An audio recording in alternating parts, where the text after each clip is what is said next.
Lin Feng and Su Luoxue have been reincarnated together.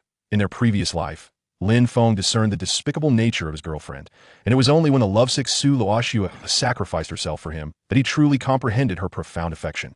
In this new life, he is determined to atone for the love of this woman who has devoted her entire existence to him.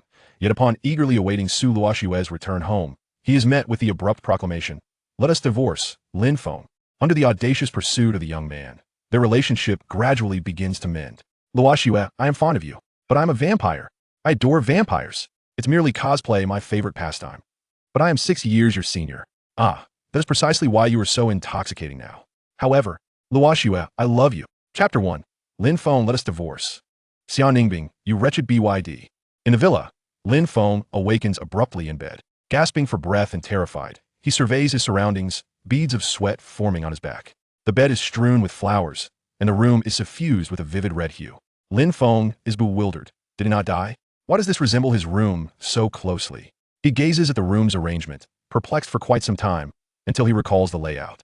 This is indeed his room, and today is his birthday. The decor is a gift prepared by Su Luoxue for him. Could it be that he has been reborn? Lin Feng, in disbelief, widens his eyes and stumbles out of the room. His room is on the 3rd floor, and the grand hall on the 1st floor stretches up to the 3rd. He only needs to lean over the railing to see the living room below. In the elegantly appointed villa, the maid busily prepares for his birthday feast, and a gigantic cake prominently occupies the center of the living room. At this moment, Lin Feng realizes he has indeed been reborn. Su Luoxue is a lovesick girl and a vampire. In his previous life, while still a freshman in college, Lin Feng was forcibly taken home by her and compelled to obtain a marriage certificate. She was obsessive and dark, yet exceedingly kind to Lin Feng. However, he could not accept such a love, especially since he was still involved with another girl, Xian Ningbing. Xian Ningbing and Lin Feng were high school classmates. When they were separated into different classes in their first year, Lin Feng was immediately infatuated with this class flower goddess. Gradually, he feigned casual interest to enter Xian Ningbing's world, later discovering her personality was rather pleasant as well. After the college entrance examination, he launched an ardent pursuit. Xian Ningbing did not explicitly agree, but her words hinted at a desire to be in a relationship with him. At that time, Lin Feng was immersed in the joy of being pursued, oblivious to the fact that he was being toyed with. Thus, for him, Su Luoxue's actions were nothing more than those of a mistress seeking to disrupt another's marriage. No, her nature was even more severe than that of a mere mistress. He could only assure Xian Ningbing that he would soon break free from Su Luoxue's grasp. He transferred a quarter of the money Su Luoxue had lavished upon him to Xian Ningbing, keeping the remaining 3/4 for his parents. Upon receiving the funds, Xian Ningbing expressed her willingness to wait for Lin Feng's liberation, reassuring him not to be afraid, as she would be outside waiting for him. However, the subsequent transfers were discovered by Su Luoxue, and she ceased to send him any further funds. During that time, Lin Feng felt apprehensive while residing in Su Luoxue's villa. Each day was tasteless, and slumber eluded him. Although Su Luoxue allowed him to view her phone, she threatened him with Xian Ningbing and her own family. He dared not report her actions to the authorities and could only endure day by day. Su Luoxue's possessiveness was nothing short of pathological, binding him to the bed each night. It was only on his birthday or during other significant occasions that he was granted any semblance of freedom. She constantly assigned individuals to monitor him. Later, Su Luoxue confided in him that she was a vampire of the Blood Clan, which made Lin Feng regard her with even greater trepidation. In the realm of Blue Star, vampires survive on human blood, and countless chilling murder cases involving vampires have been reported on television. This only heightened Lin Feng's sense of peril within the villa, leading him to feel as though he might not witness the dawn of another day. Yet, contrary to his fears, Su Luoxue had never harmed him in the slightest. On the contrary, on this very day in his previous life, she had prepared a birthday banquet for him. Back then, Lin Feng believed her gestures were merely for show, and he ruined the birthday feast she had arranged for him. Upon returning, Su Luoxue stared at the disarray in the villa, rendered speechless for a long while. She did not chastise Lin Feng, but instead withdrew to mourn alone. After processing her emotions in solitude, she gazed at him with reddened eyes, her voice nearly hoarse. "If Ah Feng wishes to leave, he is free to do so. I shall no longer impede you." At that moment, Lin Feng believed he had misheard. Tentatively, he ventured out of the villa and discovered that Su Luoxue indeed did not obstruct him. In a flurry, he returned to find his half-girlfriend, Xian Ningbing.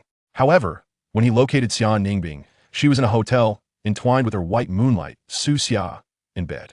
Upon noticing Lin Feng's arrival, Xian Ningbing felt a flicker of annoyance, but quickly transformed into a state of fearless confidence, revealing the truth to him. She and Su Xia had long since consummated their relationship, She merely strung Lin Feng along to continuously siphon his essence. In simpler terms, he was nothing more than a personal ATM for her. Ultimately, she and Su Xia together cast the disoriented young man out of the hotel. Meanwhile, Su Luoxue's heart was irrevocably shattered. This time, she did not send anyone to follow him. Upon hearing the news of his fall, she assumed it was Lin Feng's desperate attempt to escape her, leading him to leap to his demise. Before the police could ascertain the final outcome, this prominent businesswoman in Jiangsheng chose to accompany Lin Feng in death. Before jumping, she stood atop the hotel, feeling the breeze and reflecting on the anguish of Lin Feng's tragic fate, her heart torn between pain and relief. Xiao Feng, loving you is truly a torment. Had I known it would come to this, we should never have crossed paths. I shall cease my relentless pursuit of you. Ultimately, the two departed from this world together. As Lin Feng, now a wandering spirit, beheld this scene, his heart felt as though it had been pierced. It was only at this moment that he began to recall the kindness Su Luoxue had shown him. He remembered her persistent warnings to keep his distance from Xianingbing, asserting that she was not a virtuous person. Regrettably, he found himself powerless to act, left to loathe his own foolishness while incessantly berating both himself and Xianingbing. Who could have foreseen that as he was cursing Xianingbing, he would be reborn? At this recollection, Lin Feng shuddered violently. He glanced at the time, 5:57. Su Luoxue would return in 3 minutes, and this time, he would not allow himself to falter. In this life, he was determined to grow old together with Su Luoxue, compensating for the love she had bestowed upon him. However, as the 3 minutes elapsed, the villa's entrance remained unyieldingly closed, and Lin Feng sensed that something was amiss. He could not have misremembered. Despite his previous disdain for Su Luoxue, he could not err regarding this particular hour. Lin Feng slowly opened the villa door, yet outside, there was still no sign of Su Luoxue. With a heart full of trepidation, he dialed Su Luoxue's number. "Sorry, the number you have dialed." The cold, mechanical voice filled his ears, and an ominous premonition surged within him. He was acutely aware that Su Luoxue always answered his calls without delay, though he often called to admonish her. That enchanting beauty would listen with a smile. To put it in her own words, the harsher his words, the more exhilarated she became. Lin Feng gazed at his phone, the hairs on his arm standing on end. Surely, he could not have altered the timeline. Was it possible that Su Luoxue had vanished from this world due to the butterfly effect?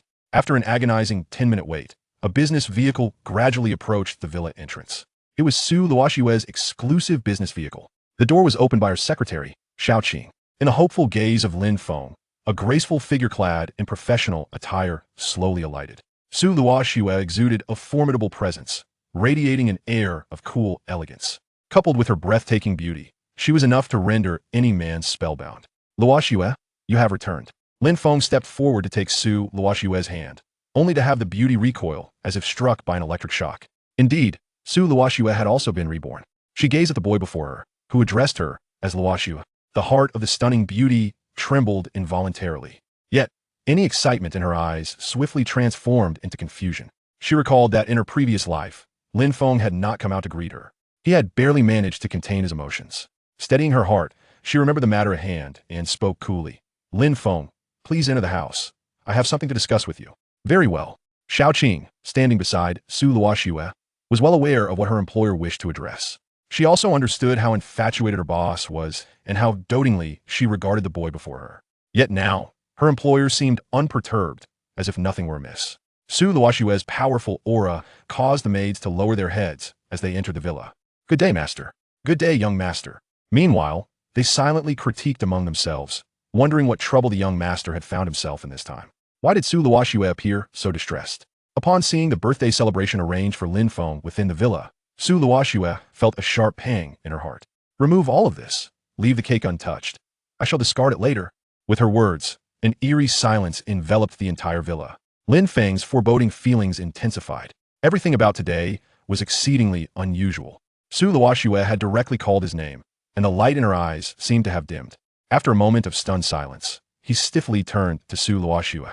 "Luoxue, what is happening? Why the sudden change?" Su Luoxue did not meet his gaze. Instead, she flung the folder in her hand onto the coffee table. "Lin Feng, let us divorce." Chapter 2. I disagree. The pursuit of the beloved is not lengthy. No self-torture. As this is a Yandere redemption tale, it will soon be bang bang bang. After the bang bang bang, the female lead recovers her Yandere state. The vampire is merely a weak buff. It serves as a passion buff. Yet the essence remains the Yandere. I disagree. Luoxue, what has happened? Why are you suddenly seeking a divorce? Upon hearing Su Luoxue's intention to part ways, Lin Feng's mind spiraled into a chaotic frenzy. He had never anticipated that the situation would unfold in such a manner. The sky is falling? Observing the boy she cherished appear as though his soul had been snatched away, Luoxue felt a pang of anguish in her heart. Simultaneously, she couldn't help but wonder if perhaps this was the boy's change of heart. But after a moment of reflection, she let out a self-deprecating laugh, her gaze toward the boy growing increasingly indifferent. Lin Feng, are you reluctant to part with money? Or do you think my words hold no weight? Have you not always yearned for freedom? I am offering it to you now, and I shall provide you with a separation fee. As long as it is within my means, you may have as much as you desire. Lin Feng felt a wave of dizziness wash over him, and once steadied, he lunged towards Su Luoxue. I disagree. Luoxue, what has befallen you? I do not desire any so-called freedom. All I want is you. Gazing at the boy's reddened eyes, tears began to well up in Su Luoxue's own. It's nothing. I simply no longer wish to play with you. To begin with, I merely wanted to sleep with you. Before the stunning beauty could finish her sentence, Lin Feng's face loomed larger in her vision. His lips met with a warm softness. Su Luoxue's pupils dilated, her breath quickening as she tightly grasped the boy's shirt. Witnessing this scene, the maids, who were initially mere spectators, bowed their heads, while those near the second floor hurried upstairs. In an instant, the villa fell into a profound silence, with only the hurried breaths of Lin Feng and Su Luoxue echoing in the air. After what felt like an eternity, Su Luoxue finally regained her composure and used all her strength to push the boy away. Lin Feng, are you out of your mind? I've already stated that I am merely toying with you. I can give you the money. What is it that you truly want from me? After venting her frustrations, Su Luoxue collapsed on the floor, clutching her skirt tightly as she sobbed. What is it that you desire? Luoxue. Lin Feng felt a heavy weight in his heart, wanting to help the beauty rise, but was met with her firm push. Do not touch me. You will sign that agreement tonight, and by tomorrow, we shall be divorced. If you seek money, I can give you all my savings. After speaking, she stubbornly stood up, leaving Lin Feng with a desolate yet resolute silhouette. Lin Feng did not pursue Su Luoxue. Her emotions were too tumultuous, and pursuing her might only exacerbate her distress. He sat on the sofa, picking up the divorce agreement, his gaze flickering. Indeed, he had been reborn, yet some things had changed. In his previous life, he had ruined the meticulously planned birthday banquet that Su Luoxue had prepared for him, leading her to release him in search of freedom. But was there a possibility that Su Luoxue had always intended to divorce him, desiring to grant him that freedom? Lin Feng's mind grew increasingly muddled, as the trajectory of events seemed entirely beyond his control. However, one thing he was certain of was that he could not allow Su Luoxue to leave him, even if her words were genuine. While playing with him, a man could not be so easily broken. He would gladly accept it. Furthermore, who among those who toy with the hearts of others would willingly sacrifice for their plaything? He crumpled the divorce agreement into a ball and tossed it into the trash bin with a swift motion. After completing this act, he approached the towering birthday cake. The cake stood half his height, adorned with an array of fruits, and atop it were two small figurines.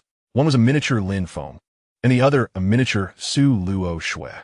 Both figurines were dressed in wedding attire, hand in hand, gazing forward.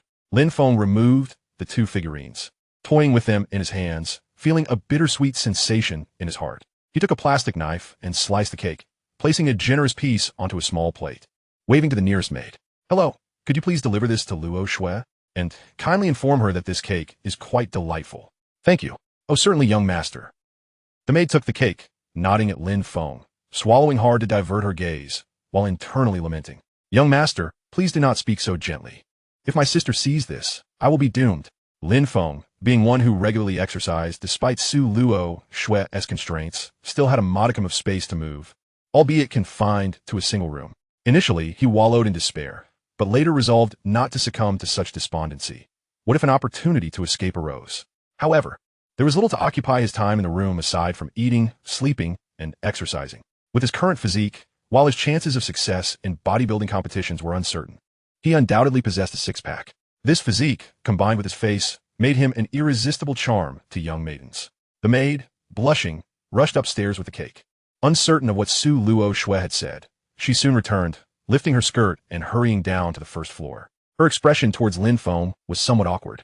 "Young master, the mistress has asked you to sign the agreement promptly. She will dispose of the cake herself. You may attend to your own tasks."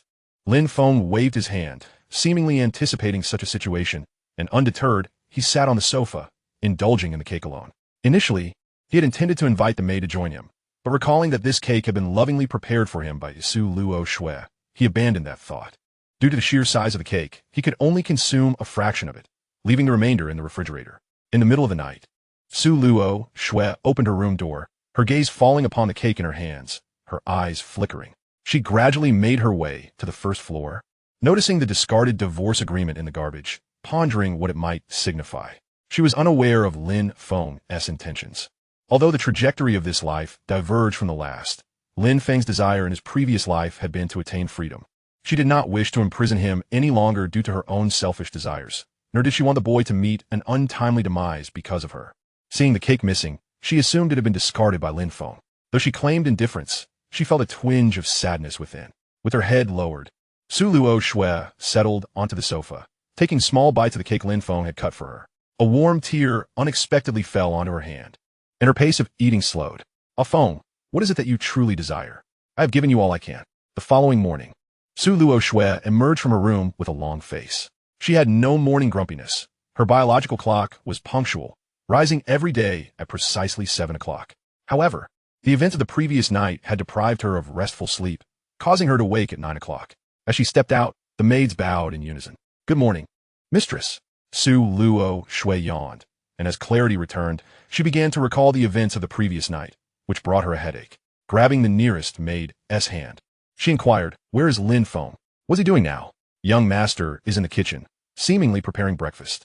Su Luoxue felt a pang of confusion. Yet her heart was already weary. She did not wish to concern herself with the boy any longer. He would no longer be the young master here, and there was no need for you all to treat him with such courtesy. Yes, Su Luoxue sighed softly as she descended the stairs. Upon seeing the agreement still resting in the trash can, she pursed her lips and made her way to the kitchen. In the kitchen, Lin Feng was busily frying eggs, with a steamer containing Su Luoxue's favorite shrimp dumplings. Noticing her arrival, Lin Feng greeted her with a warm smile. Luoxue, please take a seat at the dining table. Since you woke up late, I'll prepare another breakfast for you. Had this been the Su Luoxue of her past life, she would have been overjoyed. However, she now wished for no further entanglements with the young man. The mere thought of his tragic demise at the hotel sent a chill through her heart. Chapter 3. A warm face against a cold back. The image of the boy's grim fate made her break into a cold sweat, yet her gaze grew resolute. There is no need for this, Lin Feng. I've told you before, whatever amount you desire, I will provide. I have no need for the things you offer. Lin Feng stiffened momentarily, yet soon resumed his demeanor, intertwining his fingers with the beautiful girl beside him. It's all right, if Luoxue doesn't tea like this. I can always learn to make something else. Stop pretending. I'll transfer the money to you. Su Luoxue exclaimed, as if jolted by electricity. Withdrawing her hand from his grasp, she pulled out her phone and transferred 50 million to Lin Feng's account, continuing to chuckle derisively at him. Is this sufficient? If not, I can send more. Hearing the notification from Alipay, Lin Feng lowered his gaze, gently grasping Su Luoxue's hand once more. Luoxue, do you trust me? I seek nothing but you. Let go. Let go. Feeling the warmth of his palm, Su Luoxue desperately yanked her hand away, taking a few deep breaths. She looked at the boy, her expression devoid of the tenderness that once belonged to him. Whatever tricks you wish to play, I'll say this. I can give you any amount you desire. With that, she strode out, leaving no room for rebuttal. Lin Feng stood in silence, grappling with his emotions. To claim he felt no pain would be a falsehood. Time and again, he had offered his warmth only to receive cold indifference in return. Yet, recalling how Su Luoxue had endured his behavior for 2 years, he felt less burdened by guilt. He owed her far more than could be settled with mere words. Outside, Su Luoxue glanced back at the boy's forlorn figure, her heart wavering slightly. Yet, regardless of her feelings, she would not relent. I am a vampire, a woman who brings plague and calamity. Feng has already died because of me in a past life. Such a tragedy must not be repeated. Driver, let us depart. Certainly. After preparing breakfast, Lin Feng placed it all in the refrigerator. He had already eaten, and the leftovers would serve as lunch. He had spent the morning idly on the sofa, occasionally picking up his phone to search for ways to placate an irate girlfriend. Should I buy a ring? A handbag? Does Luoxue even desire such things? Perusing the advice from self-proclaimed experts on the internet, Lin Feng felt it was utterly unreliable. While these suggestions might apply to other girls, Su Luoxue was a formidable businesswoman. Did she truly covet trifles? Nevertheless, he felt compelled to try. Who knew what might work? Just then, Lin Feng's phone rang, revealing the name Xian Ningbing. Instinctively, he considered blocking her number, but recalling how she had pushed him down the stairs, he decided to confront her first. As the phone continued to ring insistently, his expression darkened. "Hello, Lin Feng, why have you taken so long to?" Before the complaint could finish, Lin Feng unleashed a tirade of insults. "Bitch," he spat, questioning her mother's worth in the process. Xianingbing was not a decent person by any measure. Fully aware that her daughter was leading two lives, she urged her to deceive both parties while choosing the one she favored for marriage. He deemed such individuals far worse than those who would push an elderly lady across the street. After venting his frustrations, Lin Feng felt a wave of relief wash over him. Once he had blocked Xianingbing's WeChat and phone number, he reclined on the sofa with a deep sigh. Moments later, his phone rang again. As Lin Feng answered, he instinctively prepared to unleash another tirade, only to suddenly recall that he had blocked Xianingbing. Upon glancing at the caller ID, he nearly dropped his phone. "Hello, Mom." The woman on the other end spoke gently, her tone laced with a hint of inquiry. "Xiaofeng, when will you be coming home? I miss you." Hearing his mother's voice caused Lin Feng to lower his gaze. He hadn't returned home in 2 years, offering the excuse of studying and working part-time in Jiangxing, where the pay was higher. His mother had toiled her entire life, only to await news of her son's success, only to be met with the devastating news of his death. In his previous life, Lin Feng never had the chance to witness his mother Yi Xiaoxia's reaction to the news of his demise. However, he could only imagine the depths of her sorrow. His eyes grew misty as he replied, "Mom, I will return home in the next few days." Hearing her son's promise brought joy to Yi Xiaoxia, prompting her to express her delight repeatedly. "Xiaofeng, let me hear your voice again." After finishing lunch and taking a short nap, Lin Feng changed into casual attire and headed out, feeling confident with the 50 million in his Alipay account. He drove the supercar that Su Luoxue had gifted him. Initially, he had refused to accept her generosity, allowing the car to collect dust in the garage. However, circumstances had changed. This was a present from Su Luoxue, and he had no reason not to drive it. Arriving at the shopping mall, Lin Feng's first stop was the jewelry store, seeking a diamond ring reputed to symbolize loyalty. Although he had previously dismissed such advertisements as mere tricks to fool the gullible, he now felt compelled to purchase one. "Welcome. May I assist you?" Su Luoxue found herself disinterested in work today, her mind wandering elsewhere. She couldn't even focus on the proposals presented to her. Observing her distracted state, her secretary wore a worried expression but could only fret in silence. While Su Luoxue was lost in thought, her phone vibrated incessantly. It was Su Mengyao, her close friend. Su Luoxue answered with an indifferent tone. "Hello, Mengyao. Why you sound so lifeless? Did you have a wild night out?" Su Mengyao chuckled quietly upon hearing Su Luoxue's voice, but Su Luoxue was in no mood for humor. "No. Right? You're fond of that pretty boy. There is no way you had fun, huh? Come on, tell me what is bothering you." "Is it that Lin Feng acting up again?" Su Mengyao's tone rose slightly at the mention of Lin Feng, her disdain for him evident. To her, Lin Feng was merely an ungrateful pretty boy. Su Luoxue's affection for him was a stroke of good fortune on his part. Yet, he seemed utterly oblivious, often causing Su Luoxue pain and tears. Had it not been for Su Luoxue's intervention, she believed she could have killed Lin Feng 100 times over to settle the score. "I'm planning to divorce him." While Su Mengyao was still contemplating how to teach Lin Feng a lesson, a piece of good news suddenly struck her. After a moment of shock, her tone shifted to one of excitement. "Really? That is fantastic. I've always said he is just a pretty face. Sister, in Jiangxing, what kind of man could possibly be out of your reach? Let's have a drink in a few days to celebrate. All right, you can choose the place." "Oh yeah." Su Luoxue could almost envision Su Mengyao on the other end of the line, dancing with joy. Her mood had finally lightened a bit, though her face remained expressionless. Chapter 4. Has Lin Feng left? After enduring another 3 hours, Su Luoxue's alarm clock rang at 6 o'clock. She capped her pen and stretched lazily. "Xiao Qing, let's leave a little later tonight. I don't wish to return so soon." "Understood." Xiao Qing nodded slightly. Su Luoxue typically clocked out at 6 sharp. But yesterday, she had made an exception for Lin Feng's birthday. A workaholic by nature, she rarely stayed late. Today's delayed departure was likely due to him. Xiao Qing had no complaints. A monthly salary of 30,000 plus a host of year-end bonuses made a late exit trivial. Su Luoxue took her time, finally rising to head home after half an hour, arriving well past 7. With her gaze cast down, she approached the villa's entrance but hesitated to step inside. The mere thought of Lin Feng still being there filled her with annoyance. Surely he must have left by now? After all, she had made her feelings quite clear today. After a moment's contemplation, she pursed her lips and seated herself at the dining table. The spread before her was clearly prepared for two, and it was evident that Lin Feng had not been the one to cook. He was tea even from her world, and his culinary skills were limited to frying an egg. At best, he could manage the most mundane of dishes. Noticing that the boy had yet to join her at the table, Su Luoxue frowned slightly. Where is Lin Feng? Why am I left waiting for him to eat? The maids around her all kept their heads down, none daring to speak. After what felt like an eternity, one maid, braving Su Luoxue's formidable aura, stepped forward.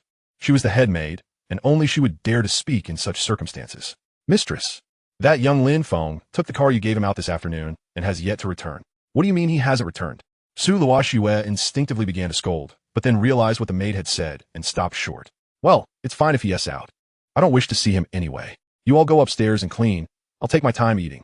Yes, mistress. Once the maids had retreated upstairs, Su Luoxue lowered her gaze, picking at her food, though tears began to well in her eyes, the chopsticks hovering in midair. It was perhaps for the best that he had left. After all, he had never liked her. Now, there would be no one to bother her or threaten to upend her villa. Yet, why did her heart ache so painfully? Hey, Luoxue, I'm back. Before Su Luoxue could dwell on her sorrow, a familiar voice rang from the villa's entrance. Lin Feng stood there, laden with shopping bags from mall. A slightly foolish grin plastered across his face. Hearing the commotion, a few maids descended the stairs, glancing at Su Luoxue with trepidation. Mistress, should we help Lin Feng with his things? Su Luoxue cast a blank stare at the boy for a moment before lowering her head to continue her meal. The maids fell silent, each one hastily retreating upstairs. However, Lin Feng was no stranger to self-sufficiency. He hardly required their assistance. In a few swift strides, he approached Su Luoxue, eager to show her his purchases. Luoxue, look, I bought this RD diamond ring. You know, a guy can only buy one in his lifetime. I also, before he could finish sharing his excitement, Su Luoxue set down her bowl and stood up, her brow furrowed as she scrutinized the items he had brought. Ichink. If you enjoy buying these things, do as you please. It has nothing to do with me. Give it to whoever you like. The boy's expression faltered momentarily, but he quickly resumed his casual tone. I also got some food for you, and, oh, flowers too? Yes, flowers. Seeing the boy's dejected demeanor, Su Luoxue felt tears welling up again. She could not linger at the table any longer and turned to ascend the stairs. She was truly frightened, fearful that if she continued to look, her heart would soften. No one would ever like her. She could not allow herself to be ensnared by this illusion. She would never forget the terrified look on Lin Feng's face when she revealed her vampire identity to him, how he had avoided her like the plague. That had been true heartache. Luoxue, just as she reached halfway up the stairs, she heard Lin Feng's slightly dejected voice behind her, prompting her to quicken her pace. After dinner, Lin Feng began to clear the dishes, and the nearby maids did not intervene. They genuinely feared crossing Su Luoxue, worried that their assistance might upset her. Su Luoxue had told them not to be overly polite to Lin Feng, but she had not instructed them on anything else. What? Did you come back to sit idle? Or do you expect me to wash the dishes myself? As they remained cautious in their observation, Su Luoxue's icy voice echoed from upstairs. Yes. The maids hurriedly rushed into the kitchen, fearing that any delay would earn them another reprimand. Lin Feng, too, heard Su Luoxue's voice. He set down the dishes and emerged from the kitchen with a goofy grin. Su Luoxue had initially intended to ignore him, but the intensity of his gaze was too radiant to overlook. Ultimately, she pressed her lips together and retreated to her room. The following morning, Lin Feng prepared breakfast as usual, but Su Luoxue continued to ignore him. However, this time she refrained from mocking him and simply took the meal that the maid had prepared before heading out. Lin Feng watched her leave the villa, then stored the breakfast away in the refrigerator before removing his apron. With Su Luoxue absent, he found little enjoyment in lingering there. Initially, he had considered returning home, but recalling Su Luoxue's unstable emotional state, he quickly dismissed that thought. His mind was indeed a whirlwind. The surreal nature of his rebirth, coupled with Su Luoxue's rejection, had thoroughly muddled his thoughts, leaving him feeling suffocated for days. Lin Feng resolved to take a stroll outside, hoping to disperse the negative emotions swirling within him. Jiangxing was still somewhat unfamiliar to him. He decided to meet up with his brother first. Chapter 5. Chunhaoren. Lin Feng was enrolled at Jiangxing University, a prestigious dual first-class institution. It had been 2 years since he had set foot in the campus, but he had recently heard from Su Luoxue that he had not been expelled. It seemed she had employed some special means to safeguard his enrollment. As he drove his sports car onto the campus, Lin Feng felt the air grow noticeably fresher. To be honest, despite the villa's spaciousness, being cooped up for 2 years had nearly suffocated him. After wandering around the campus, he stopped in front of his former dormitory and pulled out his phone to call his good friend, Chunhaoren. The call connected quickly, and Chunhaoren's boisterous voice erupted from the other end. No way. You're alive. Feng actually thought to call me? Stop talking. Are you in the dorm? Come downstairs. What? You're downstairs. I'm coming. In about 20 seconds, Chun Haoran rushed downstairs, spotting Lin Feng standing beside his sports car, wearing sunglasses. In disbelief, he hurried over and began to feel Lin Feng's arms, glancing at the sports car beside him. Wait, Fengge, you struck it rich? This is a sports car, right? Lin Feng couldn't suppress the smile, creeping onto his face as he handed his sunglasses to Chun Haoran. Indeed, a sports car. My girlfriend gifted it to me. Huh? Is it Xianingbing? Chun Haoran furrowed his brow, reflecting on his lifelong friendship with Lin Feng. A bond so deep that they could share even the same piece of underwear. From elementary school to university, they had been classmates, and he was well aware of Lin Feng's pursuit of Xianingbing. Yet, he remained oblivious to the true nature of Xianingbing. When Lin Feng first began dating her, he had fervently advised against it. However, as Lin Feng steadfastly pursued her, he ceased to voice his concerns. Had he misjudged her character? Could it be that Xianingbing was a prominent heiress from the capital, and her previous aloofness was merely a test for Lin Feng? Perhaps, after passing her trials, they had united as a couple. Lin Feng gave him a light pat on the shoulder, declaring, "What's Xianingbing? Don't mention her again. My girlfriend is far more beautiful." Chun Haoran cast a scornful glance at Lin Feng, realizing that this luxurious sports car could not have been purchased with his own savings. It must have been bestowed upon him by a wealthy woman. A wealthy woman? Attractive? Interested in his friend? Yet, as he scrutinized Lin Feng, he couldn't help but be impressed. Perhaps his friend truly possessed that charm. Suddenly, jealousy surged within him, and his tone became sardonic. I'm not envious at all. I'll earn my own money to buy a sports car. No, I want one just like yours. Lin Feng, observing Chun Haoran's display of frustration, waited patiently before suggesting, "Would you like to take it for a spin? Are you serious, my benefactor?" Lin Feng chuckled as he placed the keys in Chun Haoran's hand, nudging him toward the driver's seat. "Why would I deceive you? Just drive slowly. This is a gift from my girlfriend." In that moment, Chun Haoran disregarded Lin Feng's teasing. After all, this was his benefactor. What harm could come from finding a benefactress? As they drove, conversation dwindled, and Chun Haoran became immersed in the exhilaration of operating the luxury vehicle. Relishing the envious glances from passers-by, he occasionally flashed a crooked smile. However, he drove cautiously, fearful of scratching the car. The cost of repairs would be beyond his means, even if he were sold into labor in northern Myanmar. After circling the school twice, he reluctantly relinquished the driver's seat. What a thrill, Feng Dad. Now I understand that the most important aspect of driving such a car is to keep a steady smile. Lin Feng took back the keys and reclined in the driver's seat, stretching nonchalantly.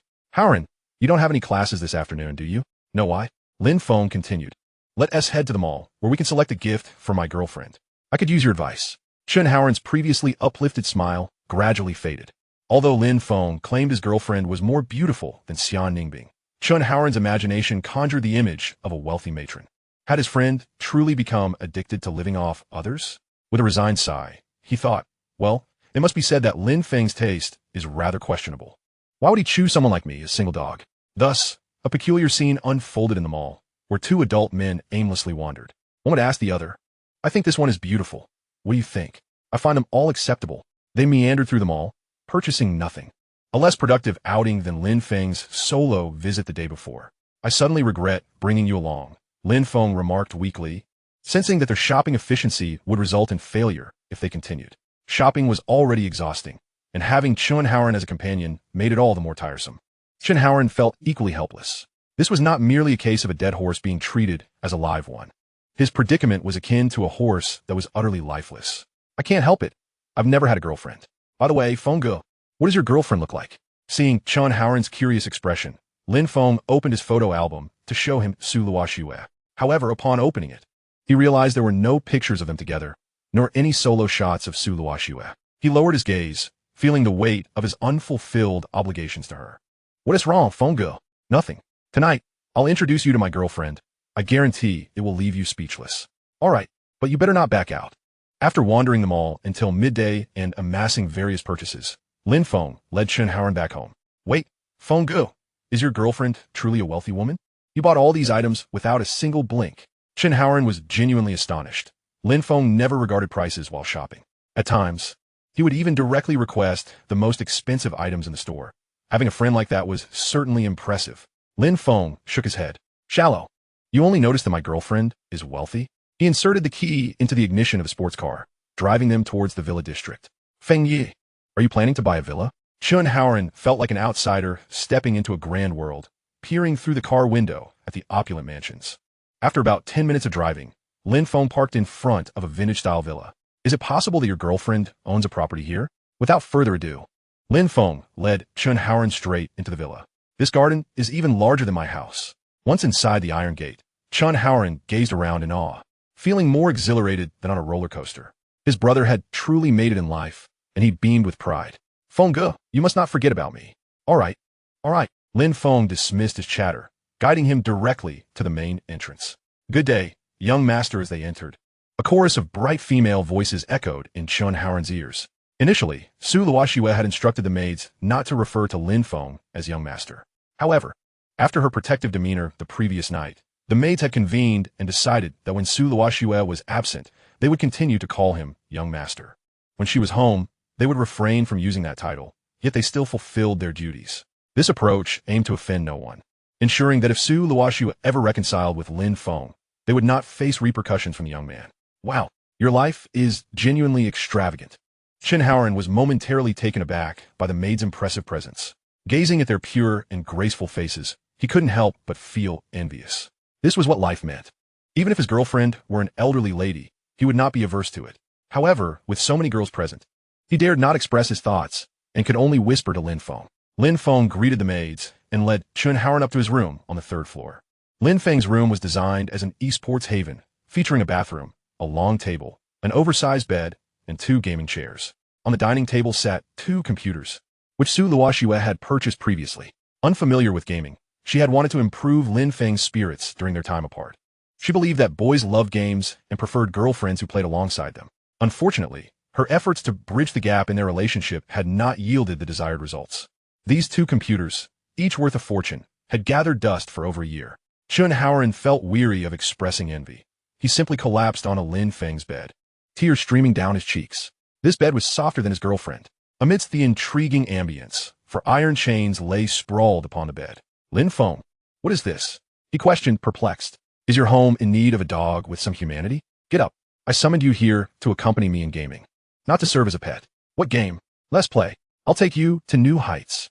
The duo immersed themselves in gaming for the entire afternoon, only pausing when Lin Feng finally removed his headphones at the sound of his phone's alarm at 5. Haoran, if you wish to continue playing, feel free. I must descend to prepare dinner for my girlfriend. Hey, wait for me.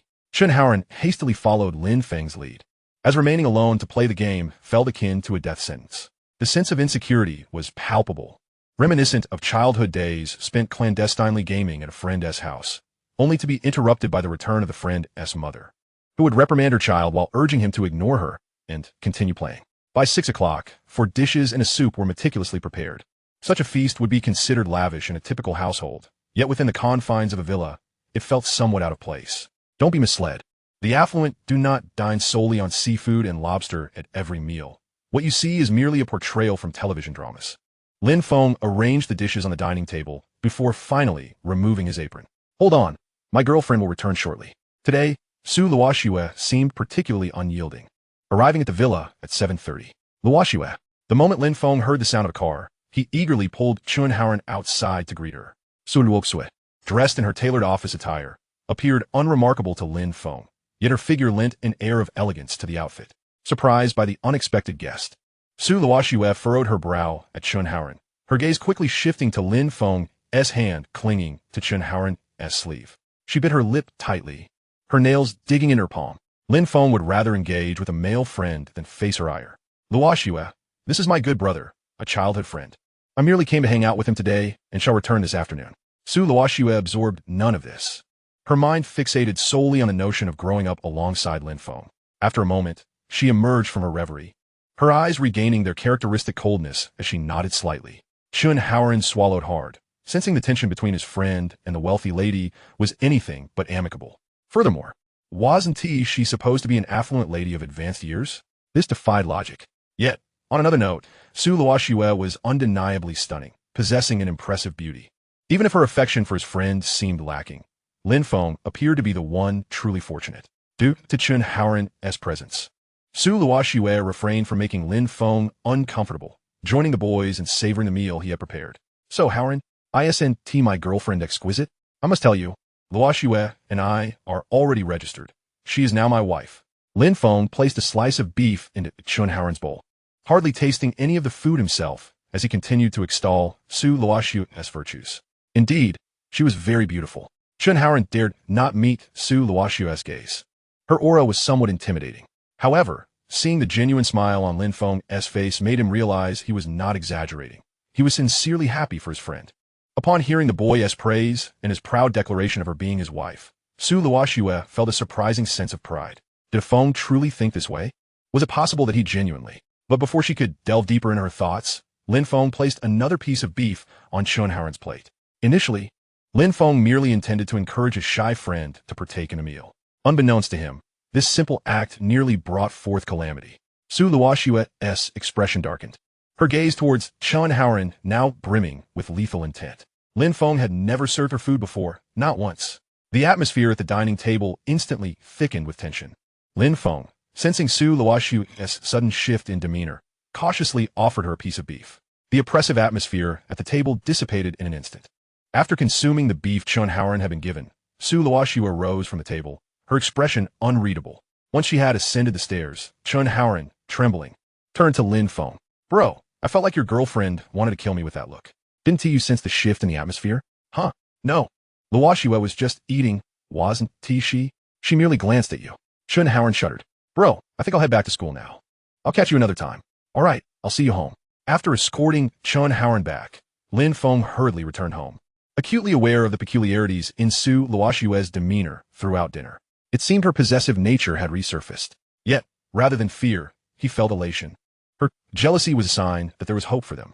For days, he had nearly convinced himself that he had traversed into a parallel universe. Upon returning home, Lin Feng ascended the stairs slowly, stealthily knocking on Su Luoxue's door. Who is it?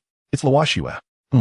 Lin Feng discerned her tone was languid at first, but upon recognizing his voice, it turned indifferent.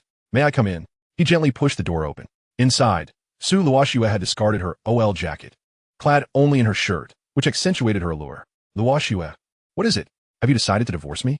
Before Lin Feng could utter a word, Su Luoxue interjected. Despite Lin Feng's recent unusual behavior, she had assumed it was some form of divine compensation. Yet who was Su Luoxue? Once she made a decision, it was irrevocable. Now, she found herself uncertain of Lin Feng. It seemed wiser to release him than to remain by his side, as it would offer her the most peace of mind. She could not bear the thought of witnessing his demise again. The memory of that moment still haunted her heart. Luoxue. Lin Feng stepped closer, gently grasping her hand, his gaze fervent. Do you believe in me? I genuinely wish to treat you well, in this life and the next. Noticing Su Luoxue's lack of resistance, Lin Feng tightened his grip. It was my fault before. Can you forgive me? Although Lin Feng couldn't see Su Luoxue's expression, he felt her hand tense beneath his. Luoxue, do you no longer harbor feelings for me? I could pursue you again. Before he could finish, Su Luoxue's eyes turned crimson. She longed to confine him here, to make him her own, entirely hers. Slowly, she envisioned molding him so that he would see only her. However, as she moved to embrace him, the haunting image of his tragic death from their past collided with Lin Feng's handsome visage, jolting her back to reality. She abruptly pushed him away, exclaiming, Leave. I don't want to hear any of this. I don't like anyone. Witnessing the despair etched on Lin Feng's face, Su Luoxue felt her heart twist painfully. Leave. I told you to go. As Lin Feng exited Su Luoxue's room, he found himself softly murmuring the same phrase repeatedly. Moments ago, he had endeavored to embrace Su Luoxue, wishing to convey the sincerity of his feelings. Yet, upon witnessing the near collapse of her expression, with her fingernails digging into her own palms, he was compelled to abandon this approach. Perhaps it would be best to allow Luoxue some time to regain her composure. Before Su Luoxue's door, Lin Feng, in a daze, whispered to himself that his existence was entirely devoted to her. What if this Su Luoxue was not the one he had known? In his previous life, apart from his parents and sister, she was the sole individual who had loved him. Yet, it appeared that the one who had cherished him was now lost. Inside the room, Su Luoxue clutched the blanket tightly, tears streaming down her face. Why? This was not the redemption that fate had promised her. Why, in her most desperate moment, did she encounter a boy whose heart and eyes were filled with thoughts of her? Dragging herself to the bedside table, she found a framed photograph of the boy taken while he slept, captured secretly. In truth, Lin Feng had arrived too late. Had he come to Su Luoxue's room at the moment of his rebirth, he would have discovered that the walls were adorned with his photographs. each one taken without his knowledge. 15 minutes later, after weeping until her voice was hoarse, Su Luoxue helplessly curled herself into the blanket. The following morning, Lin Feng steadfastly prepared breakfast.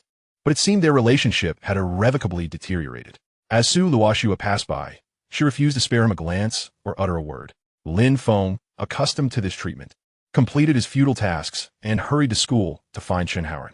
However, as soon as the car halted in front of the dormitory, he encountered the last two people he wished to see. Xia, entwined with Xia Ningbing, caught sight of Lin Feng from a distance and let out a derisive laugh before slipping her hand under Xia Ningbing's clothing. "Ah, Suga, what are you doing?" Xia Ningbing playfully chided, provoking a crooked smile from Xia. "Come, let me take you somewhere fun." "Ah, what?" Before Xia Ningbing could respond, Xia had already dragged her in front of Lin Feng. "Hey!"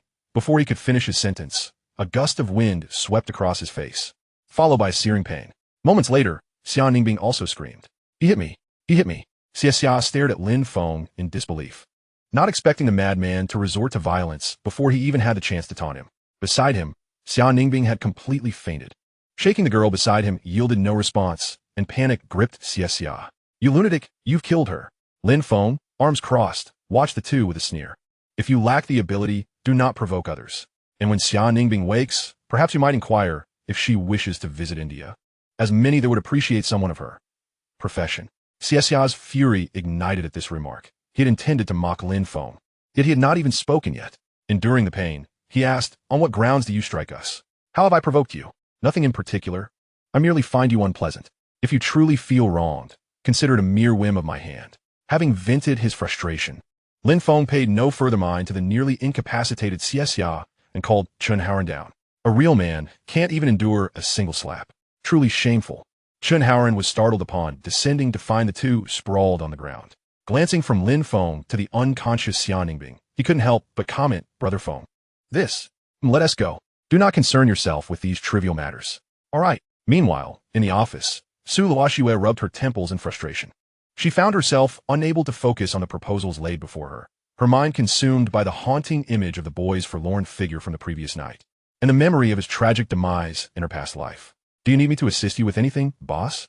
Xiao Qing, noticing Su Luoxue's fatigue, expressed concern. If this continued, the company's affairs were secondary. She feared for her boss's well-being. "Yes, Xiao Qing, please have the driver bring the Pagani from the garage." "Understood." The driver was quick to comply, delivering the car within 10 minutes. After hanging up, Su Luoxue removed her high heels and briskly approached the door, not forgetting to delegate company matters. "Xiao Qing, do not approve any proposals today. If they have urgent matters, they can call me." "Got it." The driver, observing Su Luoxue's unusual demeanor, wished to caution her. Whenever she requested the Pagani, it usually meant she intended to speed. Yet, Su Luoxue offered her no opportunity for persuasion. After shooing her out of the car, she dialed her best friend Su Mengyao's number. "Mengyao, do you have time today? I wish to go out for drinks." On the other end, Su Mengyao was taken aback for a moment, but quickly agreed. "Sure.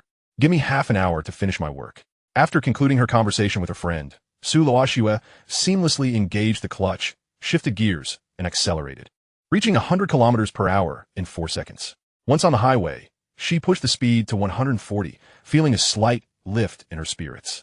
However, the exhilaration was short-lived, as the image of the boy's sorrowful countenance resurfaced in her mind, along with the recent shifts in his demeanor, his persistent efforts to prepare breakfast for her each morning, despite being met with indifference for 2 consecutive days. Lost in thought, she suddenly realized she was still driving. The next moment, darkness enveloped her vision.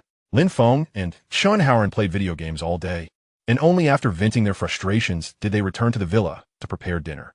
After completing the meal, Lin Feng settled on the sofa, waiting quietly for Su Luoxue to return. He was aware that she had been avoiding him lately.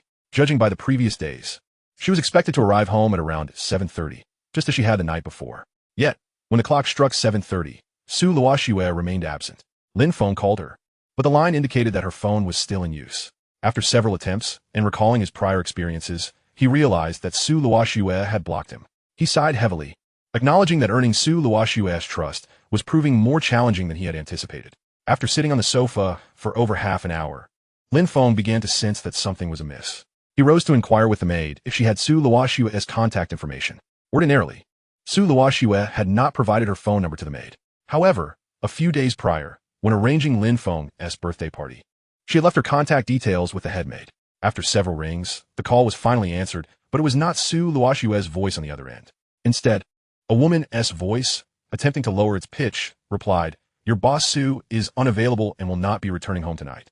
Upon hearing this, Lin Feng immediately recognized the voice of Su Luoxue's close friend. Su Mendia, pretty boy. Chapter 8. Why do I feel like you're in a romantic relationship? Where's Luoxue? Where's she right now? Hearing the urgency in the boy's voice, Su Mingyao's anger ignited. Her best friend had been in a car accident because of this pretty boy, and now he was feigning concern for Su Luoxue. Initially intending to end the call, she paused and with gritted teeth declared, "Ce, come to the front gate. I will meet you there." The call was abruptly terminated. Lin Feng, without further ado, seized his keys and dashed toward the garage. By the time he arrived at the gate, he was drenched in cold sweat. Su Mingyao had not divulged the details of Su Luoxue's predicament, and throughout his drive, he was shrouded in trepidation. Upon parking, he sprinted madly towards the entrance, where Su Mingyao indeed awaited him. "Su Mingyao, where's Luoxue?" Before Lin Feng could finish his sentence, a sharp slap resonated in his ear. Su Mingyao, with reddened eyes, glared at him. "And you wish to know?"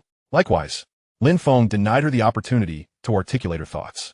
A gust from Su Mingyao's palm swiftly swept past her face, and in the next moment, she found herself sprawled on the ground. "Where's Su Luoxue?" Lin Feng fixated on the fallen Su Mingyao. Dealing with someone like her required firmness. Only a slap would make her recognize her own folly. Naturally, even if she yielded, Lin Feng would still grant her 2 slaps. No one had ever dared to strike him in such a manner throughout his life. "Fine, follow me." Su Mingyao, clutching her stinging face, ultimately relented, leading Lin Feng to the 3rd floor before Su Luoxue's hospital room. Su Luoxue had already been through the emergency room once. However, according to the doctor's assessment, her vital organs appeared unscathed, which could be deemed fortunate. "If you dare to take advantage of her misfortune, I will ensure you meet a dire fate." Before entering the room, Su Mingyao shot Lin Feng a warning glare. She was oblivious to Lin Feng's true intentions, but she was confident that if he harbored any ill thoughts, the security personnel within could swiftly subdue him. This was the assurance that permitted her to bring Lin Feng to the ward. After issuing her warning, Su Mingyao opened the door. This was a VIP room in the hospital, and it was Lin Feng's first encounter with such an environment. The room was entirely independent and bore little resemblance to a typical hospital ward. It resembled an upscale apartment instead. Su Mingyao guided Lin Feng to a spot 2 meters from Su Luoxue's bed. "All right, you cannot cross this line." She placed her hand before him, preventing any further advance. The 2 bodyguards nearby heightened their vigilance upon hearing her words. "You need not be so defensive towards me." Lin Feng smiled wryly, choosing to remain silent thereafter. Convincing Su Mingyao was less effective than persuading Su Luoxue. Su Luoxue had been in a car accident on the highway, yet she seemed to possess remarkable resilience. The vehicle had merely sideswiped the guardrail, avoiding a rollover. While she had escaped severe injury, a hospital stay was indisputable. Lin Feng's gaze fell upon the injuries adorning Su Luoxue's face, and after prolonged silence, he lowered his voice. "Su Mingyao, I have something to inquire. Step outside with me." Su Mingyao, now infuriated to the point of laughter, thought even Su Luoxue would not dare to command her so. Yet, given Su Luoxue was still unconscious, she refrained from vocally chastising Lin Feng. Once outside the room, Lin Feng disregarded Su Mingyao's furious expression. "Su Mendia, is Luoxue's accident my fault? Oof. Who else would it be for if not you? My sister only drives recklessly when arguing with you. She was supposed to invite me for drinks. You're already divorced from Su Luoxue. Don't come around anymore and add to my sister's distress." As Su Mingyao's voice escalated, she even contemplated delivering another slap to Lin Feng. However, upon feeling the heat radiating from her own cheek, that thought dissipated. Observing Lin Feng's seemingly indifferent demeanor only fueled her anger further. "Do you truly care nothing for Su Luoxue? She is in such dire circumstances, yet you appear unfazed. No wonder Su Luoxue wishes to divorce you." Lin Feng regarded the nearly fuming Su Mingyao and retorted, "I have not divorced Su Luoxue. I tore up the divorce agreement." Before strolling back into Su Luoxue's room, leaving Su Mingyao behind to vent her frustrations. After standing in the ward for over 2 hours, Lin Feng finally shifted his legs, which had grown numb, and turned to Su Mingyao beside him. "Can I sleep on the sofa tonight? Don't push me to anger. You should consider yourself fortunate to still be here." Not long after Lin Feng departed the room, Su Luoxue slowly opened her eyes. "Mingyao." Su Mingyao initially thought she was hallucinating, but upon realizing Su Luoxue was indeed awake, she rushed to her bedside. "Sister, you're awake. You have no idea how worried I was." Tears streamed down her cheeks, resembling a rain-soaked pear blossom. In truth, she was merely 2 years older than Lin Feng. Still a young girl at heart. The past few hours have been fraught with anxiety, fearing that Su Luoxue might never awaken again. I am fine. Su Luoxue gently squeezed her hand, though her eyelids felt heavy. You should rest a bit more, sister. Your priority is to recuperate. Is there anything you wish to eat? I don't have much of an appetite. By the way, Mingyao, how long has Ah Feng been here? Sister, I've been right by your side for so long. And you're concerned about that pretty boy? Upon hearing this, Su Mingyao immediately comprehended the situation. Evidently, Su Luoxue had awakened long before. A faint smile graced Su Luoxue's lips as she caressed Su Mingyao's hair. I was merely asking. He has been here for over 3 hours. I'm uncertain of his intentions. Moreover, that pretty boy claimed he did not wish to divorce you. Is that true? The moment Su Mingyao recalled Lin Feng's smug expression when he declared his unwillingness to divorce Su Luoxue, she felt an urge to give him a good beating. Now, she yearned for a definitive denial from Su Luoxue. Su Luoxue's voice was somewhat weak. In any case, the divorce has not gone through. I cannot control what Lin Feng wishes to do. TCH, what a letdown. Su Mingyao rolled her eyes. Ultimately, it was not merely Su Luoxue's fault. She had indulged Lin Feng too much. Did Su Luoxue require anyone's approval to divorce? If others behaved as Lin Feng did, the grass on their graves would likely be 3 meters high by now. The two continued their conversation for a while, when suddenly, Su Luoxue grasped Su Mingyao's hand tightly. A hint of insecurity in her voice. By the way, Mingyao, do I look unattractive with these injuries on my face? Su Mingyao was at a loss for words. Is this what you call being in the process of divorce? It feels more like being in the throes of romance to me. Chapter 9. Visiting Sister-in-Law. The next day, Lin Feng arrived at the hospital at 8 o'clock, bearing breakfast. Yesterday, Su Mingyao had declared he would not be permitted entry again. Yet she made no effort to stop him this time, her expression tinged with a hint of jealousy. Who are you trying to impress by bringing breakfast? You previously drove my sister to near madness, and now you're pretending to care. Lin Feng ignored her, making his way towards Su Luoxue's room. This time, Su Luoxue did not pretend to be asleep. After hearing Su Mingyao mention that the boy had stood by her bed for over 2 hours, she realized she could no longer maintain the facade. Yesterday had been sheer coincidence. She had awakened merely 10 minutes before he left. 10 minutes was manageable, but 2 hours was simply untenable. Luoxue, you're awake? Seeing Su Luoxue conscious brought Lin Feng immense joy. Stumbling over his words, he approached her bedside. Kneeling and taking her hand, Su Luoxue felt the intensity of his gaze, causing her to feel slightly uncomfortable. She withdrew her hand and turned her head aside. Initially intending to reprimand him, she inquired whether he had finalized the divorce agreement, yet found herself utterly unable to voice her thoughts. Instead, she could only murmur, "What brings you here? Surely, it must be to see my sister, Luoxue. Otherwise, what other reason could there be for your visit?" Lin Feng found amusement in the question posed by the stunning beauty.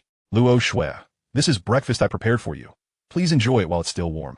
Upon seeing the increasingly appetizing meal in Lin Feng's hands, Su Luoxue's expression grew more awkward. However, given her inherently reserved nature, her cheeks remained unflushed. Despite the potential for embarrassment, "You can set it down. I'll eat it myself later." "All right." Meanwhile, outside the door, Su Mingyao seethed in frustration. She wondered what kind of trick Lin Feng had employed to so thoroughly enchant her sister. Simultaneously, she prayed that Su Luoxue would not fall into the snares of love once more.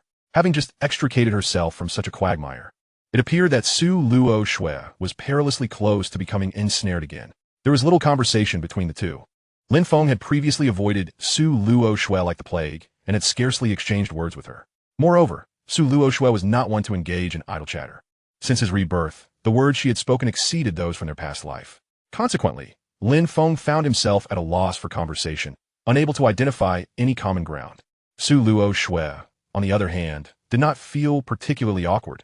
It was merely the intensity of the boy's gaze that left her uncomfortable. "Lin Feng, you should go back."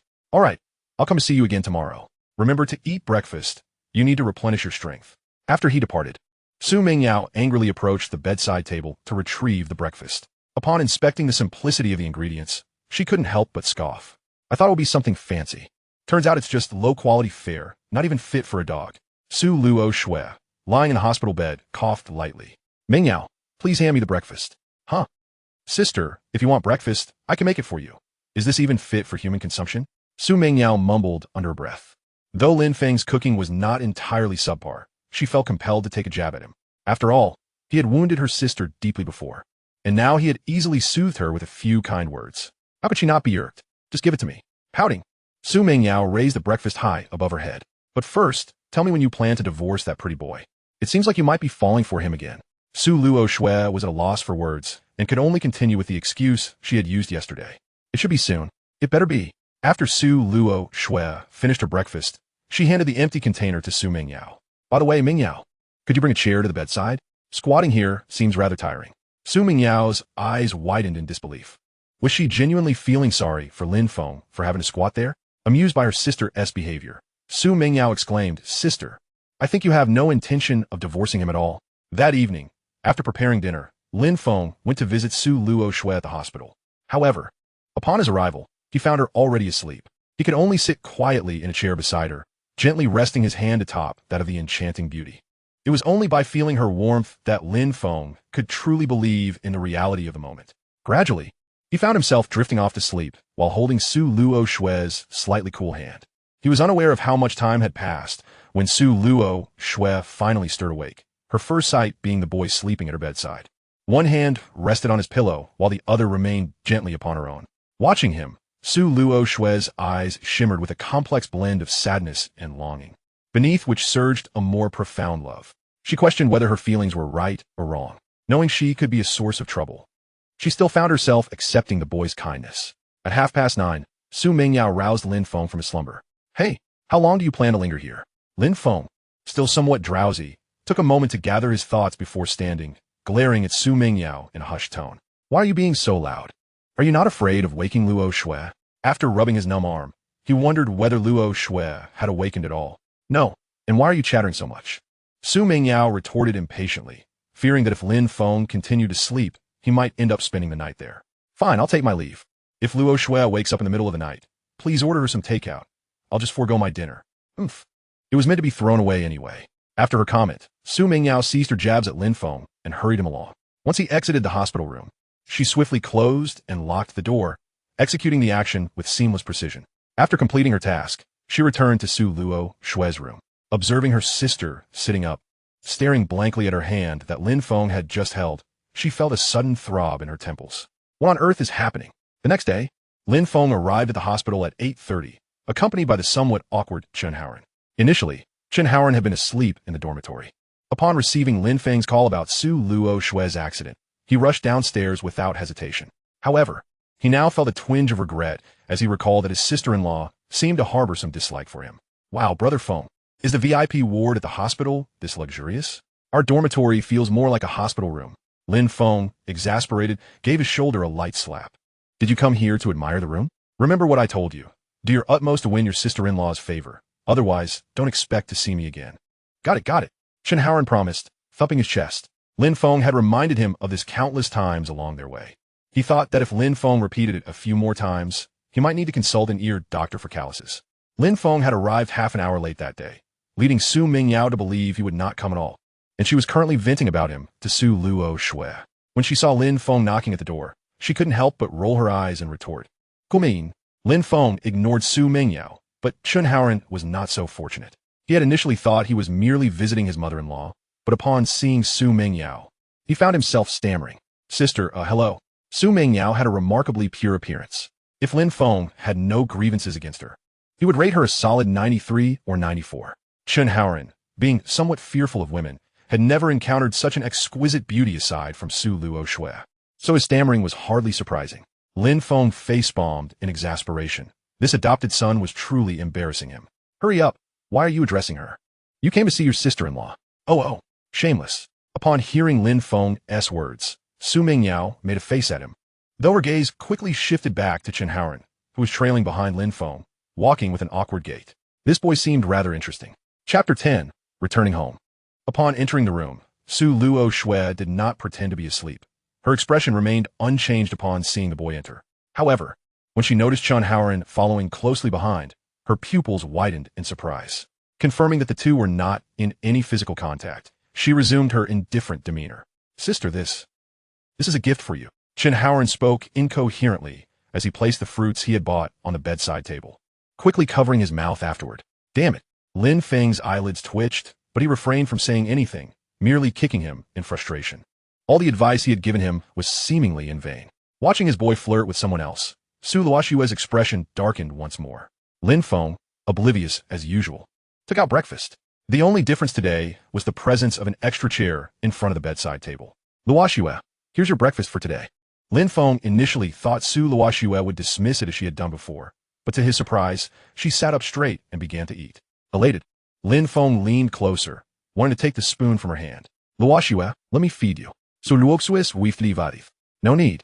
Her terse reply momentarily left the boy stunned. Oh, I thought you had tossed the previous breakfasts. Lin Feng scratched his head sheepishly, genuinely believing his efforts had been futile. Seeing Su Luoxue actually consume the breakfast he made eased his mind. How is it? The taste should be decent, right?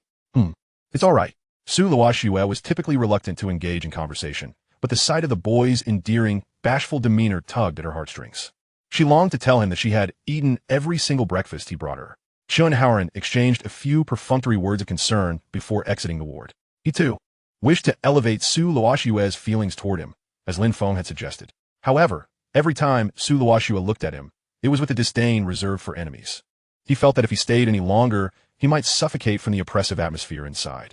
This low pressure seemed to target only Chun Haoran, as Lin Feng remained blissfully unaware, watching Su Luoxue enjoy his breakfast with satisfaction. Why are you staring at me? Su Luoxue found it impossible to ignore the boy's intense gaze. Luoxue, you're so beautiful. I just want to look at you more, Lin Feng said with unabashed delight. He was genuinely happy to see her less averse to him than before. Once Su Luoxue finished, Lin Feng gently took the lunchbox from her hands and grasped her hand softly. Luoxue, I plan to return home tomorrow, so I won't bring you breakfast. You must remember to eat on time. Once you're well, I'll take you to meet my parents, so they can see their daughter-in-law. Lin Feng, you should go back. Su Luoxue interrupted, her grip on the blanket tightening at the thought of meeting his family. She felt daunted, especially since she had been constantly demanding a divorce. Hearing that Lin Feng would return home tomorrow left her feeling a tad disheartened. All right, Lin Feng conceded, pursing his lips as he stood to leave the room. Outside, Chun Haoran found himself blushing furiously as Su Mingyao flirted with him, unsure where to put his hands, his gaze fixed firmly on the floor. Hey handsome, what's your name? You smell so good. By the way, what is your relationship with Lin Feng? Why are you his little brother? How about I help you become his big brother? Handsome. Lin Feng, noticing his inept friend, pulled him up from the sofa with irritation, glaring at him. What are you still doing here? Let us go. All right, I'm coming. Chun Haoran scrambled to follow Lin Feng, relieved to escape Su Mingyao's attention. Lin Feng was determined not to let his brother fall prey to her charms. Each encounter with her left him wanting to confront her. Although he understood her intentions were for Su Luoxue's sake, he still found her insufferable. As soon as the door closed, Lin Feng kicked Chun Haoran lightly. That was a vampire you were just talking to. If you fall for her, you can expect me to help with the cleanup. A vampire? Chun Haoran's eyes widened in disbelief. Just moments ago, he had been flustered by her flirtations. And now he was being told that such an innocent-looking girl was a vampire? Brother Feng, should we report this? Isn't it dangerous for our sister-in-law?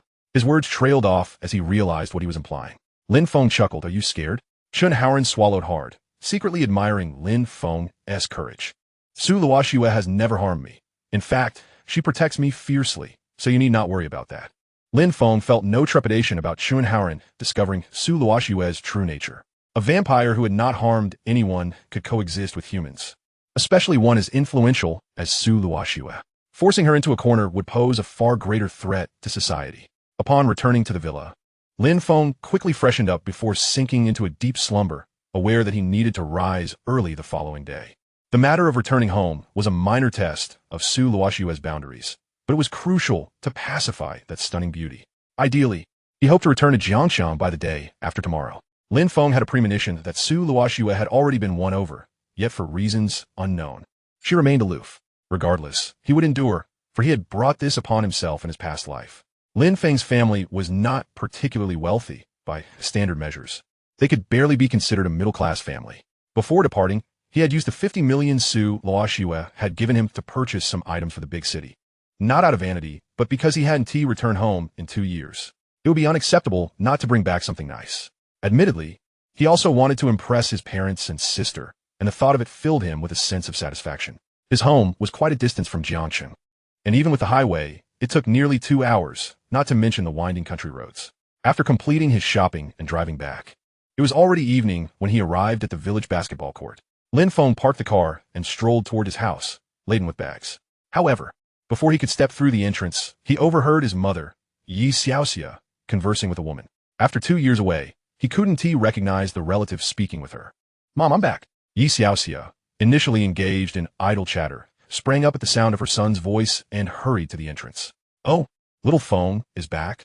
Her tone brimmed with delight, though she looked slightly puzzled at the sight of Lin Feng's numerous bags. "Little Feng, why did you bring back so much stuff?" "It's nothing, just some ordinary items," Lin Feng replied, placing the bags on the coffee table. Then a rather sharp voice pierced his ears. "Isn't this Lin Feng? Where you been making big bucks for the past 2 years?" Chapter 11. Lin Xiao. Lin Feng turned towards the source of the voice, a slightly plump middle-aged woman. Despite staring for a while, he could not place her. It had simply been too long since his last visit. "Little Feng, that's your fifth aunt," Yi Xiaoxia quickly reminded him, noticing her son's hesitation. Lin Feng then recalled who she was. This so-called fifth aunt was a person who despised the poor while favoring the wealthy. The children of their family had never taken a liking to her demeanor. Upon hearing Yi Xiaoxia's words, fifth aunt hastily waved her hand, remarking that modern children rarely speak to others. Coaxing him to utter a word would be more challenging than anything. Yi Xiaoxia could only offer an awkward smile in return, secretly pondering whether her own son was any different. Fifth aunt was exceedingly strict with her child, nearly instilling in him a sense of social withdrawal. While his academic performance was commendable, it still paled in comparison to her own son. Yi Xiaoxia genuinely felt a sense of pride in having Lin Feng as her son. Upon hearing fifth aunt disparage her child, she felt little inclination to engage further. "Brother, over here."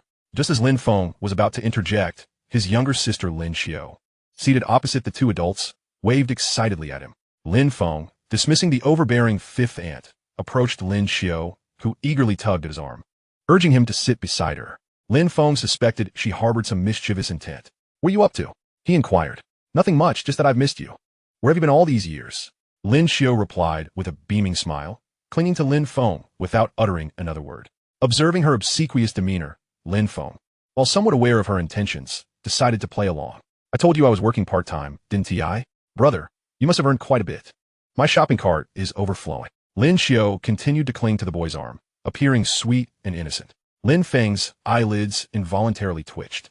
During the days spent with Su Luoxue, Lin Xiao often wondered when he would return, though her tone had never been this low before. His sister had never been one to mince words. Given her sycophantic behavior, it was evident that her shopping cart was indeed full. "All right, let me take a look. Keep your voice down. If Mom hears, she'll kill me." Lin Xiao quickly covered Lin Feng's mouth, fearing that if Yi Xiaoxia discovered her pestering Lin Feng for purchases, she might face dire consequences herself. Seeing that Yi Xiaoxia was not paying attention, she tightened her grip on Lin Feng's hand, as if afraid he might escape. "Well, let me show you, but it might be a bit excessive." Lin Xiao hesitantly unlocked her phone and opened a shopping app. Upon revealing her shopping cart, the total amount due exceeded 2,000 yuan. Lin Feng immediately stood up and walked towards Yi Xiaoxia. 2,000 yuan? Isn't that theft? "Brother, don't," Lin Xiao exclaimed, her cold sweat breaking out in fright. Grasping his hand, she hurriedly pressed him back onto the sofa, whispering urgently in his ear. "I know it's a bit pricey, but I really love it. Just buy me this little camera, okay? You said you spoil me the most. And you even called me your little princess." Lin Xiao began to pout, feeling somewhat embarrassed, yet determined to persuade Lin Feng to buy her something. Lin Feng shuddered at her brazen behavior and chuckled softly at his sister's shamelessness. He gently patted Lin Xiao's shoulder, ceasing his teasing. "All right, I'll show some mercy this once, but don't tell Mom. Besides, I'm not the one who spoils you the most anymore. I have a girlfriend now." "Huh? Really?" Lin Xiao barely registered Lin Feng's mention of his girlfriend. All she cared about was whether Lin Feng would clear her shopping cart. "Hold on. Let us see how much money your brother has now." Lin Feng displayed his mobile payment balance to Lin Xiao, instructing her not to tell their mother. Upon seeing the number on the screen, Lin Xiao snatched Lin Feng's phone, her eyes widening in disbelief. After glancing at Lin Feng, then back at the balance displayed, she gasped, "Oh my, brother, did you rob a bank?" Lin Xiao struggled to suppress her excitement, imagining herself becoming a little wealthy overnight. Had she truly succeeded in her aspirations for her brother to achieve greatness? She tightened her grip on Lin Feng's arm, silently vowing to never call him Old Deng again, nor share any abstract images in front of him. From now on, she would be a dutiful and obedient little sister. However, before she could revel in her joy, Fifth Aunt's sharp voice pierced her ears. Lin Feng must have earned quite a sum outside, bringing back all these items. They must be worth a fortune. As she spoke, She deliberately glanced at the large bags Lin Feng had brought. Yi Xiaoxia quickly laughed it off, refraining from commenting on the worth of the contents. Lin Xiao tugged at Lin Feng's arm, unable to tolerate fifth aunt's presence. Having just seen her brother's balance, she was confident that the items he brought back would be impressive. Brother, what did you bring back? Gifts for you and mom and dad. Just open them and see. With that, Lin Xiao released Lin Feng's arm and rushed over, selecting the most exquisitely wrapped package to open. Yi Xiaoxia wished to intervene, but found it difficult to voice her concerns. If Lin Feng's gifts were valuable, that would be one thing. If they were unremarkable, she dreaded the words that fifth aunt might utter. Yet, contrary to her expectations, fifth aunt's caustic remarks did not follow. Instead, Lin Xiao was elated. Bouncing on her feet. Wow, brother, is this for me? Inside the most exquisite packaging lay a model of a folding smartphone. A gift from Lin Feng for his little sister. He smiled and nodded. Yes, that one is for you. And there are two more. Those are for mom and dad. Hearing Lin Feng's words, Lin Xiao eagerly tore open more packages, discovering two identical phones within. Although they were not as luxurious as her folding model, their size and design hinted at their quality. Lin Xiao's smile remained unbroken as she continued to unveil Lin Feng's gifts, which included various high-end items. The only thing missing was a military aircraft carrier. Mom, look, this is what brother bought for you. Lin Xiao placed the phone in Yi Xiaoxia's hands while admiring her folding smartphone.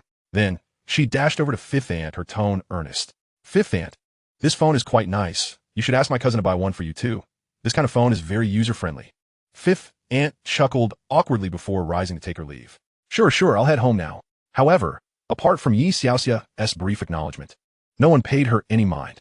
Once fifth aunt had distanced herself, Yi Xiaoxia regarded the table laden with gifts, her brow furrowing. Lin Feng, why did you buy so many things?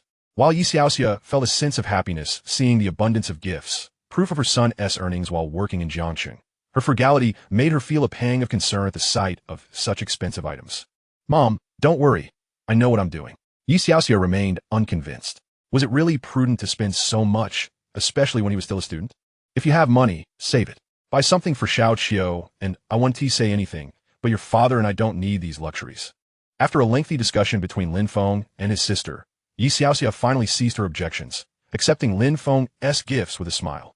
Chapter 12. The Confrontation. As Yi Xiaoxia went to the kitchen to prepare dinner, Lin Xiao immediately wrapped her arms around Lin Feng's. Brother, what are you doing in Jiangxing? Why not take me along? Upon seeing how much money Lin Feng had earned, she felt tempted. She had always been rather lazy and indifferent towards studying. If Lin Feng were to propose taking her to Jiangxing, she would genuinely leap at the chance. What are you doing here? You're only in your first year of high school. And besides, that money isn't even mine. It's from your sister-in-law. Huh? Lin Xiao's grip on the boy's arm faltered. Was it that money Lin Feng's own earnings? 40 million? A wealthy woman? 80 years old? She glanced at Lin Feng's appearance, and her expression soured further. Although they often exchanged playful insults, she had to admit that she had never encountered a boy more handsome than her brother. It was no wonder he had a sugar mama.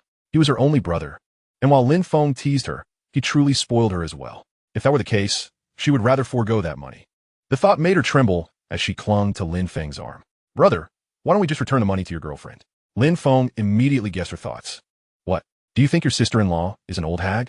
Lin Xiao said nothing, rolling her eyes at him to let him figure it out himself. I'll bring your sister-in-law to meet you someday, and then you won't think that way.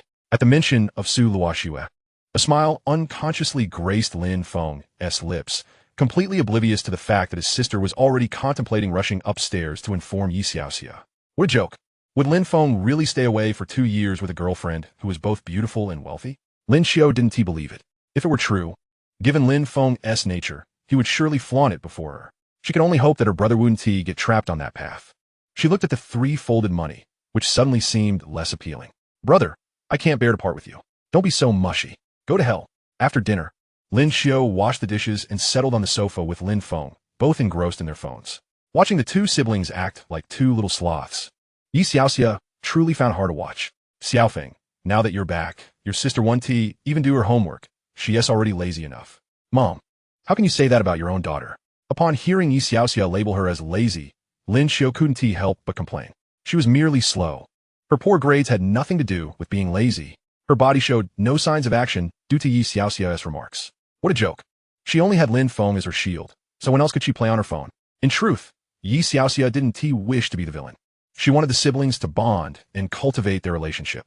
However, Lin Xiao's grades were truly dismal, a far cry from Lin Feng's during his time.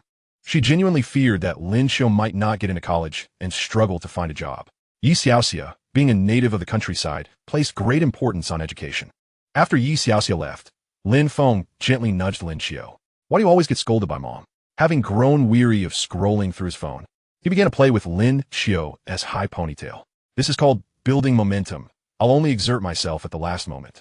Mom just doesn't understand. Lin Xiao shot Lin Feng a fierce glare and removed his hand from her hair. Every time Lin Feng played with her hair, it ended up in a tangled mess. I'll treat you to barbecue tonight. Let me play with your hair. Mom won't scold us, will she? What is there to fear? If anyone gets scolded, it'll be me. All right. The two indulged in a late-night snack, only to be caught red-handed by Yi Xiaoxia, resulting in a scolding. That day, Lin Feng woke up at 7:30. There was no helping it. His biological clock had settled into such a routine over the past few days. However, this was what he desired to see. He would have preferred to rise at 6. When they were younger, Lin Xiao would wake up exceptionally early, often coming to his room on weekends to burrow under his covers. If he didn't allow her, she would run to their mother to complain. Now, he had finally found his opportunity. Lin Feng charged into Lin Xiao's room, yanking open the curtains and marching to the bedside to throw off her blanket. Get up. Lin Xiao, look at the time. It took Lin Xiao half a minute of shaking before she finally turned over, feeling her brother still shaking her. She mercilessly kicked him away. However, Lin Feng, undeterred, simply continued to shake her. Reluctantly, she glanced at her phone to check the time. Seeing that it was 8 o'clock, Lin Xiao took a deep breath. Are you out of your mind? It's not even 8 yet. I'm just worried you'll sleep through it. Fine, go back to sleep. Go to hell. Ultimately, Lin Xiao didn't fall back asleep. Even if she had, Lin Feng would have continued to wake her. After brushing her teeth and having breakfast, she leaned against Lin Feng's shoulder like a sloth, scrolling through her phone. Brother, what are we having for lunch? I don't know, just not what you like. Go to hell. The next evening, Lin Feng set off back to Jiangsheng, unable to shake off his concern for Su Luoxue. Seeing that his parents and sister were all fine, he felt reassured to stay there. Arriving in Jiangsheng at 10 o'clock at night, Lin Feng had hoped to meet Su Luoxue, but alas, he was too late and had to give up that idea. He didn't rush to wash up. Instead, he picked up the dumbbells on the floor to work out. He had purchased the dumbbells online a few days ago, but had been too busy comforting Su Luoxue to use them. Now, he finally had the time to train. He diligently completed 8 sets of 6 repetitions, followed by 10 sets of 3 minutes of plank before finally stopping. His motivation for training wasn't a sudden whim. Wealthy women favored muscular men. He believed Su Luoxue would appreciate it, which was why he had bought the equipment to work out. The following morning, Lin Feng's arms felt slightly sore. He had forgotten to stretch after his workout the night before, but it was nothing serious. After preparing breakfast for Su Luoxue, he set off to Jiangsheng University to pick up Chunhaoren. As Lin Feng stepped out of the car, he intended to call Chunhaoren. However, a group of students wielding various implements approached, one even brandishing a small knife. Lin Feng thought he had stepped into some intense campus drama and instinctively wanted to retreat to his car. But a sudden gust of force from behind prevented him from doing so. After receiving a slap, Lin Feng recognized the culprit. It was Su Xia, the same person who had slapped him a few days prior. Lin Feng, you're dead. How dare you say my woman is for sale? I'll say that old woman who supports you is for sale too. Initially, Lin Feng had intended to retreat to his car, but upon hearing Su Xia's words, fury ignited within him. Being an emotional person, the only thought in his mind at that moment was that he would do whatever it took to take Su Xia down. Su Xia was pleased to have blocked Lin Feng's escape. But in the next moment, Lin Feng delivered a powerful blow, knocking out 2 of Su Xia's front teeth. Leaving him dazed, Lin Feng held his ground against those fragile college students without faltering, regardless of their physical prowess. The crucial factor was that they were too afraid to strike with their iron rods. The one with the knife was merely there for intimidation. In a fit of rage, Lin Feng's muscles were not in vain. He knocked down one college student, seizing his stick to retaliate. Though many had come, these college students had never witnessed such a scene. Seeing Lin Feng covered in blood, yet still standing, they lost their courage to descend further, particularly as they feared the potential consequences of causing a fatality. Chapter 13, Entering the Courtyard. Brother Feng. Shortly after those students departed, Chunhaoren rushed down the stairs. He had classes during the 3rd and 4th periods that morning, and Lin Feng had not called him today, so he had not woken up that early. However, someone in the dormitory mentioned a fight downstairs, and initially, he merely intended to witness the commotion. Little did he know that he would find himself embroiled in a situation involving his brother. At this moment, Lin Feng's adrenaline was still surging through his body. Despite being covered in wounds, he stood resolutely. When he saw his brother rushing toward him, he merely smiled to reassure him. Howren, I'm fine. In the next instant, his vision faded to darkness. Meanwhile, in Su Luoxue's hospital room, Su Mingyao looked at the sorrowful Su Luoxue with a resigned sigh. Simultaneously, she cursed Lin Feng in her heart. She had always known he was no good. She had previously warned Su Luoxue not to get too involved. Now, he had run off, leaving her stranded and foolishly alone. After accompanying Su Luoxue until 9 o'clock, Su Mingyao gently patted her shoulder. Sister, don't wait any longer. Go to sleep. Su Luoxue had gaze. Over the past few days, she had genuinely believed that Lin Feng had accepted her. Yet, she realized that it had all been one-sided. Her chest began to ache again, but her eyes remained downcast, as if she had long anticipated this outcome. The room fell into a profound silence as Su Mingyao pressed her lips together and took her hand. The melancholic atmosphere was soon disrupted by the jarring ring of a phone. Su Luoxue bit her lip and picked up the phone, her eyes glimmering with hope. But upon seeing the caller ID, which was not the person she wished to hear from, her hand fell weakly. In her despondency, she had completely forgotten that she had already blocked the boy's number. Su Mingyao, already irked, felt an urge to inflict harm upon the caller upon witnessing Su Luoxue's despondent expression.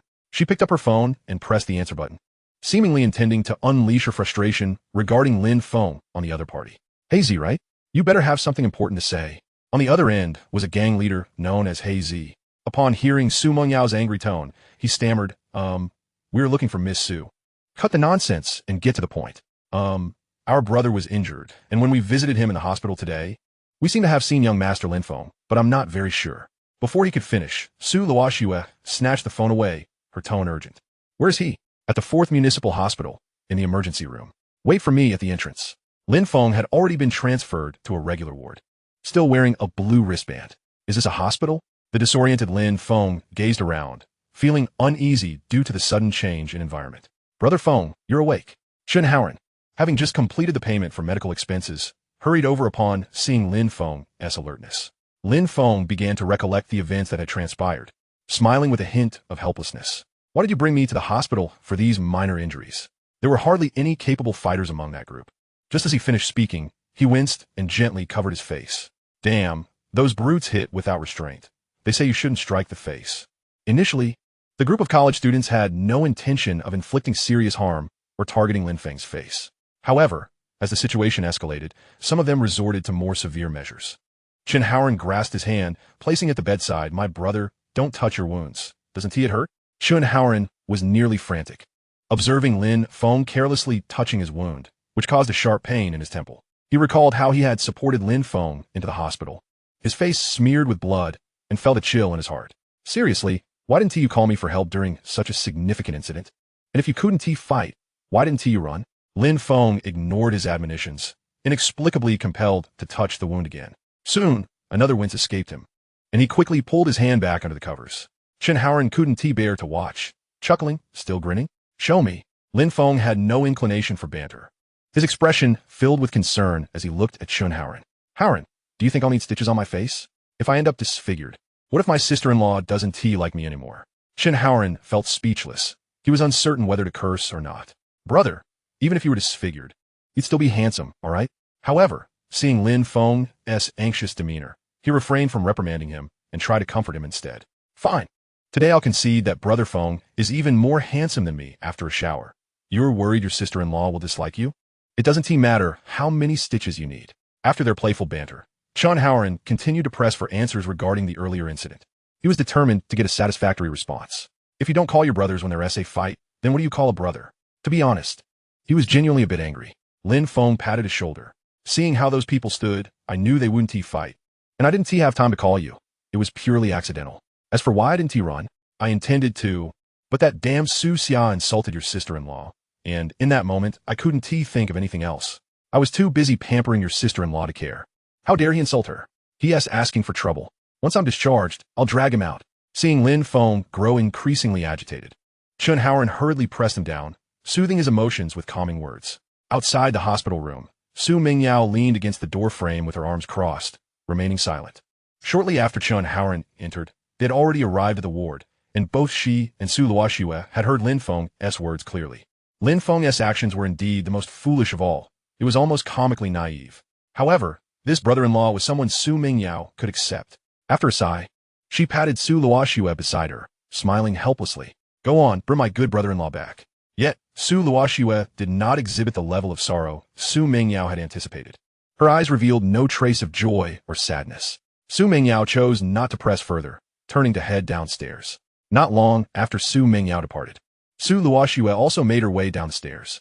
However, at the moment she turned, the powerful businesswoman of Jiangsheng felt her eyes suddenly well up. 2 lines of tears traced down her icy countenance, and her steps grew increasingly heavy as she descended the stairs. Su Se, how dare he bully a Feng? Though Su Luoxue had distanced herself from the underworld, she was not defenseless. Chapter 14. I heard you were looking for me? Su Luoxue hurriedly made a call as she descended the stairs, racing to Lin Feng's room. Upon seeing her appear before him, Lin Feng thought he might be hallucinating. Rubbing his eyes repeatedly, he finally confirmed that it was indeed his wife who had come. Luoxue? Sister-in-law, sister. Su Luoxue resumed her cold demeanor, merely nodding in acknowledgement of their greetings. Despite receiving no response, Lin Feng wore a goofy smile, sitting up to make room for Su Luoxue on his bed. Luoxue, you can sit here. Seeing his disheveled appearance, Su Luoxue pursed her lips tightly and moved to restrain his attempt to rise. Sit still. Don't move around your wounds. Though Lin Feng wished to stand, he lacked the strength, resigned to lie back down obediently. Luoxue, you haven't fully recovered yet, and my injuries aren't that serious. Su Luoxue's body trembled lightly, for she could scarcely endure Lin Feng's words. Each time he bowed his head in apology or uttered such phrases, she felt an overwhelming urge to draw him into her embrace, gently training him to call her darling. Alternatively, she envisioned confining him within her villa, binding his hands and feet with chains in her room. Whenever he sought her favor, she would feign ignorance or disregard him entirely, causing her heart to ache as if pierced by 1,000 needles. Immersed in her own world, it took her a moment to regain her voice. My injuries are of no consequence. I shall visit you over the next few days. Please take care of yourself. With that, she cast a fleeting glance at Chun Haoran, who stood across from her, making him shiver in response. Yet, she refrained from elaborating further. At present, she felt devoid of status or authority to criticize this loyal companion who lingered by Lin Feng's side. Luoxue, could you perhaps return a couple of days?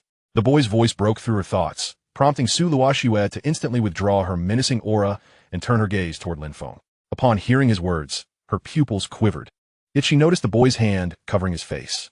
To her astonishment, this typically oblivious beauty could indeed decipher the emotions of others. It's nothing. You will still look handsome after your stitches, and Lin Feng is Lin Feng. His essence remains unchanged regardless of his appearance. Lin Feng's eyes widened in disbelief. Luoxue, you heard that? Su Luoxue responded with an awkward affirmative. After a brief period of restlessness, she made her way toward the hospital door. I will return tomorrow. Without waiting for the boy's reply, she strode out of the room. She genuinely feared rekindling her feelings. Having locked her heart away due to the experiences of her past life, she was determined to remain resolute. However, when this exquisite beauty received a call from Haizi and hurried to the hospital, the outcome of this game was already sealed. She was destined to be the loser. Chun Haoran took a 3-day leave, intending to care for Lin Feng throughout his recovery. Beyond providing sustenance, he kept Lin Feng company, going so far as to attend to his needs in the restroom. Despite Lin Feng's repeated suggestions to return to class, Chun Haoran remained indifferent. Su Luoxue arrived at the ward at 7 o'clock, even earlier than Lin Feng had visited her. However, as expected, Lin Feng remained in a deep slumber. Upon noticing Su Luoxue's arrival, Chun Haoran tactfully exited the room. Su Luoxue placed the fruits she had brought for Lin Feng on the bedside table, her gaze lingering on the boy's sleeping visage. Lin Feng had narrowly escaped severe disfigurement. Had those ruffians been more forceful, he might have required stitches. Recalling the boy's words from the day prior, I can barely pamper your sister-in-law, she felt a surge of indignation at his audacity to insult her. The anger etched on his face was unmistakable, and Su Luoxue found herself momentarily taken aback by his fervor. As she sensed movement around her, Lin Feng drowsily opened his eyes. Through the haze, he spotted her silhouette, and his tone instantly brightened. Luoxue, why are you here so early? Your injuries, Su Luoxue interrupted him, her voice cool and soothing. Does it still hurt? I've arranged for you to be moved to a VIP ward. The nurse will come to transfer you shortly. Oh, it doesn't hurt anymore. After being interrupted, Lin Feng found himself at a loss for words, leading to an awkward silence. Su Luoxue bit her lip, equally unsure of how to proceed. This normally stoic and icy Su appeared somewhat anxious, her fingers fidgeting nervously. Lin Feng couldn't help but chuckle. He had never seen Su Luoxue so flustered, and it struck him as rather endearing. Feeling the warmth of his smile, Su Luoxue's heart fluttered. She longed to gaze upon his radiant expression, but feigned indifference, turning her head away. Luoxue, may I hold your hand?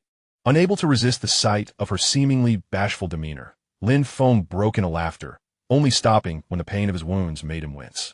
Su Luoxue shifted her body, still averting her gaze, and without uttering a word, she found her hand resting on the edge of the hospital bed. Luoxue, perhaps you could turn towards me. I wish to see you. I would rather look out the window. There's nothing much to see. You could call your good buddy back to show you. Your bond seems quite strong.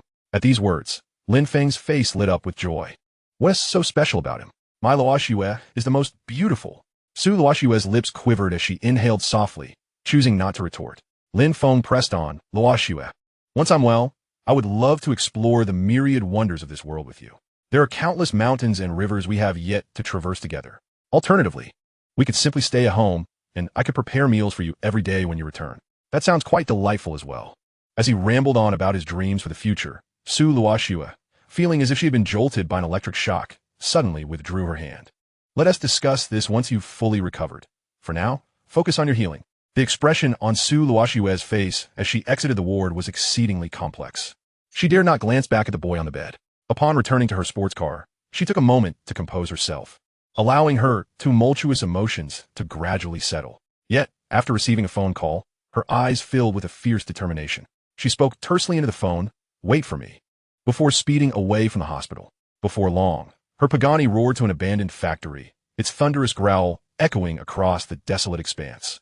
As Su Luoxue stepped out of the car, Heisey, the gang leader, hurried over with a sycophantic demeanor. "Miss Su, as per your instructions, I have captured those individuals, and they're all inside. Lead the way and bring me the one named Su Xia." Of course. The door to the dilapidated factory swung open, revealing dozens of university thugs imprisoned within. Su Xia, however, was not among them. He had been specially cared for by Su Luoxue and was confined in a deeper, more sinister cell. This chamber teemed with vermin, its floors littered with the remains of those who had been specially entertained by Su Luoxue, their corpses still fresh and crawling with maggots. As the door to the cell creaked open, a putrid stench assaulted the senses.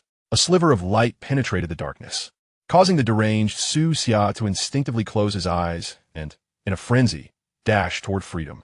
Yet, after only a few steps, he was seized by Heisey's men, who forced him down before Su Luoxue. Su Xia had been detained for quite some time, yet Heisey had chosen not to inform Su Luoxue immediately upon capturing him.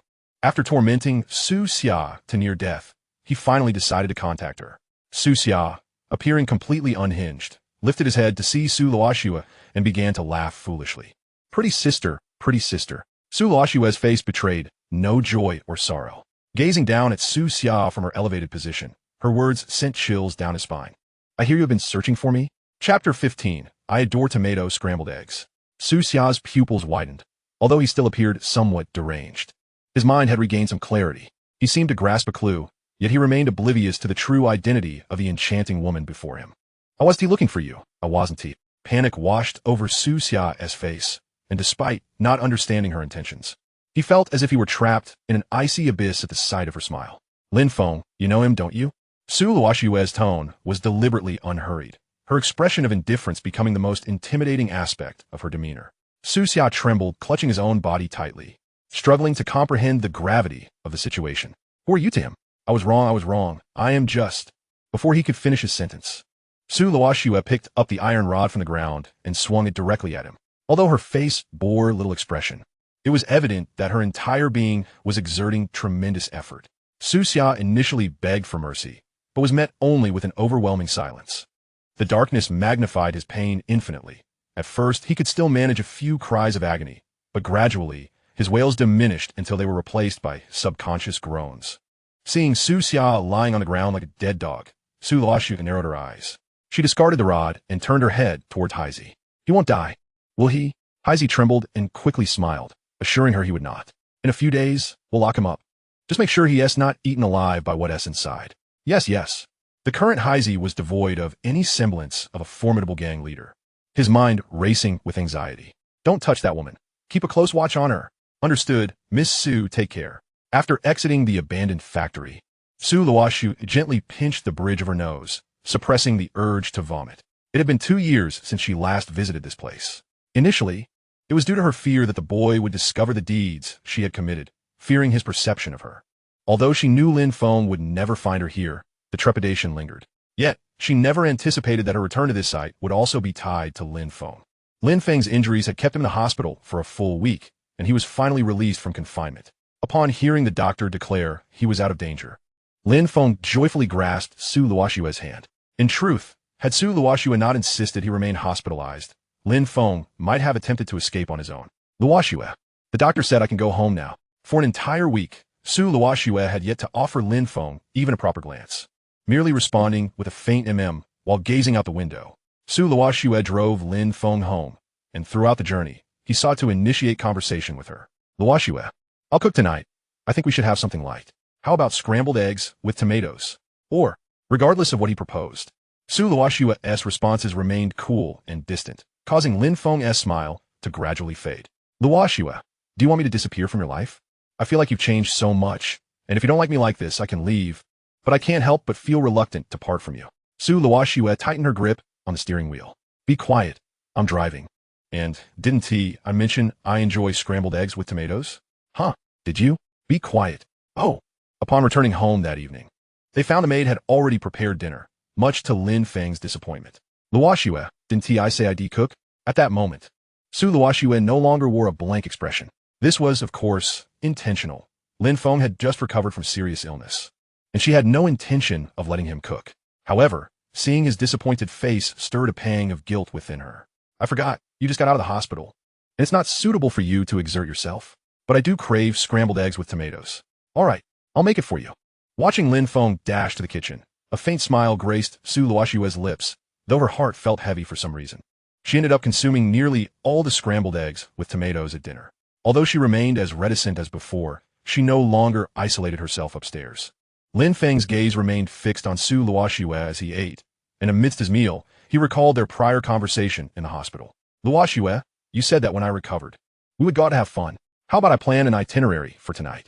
Su Luoxue had been distracted by Lin Feng's gaze, and upon hearing his words, her demeanor became noticeably awkward.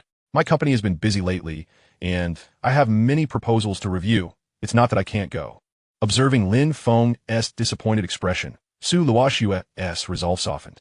Upon her rebirth, she had resolved to divorce Lin Feng. Yet now she found it difficult to send him away from the villa. She was uncertain of her own feelings and could only comfort herself that this was merely a delaying tactic. Lin Feng was not as oblivious as he seemed. For now, Su Luoxue decided to complete her work before making any plans. However, last night, she had unexpectedly changed her demeanor, no longer cold towards Lin Feng. When he brought up the topic of travel again, she felt a twinge of urgency, perhaps believing she had let him down by not reciprocating his goodwill. She hinted repeatedly that she was not opposed to the idea of traveling, when Lin Feng still showed no reaction, even after she approached him again post-bath. Her hints became more overt. She was on the verge of exclaiming her desire to travel. Yet Lin Feng was not in a hurry. Recalling Su Luoxue's anxious expression from the night before brought a smile to his face. He laughed until tears welled in his eyes, then paused to pull out his phone and open the album.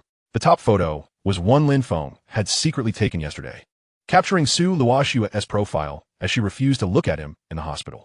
The image of her silhouette began to merge with the enchanting figure etched in his memory. Unable to resist, he gently caressed the screen with his fingertips as hot tears fell onto it. You at last resemble her.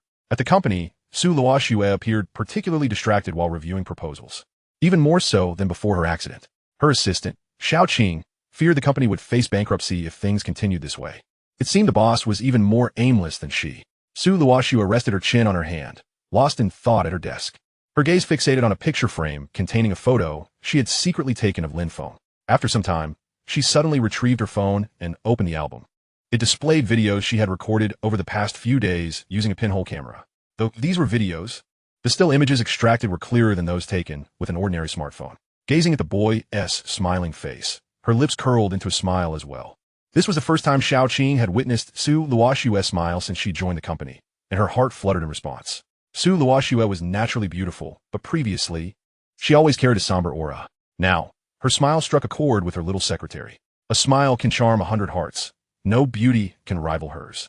seemed to be verses crafted just for Su Luoxue. Speaking of which, Bai Ji hadn't penned any new poems in quite a while. Perhaps he had retired from the scene. She was quite fond of that particular blogger. Chapter 16, Master Rashi.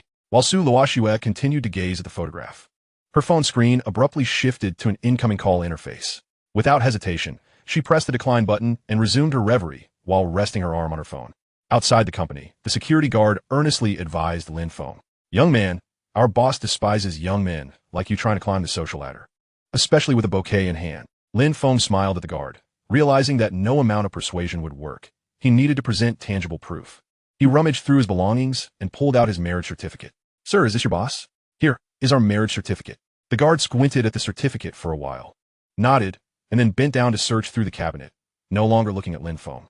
He initially presumed that the elderly gentleman intended to turn a blind eye, gracefully vaulting over the railing to enter the company. After Lin Feng had sprinted several dozen meters, the elder slowly raised his head, an old pair of reading glasses in hand.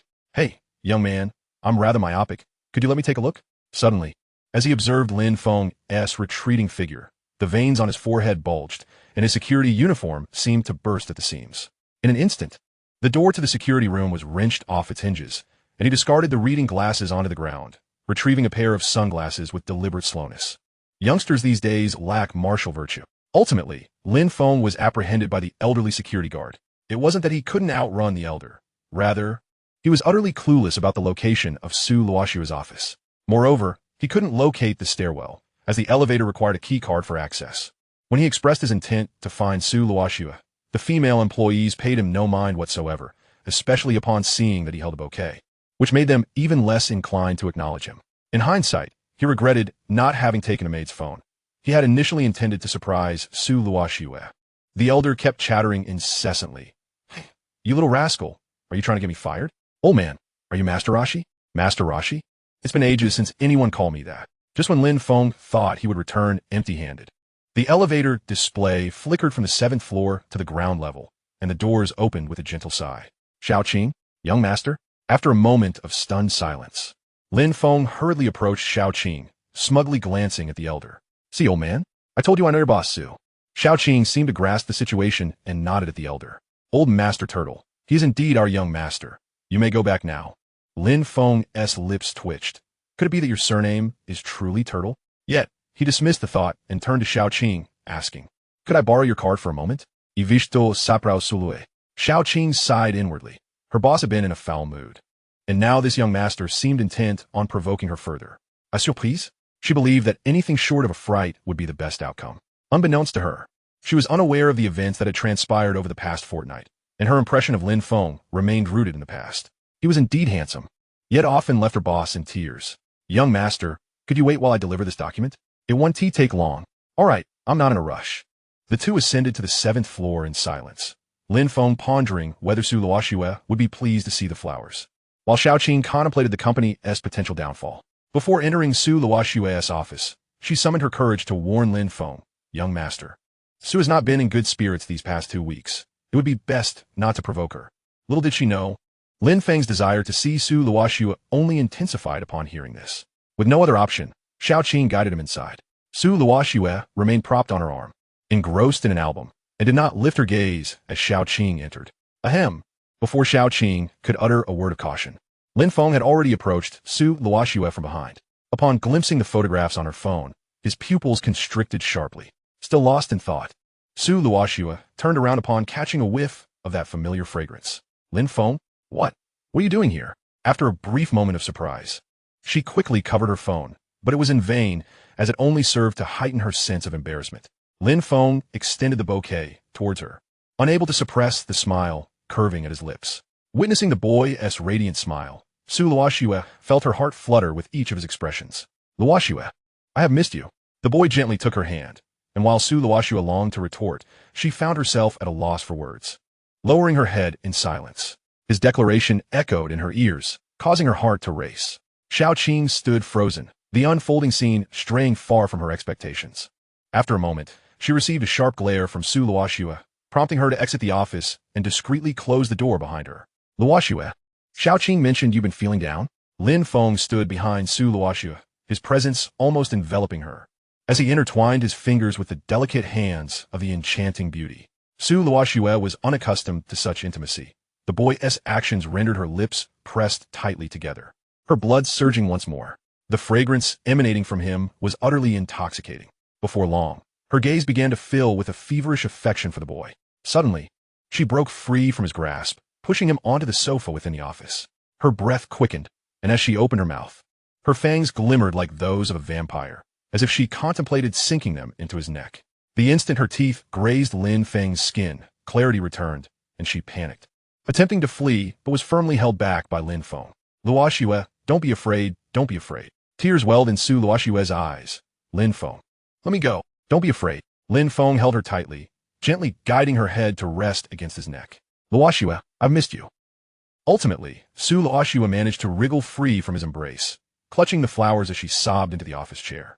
She could indeed feel the boy's overwhelming affection, yet she was paralyzed by fear. In her previous life, she had endured 2 years of indifference from him. Her pride and confidence had long been eroded. Moreover, he had died because of her in that lifetime. She truly dared not risk it again. Luoxue, I will wait for you. Lin Feng stood behind her, his demeanor now tender, as he softly caressed the back of her hand. Su Luoxue tremblait involuntarily, setting the flowers aside to stifle her mouth, tears cascading down her cheeks. Watching the beautiful woman weep so heart-wrenchingly pained Lin Feng. He reached for a tissue, gently wiping away her bittersweet and resentful tears. Su Luoxue felt anger, loathing the heavens for their cruelty towards her. Despite having resolved to leave, she found herself ensnared by the boy's smile, captivated by his kindness. Each flutter of her heart was a gamble, and when she placed her bet again, she was already utterly defeated.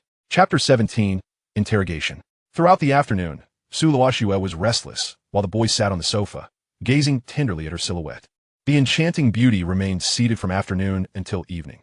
When her 6 o'clock alarm rang, she made no move. Lin Feng walked over and turned off the alarm, gently taking Su Luoxue's hand, speaking softly, "It's dark now, Luoxue. Shall I take you home?" Su Luoxue returned home with Lin Feng, who drove slowly and carefully. Upon arrival, Lin Feng entered the kitchen, donned an apron, and began to prepare dinner. He had specifically instructed the maid that morning not to cook for them, as he intended to take charge of the culinary duties himself. Throughout the evening, he refrained from mentioning the events in the office, as if they had never occurred. Observing the boy tying on his apron, Su Luoxue felt an inexplicable warmth, reminiscent of a genuine familial atmosphere. Lin Feng prepared Western cuisine, intending to treat Su Luoxue to a candlelight dinner. He placed the flowers he had gifted her that morning on the table and lit the candles he had prepared in advance. Without further ado, this candlelight dinner was indeed executed splendidly. The culinary creations were somewhat difficult to articulate. After serving the dishes, Lin Feng finally removed his apron and wiped his hand upon it. Luoxue, this steak is something I learned to prepare online. It may have been slightly overcooked. Su Luoxue could only muster a non-committal but ultimately mumbled softly, "I like it even if it's burnt." Today, Lin Feng spoke little, focusing intently on slicing the steak. The steak on Su Luoxue's plate remained untouched. In the ensuing days, Lin Feng continued his routine of delivering flowers to Su Luoxue at her company, discreetly tucking little love notes amongst the blooms. However, he refrained from lingering, merely sitting on the sofa for a while before departing, careful not to intrude upon her work. Only after the boy had vacated her office did Su Luoxue lift the flowers to admire them, removing the little love note on top. In the mountains, there are trees, and on those trees, branches. My heart rejoices for you, yet you remain unaware. Over the past few days, aside from delivering flowers, the boy had also taken the time to pen several little love letters directed to her. She found them somewhat cheesy, yet they brought a smile to her face as she tucked the latest note into her drawer. Within the confines of her desk drawer, several such notes had accumulated, each adorned with unique exteriors and different contents. After leaving the office, Lin Feng drove to the school, stopping beneath the dormitory to summon Shenhaoren. "Brother Feng, has your injury healed?" Shenhaoren was well aware of Lin Feng's intentions and felt an urgency to rush to Su Xia's dormitory. "Yes. Have you closely observed Su Xia's movements?" Upon hearing this inquiry, Shenhaoren's eagerness was swiftly extinguished. "Not yet. That Su Xia has been missing in action, and I haven't seen him around campus for days. However, I have spotted Xianingbing a few times." He paused and asked, "Are we the only two? Should I invite more people?" Lin Feng glanced around and reassured him, "You need not worry about that. We have ample manpower." In the following days, Lin Feng and Shenhaoren kept a watchful eye on Su Xia. Nevertheless, Lin Feng did not neglect his primary objective of seeking revenge, continuing to deliver flowers to Su Luoxue daily. After 2 days of surveillance, they had yet to catch sight of Su Xia. Instead, they encountered an officer. The officer approached Lin Feng, presenting his badge. "Hello, are you Mr. Lin Feng? We require your cooperation regarding a missing persons case and a public brawl." Lin Feng had an inkling of what had transpired. His own assault fell under the category of a public brawl. Without offering any explanations, he complied and followed the officer. Chun Haoran, witnessing his friend being taken away, was frantic and attempted to follow, but the officer would not permit it. "Rest assured, young comrade, we will not wrongfully accuse any innocent person. You may await the outcome here." Lin Feng waved his hand dismissively. "It's fine. Just focus on your studies at school. Nothing will happen."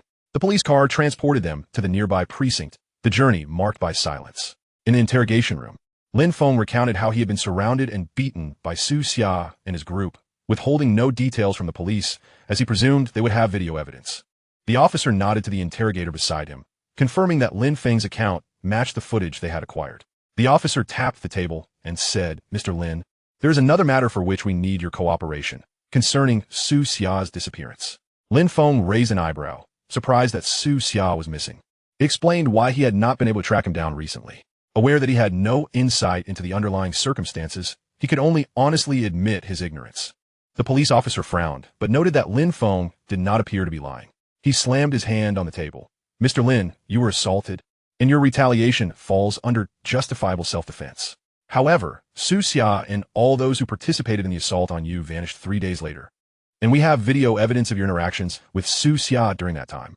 Lin Feng's pupils contracted momentarily, but he quickly regained his composure. "Is that so?" The officer, sensing the shift in Lin Feng's demeanor, adopted a more serious tone. "Mr. Lin, please assist us in our investigation. The information you possess is crucial." Lin Feng felt a sense of relief at the officer's urgency, surmising he might have some inkling of the truth. However, the officer was likely unaware of the full picture or lacked substantial evidence. Lin Feng resolutely maintained his ignorance, leading the officer to exit the interrogation room in frustration. After a while, another officer entered, appearing older and more intimidating, presumably the precinct chief. Yet, the chief failed to extract any useful information, leading to a stalemate in the interrogation room. "Comrade Lin, if you choose not to speak, we may need to request your cooperation for a few more days." Lin Feng remained unfazed, recalling that interrogations typically could not exceed 24 hours. He suspected the chief was merely trying to intimidate him. Moreover, he felt no urgency. He had plenty of time. He could even boast about having experienced the inner workings of the system once he emerged. Lin Feng and the chief exchanged silent glares. But before a victor could be determined, the roar of an engine interrupted from outside. A Pagani came to a steady halt in front of the police station, followed by several business vehicles. Su Luoxue emerged from the sports car, her long legs striding into the precinct. "Chief Chow." The man referred to as Chief Chow was the one who had just been locked in a silent standoff with Lin Feng. He squinted at Su Luoxue for a moment before turning to the unseen interrogation room. "Here to bail someone out?" Su Luoxue's expression remained impassive, merely casting a fleeting glance at Chief Chow. He said nothing, as Su Luoxue was no stranger to the precinct. He had yet to gather enough evidence to hold her accountable. Chief Chow ignored Su Luoxue and returned to the interrogation room.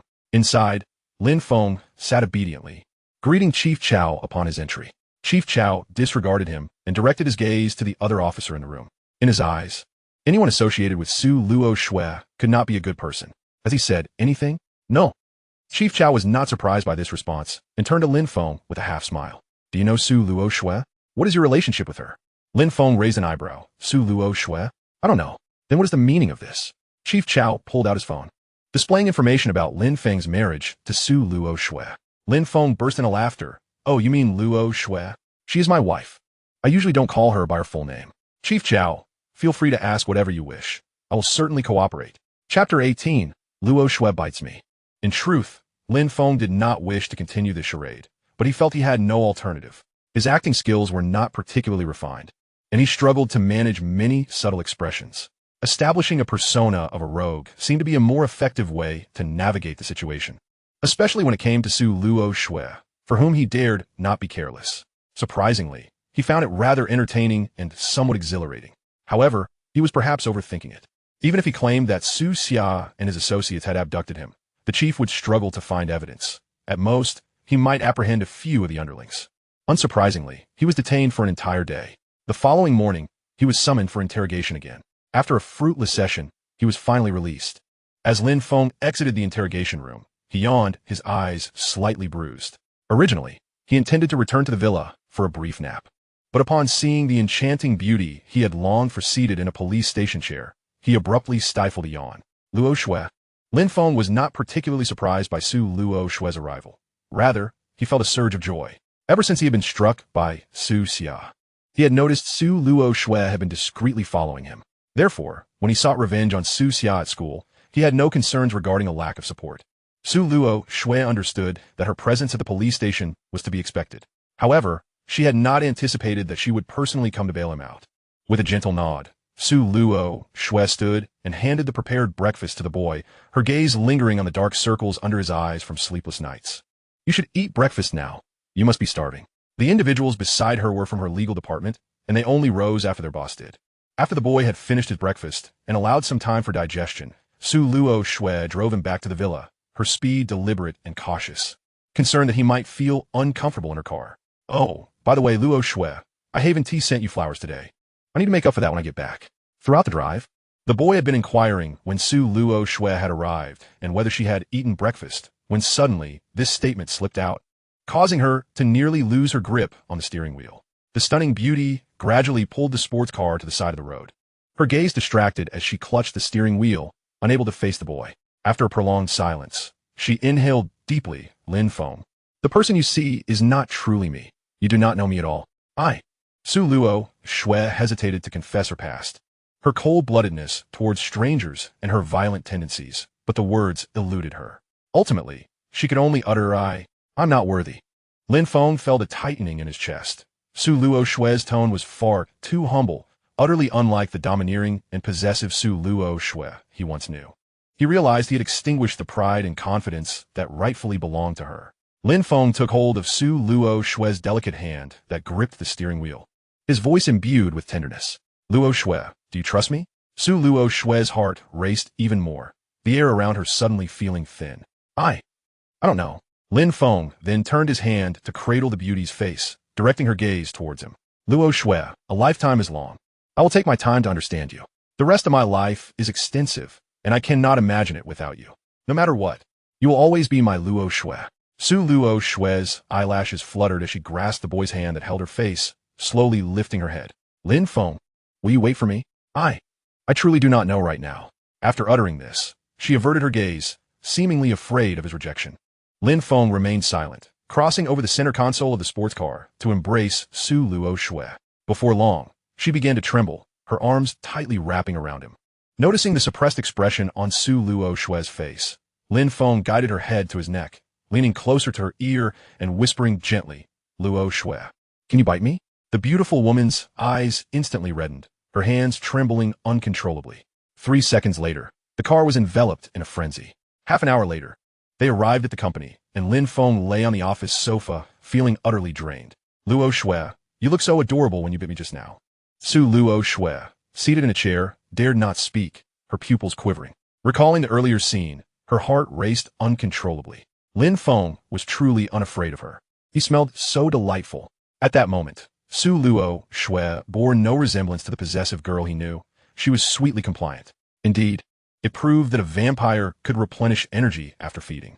Su Luoxue's work efficiency soared, accomplishing the workload of a day and a half in just one day. Lin Feng, experiencing his first bite, felt a pleasant numbness coursing through his body, and before long, he drifted off to sleep on the sofa. Hearing the gentle sounds of him sleeping, Su Luoxue finally dared to turn her head. Approaching him, she noticed the 2 distinct red marks on his neck, stirring her heart into a restless flutter. Lin Feng, both as a person and through his intoxicating scent, captivated Su Luoxue. In simple terms, her affection for him was both physiological and psychological, love that ran deep to her very core. Standing by the sofa for a while, she could not resist bending down to inhale his fragrance. For half a minute, she refrained from taking a bite. Although feeding on humans did not necessarily lead to death, excessive feeding could weaken the boy's body. Breathing heavily, she stood up and averted her gaze from Lin Feng. Opening her phone, she searched for handcuffs and chains. By evening, Lin Feng's energy gradually returned, and upon waking, his first act was to tease Su Luoxue. He continuously remarked on how adorable she looked when she bit him, provoking her to indulge again. Had Su Luoxue not possessed such self-control, Lin Feng would have surely found himself in a precarious situation. Luoxue, I thought you were going to abandon me. On the way home, Lin Feng continued to chatter away, completely unaware that the beauty beside him had nearly lost control on several occasions due to his teasing. Su Luoxue's voice quivered slightly. Fortunately, her cool demeanor kept her from blushing too fiercely. I didn't tea. I just feel unworthy. How could that be? In this lifetime, I have only recognized you. Luoxue, in the next life and the lives beyond, it will be the same. Lin Feng vowed, patting his chest, leaving Su Luoxue's gaze drifting as she struggled to respond. In the days that followed, Lin Feng hardly left Su Luoxue's side, accompanying her to and from work without a moment's separation. Although he frequently teased the beauty, leaving her flustered, her work efficiency remained unaffected, astonishing Xiaoqing. However, her astonishment was short-lived, for her workstation was moved from the 7th floor to the 6th, no longer serving as Su Luoxue's personal secretary. Chapter 19. The Proposal? After soothing Su Luoxue, Lin Feng began to contemplate another matter, the proposal. Although he and Su Luoxue had already obtained their marriage certificate, the moment had been devoid of romance, merely a situation where a knife was held to their throats. The photo on the marriage certificate, while attractive, was solely supported by their good looks. He desired a truly romantic proposal. Once he had considered the proposal, Lin Feng turned his thoughts to married life. Su Luoxue was 6 years his senior, and he was uncertain about her prowess in that regard. However, he was certain that exercising was a necessity. He certainly did not want Su Luoxue to demonstrate her strength by pinching him between her fingers. With that thought, he called Chen Haoren, discovering that he had no classes this weekend and immediately arranged to pick him up from school. Once in the car, Chen Haoren looked at Lin Feng apologetically. Bro Feng, I haven't encountered Su Xia in the past 2 weeks. I've been trying hard to find her, but I just can't. At that moment, Lin Feng recalled the matter. After leaving the police station, he had focused on comforting Su Luoxue and completely forgotten to inform Chen Haoren of this. Sorry, Haoren, you don't need to search anymore. Su Xia may no longer be among the living. Chen Haoren's mouth fell open in shock for a moment, but ultimately he did not inquire further. Bro Feng, what are we doing today? You'll find out soon enough. Bringing Chen Haoren to the nearby gym, he stood there with his mouth agape in disbelief. Brother Feng, did you summon me here just to accompany you in your workouts? Lin Feng nodded. What else would we come to the gym for if not to exercise? It's not like we're here to seek out some bearded man. Chen Haoren felt a wave of frustration rise within him. After 2 years in university, he had transformed into a fragile student, fearing that he would collapse after just a brief workout. Was this endeavor meant to drain his very life force? Brother Feng, I feel like if I attempt this, I'll be the subject of ridicule. I'd probably be on the floor after just 2 reps. Lin Feng shot him a disdainful glance. No one will mock you for being unable to lift. They will, however, mock those who fail to return the next day. Besides, if you neglect your fitness, your future wife might look at you with narrowed eyes. Chen Haoren found himself at a loss for words. Though Lin Feng had erred in one regard, a wife glancing at you with narrowed eyes might not necessarily signify a lack of physical prowess. Well, perhaps it was somewhat related. Both were indeed lacking. He lifted a dumbbell, exercising for a while before setting it down, hesitating as he looked at Lin Feng. By the way, Brother Feng, I think I might have developed feelings for a girl recently. Lin Feng immediately perked up, intrigued. Chen Haoren was notoriously shy around women and had never mentioned any romantic interest before. Who is it? Do I know her? You do, it's Su Mengyao. Lin Feng's expression froze in shock. Previously, when he had seen Su Mengyao flirting with his friend, he had cautioned Chen Haoren repeatedly, hoping to prevent him from getting entangled in anything. He never anticipated that within just a few weeks, Chen Haoren would develop feelings for her. Don't you know her background? Lin Feng asked incredulously. In his eyes, there were only 2 types of vampires, Su Luoxue and the rest. Chen Haoren felt humiliated by Lin Feng's words, mumbling, "ISN to your wife the same?" Lin Feng fell silent, scratching his head, momentarily at a loss for words. After a long pause, he finally broke the silence. So how is your relationship progressing? Fairly well. I think Su Mengyao has some interest in me too. Our conversations are quite pleasant. It was not that Lin Feng was overly concerned, but the news of vampires draining their victims to death had been rampant in the media. Moreover, his best friend was rather naive when it came to matters of the heart. Even if Su Mengyao did not prey on him, Lin Feng feared that Chen Haoren might be toyed with emotionally. Their first encounter had left Chen Haoren blushing furiously. What she turned out to be a heartless player. After 3 hours at the gym, Chen Haoren spent at least an hour and a half sitting on the floor. Had it not been for Lin Feng's encouragement, Claiming that girls love abs, he might have sat for 2 hours. Lin Feng set down the barbell, revealing his sculpted torso, muscles chiseled to perfection, leaving Chun Haoran in awe. Brother Feng, how long did it take you to achieve this? I want those muscles. As he reached out to touch, Lin Feng nimbly dodged away. Step back. My muscles are only for your sister-in-law to touch. It took me nearly 3 years to build this. Although during my senior year in high school, I didn't train as intensely. Oh, forget it. Chun Haoran had thought he could achieve such results in just a few months. Upon hearing that, he instantly waved his hand in dismissal. Lin Feng offered no further persuasion. After their workout, he took Chun Haoran to a local barbecue stall for skewers. Chun Haoran found the workout manageable, yet he consumed as many skewers as Lin Feng did. After finishing, he eagerly rushed to pay, and Lin Feng made no effort to stop him, sitting back in contemplation. Here you go, Brother Feng. After settling the bill, Chun Haoran returned with a case of beer, cheerfully handing Lin Feng a bottle. Brother Feng, it seems we haven't caught up like this in ages. By the way, what prompted you to start your own business a couple of years ago? Lin Feng silently took a swig of beer, unsure of how to respond. Should he divulge that he had been kidnapped and held captive on his bed for days? Thankfully, Su Luoxue's obsessive tendencies still allowed her to respect his autonomy, seeking to win him over with love.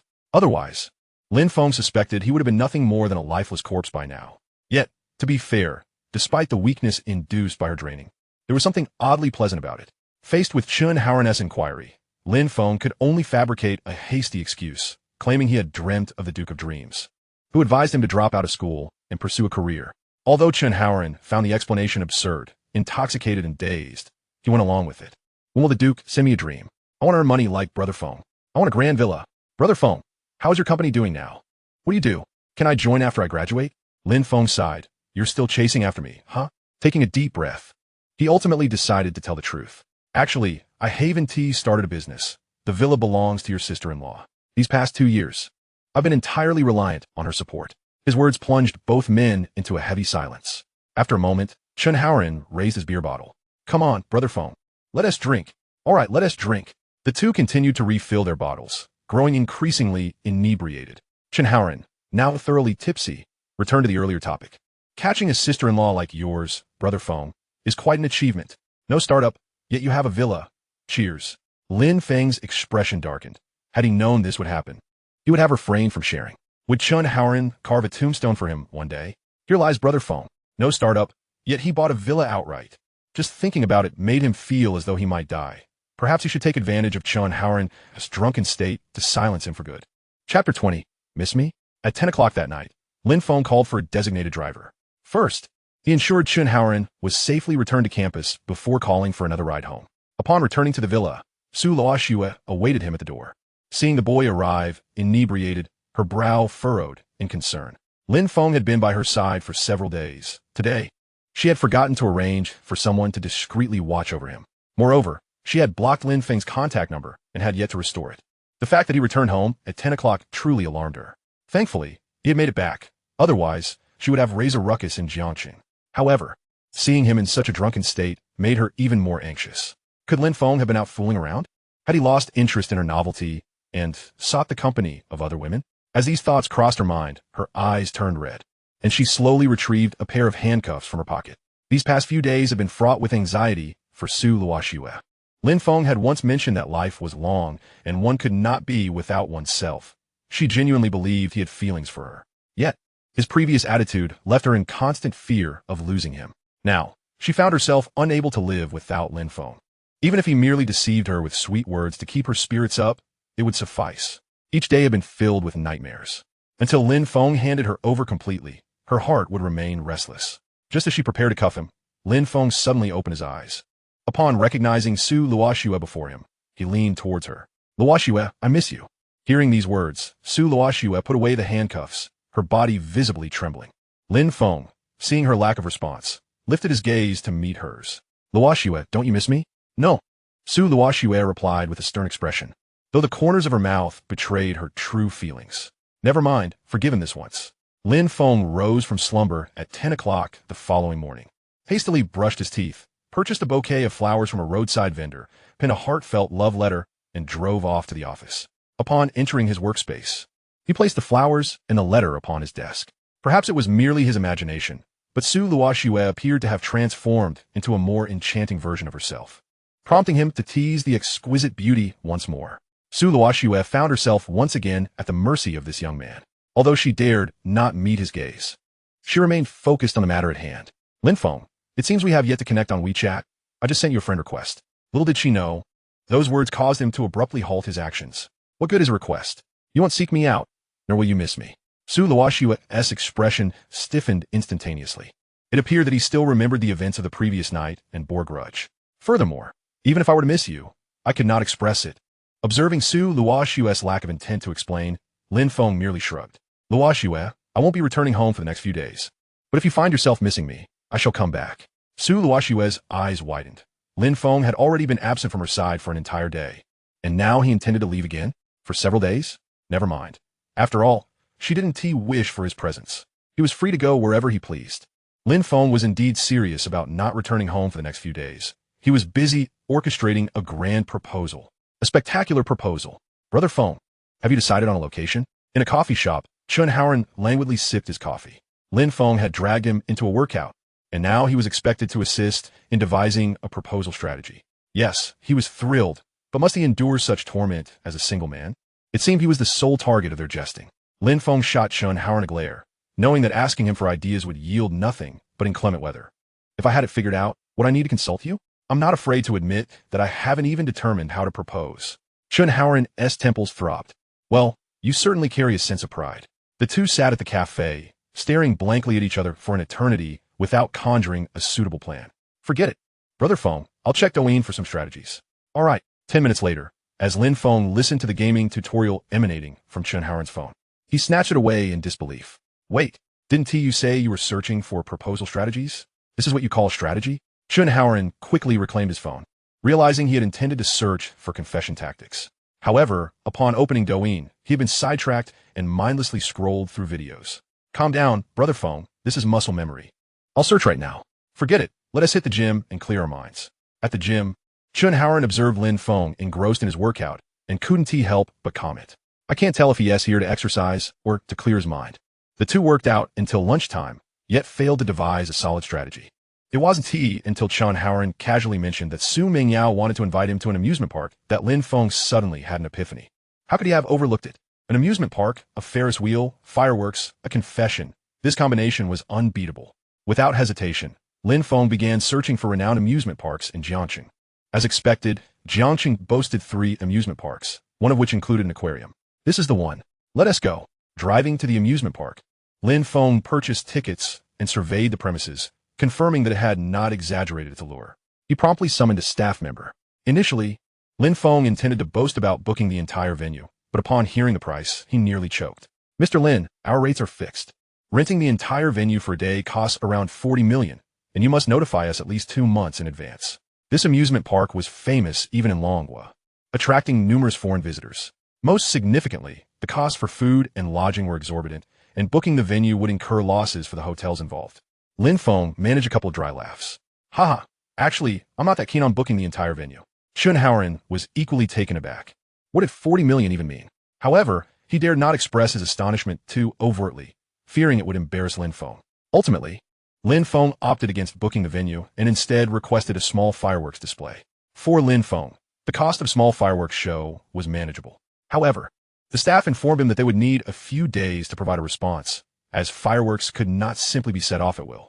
After finalizing all arrangements, Lin Feng found that time had slipped away, and it was already 7 o'clock.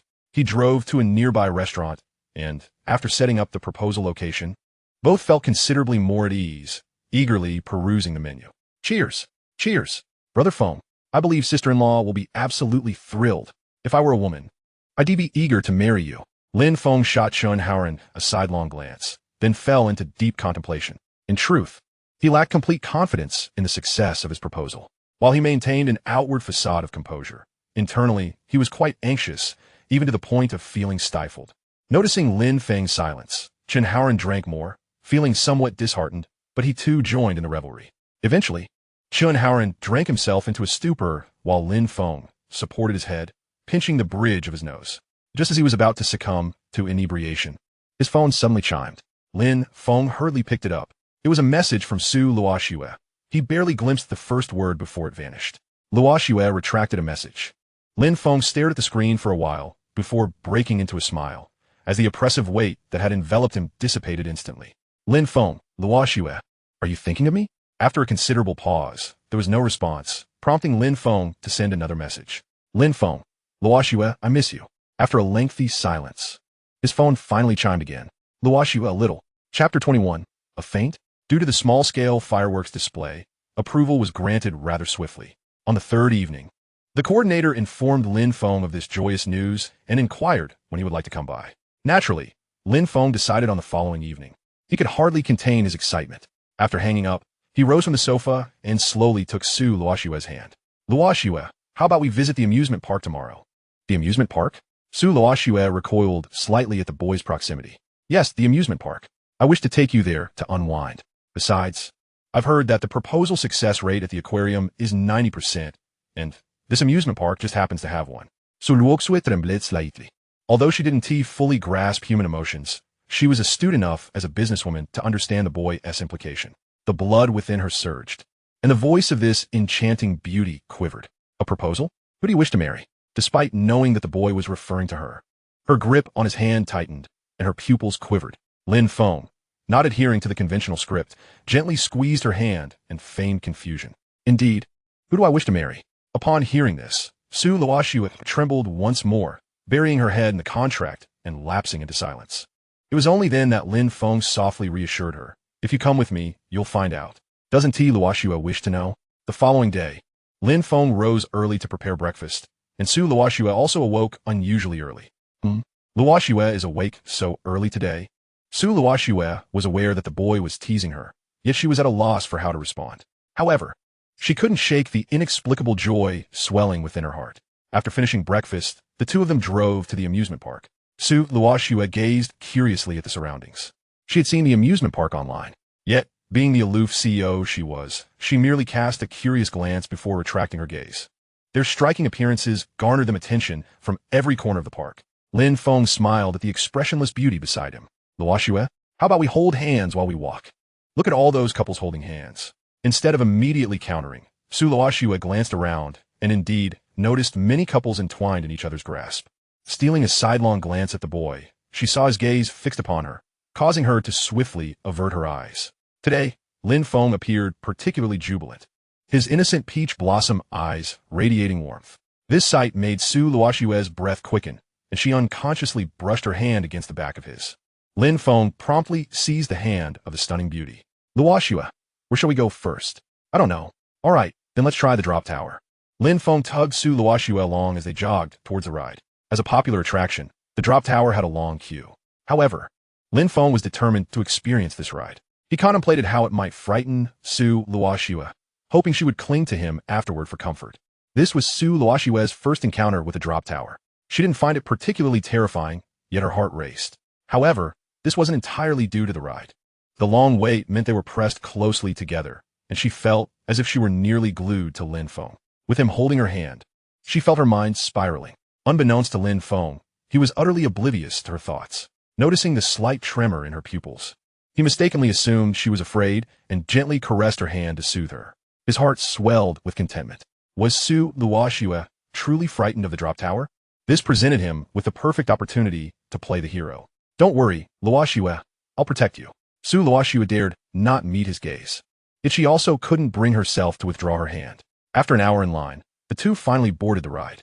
Unfortunately for Lin Feng, Su Luoxue exhibited no signs of fear. Her expression remained as stoic as ever.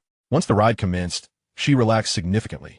As they reached the pinnacle, she wiggled her feet and peered down, seemingly searching for something. But Lin Feng remained undeterred, convinced that Su Luoxue was merely putting on a brave front. He placed his hand gently on her thigh in an attempt to comfort her. However, Su Luoxue felt as if she were an agitated cat, her skin prickling at the warmth of his palm. She bit her lip tightly to suppress any sound and dared not look down again. Lin Feng found her biting her lip amusing and couldn't resist teasing her with a gentle touch. The moment sent a wave of tension through Su Luoxue. The drop tower, accompanied by the shrieks of children, descended safely. Lin Feng stood up slowly, smiling at Su Luoxue. Did you enjoy it, Luoxue? Su Luoxue remained seated, her eyes shut tightly, her lips still pressed together. When Lin Feng reached for her hand, she flinched as if shocked. Luoxue, are you feeling unwell? No. Su Luoxue inhaled deeply and took the initiative to grasp his hand. Lin Feng declared that he intended to propose to someone today. She couldn't afford to mess it up. Lin Feng led Su Luoxue around the park, passing the aquarium multiple times without entering. Luoxue, let's play bumper cars. I loved them as a child. Hearing his voice, Su Luoxue quickly averted her gaze from the aquarium. Lin Feng noticed her reaction and sought to test her response. He felt a confidence that his chances of success were 99%. After experiencing every attraction except the Ferris wheel and the aquarium, the sun hung low in the sky. Su Luoxue's anxiety escalated, and as they passed the aquarium again, she tugged at his arm. Lin Feng, we haven't been inside here yet. Shall we take a look? Lin Feng flashed a crooked smile. Oh, it seems we haven't. Let's go see. Su Luoxue's eyes sparkled, and she nodded lightly. The aquarium wasn't particularly large, but it was well-equipped, featuring interactions with mermaids and visitors. Luoxue, look, sharks. From the moment she entered the aquarium, Su Luoxue was distracted, occasionally glancing at the boy beside her. Lin Feng, however, appeared unfazed as he led her through the exhibits, as though the proposal he mentioned last night was merely a jest. Upon reaching the end of the aquarium, Lin Feng halted, smiling at the beauty under Su Luoxue's anxious gaze. Luoxue, did you enjoy today? Su Luoxue's body stiffened. It was fun. Lin Feng nodded, still smiling, and took her hand as they walked out. Since you found it enjoyable, we should come again next time. Chapter 22. I too love you, Feng. As Lin Feng spoke, a wave of inferiority surged within Su Luoxue. Unpleasant memories began to invade her thoughts. Her eyes turned bloodshot at the realization that if Lin Feng did not propose to her, it could only mean he intended to propose to someone else. She couldn't bear the thought of losing him. If that were the case, she would employ extraordinary measures to keep him. This time, she would not allow him to escape. She would confine him within the villa for a lifetime, ensuring he would never leap from its heights. Luoxue, let's ride the Ferris wheel before heading home. Due to the night as shadows, Lin Feng failed to notice her reddened eyes. Su Luoxue quietly replied, feeling her blood run cold, and she no longer sensed her heart racing as she held his hand. At that moment, she could not absorb anything Lin Feng said. Her mind was solely occupied with how to keep him close. As they entered the Ferris wheel, Lin Feng patted the hand of a nearby staff member. The staff member, astonished, cast a glance at Su Luoxue, but after receiving a glare from Lin Feng, quickly averted his gaze and gestured an okay. The Ferris wheel ascended slowly, and throughout the ride, Lin Feng attempted to engage Su Luoxue in conversation. Yet, she stared blankly out the window, oblivious to his words. Lin Feng ceased his attempts to amuse her, pondering whether he had overstepped. Perhaps he hadn't. However, now was not the time for such thoughts. The most pressing matter was the proposal.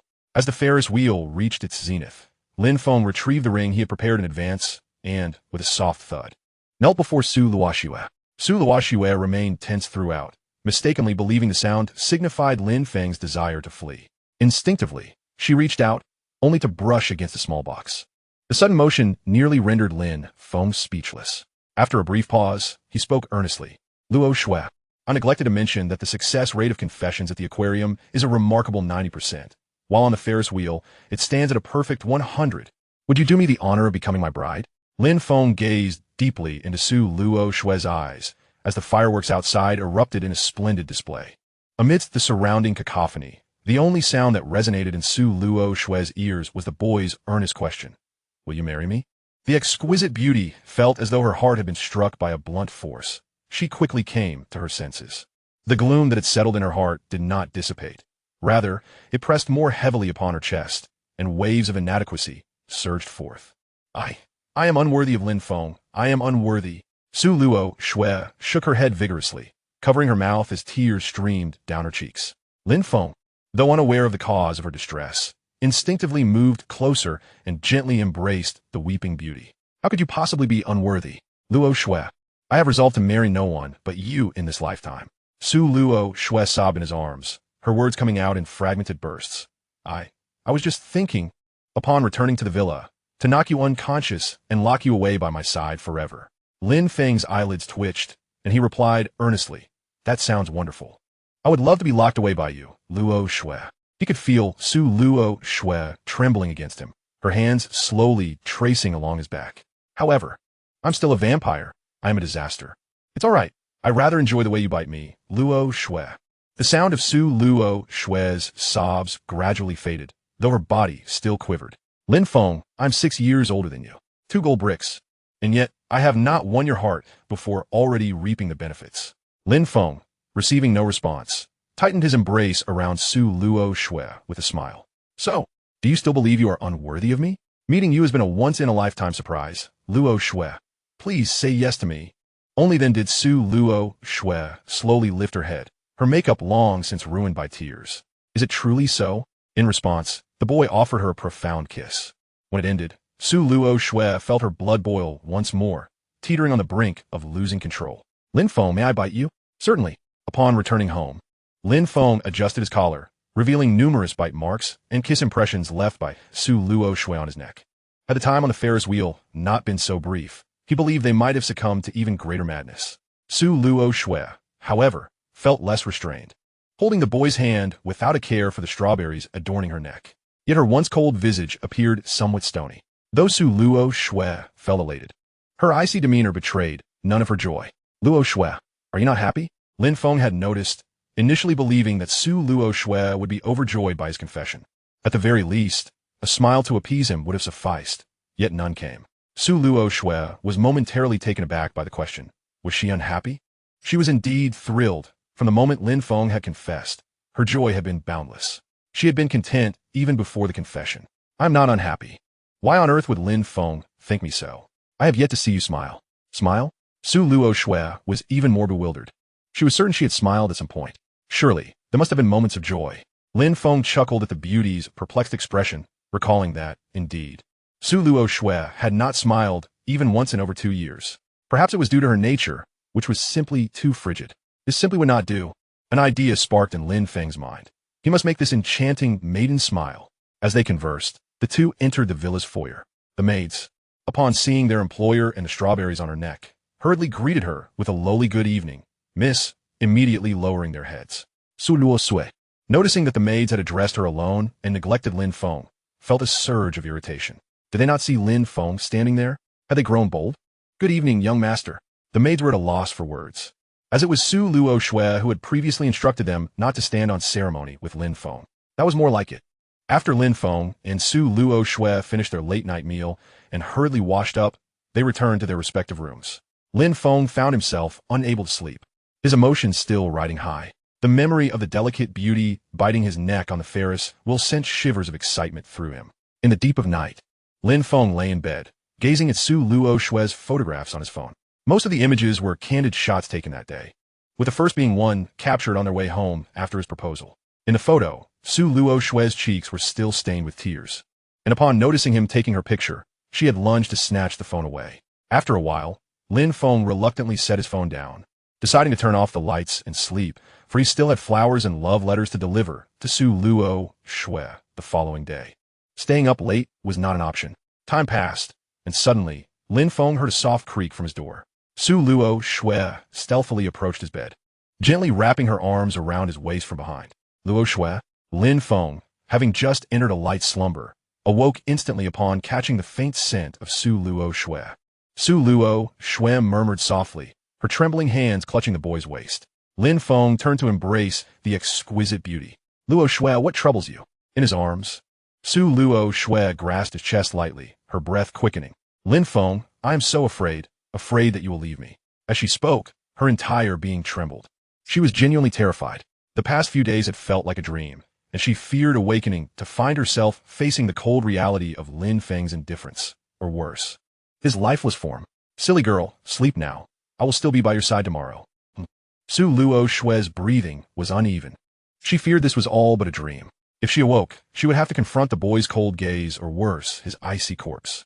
After some time, Su Luoxue's breathing gradually steadied. Just as she intended to close her eyes, she suddenly caught sight of 2 small wooden dolls. Due to Lin Feng's habit of keeping a small light on while he slept, Su Luoxue could see them quite clearly. They were the very dolls she had placed on Lin Feng's birthday cake. He had not discarded them. He had kept them. Lin Feng, having just entered a light slumber, felt the beauty trembling beside him once more. Instinctively, he attempted to soothe her, only to find himself firmly locked in her embrace. Lin Feng, give them to me. I am scared. I need them. Lin Feng, still rubbing the sleep from his eyes, suddenly came alive at her words. Without a moment's hesitation, he sat up, scooped Su Luoxue into his arms, and began to peel the layers away. A minute later, the room was filled with warmth. Feng declares his love. I love you most dearly, Luoxue. I still wish to hear. I love you. I will only love you, Luoxue, for my entire life. I love you too, Feng. Chapter 23. Who has shackled me with iron chains? At 5 o'clock in the morning, Lin Feng lay on his side in bed, cradling the already slumbering beauty, a smile unconsciously curling at his lips. What hardships had he endured prior to this? Though Su Luoxue appeared aloof, her beauty and figure were undeniable. Did the magnificent beauty not realize? No matter. It was enough that Lin Feng knew. Yet even more significant than that was the fact that he had witnessed Su Luoxue smile. Though it lasted but a few seconds, it was a genuine and heartfelt smile. When Su Luoxue smiled, she was truly breathtaking. Of course, she was equally captivating when she cried. At 1 o'clock in the afternoon, Lin Feng finally roused from his slumber. He gazed at the peaceful visage of Su Luoxue, a satisfied nod gracing his features. This, he mused, was the very essence of contentment. However, as he attempted to rise, he discovered his feet seemingly ensnared. Peering toward the foot of the bed, his expression stiffened in disbelief. When had this enchanting beauty secured his feet?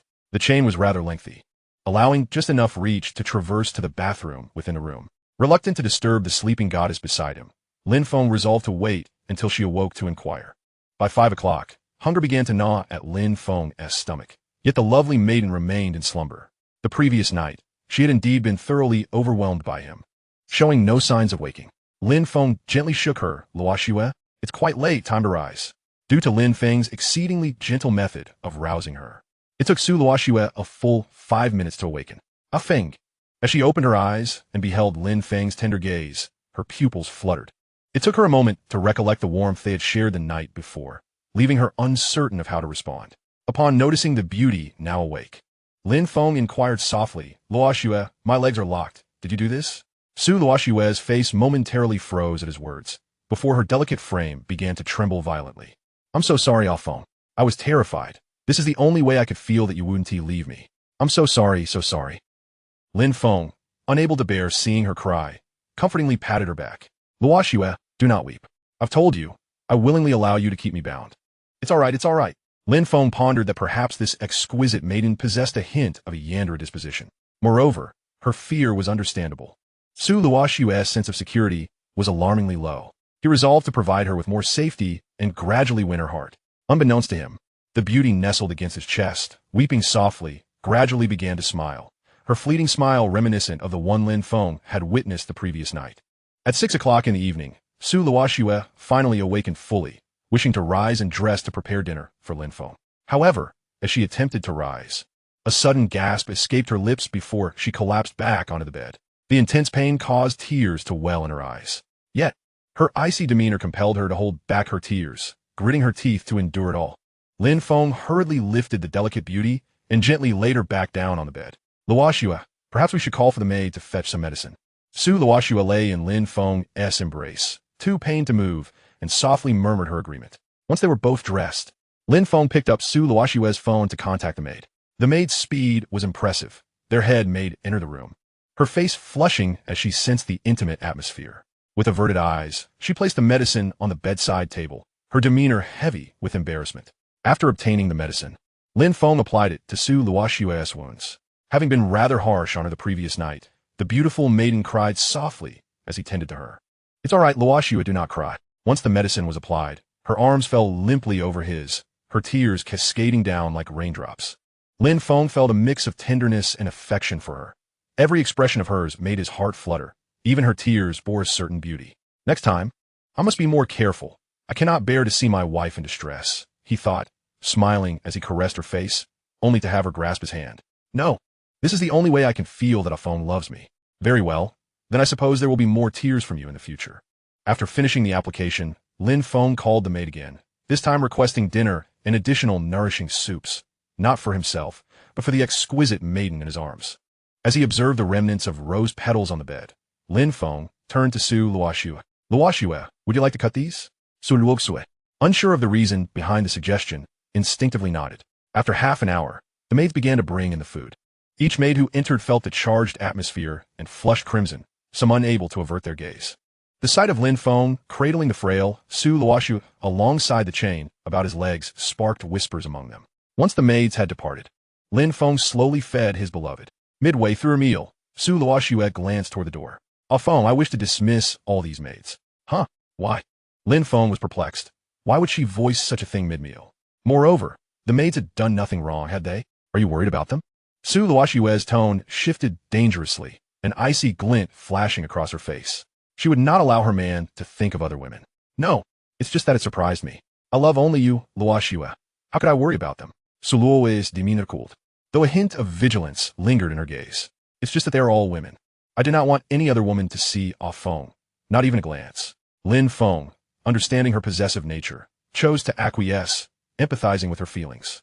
If there were male security personnel or caretakers in the house, he too would feel uncomfortable. Moreover, he adored Su Luoxue's fierce disposition, aloof yet possessively unique.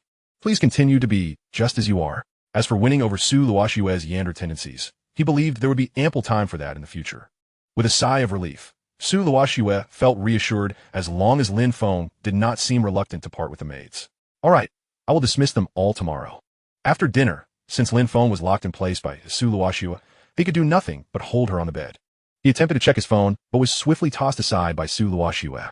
Her intention was clear. Lin Feng was to think solely of her, with no distractions permitted. Though he readily agreed, anxiety began to gnaw at him. While he cherished Su Luoxue's possessiveness, the thought of being unable to glance at his phone was rather daunting. For a day or two, it was manageable, but if this continued for an extended period, Lin Feng sensed it would become untenable. He gently massaged her shoulders and placed a kiss on her cheek. "Luoxue, what if we installed a projector or a television in our room? Sitting here all day could become rather tedious." Su Luoxue's demeanor turned dangerous once more as she bit her lip, contemplating her response. Does Ah Feng think television is more appealing? Or does he believe I am less captivating without it? Of course not, Lin Feng soothed, brushing her hair back. "Even if we are together, we can still watch television. I can hold you while we do." Su Luoxue neither agreed nor declined, her eyes flickering with uncertainty. She understood that they could cuddle while watching television, yet she longed for a face-to-face embrace, desiring a moment where only they existed in each other's gaze. Her possessiveness had always been intense, but now that Lin Feng had surrendered himself to her, it had intensified even further. Chapter 24, Ah Feng is mine, the entire world. For the next 3 days, Su Luoxue devoted herself to recuperation, gradually nurturing her health. On the 5th evening, the atmosphere in the room remained intensely passionate. Originally, Lin Feng felt a pang of sympathy for Su Luoxue, yet she insisted otherwise. In the room, Lin Feng gazed down upon the enchanting beauty.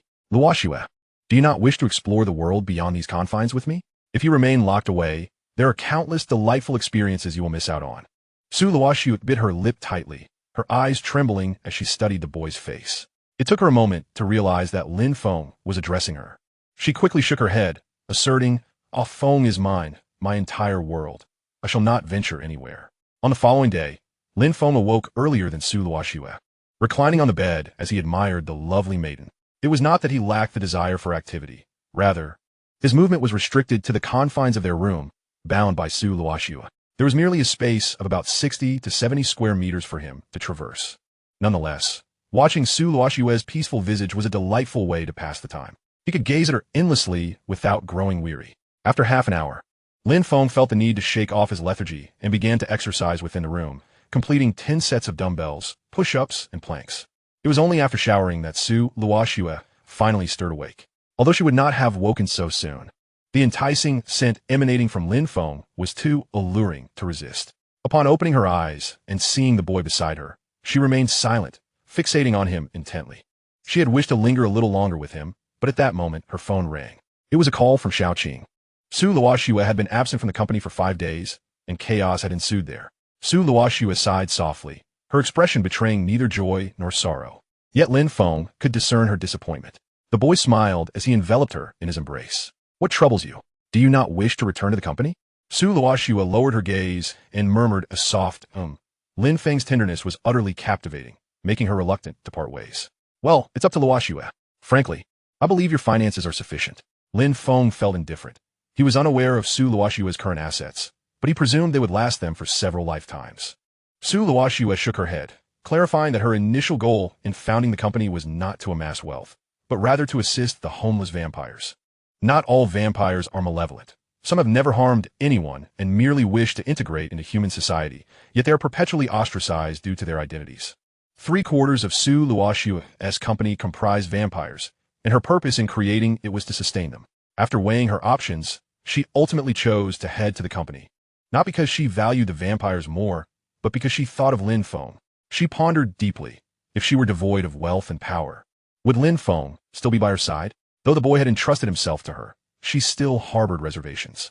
To speak frankly, she feared that Lin Feng's feelings might not be genuine. Even if he did genuinely love her, would she have been able to bring him back silently without her wealth and influence? Could she have used her power to threaten him with his family or Xianingbing? Thus, her actions were ultimately for the boy's sake. Before departing, she fixed her gaze upon Lin Feng for a considerable time. "Ah Feng, as I go to the company, can you promise not to run away?" Lin Feng felt a twinge of pain upon hearing her words. He realized he had been a cad, leaving Su Luoxue with such a low sense of security. After a moment, he could not help but chuckle. He was currently bound at the feet. Run away? He gently squeezed Su Luoxue's hand. "Luoxue, you could take me to the company. I can accompany you." "No." Su Luoxue, although feeling secure since acquiring Lin Feng, was even more inclined to keep him hidden away. Lin Feng belonged to her and only her. Not even a glance from another would be tolerated. Su Luoxue's refusal to take him to the company left Lin Feng at a loss. He gazed at the shackles on his feet and shook his head in resignation. He felt akin to a caged canary, perhaps even worse off. However, the notion of being a rich lady's pet seemed rather appealing.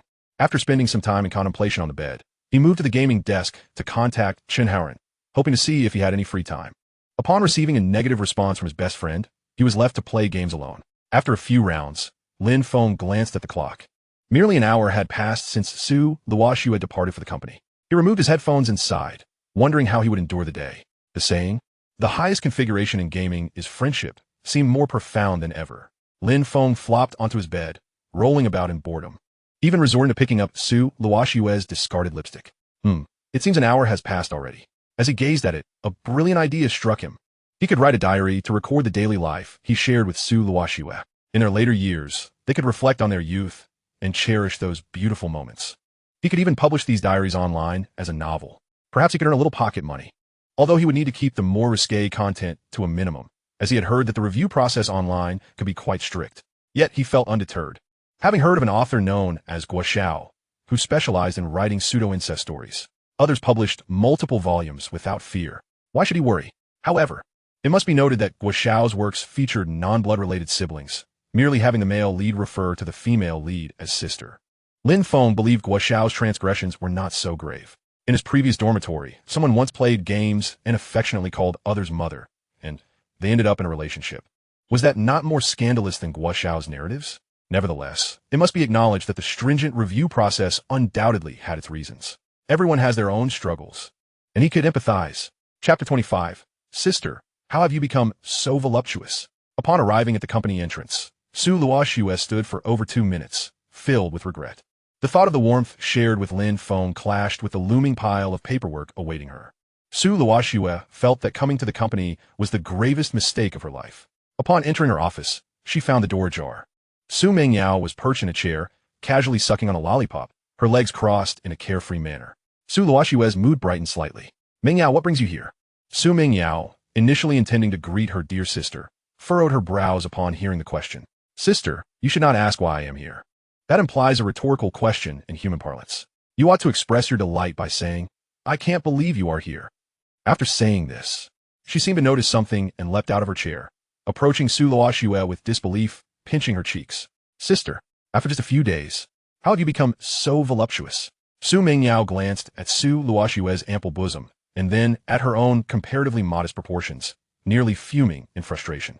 "And why is your face so rosy? Sister, you seem to have transformed into a vixen." Su Luoxue was typically known for her icy demeanor. How had she become so radiant? Su Mengyao, like a curious child, inspected Su Luoxue from head to toe, but Su Luoxue pushed her away with one hand. Su Mengyao was quite fond of her own figure, oblivious to the reason behind it, and paid no mind to Su Mengyao. Yet now was different. She understood that the boy admired her. The exquisite beauty's face was etched with seriousness. "Mengyao, you mustn't touch recklessly. This belongs to Offing." The boy had completely surrendered himself to her, and Su Luoxue felt as if she, too, was destined to belong entirely to Lin Feng. Su Mingyao nearly choked on her saliva upon hearing those words, staring incredulously at the stunning beauty before her. Sister, have you too? Su Luoxue was perplexed by Su Mingyao's inquiry. It wasn't until Su Mingyao elaborated in detail that she finally grasped the situation, nodding in acknowledgement with unabashed confidence. Su Mingyao felt as though the sky had collapsed. She was not only Su Luoxue's close friend, but also her younger sister, and a bit of an older sister's admirer. How could Lin Feng have so swiftly claimed her sister's innocence? How little time had passed. No wonder Su Luoxue's complexion was so radiant. She walked with a slight limp. However, she soon reconciled with this reality, cheeks flushed as she leaned closer to Su Luoxue's ear. Sister, what does it feel like? It just feels good. Su Luoxue began to respond to Su Mingyao's question, but halfway through, she noticed something amiss, her tone growing slightly irritated. Mingyao, you must not entertain any thoughts regarding offing. Not even a question. Offing is solely mine. Su Mingyao was taken aback by Su Luoxue's fierce demeanor and quickly sought to placate her. Oh dear sister, that was not my intention. Curiosity is natural. Curiosity is not permitted. Only I may be curious about offing. All right. Then you shall be the sole curious one. I have no intention of contesting you. Having soothed Su Luoxue, Su Mingyao finally breathed a sigh of relief and tentatively inquired, Sister, does our bond not surpass that of a man? It does surpass. Su Mingyao's smile returned. She had always believed that a mere man could not possibly compare. However, he does surpass often. After their playful banter, Su Mingyao ceased to disturb Su Luoxue's work, clutching her phone and grinning foolishly on the sofa. Even in Lin Feng's absence, Su Luoxue's work ethic remained undeterred. Rather, she immersed herself even more fervently in her tasks. Previously, she had been free of distractions, but now, one light among thousands shone just for her. The thought of the boy still locked away in her heart sent a shiver through Su Luoxue. She knew she couldn't rush him too much, otherwise, he might fear her. She needed to gradually help him acclimatize until he was bound to her for life. At noon, Su Luoxue returned to bring the boy a meal, napped for a while, and then hurried back to the office. After several days away, her desk was piled high with proposals. Even if she worked tirelessly, she knew she could not finish everything today. The clock ticking towards 6 felt particularly agonizing. True to her word, Su Luoxue would not break her rule of leaving only when the alarm rang. She could only wait patiently until 6 o'clock. With each proposal she completed, she would glance at her phone. In the final 10 minutes, she ceased all pretense, sitting in her chair and counting the seconds. As soon as the alarm rang, she sprang up and rushed downstairs. Hey, sister, are we going out for drinks tonight? Why are you in such a hurry? I must go home. We'll talk tomorrow. Upon returning home, the villa was devoid of its usual liveliness. Su Luoxue had indeed dismissed all the maids, leaving not a single one behind. However, she compensated them by distributing this year's bonuses in advance, a gesture of gratitude for their hard work. Lin Feng, oblivious to his beautiful lady's arrival, sat at his gaming desk, writing a novel on his $200,000 computer. Su Luoxue quickly approached and shut down the computer without a word, firmly grasping the boy's hand. Her eyes gradually turning a deep crimson. The boy's temples throbbed. Surely the novel had auto-saved? Sighing, he turned to embrace the enchanting beauty. What does it matter? If it wasn't saved, I'll just rewrite it, he thought. Luoxue, are you a cat? Why do you walk so silently?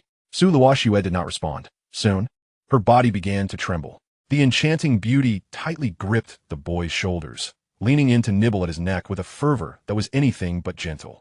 Lin Feng gritted his teeth, and after a moment, he smiled and stroked her head. Take it slow. No one is competing with you.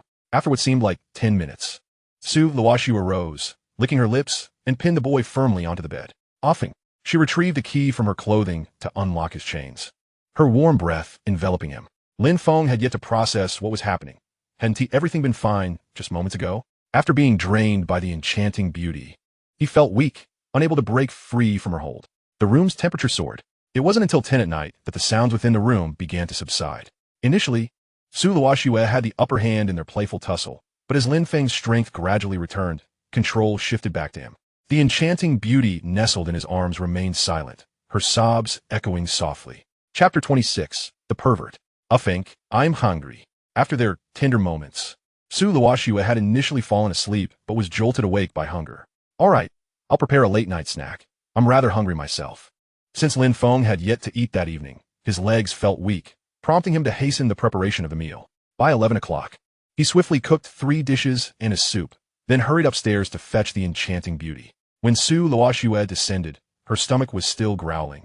But after consuming 2 pieces of meat, she set down her chopsticks. She seemed to lose her appetite. The next morning, Lin Feng found himself dragging the chains to the bathroom, uncertain of when Su Luoxue had shackled him.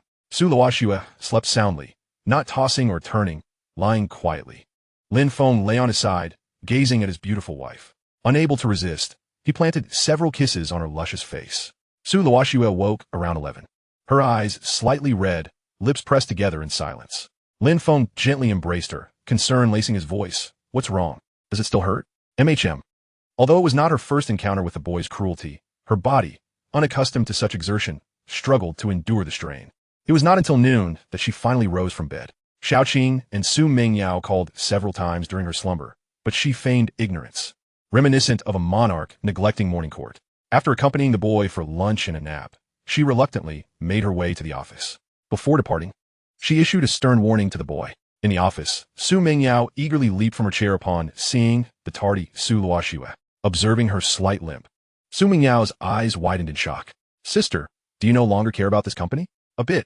Su Mingyao fell silent for a moment before recalling the day's agenda. Sister, you promised me yesterday that we would go out for drinks. You can't go back on your word. Su Luoxue looked bewildered.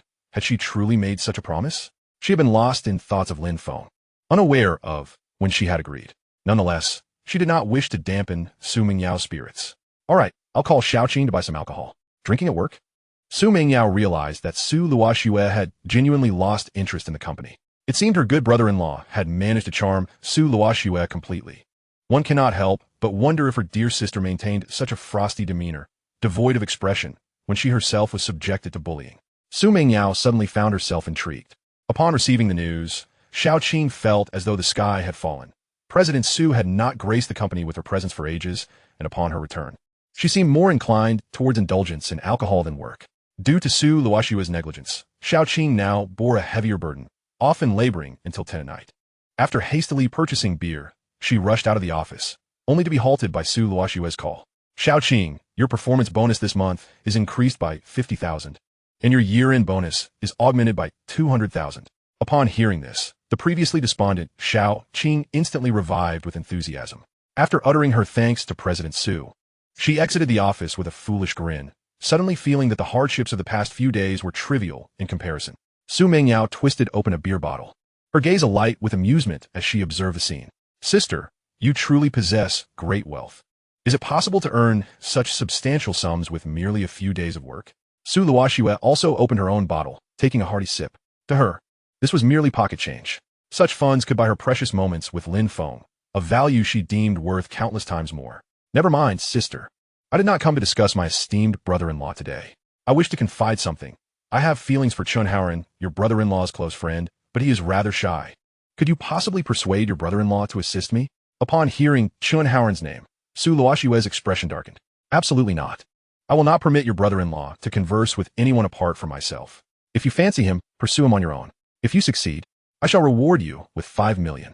Su Mingyao gasped, realizing her sister seemed to harbor a distaste for Chunhaoren. Moreover, her words echoed the sentiments of a possessive lover. You forbid Lin Feng from interacting with others? Sister, I am not afraid of failure. I am simply uncertain of Chunhaoren's feelings towards me. Su Luoxue's countenance grew grim. I will simply bind him to you. Sister, what kind of courtship strategy is that?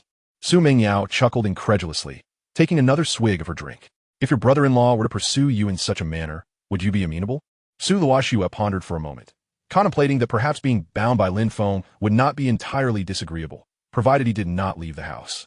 Your brother-in-law was courted in this very manner. Is there a problem with that? Moreover, if Ah Feng were to bind me, I would find it acceptable.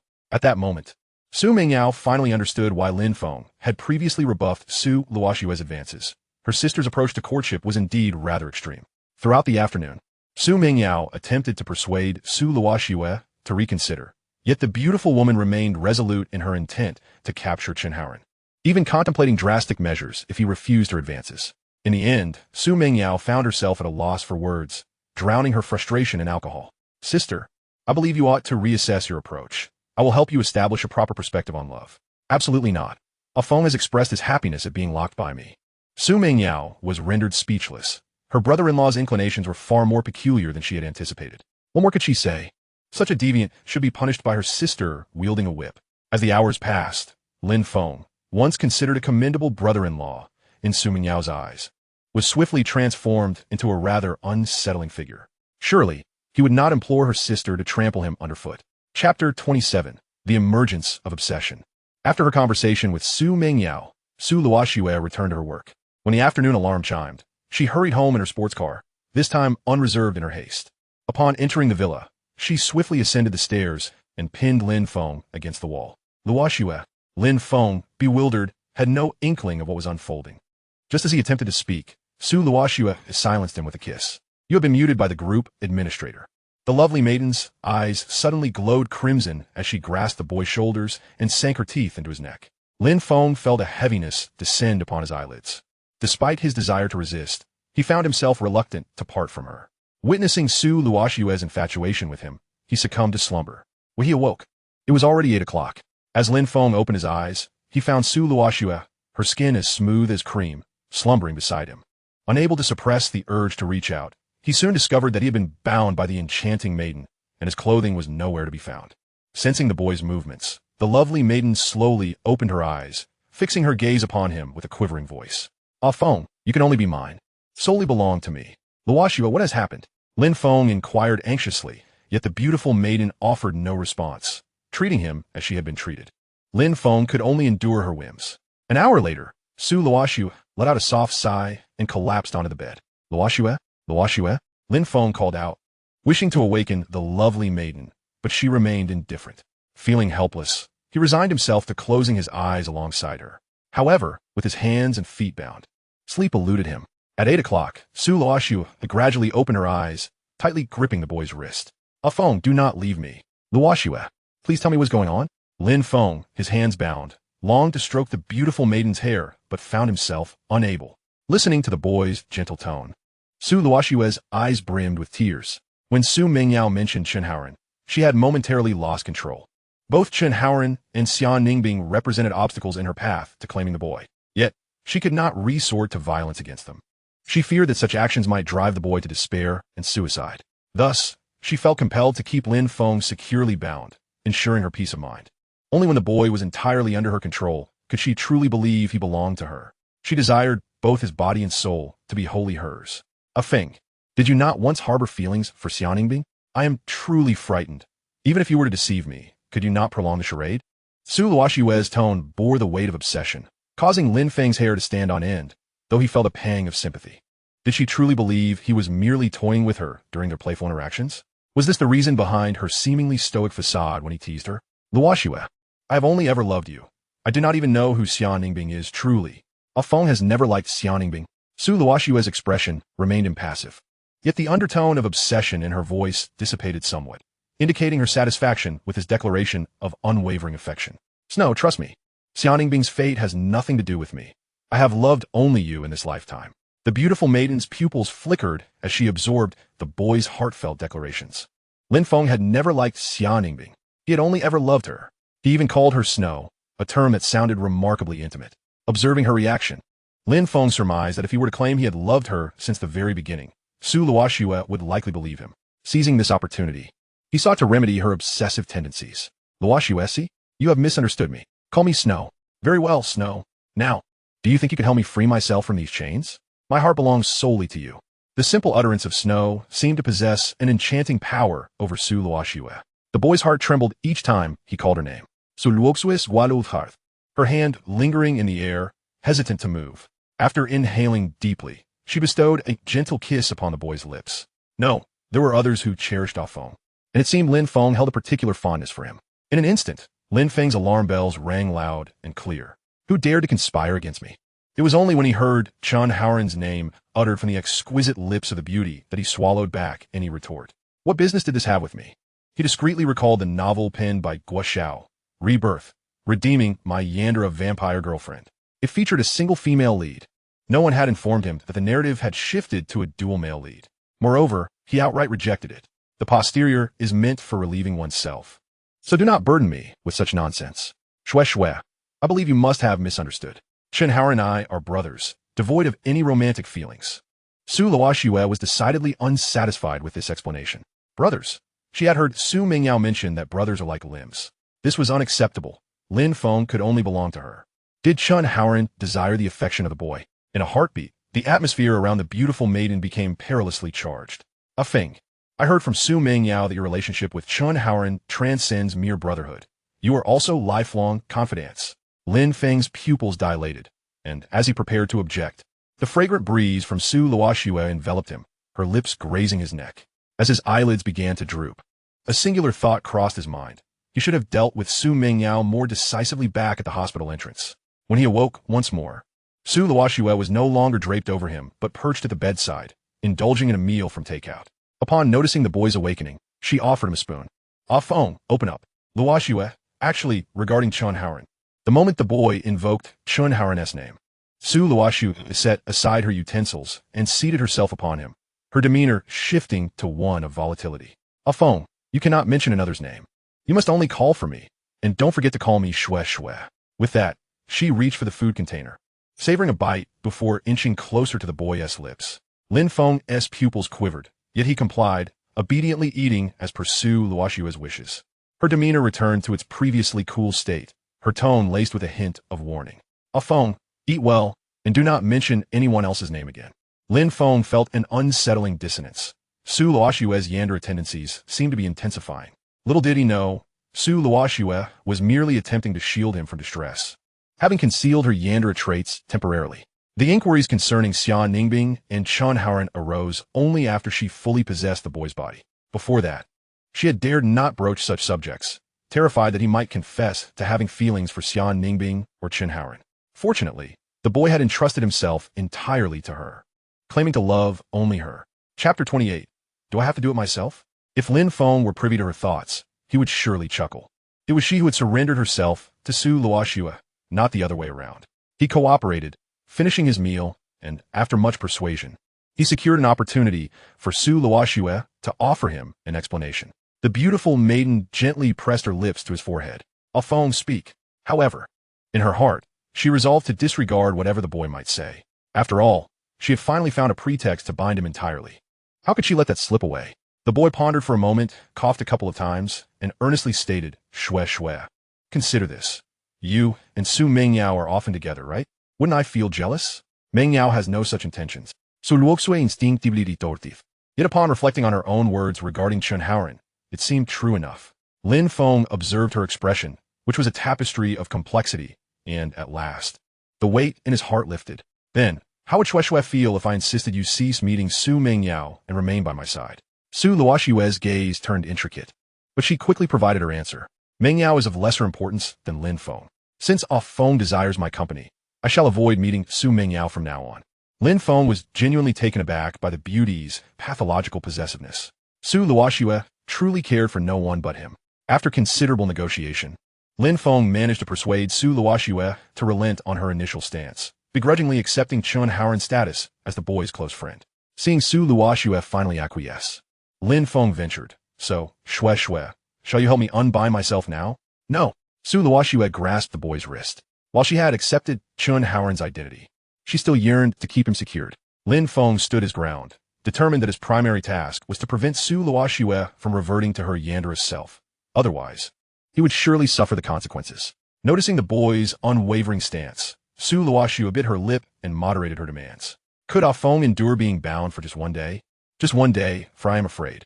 Ah Feng, you promised to let me bind you. Observing the beautiful maiden's downcast demeanor, Lin Feng felt his resolve waver. Indeed, it was merely a matter of her seeking security. A man ought to be strong. If binding him for a day would provide her solace, so be it. Ultimately, both reached a compromise, and the crisis for Lin Feng was averted. In a bid to ensure the beautiful maiden felt secure, he remained awake throughout the night. When Su Luoxue finally opened her eyes, it was already 3 in the afternoon the following day. She had not even awakened to lock Lin Feng up the previous night. Upon realizing he was not beside her, a pang of anxiety seized her heart, compelling her to rise in search of him. Yet, a sharp pain in her waist caused her to emit a soft whimper, tears welling in her eyes. Just then, Lin Feng returned from preparing dinner. Upon seeing his beautiful maiden in distress, he felt a twinge of embarrassment and instinctively reached out to support her. He had not intended to trouble Su Luoxue, but her need for security left him with little choice. The previous night, he had unleashed a legion of elite forces, obliterating the enemy without a trace. Remembering the events of last night, he felt a flicker of guilt. Luoxue, shall we dine first? By the time they finished their meal, an hour and a half had passed. Back in the bedroom, Su Luoxue handed Lin Feng the iron chain. Ah Feng, you must fasten it yourself. She had intended to do it herself, but her body simply did not permit it. Lin Feng's expression fell instantly. You want me to bind myself? Snow Shui. How about we find a longer chain? This one is too short for my hands. It is quite uncomfortable for sleeping. Su Luoxue initially intended to refuse. She wished for him to be bound so tightly that he could not move. Yet, ultimately, love triumphed over possessiveness. Ah Feng, there's a longer chain in my bathroom. You can find it there. All right. Lin Feng had merely inquired casually, not anticipating that Su Luoxue would indeed have a longer chain. However, the true shock lay beyond that. Upon opening the bathroom door in Su Luoxue's room, he was met with an array of bags, ropes, chains, and handcuffs. Lin Feng could not help but swallow hard, his mind racing with doubt. Could he truly cure Su Luoxue's Yandere affliction? In the end, he selected a longer hemp rope. Returning to his own room, under Su Luoxue's watchful gaze, Lin Feng began to bind himself. Having completed all of this, he gently helped Su Luoxue relax her waist. If she didn't engage in some stretching exercises soon, he feared this beautiful maiden would be unable to rise from her bed for 3 days. The boy applied just the right amount of pressure, causing Su Luoxue to feel a mix of soreness and pleasure, as she tightly pressed her lips together to stifle any sounds of discomfort. Half an hour later, the enchanting maiden grasped the boy's hand. Lin Feng, I no longer feel any soreness here. The boy, appearing noble and righteous, continued to knead her body. It's nothing, just let me help you relax a bit. Otherwise, you'll have no idea when you'll feel better. Su Luoxue no longer criticized the boy. His desire for her body was, in fact, a form of affection. She even secretly wished for him to tease her. Unsurprisingly, by the next day, Su Luoxue had still not fully recovered.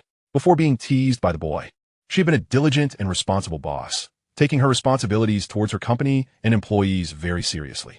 Now, however, her thoughts were solely occupied with how to tie Lin Feng up. She found herself sleeping until noon, or even the afternoon, never having risen early. In contrast, her assistant, Xiao Qing, was far less fortunate, tirelessly reviewing proposals each day. Whenever she deemed one suitable, she would send it to Su Luoxue for approval. Even Su Mingyao found herself caught up in the chaos, running over to help Su Luoxue at the company daily. Observing Su Luoxue as she responded to Xiao Qing's messages on her phone, Lin Feng noticed the internal conflict within her between her duties to the company and her personal desires. He once again proposed his earlier suggestion. Luoxue, why don't I accompany you to the company? This way, we can see each other at all times, which would surely provide more security than just keeping me tied up at home. This time, Su Luoxue did not immediately refuse, but rather contemplated the feasibility of the idea. Initially, she had indeed feared that her employees might covet her. However, being unable to see the boy at the company was genuinely distressing. She could hardly wait for the clock to strike 6. All right, I'll think it over. Chapter 29, The Strict Wife. On the third day, Su Luoxue made significant progress in her recovery. In the office, Su Mingyao propped her legs up on the desk, her fair limbs casually resting as she reviewed proposals. Upon Su Luoxue's entrance, she dashed over to embrace the aloof manager. Sister, you're finally back. I have no idea how to review these proposals. Sister, how have you become even more beautiful? After chatting with Su Mingyao for a while, Su Luoxue began to focus on her work. While Su Mingyao continued to closely observe her, how can my sister's beauty transform so rapidly? Surely, it can't be that she's draining brother-in-law dry. Sister, aren't you worried brother-in-law can't handle it? Handle what? You know that. Su Mingyao whispered conspiratorially in Su Luoxue's ear. Halfway through, Su Luoxue understood and cast a faintly reproachful glance at her sister. Don't speak of that. That is Ah Feng's love for me. You must not inquire. Oh no, that's not it. Su Mingyao hurriedly clarified, perplexed by her sister's intense possessiveness over Lin Feng. It seemed she was eager for Lin Feng to be seen by no one but herself. She merely feared that Su Luoxue might not understand these matters, and thus wished to enlighten her. Moreover, as her sister, she felt a sense of protectiveness, worried about her own potential transgressions. Me and my little sister-in-law? Now that's a story. Su Mingyao managed to assuage Su Luoxue's suspicions with her words, only reminding her to exercise some moderation. Su Mingyao could not help but fantasize about her future with Chen Haoran, wondering how things would unfold, and if she too might end up draining him as Su Luoxue did with Lin Feng. In the evening, Lin Feng was struggling in the bathroom, bound by 4 restraints that made movement exceedingly difficult. Even typing for his novel had become a luxury, leaving him only able to hold a plank on the bed. At that moment, his phone on the bedside table rang. It was Chun Haoren. Hey, Brother Feng, are you free now? Want to go out for drinks tonight? After a moment of silence, Lin Feng replied, my sister-in-law is quite strict with me. I doubt she'll allow me to go out. On the other end, Chun Haoren chuckled, surprised that Lin Feng was under such stringent control. Brother Feng, that's not right. If I were in a relationship, I surely wouldn't let myself be so restricted. Lin Feng tugged at the iron chain around him, but offered no rebuttal. Speaking of which, Brother Feng, you can't possibly spend every day with your sister-in-law. What about our brotherhood? Just as Lin Feng was about to respond, the room door suddenly swung open. Su Luoxue stood at the threshold, casting a cold gaze at the boy on the phone. She had heard everything. Striding over to him, she snatched the phone from his hand and glared at the contact name, as if she could visualize Chun Haoren's detestable face. Brotherhood? Lin Feng can only be my. What nonsense brotherhood? Luoxue. Lin Feng attempted to explain, but Su Luoxue silenced him, leaving him to wait for her fury to subside. On the other end, Chun Haoren, hearing their heavy breaths, likely inferred the situation and quickly hung up. Upon seeing the call end, Su Luoxue tossed the phone aside and gazed at the boy with a languorous expression. 20 minutes later, the enchanting maiden had become even more beguiling. Observing Lin Feng's weakened state, she pursed her lips. Lin Feng, now somewhat resistant to Su Luoxue's draining, could no longer fall into a deep slumber immediately. He weakly wrapped his arms around her waist. Luoxue, why did you return so early today? Lin Feng distinctly remembered receiving Chun Haoren's call just past 5 o'clock. Typically, Su Luoxue would not finish work until 6. Except for that time, when he had just returned, this habit had remained unchanged for 2 years. Su Luoxue looked at the bruised skin on the boy's neck, her tone indifferent. I set my alarm for 5 o'clock. As soon as it sounds, I leave work. Watching the boy's amused expression, her eyes suddenly darkened. If I hadn't returned early, I would have remained oblivious to your infidelity. Infidelity? It's not that way. I and Chun Haoren. The boy tried to explain, but Su Luoxue covered his mouth. I know. Meng Yao told me today that brotherhood and love are different, but I don't care. Lin Feng paused for a moment, realizing he might have been a bit too rough with Su Meng Yao. Resting his chin on Su Luoxue's shoulder, he murmured, Wife, I wish to discuss something with you. Shue. Upon hearing the boy's familiar, yet strange address, Su Luoxue shivered involuntarily. What is it? Can I not be chained up every day? Lin Feng's tone was filled with allure, whispering into the beautiful maiden's ear, sending chills down her spine. Su Luoxue had intended to agree, but then she immediately reacted. Ah Feng, do you want to leave me? Is this not good for us? Su Luoxue fixed her gaze on the boy, her eyes welling with tears. She had initially thought the burlap sack in the bathroom would never be needed again, but it seemed she was mistaken. Sensing the impending danger, Lin Feng hurriedly quickened his speech. Shue, please let me finish. The name Shue held a potent charm for Su Luoxue. Even though she was reluctant to hear his explanation, she instinctively nodded, signaling him to continue. Shue, I can't be tied up like this forever. My parents and sister home will miss me, and I want to take you to meet them. Su Luoxue bit her lip. In her eyes, anyone obstructing her intimacy with Lin Feng deserved to be eliminated. Su Meng Yao once mentioned to her that the emotions humans harbor for their families are profoundly intense. Now, she hesitates to express her opinions, fearing the consequences of her words.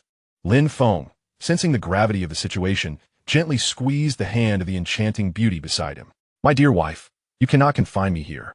When you are not at home, I think of you constantly. This torment is akin to the agony of severed limbs. Su Luoxue man saident. Even agreeing with the boy's sentiment, upon hearing his innermost thoughts, she realized she might have been a tad overzealous.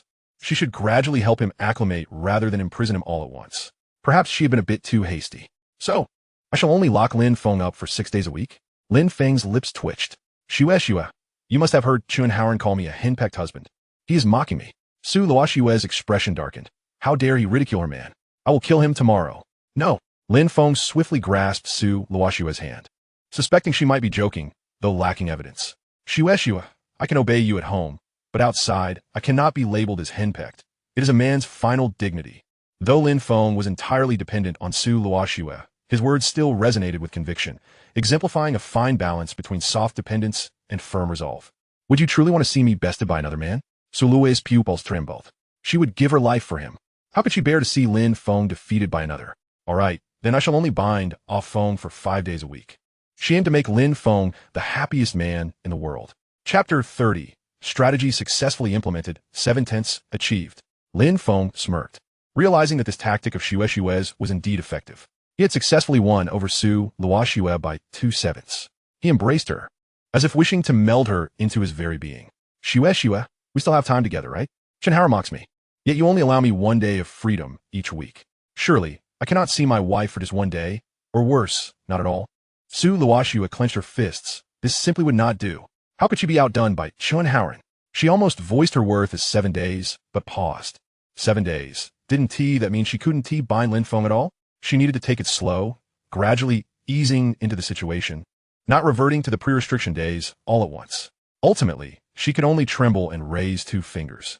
2 days. Lin Feng seized the opportunity, playfully tugging at her hair and whispering in her ear, "My dearest wife is only worth 2 days? Surely, 3 days must be the minimum." To his surprise, Su Luoxue abruptly shook her head vigorously, gripping the boy's hand tightly, her voice trembling with a hint of tears.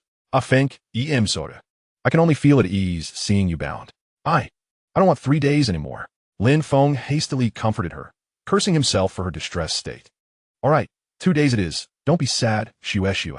From a once possessive and fragile state, Su Luoxue had made concessions. Lin Feng realized he must not push her too hard, for driving this enchanting beauty to madness would not bode well. Both of them made sacrifices for love. Once they reached an agreement, Su Luoxue proceeded to unlock Lin Feng's chains. As the bindings fell away, she pressed her hand to her mouth, her pupils quivering, feeling an emptiness in her heart.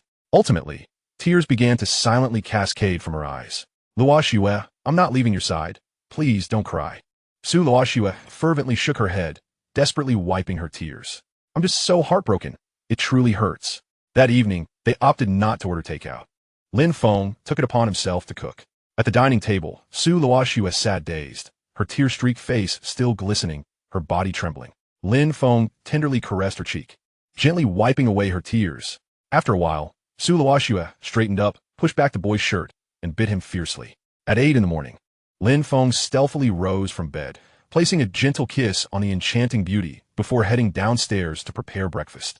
Not long after he left, Su Luoxue rubbed her eyes and groggily got out of bed. Upon realizing the boy was not beside her, her heart sank. The previous night, he had showered her with love and reassurance. While she knew he wouldn't leave her for now, an inexplicable worry still gnawed at her.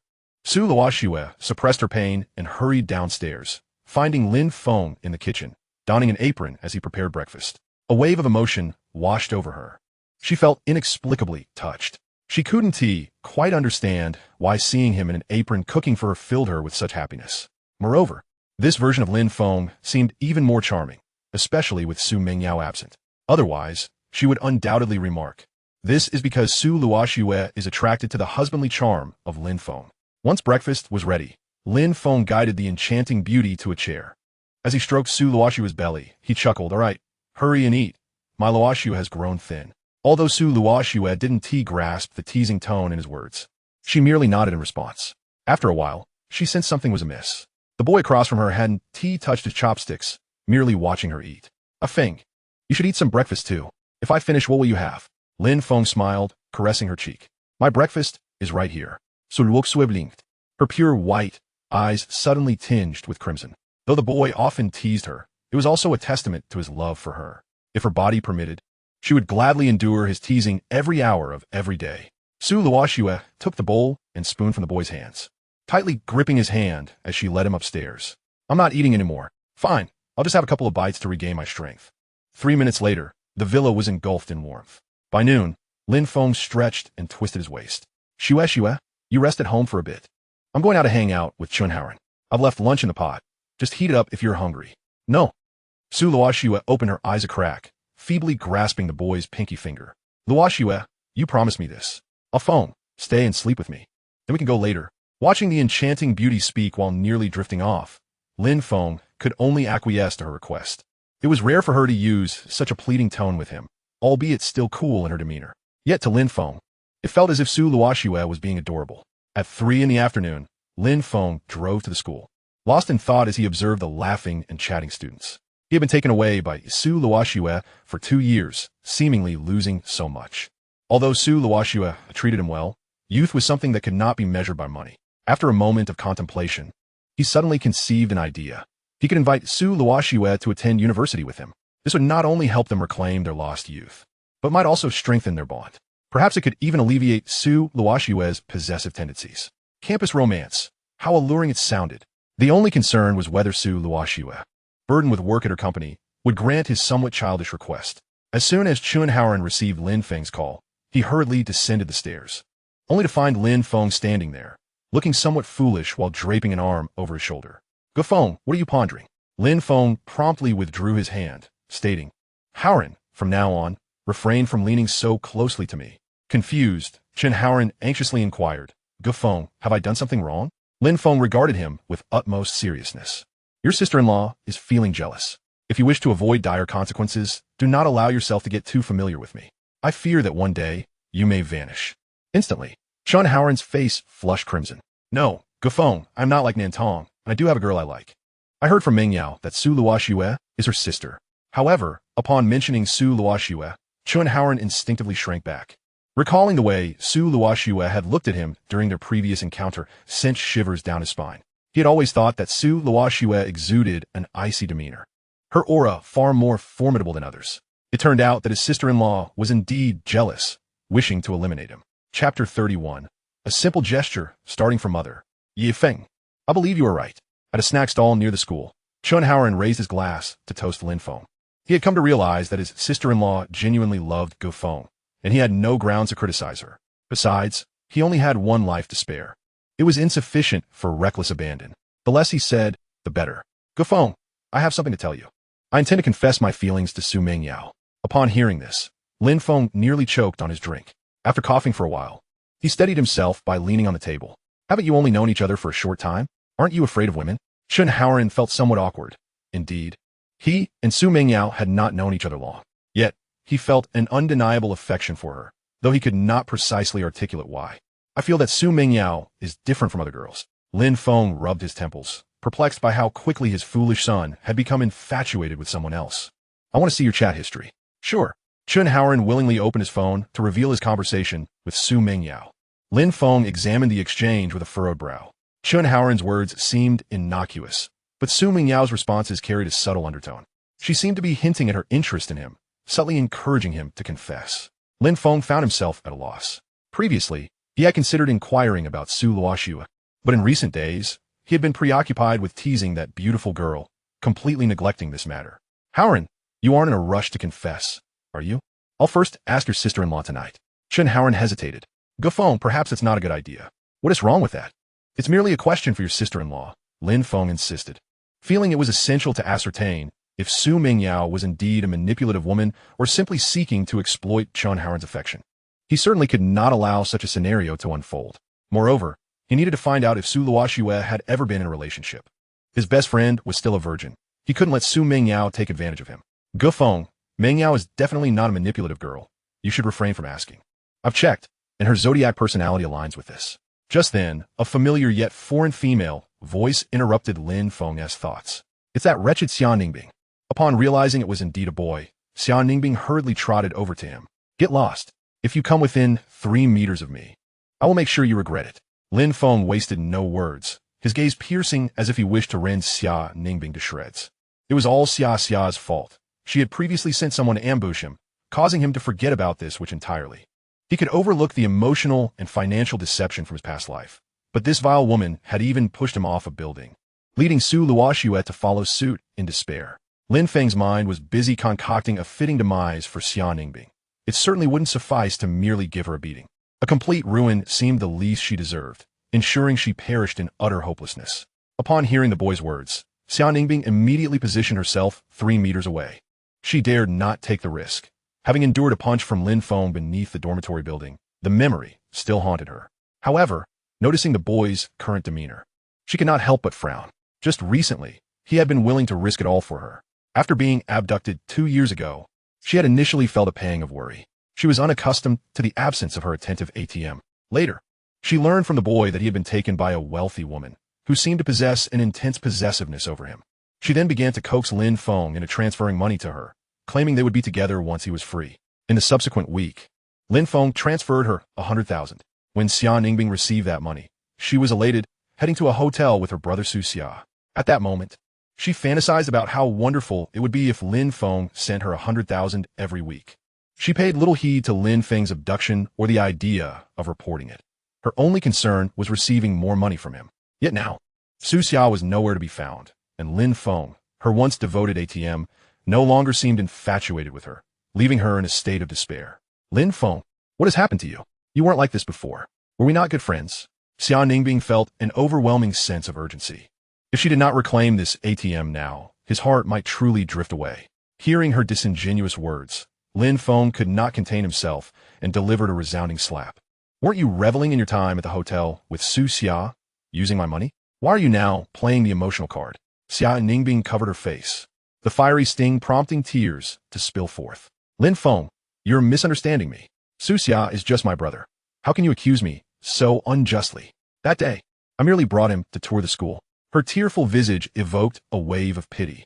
Chen Haoran could no longer remain passive. Was Xia Ningbing attempting to steal his girl? Although Su Luoxue had not treated him well, he could no longer tolerate Xia Ningbing's duplicitous behavior. A pointed finger, starting from mother. A sweeping gesture, your mother first. His words left Xia Ningbing's face utterly mortified. Yet at that moment, Lin Feng's calm voice interrupted Chen Haoran. It's all right. Xia Ningbing, I understand you. A flicker of surprise danced in Xia Ningbing's eyes, followed by a sobbing acknowledgement. I knew it, Lin Feng. After all, I was a vile person in my past life, so I completely understand your actions. With that, Lin Feng turned his back on Xia Ningbing, pulling Chen Haoran away with him. Impressive, Yi Feng. I thought you might still have feelings for Xia Ningbing, Chen Haoran remarked, giving Lin Feng a thumbs up. The way he insulted her felt even more potent than cursing her ancestors. Lin Feng kicked him playfully, exclaiming, Am I so unworthy in your eyes? Chen Haoran sheepishly scratched his head, acknowledging that he indeed thought so. Lin Feng had once devoted his heart entirely to Xia Ningbing. He could see that Xia Ningbing had been toying with Lin Feng, and naturally, he had no affection for her. Although Lin Feng had listened to his words, he later remarked to himself that Xia Ningbing was not that kind of person, and he had verified it. At that moment, Chen Haoran was truly at a loss for words. Enough of that, Haoran. Take me to familiarize myself with the campus. I've almost forgotten what my alma mater looks like. Brother Feng, are you coming back to attend classes? Originally, Chen Haoran was pondering why his close friend had suddenly lost interest in Xia Ningbing. But upon hearing Lin Feng's words, he was instantly filled with excitement. Lin Feng was returning class. That meant his university life would no longer be so dull, filled only with the monotony of playing on his phone. That wretched high school homeroom teacher had boasted about the joys of university life, claiming one could find a girlfriend. Damn it, he was already in his third year. Had it not been for Su Mingyao, he would hardly have exchanged more than a few words with any girl.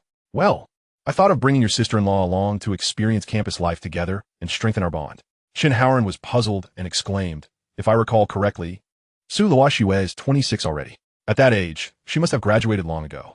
Moreover, how could Lin Feng return to classes after such a long absence?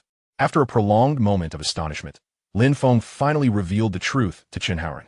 What? Chen Haoran was utterly shocked. 2 years away from school and not expelled? Just how powerful was his sister-in-law? Chapter 32. The Return of the Yandere. After Chen Haoran had shown Lin Feng around the school, Lin Feng was even more resolute in his decision to bring Su Luoxue to campus. Even if Su Luoxue didn't have time for classes, a stroll around would suffice. That beautiful lady was confined to a monotonous routine, flitting between work and the villa, which was stifling. Although the villa was spacious, it lacked vibrancy.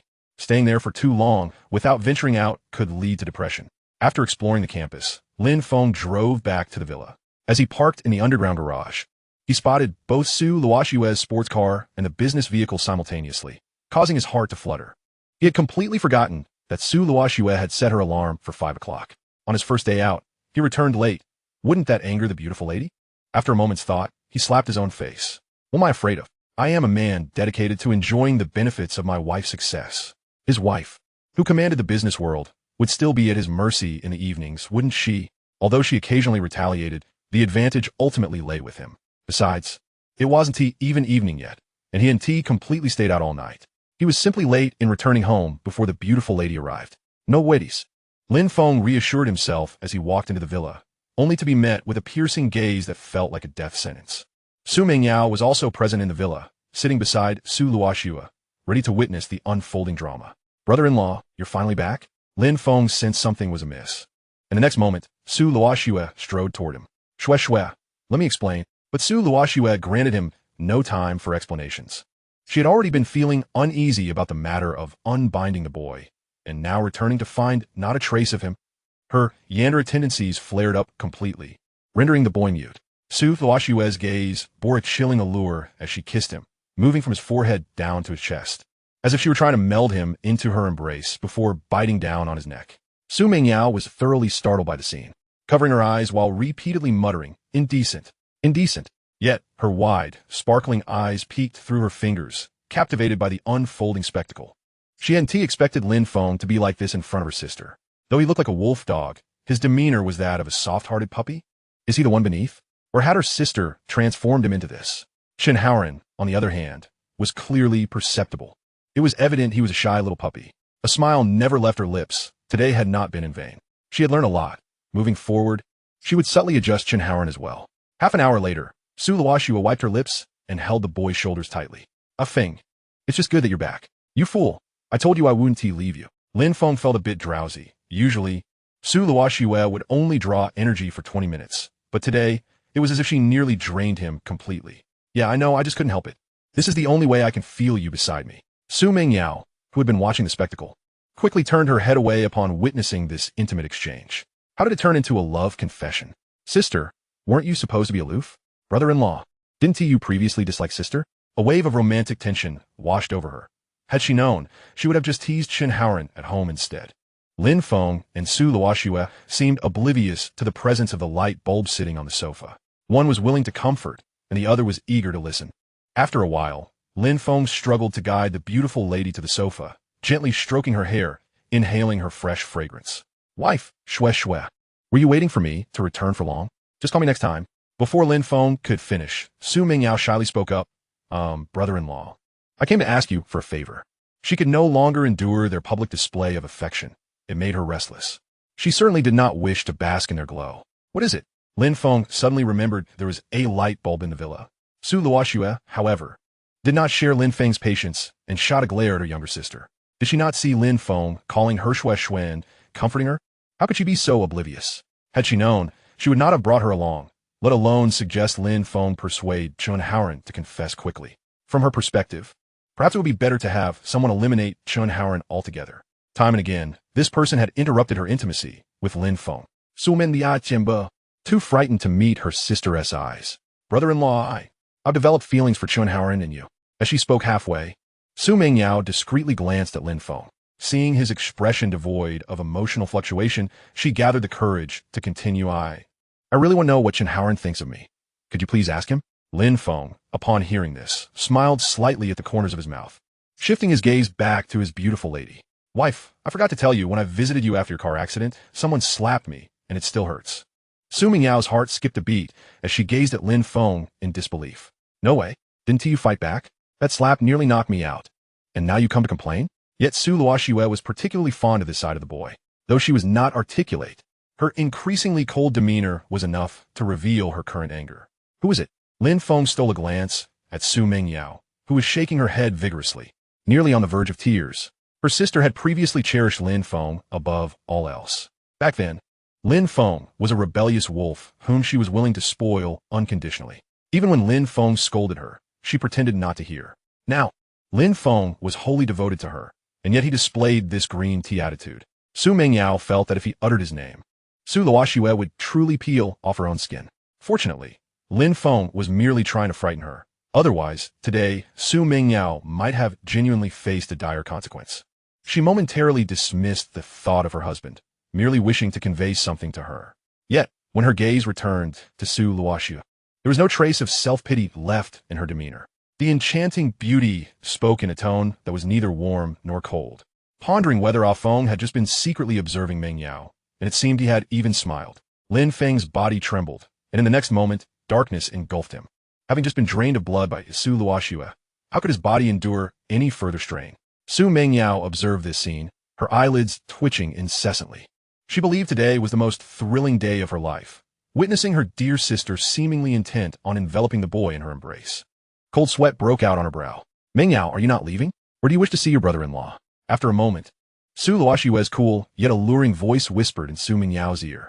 She felt as if her ears might burst.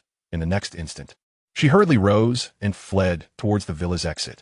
Watching Su Mingyao's panicked retreat, Su Luoxue's expression remained inscrutable. With great effort, she lifted the boy and carried him towards the room on the second floor.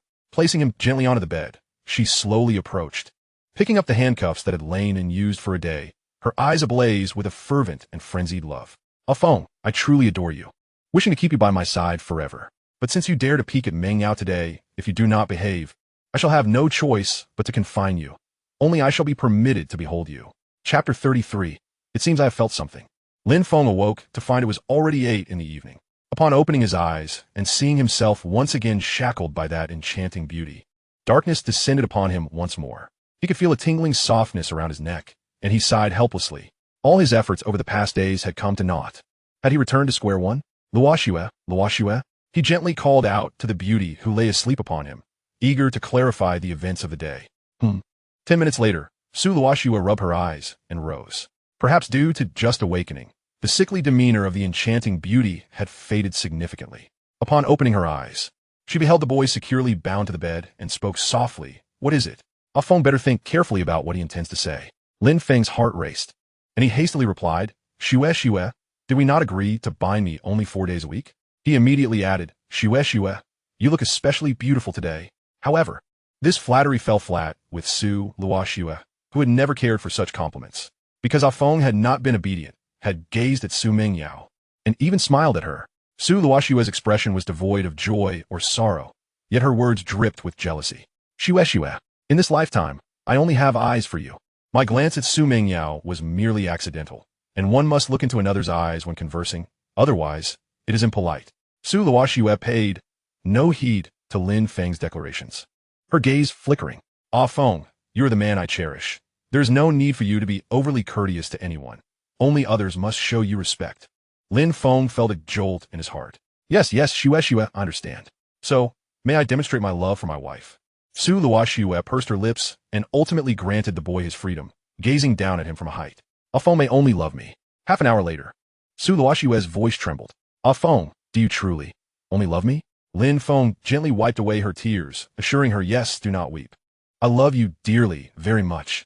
With all my heart for all eternity. 3 hours later, Su Luoxue's emotions had finally calmed. From now on, Feng may only look at me. Her voice was no longer fragmented, though it was hoarse. My eyes have always been for Luoxue. It is Shue. Su Luoxue shot him a glare, her emotions overwhelming her, resulting in a fit of coughs. Yes, Shue, I told you to drink water first. But you wouldn't listen. After bathing, while helping Su Luoxue dress, she had already fallen asleep. Lin Feng, both amused and exasperated, went downstairs to fetch her some water. He gently lifted the enchanting beauty, coaxing her to drink. Luoxue, have a sip of water.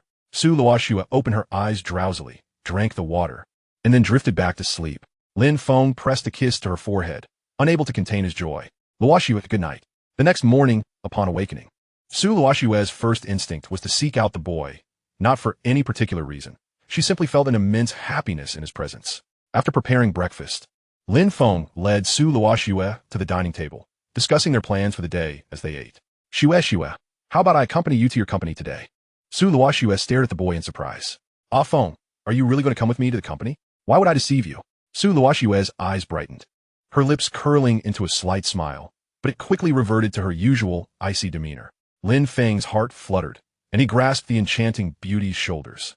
Luoxue, did you just try to smile? You looked absolutely stunning just now. Su Luoxue blinked, seemingly perplexed by Lin Feng's excitement. Had she smiled? Perhaps she had. Then, she forced a very stiff smile. Feng, do you wish to see me smile? Lin Feng's lips twitched, and he quickly waved his hands. I love seeing Luoxue smile. But not a forced smile. Only when you laugh genuinely is it the most beautiful. Su Luoxue nodded, seemingly understanding, yet indifferent to his words. It was as if what he said held no weight.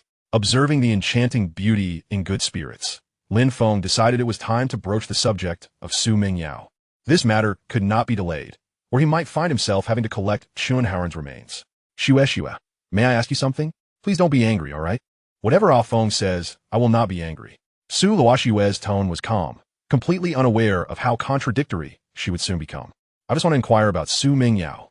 Upon hearing her sister's name, Su Luoxue's gaze instantly turned cold. She tightened her grip around the boy's neck, her red lips pressing against his, rendering Lin Feng speechless. As long as Su Luoxue was not draining his blood, Lin Feng felt no fear. Once the enchanting beauty savored the moment and licked her lips, he seized the opportunity to hastily complete his sentence. Luoxue, My brother Chenhaoren likes Su Mingyao, and I merely wanted to ask about her character to prevent her from leading my brother astray. Su Luoxue's eyes turned frigid once more. Lin Feng dared to inquire about Mingyao's character, and to mention Chenhaoren's name. Realizing the precariousness of the situation, Lin Feng swiftly scooped up the stunning beauty and hurriedly deposited her onto the sofa. 2 hours later, Su Luoxue gazed longingly at the boy's sculpted features. Lying motionless on the sofa. "Ah Feng, were you truly just helping Chenhaoren inquire? You have no interest in Mingyao?" Lin Feng patiently explained to the enchanting beauty, despite having reiterated it countless times in the past 2 hours. "Of course, my sincere affection for my beloved wife should not be in question. One can only assert this once. Thereafter, do not mention any other girls' names, especially not in moments like just now." "Very well, just this once."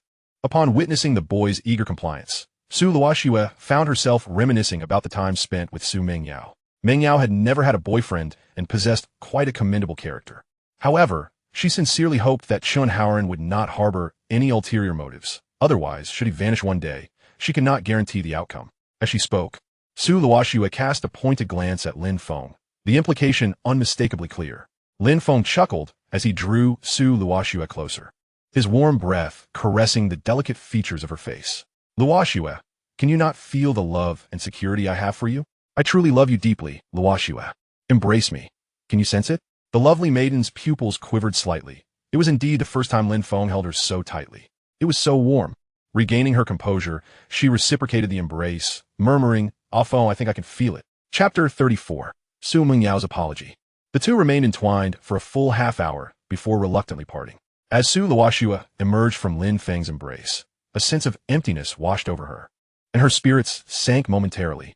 However, she quickly adjusted her demeanor, retreating to her room to select an office outfit, preparing to accompany the boy to his workplace. Lin Feng, observing her choice, couldn't help but frown. It appeared that he had seen Su Luoxue in this outfit on 3 separate occasions. Was her wardrobe so limited? One would expect a wealthy heiress to possess more than 3 outfits. Had she truly justified the 50 million she had previously spent on herself? Rising, he ventured into Su Luoxue's room, keen to uncover the truth. To his astonishment, he was met with a revelation. Su Luoxue's wardrobe was filled solely with loungewear and office attire. Although it could fill 2 or 3 wardrobes, the garments were utterly mundane, failing to align with Su Luoxue's exquisite image. Most shockingly, there wasn't a single pair of stockings in sight. Returning to his own room, Lin Feng took the delicate maiden's hand and earnestly suggested, "Luoxue, how about we find time to go shopping for clothes together? Your wardrobe seems rather sparse." Su Luoxue shrugged nonchalantly. "I have enough clothing. Why do I need so many?" This was indeed true. Her daily routine revolved around a simple 2-point line, rendering an extensive wardrobe unnecessary. Moreover, she had no desire for those frilly, juvenile outfits. Lin Feng refrained from further persuasion, contemplating a drive to the mall with Su Luoxue later, or perhaps to some upscale boutiques to procure a few haute couture pieces for her. Upon arriving at the company, Lin Feng was greeted by the sight of his sister-in-law lounging in an office chair with her legs crossed. Though nothing was amiss, the scene was undeniably brazen. "Sister, brother-in-law." Su Luoxue, who had been sharing light-hearted banter with Lin Feng while ascending the stairs, immediately froze at the sight of Su Mingyao's almost scandalous posture, her expression turning icy. She approached, and, as if lifting a chick, tossed Su Mingyao onto the sofa. Realizing Su Luoxue's displeasure, Su Mingyao quickly adjusted her skirt and stammered, "Sister, I didn't expect you to bring brother-in-law today." With a cold glare, Su Luoxue retorted, "You are not permitted to sit in my chair." "Oh." Su Mingyao lowered her head, initially intending to seek Su Luoxue's forgiveness and explain the events of the previous night. However, things seemed to be spiraling further into disarray. "Su Luoxue, maintaining had frosted demanor, approached herdisk." Lin Feng, unable to suppress a chuckle, mused, "Who has managed to upset my Luoxue? Let me see what has caused her displeasure." Su Luoxue settled into the office chair, picking up a proposal, but lacking the motivation to work. Lin Feng affectionately stroked her hair, taking the proposal from her hands to divert some of her attention. "Luoxue, why not teach me how to read this? I would like to assist you in alleviating some work-related stress." Though Su Luoxue doubted Lin Feng's ability to comprehend it, she nevertheless guided him through the process. Unsurprisingly, he struggled to grasp the content, which was entirely expected. If he had learned it instantly, that would have been suspicious. In truth, the sight of the densely packed text was already making his head spin. It felt as if all his knowledge and intellect had vanished following the college entrance examination. Now, Encountering written words only made him feel nauseous. Unable to keep up, he resigned himself to letting Su Luoxue work while he observed. With Lin Feng by her side, Su Luoxue regained her efficient work ethic. The mountain of proposals that had once cluttered her desk was reduced by a tenth over the course of the morning. Lin Feng quietly watched as the lovely maiden diligently worked, growing more enamored with her focused demeanor.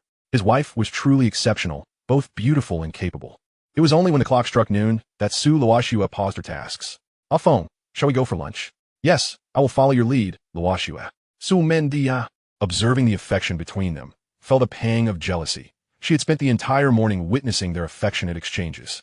Although Su Luoxue and Lin Feng had arrived at the office around 10:30, an hour and a half was sufficient to leave her feeling quite bitter. She had not intended to play the role of a third wheel, but an ominous premonition loomed within her. If she did not clarify matters with Su Luoxue today, she feared that her sister, who prioritized romance over friendship, would shun her in the future. Thus, before the two could exit the office, she slid in front of them, gracefully kneeling on the ground. "Sister, I was wrong. I didn't mean to seduce brother-in-law last night. I merely..." As she spoke, her words became jumbled, anxiety rendering her speechless. This was the most embarrassing moment she had ever experienced in her long acquaintance with Su Luoxue, akin to losing face in front of her grandmother. Ultimately, she ceased speaking altogether, repeatedly bowing her head before Su Luoxue and Lin Feng. Lin Feng's eyelids twitched as he glanced at the expressionless Su Luoxue, letting out a sigh. What on earth was happening? Hadn't the Qing dynasty long since perished? However, he dare not speak too freely, fearing Su Luoxue might suddenly become possessive again. After some time, Su Luoxue bent down to lift Su Mengyao's chin, slowly rising as she spoke. "Ah Feng, do you think I should forgive Su Mengyao?" A loaded question. Lin Feng felt a chill run down his spine. "I will heed your wishes, Luoxue." Su Luoxue's eyes sparkled with satisfaction at his response. Ultimately, unable to bear allowing Su Mengyao to kneel for so long, she helped her to her feet.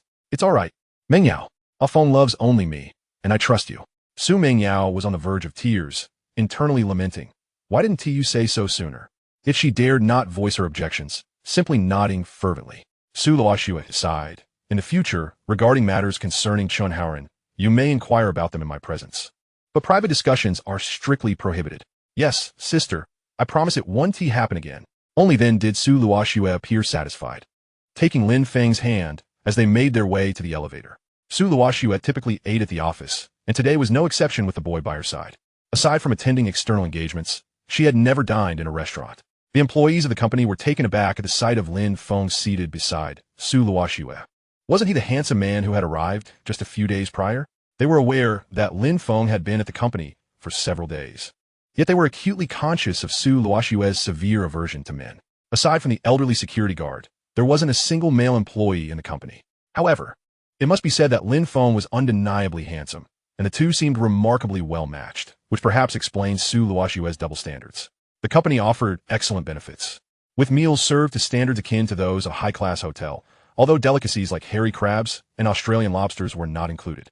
It was Lin Feng's first visit to the cafeteria, and he curiously glanced around. Previously, when he had come to deliver flowers and love letters to Su Luoxue, she had never allowed him to dine there. After finishing their meals, Lin and Su hurriedly returned to the 7th floor. Su Mengyao watched their departing figures, contemplating whether to follow, but lacking the courage. She feared her good sister might indulge in some office romance, and she did not wish to disturb Su Luoxue's refined enjoyment. In the office, Lin Feng and Su Luoxue sat together on the sofa. At that moment, Su Luoxue held a bowl, occasionally placing some food into the boy's bowl. Far from the demeanor of a formidable CEO, Lin Feng laughed as he accepted all the delicacies she offered. And in the midst of their meal, he suddenly remarked, "Shueshue, how about I take you to meet my parents sometime?" "What?" Su Luoxue, who had been eating, couldn't help but tremble at the suggestion. Meeting the parents? In truth, she had long harbored thoughts of eliminating anyone who stood in the way of her intimacy with Lin Feng. Yet, she was also aware that such a move would not please him. Thus, the prospect of meeting the parents remained a daunting issue for this enchanting woman. "Does a Feng really want to meet your parents?" "I'm not too keen on it." Su Luoxue felt a pang of fear. She worried that the boy's parents would disapprove of her or, upon discovering her vampire identity, would prohibit him from being near her. Seeing the delicate beauty tremble, Lin Feng set down his utensils and comforted her. He gently pulled her into his embrace. "Luoxue, let me share a little security with you. Are you afraid of meeting my parents?" Feeling the warmth of the boy's embrace, Su Luoxue's shivering gradually subsided. After a moment of contemplation, She softly replied, "A phone. I am truly scared. What if your parents don't approve of me? Will you still want me then?" Lin Feng couldn't help but chuckle. He had initially thought Su Luoxue was worried about typical mother-in-law conflicts.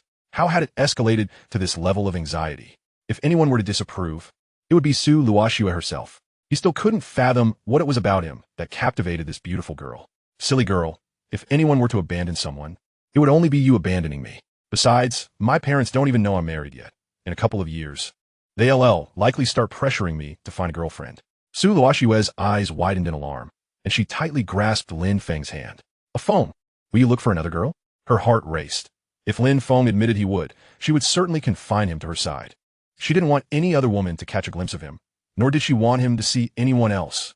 Lin Feng squeezed her hand, thinking that this silly wife truly had no accurate perception of her position. The wealthy daughters portrayed on television often had ulterior motives, and here he was, afraid that Su Luoxue might not want him. He recalled the characters from dramas or novels, like Lu Ruyan, who initially loved the protagonist only to later be overshadowed by someone else. Logically, he should be the one at risk here. With this thought, Lin Feng shuddered, relieved that his wife was Su Luoxue. Otherwise, he would have endless worries. "I certainly wouldn't. If Luoxue isn't interested in going, that's perfectly fine. I can always tell my parents that I'll never get married. However, Luoxue, although we are legally wed, we haven't had a wedding ceremony yet. I feel I've owed you too much over the past few years, and I want to make that up to you. I believe a wedding would hold more significance in the presence of my parents, and I don't want my wife to be an unrecognized bride. What do you think?" Upon hearing that the boy wouldn't seek a girlfriend as per his mother's wishes, Su Luoxue's first reaction was a tinge of disappointment, which gradually transformed into happiness. She had heard that weddings required ceremonies. She didn't care about such trivialities as long as the boy was by her side. However, seeing the yearning expression on his face touched her heart. At that moment, she not only wanted to be inseparable from him, but also wished to fulfill all his needs. Anything he desired, she wanted to provide, except granting Lin Feng complete freedom. Yet, her possessiveness had already yielded to affection. Otherwise, she wouldn't have allowed him 4 days of freedom each week. Nevertheless, the prospect of meeting the parents remained a significant challenge for her. After a mental struggle, she sighed and set down her utensils. "A phone? Can I think about it a bit longer?" "Of course. Luoxue, whenever you've made a decision, just let me know. Regardless of your answer, I will continue to love you." Seeing that the boy showed no disappointment, Su Luoxue felt a slight relief from her psychological burden. His understanding nature made her heart flutter once more, and she leaned in to kiss him. Meanwhile, Su Mengyao had spent an hour over lunch and lingered downstairs for another half hour. She thought to herself that even if those two were indulging in an office romance, they had spent enough time together. Determined, she collected her dishes and took the elevator to the 7th floor. However, upon entering, she was met with the sight of her good sister kissing the boy. Witnessing Su Luoxue's practiced yet dominant actions made Su Mingyao's heart race, and she hastily shut the door. Though she had experienced Su Luoxue's assertiveness the previous day, witnessing it again was still quite shocking. She often felt that Su Luoxue was somewhat inhuman and utterly clueless about human emotions. Yet the reality was entirely the opposite. Beneath her cool exterior was a woman who not only played the field, but was also incredibly proactive. However, if she had seen Su Luoxue tearfully stammering at night, her impression would have been quite different. 10 minutes later, she opened the office door crack and then waited outside for another 10 minutes. After a while, she slowly opened the door once more. This time, it was her good brother-in-law who took the initiative. So it turned out they were all just playing the field. After waiting for over 10 minutes outside, she finally dared to open the door when silence reigned within. Su Luoxue had been too earnest, mistakenly believing Su Mengyao had just arrived. Su Mengyao cautiously approached the sofa, her gaze flickering as she avoided looking at the two. "Sister, I wanted to ask my brother-in-law about something, specifically regarding Chunhaoren." Su Luoxue licked her lips and replied, "Go ahead, but you must ask in front of me." Only then did Su Mengyao dare to meet Lin Feng's gaze. "Brother-in-law, could you help me gauge Chunhaoren's feelings?" After a moment, she quickly added, "I am genuinely sincere about Chunhaoren. Brother-in-law, could you assist me?" Lin Feng had initially thought to tease her, but, recalling previous matters, he quickly suppressed his playful spirit. He had no desire for Su Luoxue to fall ill again. Observing Su Mengyao's expression, which seemed genuine, he sighed and said, "It's all right. Feel free to express your feelings. Chunhaoren likely has some interest in you as well." Ultimately, he chose to lend a helping hand to Su Mengyao. However, it was perhaps more accurate to say that he wished to assist Chunhaoren. With that foolish demeanor of Chunhaoren, he had no idea when his dim-witted son would ever find a girlfriend. Moreover, There was a sense of security with Su Mingyao, should she treat Chun Haoran poorly. He could whisper sweet nothings into Su Luoxue's ear at night. Upon hearing the answer she desired, Su Mingyao broke into a silly grin. It took her a moment to remember that someone was present, and she quickly, awkwardly excused herself. You two take your time. I shall take my leave. At 5 o'clock. Su Luoxue's alarm rang punctually. Since today a boy was by her side, she felt as though time sped by, and she was in no hurry to return home. Wherever the boy went, she would follow. Yet, Lin Feng was anxious. He had planned to take this beautiful maiden shopping today. As soon as the alarm sounded, he immediately took her downstairs. After descending and getting into the car, Lin Feng drove Su Luoxue to a nearby large shopping mall. Su Luoxue recognized that this was not the way home and turned to glance at the boy in the driver's seat. Feng, aren't we going home? Fool. I mentioned this morning that we would go shopping for clothes. Have you forgotten? Su Luoxue blinked, her heart melting. A smile slowly crept upon her lips, though unfortunately, this beautiful maiden remained oblivious to her charm. The boy, focused on driving, missed the delightful sight. Chapter 36. Shopping for clothes. After disembarking, Lin Feng and Su Luoxue strolled into the mall hand in hand. Both of them possessed an almost unparalleled beauty, ensuring that they turned heads at every corner. Lin Feng reveled in the attention, looking disdainfully at the gazes of passers-by. I have such a stunning wife, do you? However, Su Luoxue could not share in his enjoyment, wearing a sullen expression as her eyes glared at those who dared to covet her boy. Noticing her discontent, Lin Feng tightened his grip on her hand. Luoxue, please don't be upset. I want to see you happy while we shop for clothes. Su Luoxue pursed her lips, still appearing somewhat downcast. Lin Feng, feeling helpless, pulled her over to a public bench and began to comfort her. Luoxue, think about it. Those women can only admire me from afar. But my beloved wife can have me all to herself for 3 days a week. You can do whatever you desire. Su Luoxue perked up, her breath growing heavier. Although she still disliked other women looking at the boy, Lin Feng's words alleviated a significant portion of her gloom. Feng, let us go home. I want Lin Feng sighed, not wishing for Su Luoxue's possessive tendencies to resurface. Yet, he couldn't bear to see her furrowed brow. It seemed he had no choice but to resort to this tactic. It appeared to be quite effective, as Su Luoxue's spirits brightened significantly. However, she seemed genuinely impatient. All right, let us finish shopping first, and then we can head home. Tonight, I'll let you be tied up for an hour. Deal. Although Su Luoxue felt uneasy, she no longer insisted on returning home. According to Lin Feng's suggestion, returning home meant she could tease him for an entire hour. Seeing Su Luoxue's reaction, Lin Feng felt his mouth twitch. He had perhaps overpromised. He suspected that even if he said 10 minutes, this beautiful maiden would be overjoyed. Nevertheless, a man must keep his word. If Su Luoxue was so happy, conceding a little was acceptable. As they meandered through the first floor, Lin Feng spotted several outfits worthy of Su Luoxue. However, they were merely worthy. He was a man with over 40 million in assets. How could he allow his wife to wear such inferior garments? Su Luoxue paid no mind to how many detours the boy took her on. After Lin Feng had uttered the words, "My beloved wife can have me for 3 days a week," she cast glances at the women who had Lin Feng's beauty. Although her gaze still held a fierce edge, it now bore a hint of provocation. Moreover, she seemed to treat this as a game, relishing the challenge. After approximately 10 minutes of browsing, a white long dress caught Lin Feng's eye. He immediately pulled Su Luoxue over, excitement evident in his eyes. Luoxue, this dress would look absolutely stunning on you. Let us hurry. Upon reaching the storefront, the sales attendant greeted them warmly. Welcome. Seeing the striking couple before her, she could not help but marvel. The dress hung on a mannequin, and Lin Feng couldn't resist touching the fabric, his eyes gleaming with admiration. This dress exuded a youthful, ethereal quality. Though Su Luoxue's temperament did not align with such a style, being too cool and lacking a youthful vibrancy, it would undoubtedly look exquisite on her. Sir, this is a foreign brand. Crafted from the finest materials, the attendant explained, noticing Lin Feng's fascination. He understood instantly. No wonder the dress felt so luxurious. When he glanced at the price tag, he was pleasantly surprised to find it only cost a little over 1,000. Anything that suits Su Luoxue, I shall buy. He didn't rush to pay, instead wandering around the store for a while. Ultimately, he purchased 3 dresses, one in soft pink and another in deep red. Initially, he had intended to buy dresses in every color, but alas, only these 3 matched Su Luoxue's elegance. Approaching the counter to settle the bill, the attendant cheerfully pointed towards the fitting rooms. Sir, you can have your wife try them on to see if they fit. Hearing the suggestion, Lin Feng waved his hand dismissively. Try on clothes? I know Su Luoxue's measurements perfectly. I could design a rocket with that precision. The attendant didn't press the issue further. After all, the sale was made, and whether or not they tried on the dresses was up to the customers. She merely provided a friendly reminder. As she watched Lin Feng and Su Luoxue leave with 3 dresses, she couldn't help but chuckle to herself.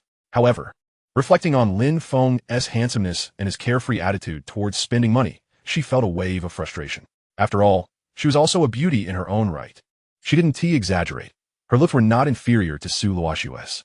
Why couldn't she find a dashing man like him? Or even a charming gigolo would suffice. With that thought, she pulled out her phone, opened the camera, and clicked flip. As she gazed at the less than flattering image on her phone, she could only console herself with a sigh. Ah, time waits for no one. I remember the days of my youth. Lin Feng, having completed his dress shopping, hurriedly led Su Luoxue on a whimsical adventure. His initial intent was to buy clothes, but upon passing a lingerie store, he had nearly walked past with her. Yet, he pulled her back, leaning in to sneak a glance inside. They even have a section for intimate wear. Though Su Luoxue didn't fully understand this realm, she gleaned some vague, especially in the presence of his mother and Lin Xiao. He would pretend not to see the lingerie store, turning his head away. The shop was sparsely populated, and upon noticing Su Lin and her companion approaching, a sales attendant promptly came forward to greet them. Lin Feng remained silent, merely pulling Su Luoxue towards the intimate apparel section. It must be said that city dwellers have their own flair. The selection was vast and left Lin Feng in awe. He no longer cared whether these items were worthy of Su Luoxue. As long as he found something appealing, he would take it. Initially, he played it cool, feigning disinterest, hesitating before picking up a piece of lingerie. Occasionally, he would wander into the regular section for a brief distraction. However, as time passed, he abandoned the pretense, overwhelmed by the sheer variety available. If he continued to act so reserved, he would be lost in indecision for ages. After spending 20 minutes in the store, Lin Feng had selected over 30 pieces. Some of these items were consumables, and he had picked up a few extra. For others, the displayed sizes did not match Su Luoxue's measurements, compelling Lin Feng to approach the attendant with a sheepish expression. "Excuse me, do you have these in other sizes? My wife cannot wear these." "Certainly, sir. May I ask what size your wife wears?" The attendant's eyes widened at the sight of the substantial pile of clothing in Lin Feng's hands. Was this handsome gentleman brimming with such energy? Embarrassed, Lin Feng rubbed his nose and turned to the smiling beauty beside him, pretending to be coy. "Luoxue, what size do you wear?" Su Luoxue shook her head, uncertain. "You silly. Don't you know you wear a 34D? Chapter 37, Past Events. Lin Feng was unsure of the emotions he carried as he exited the lingerie store. He only recalled that as he left, the people around him were whispering amongst themselves. After purchasing the lingerie, Lin Feng did not pause, circling the mall twice before finally stopping. He wasn't fatigued. Rather, he had exhausted all the clothing options suitable for Su Luoxue. Carrying an array of bags, he walked through the mall, occasionally receiving curious glances from passersby. Lin Feng now reveled in his audacity, regarding the stairs with a sense of disdain. Observing the boy's gleeful demeanor, Su Luoxue found it amusing. A Feng really enjoys shopping, doesn't he? Or perhaps it's the items here that captivate him. Initially, he had simply wished to buy Su Luoxue some clothes. But the thrill of shopping was undeniably delightful. Lin Feng smiled at Su Luoxue, affirming that shopping truly was exhilarating. Yet, what brought him greater joy was the prospect of returning home to see Su Luoxue adorned in the garments he purchased. Su Luoxue had been anticipating this very sentiment from him. Upon hearing him express it, she wasted no time. "Since Ah Feng enjoys it, let this mall be under your name. From now on, you can buy whatever you wish." Huh. As Lin Feng drove home, his mind was in a whirl. He had merely accompanied Su Luoxue to buy clothes, and now he had acquired a mall. Was this the sensation of being a kept man? Upon arriving home, Su Luoxue hurriedly pulled the boy out of the car. She was indifferent to the clothes or the mall. What lingered in her mind was Lin Feng's declaration. The knowledge that she could bind Lin Feng to her filled her with a sense of power. Lin Feng, not one to resist, allowed the beautiful lady to bind him. Once she had secured the boy's freedom, Su Luoxue gazed contentedly at her handiwork. 3 minutes later, she looked down at Lin Feng, who was rendered immobile, a tantalizing prize for her to claim. Her heart raced with excitement in the boy's astonished gaze. She picked up the pure white dress, reminiscent of moonlight, and the black camisole he had chosen for her. "Ah Feng, it seems you have a fondness for these two. Allow me to fulfill your wishes." Silly. These two styles clash completely. Lin Feng was overwhelmed as he watched the enchanting lady change before him.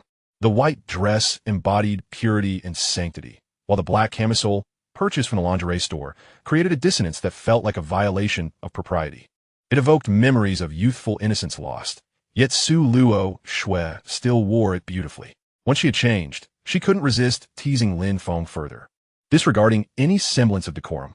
Noticing his flushed face as he averted his gaze, she gently cupped his face. Feng, look at me and call me wife. For half an hour, Su Luoxue playfully tormented the boy, drawing from him every ounce of energy. For Lin Feng, that hour felt like an eternity.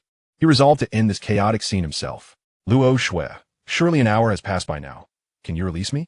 Lin Feng's eyes burned with intensity as he gazed at Su Luoxue, who had playfully tormented him for half an hour. He longed to teach her a lesson.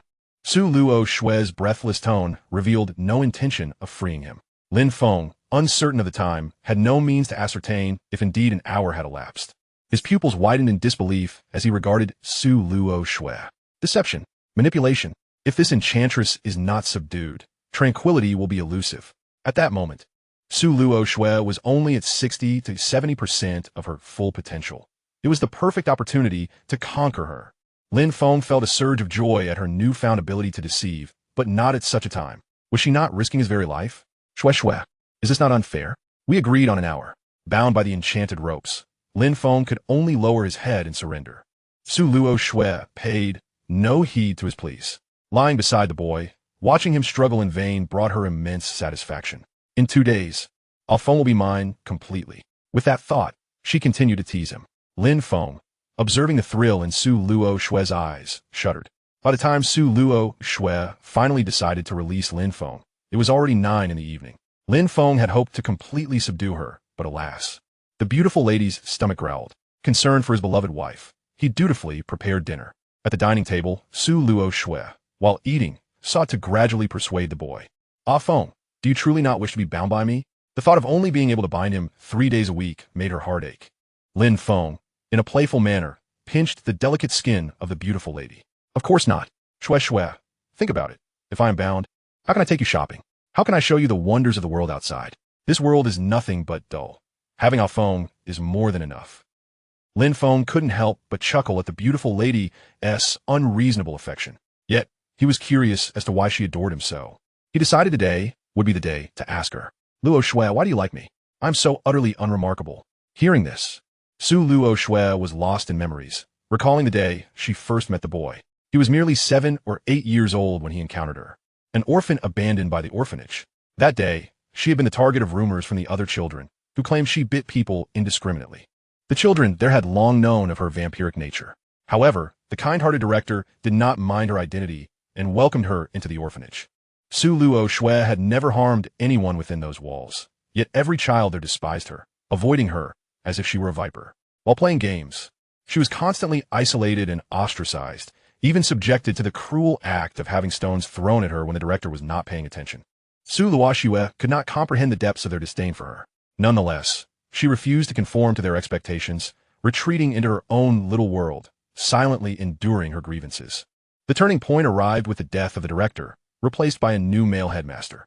Unlike his predecessor, this man offered no protection. He turned a blind eye to the bullying inflicted upon Su Luoxue by the other orphans and, in fact, covertly encouraged it. His intentions towards the naive Su Luoxue, although only 15 or 16, were far from innocent, as she had blossomed into a striking beauty.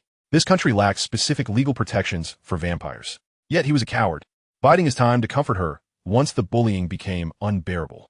However, Su Luoxue possessed a maturity that transcended her years, recognizing that much of the torment was instigated by the headmaster himself. Before he could execute his vile plans, Su Luoxue, overwhelmed by the relentless harassment, seized the moment when he was distracted and fled the orphanage. Once outside, she wept bitterly, feeling the world's malice envelop her, finding life to be devoid of meaning. As her sobs subsided and thoughts of despair crossed her mind, a boy appeared before her, offering her a piece of candy. Luoxue.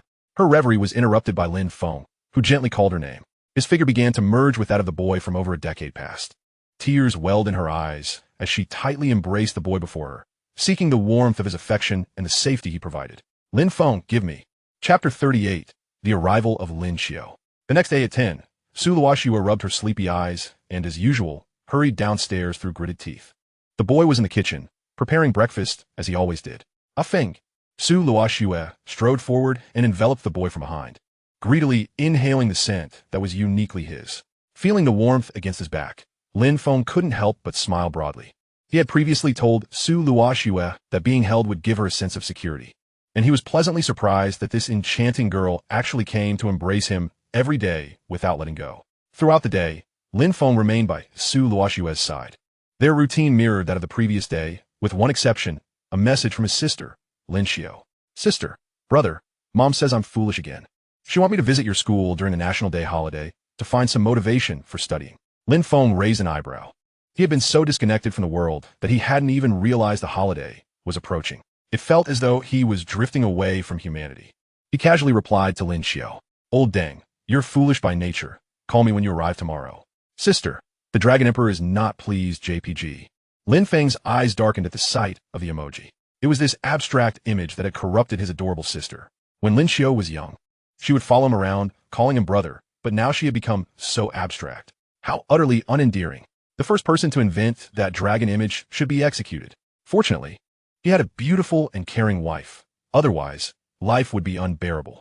Before Lin Feng could send another message to mock Lin Xiao, a fragrant breeze wafted toward him. Looking up, he met Su Luoxue's enchanting gaze, which brimmed with possessiveness. Feng, who is this? Why is she using a female avatar? Su Luoxue was aware that Lin Feng had transferred money to Xian Ningbing, but she had thought her confinement would dissuade him. To her dismay, he still maintained contact with other girls. She desperately wished to conceal the darkness in her eyes, but found it impossible to control. Although Lin Feng provided her with a sense of security, she could not accept him speaking with other girls, especially when he had just been smiling at his phone. Were you thinking, Shue? That as your sister-in-law. Lin Feng noticed that Su Luoxue seemed slightly off and quickly attempted to reassure her. Don't be angry, don't be angry. Without fully grasping the situation, Su Luoxue was comforted, yet still held a hint of wariness. Sister-in-law? Who is that? That's my sister. Your sister is a girl, you fool. Lin Feng explained their relationship to Su Luoxue, clarifying that it was not akin to Su Mingyao's relationship with her. Rest assured, no one can take my place beside you, and I could never bear to part with you, Luoxue. Su Luoxue felt her heart soften, holding the boy tightly. Is this what security feels like? Feng, I was wrong. I let myself be bullied. Lin Feng's lips twitched. How long had it been? You fool. What do you take me for? And this isn't home. Was this Su Luoxue's way of compensating herself? He felt as though his life was in danger. It was a blatant act of murder. They had barely slept the previous night, finally resting at 4 in the morning. Just treat this place like home, and I can bully you? That won't he do. The next day, Lin Feng awoke at 8, kissed Su Luoxue on the cheek, and went downstairs to prepare breakfast for her.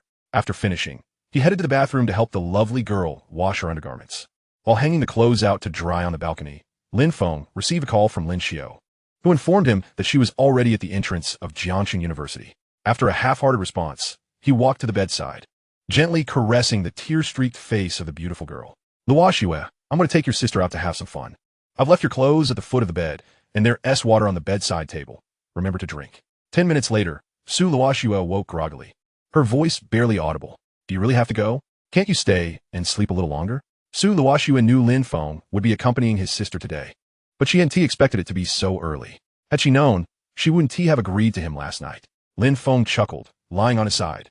If you don't let me go, I'll have to cause some mischief. Su Luoxue immediately gasped, the sensation of his touch igniting a wave of discomfort. The pleasure was utterly irresistible, especially since the boy had learned massage techniques and knew exactly where to apply pressure. Reluctantly, she conceded to let him go meet his sister. Lin Feng drove to the school, and upon arriving at the entrance, he spotted Lin Xiao standing there, looking vibrant and lively.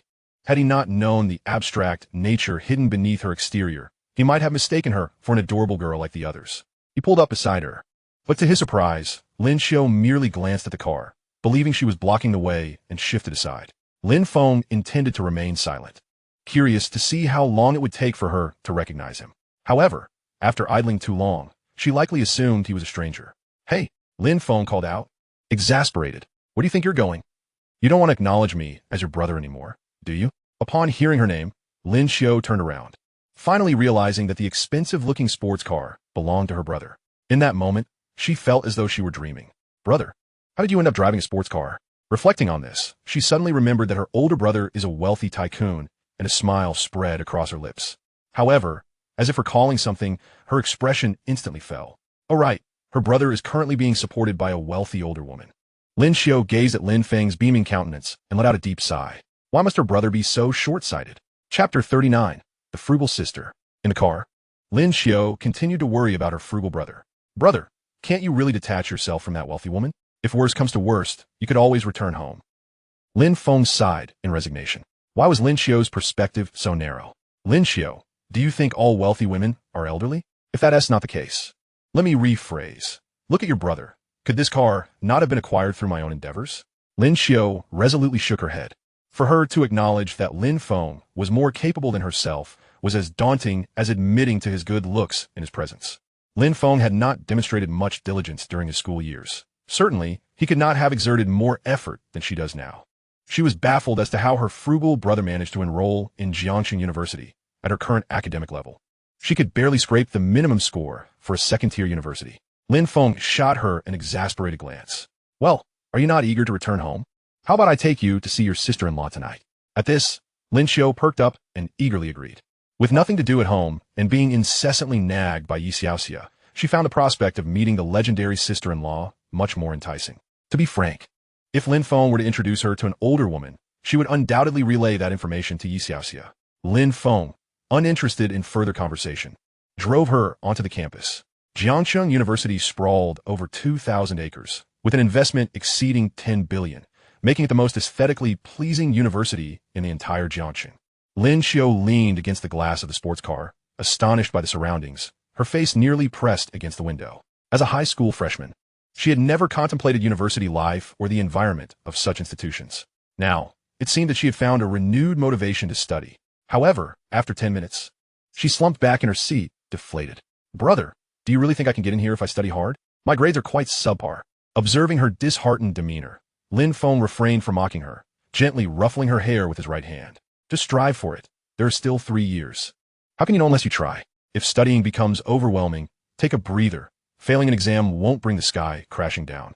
Lin Xiu stared blankly at the boy, her eyes glistening with unshed tears. Brother, actually, that 200 yuan for internet fees you didn't see when we were kids was taken by me. I'm returning it to you now. Lin Feng drove to the boys' dormitory as usual, but this time he did not call for Chun Howard to come out. Brother, can I go inside and see your dorm? I want to check out the environment. Lin Xiu tilted her head back to gaze at the 8-story dormitory, her mouth forming an O shape at the building's exterior decorations. It looked better than their home, and it was on the 8th floor. Brother, do the dorms have elevators? Noticing the boy's silence, Lin Xiu tugged at his arm. Are you mute? Speak up. Lin Feng took a deep breath. He wanted to speak, but after being imprisoned by Su Luoxue for 2 years, he had no dormitory to speak of. Besides, even if he had one, he wouldn't choose to live there. Only a fool would forsake a villa for a dorm. As Lin Xiu tugged at his arm once more, he grasped her hand and led her elsewhere. There's an elevator, but don't expect to see the dorm. I can't take you in. Oh. Lin Xiu did not press further, linking her arm with the boys as they wandered about. Brother, why do I not see many couples around? ISNT University, supposed to be very liberating? It is liberating, but everyone is too busy playing games in their dorms. Do you think it's like the dramas? There are no campus beauties or handsome boys here, nor is there any sweet romance. Lin Xiu responded with a soft "oh," only to meet Lin Feng's scrutinizing gaze. You're not thinking of wanting a relationship, are you? If you dare, I guarantee I'll break the legs of your suitor.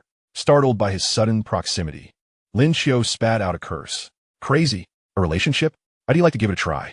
Her standards for love required a partner more handsome than Lin Feng, or at least someone who would dote on her just as he did. She had received numerous love letters, but none met her standards. They all sought fleeting romances. Furthermore, seeing Lin Feng's intense demeanor, she feared that he would genuinely be angered if she pursued a relationship. Although she often joked around, calling her older brother Old Deng, she was still quite apprehensive of inciting his wrath. I would never. Don't say such things.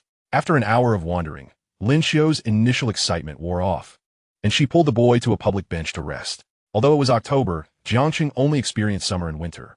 The sun hung high, and the ground temperature reached 60 degrees. Leaning back on the chair, Lin Xiu sighed. Brother, I heard that cola can alleviate heat. You still owe me that 200 yuan for internet fees. Don't be so stingy. Your sister is genuinely out of money now. Ultimately, Lin Feng succumbed to the whims of his frugal sister and stood up to buy some drinks. Watching Lin Feng walk away, Lin Xiu initially felt quite pleased. However, her joy faded upon seeing 2 girls approach her frugal brother, phones in hand. Hello, may we add you on? Before they could finish, a flash of energy darted in front of the boy, Brother, let us go. We need to buy drinks. The two strolled around the campus for another hour before Lin Feng drove his frugal sister to the mall for dinner. He had initially planned for a simple meal at the school, but considering it was Lin Xiao's first visit, he couldn't let her think of him as a miser. The meal at the mall was not extravagant. They simply entered a Western restaurant and ordered a few steaks. Although their family wasn't affluent, Lin Xiao had certainly seen steak before. Upon entering the establishment, she thought little of it until she noticed a steak priced at 300 to 400 yuan, causing her eyes to widen in shock. Brother, if Mom knew you were spending this much money, she would certainly lecture you. Lin Xiao shifted her bottom closer to the boy, feeling apprehensive after realizing the steak prices. It felt as though speaking loudly would diminish her worth. Are you afraid of making me go broke? Lin Xiao pondered this and recalled the 4 million in Lin Feng's bank account, which only fueled her irritation over him being supported by a wealthy woman. She was determined to indulge herself, help her frugal brother drain that rich woman's resources. Unfortunately, after finishing her first steak, she had already lost all her fighting spirit. Glancing at the remaining half of her steak and dessert, she silently pushed the steak toward Lin Feng. Are you disregarding me? Yes. Go to hell. After finishing their meal, Lin Xiao rested for a good half-hour in the restaurant, grinning foolishly at her phone. If it weren't for Lin Feng lifting her up, she would have lost track of time. Originally, Lin Feng had intended to take her to see Su Luoxue's company. But Lin Xiao halted at the entrance of a clothing store, staring intently at the garments and dresses inside, standing there in silence. The beads of the abacus seemed poised to bounce back at Lin Feng's face, yet he instinctively inquired, "What do you wish to do?" Lin Xiao had been awaiting this very question, and she immediately turned to Lin Feng with a pitiful gaze. Brother, I can hardly imagine the joy of peeking inside. But alas, my lack of funds leaves me uncertain as to whether she will permit my entry. Lin Feng felt a throbbing at his temples. Had Lin Xiao displayed such a childish demeanor in their youth, he might have indulged her. But seeing her like this now truly made him wish to give her a good kick. No money, bro. Lin Xiao was on the verge of tears, clinging tightly to Lin Feng's arm. Were it not for the crowd, she would have undoubtedly knelt before him. Just as she was about to cast aside her dignity, a cool female voice rang out before them. "A Feng? Chapter 40. I shall gift you 'em all." "A Feng?" Upon hearing someone call her older brother's name, Lin Xiao immediately became alert. She quickly locked eyes with Su Luoxue, tightening her grip on Lin Feng's arm and positioning herself slightly in front of the boy. Su Luoxue exuded a formidable presence, yet Lin Xiao felt no fear. She acknowledged that both women before her were undeniably beautiful, but she was resolute in her dislike for anyone who approached her brother. Beauty held no sway. Standing behind Su Luoxue, Su Mingyao noticed Lin Xiao's firm embrace of Lin Feng's arm, and her gaze turned sinister. Her dear sister could not withstand any further emotional turmoil. Su Luoxue, who should have been at the office, found herself unable to concentrate on work with the boy absent from her side. Following Su Mingyao's suggestion, she accompanied her dear sister for a shopping excursion, only to stumble upon a scene where the boy was intimately engaged with another woman. A confrontation seemed imminent, and just as tensions were about to escalate, Lin Feng tugged at his younger sister's arm. "Did you not say you wanted to see what your sister-in-law looked like? Well, here stands your sister-in-law." Lin Xiao was momentarily taken aback, sensing the imminent wrath of the woman before her. "You're telling me this is my sister-in-law now?" Su Mingyao quickly caught on, whispering a few words into Su Luoxue's ear, whose initial intentions of eternally ensnaring Lin Feng abruptly extinguished. Oh yes, Lin Feng did mention he was bringing his sister along today. She had spent the entire morning preoccupied with thoughts of Lin Feng, only to have forgotten this detail. It dawned on her that she might have been a tad too fierce moments ago. Su Luoxue's mind momentarily faltered, and she was overwhelmed with anxiety. Would Lin Feng's sister perceive her as inadequate or worse, harbor a dislike for her?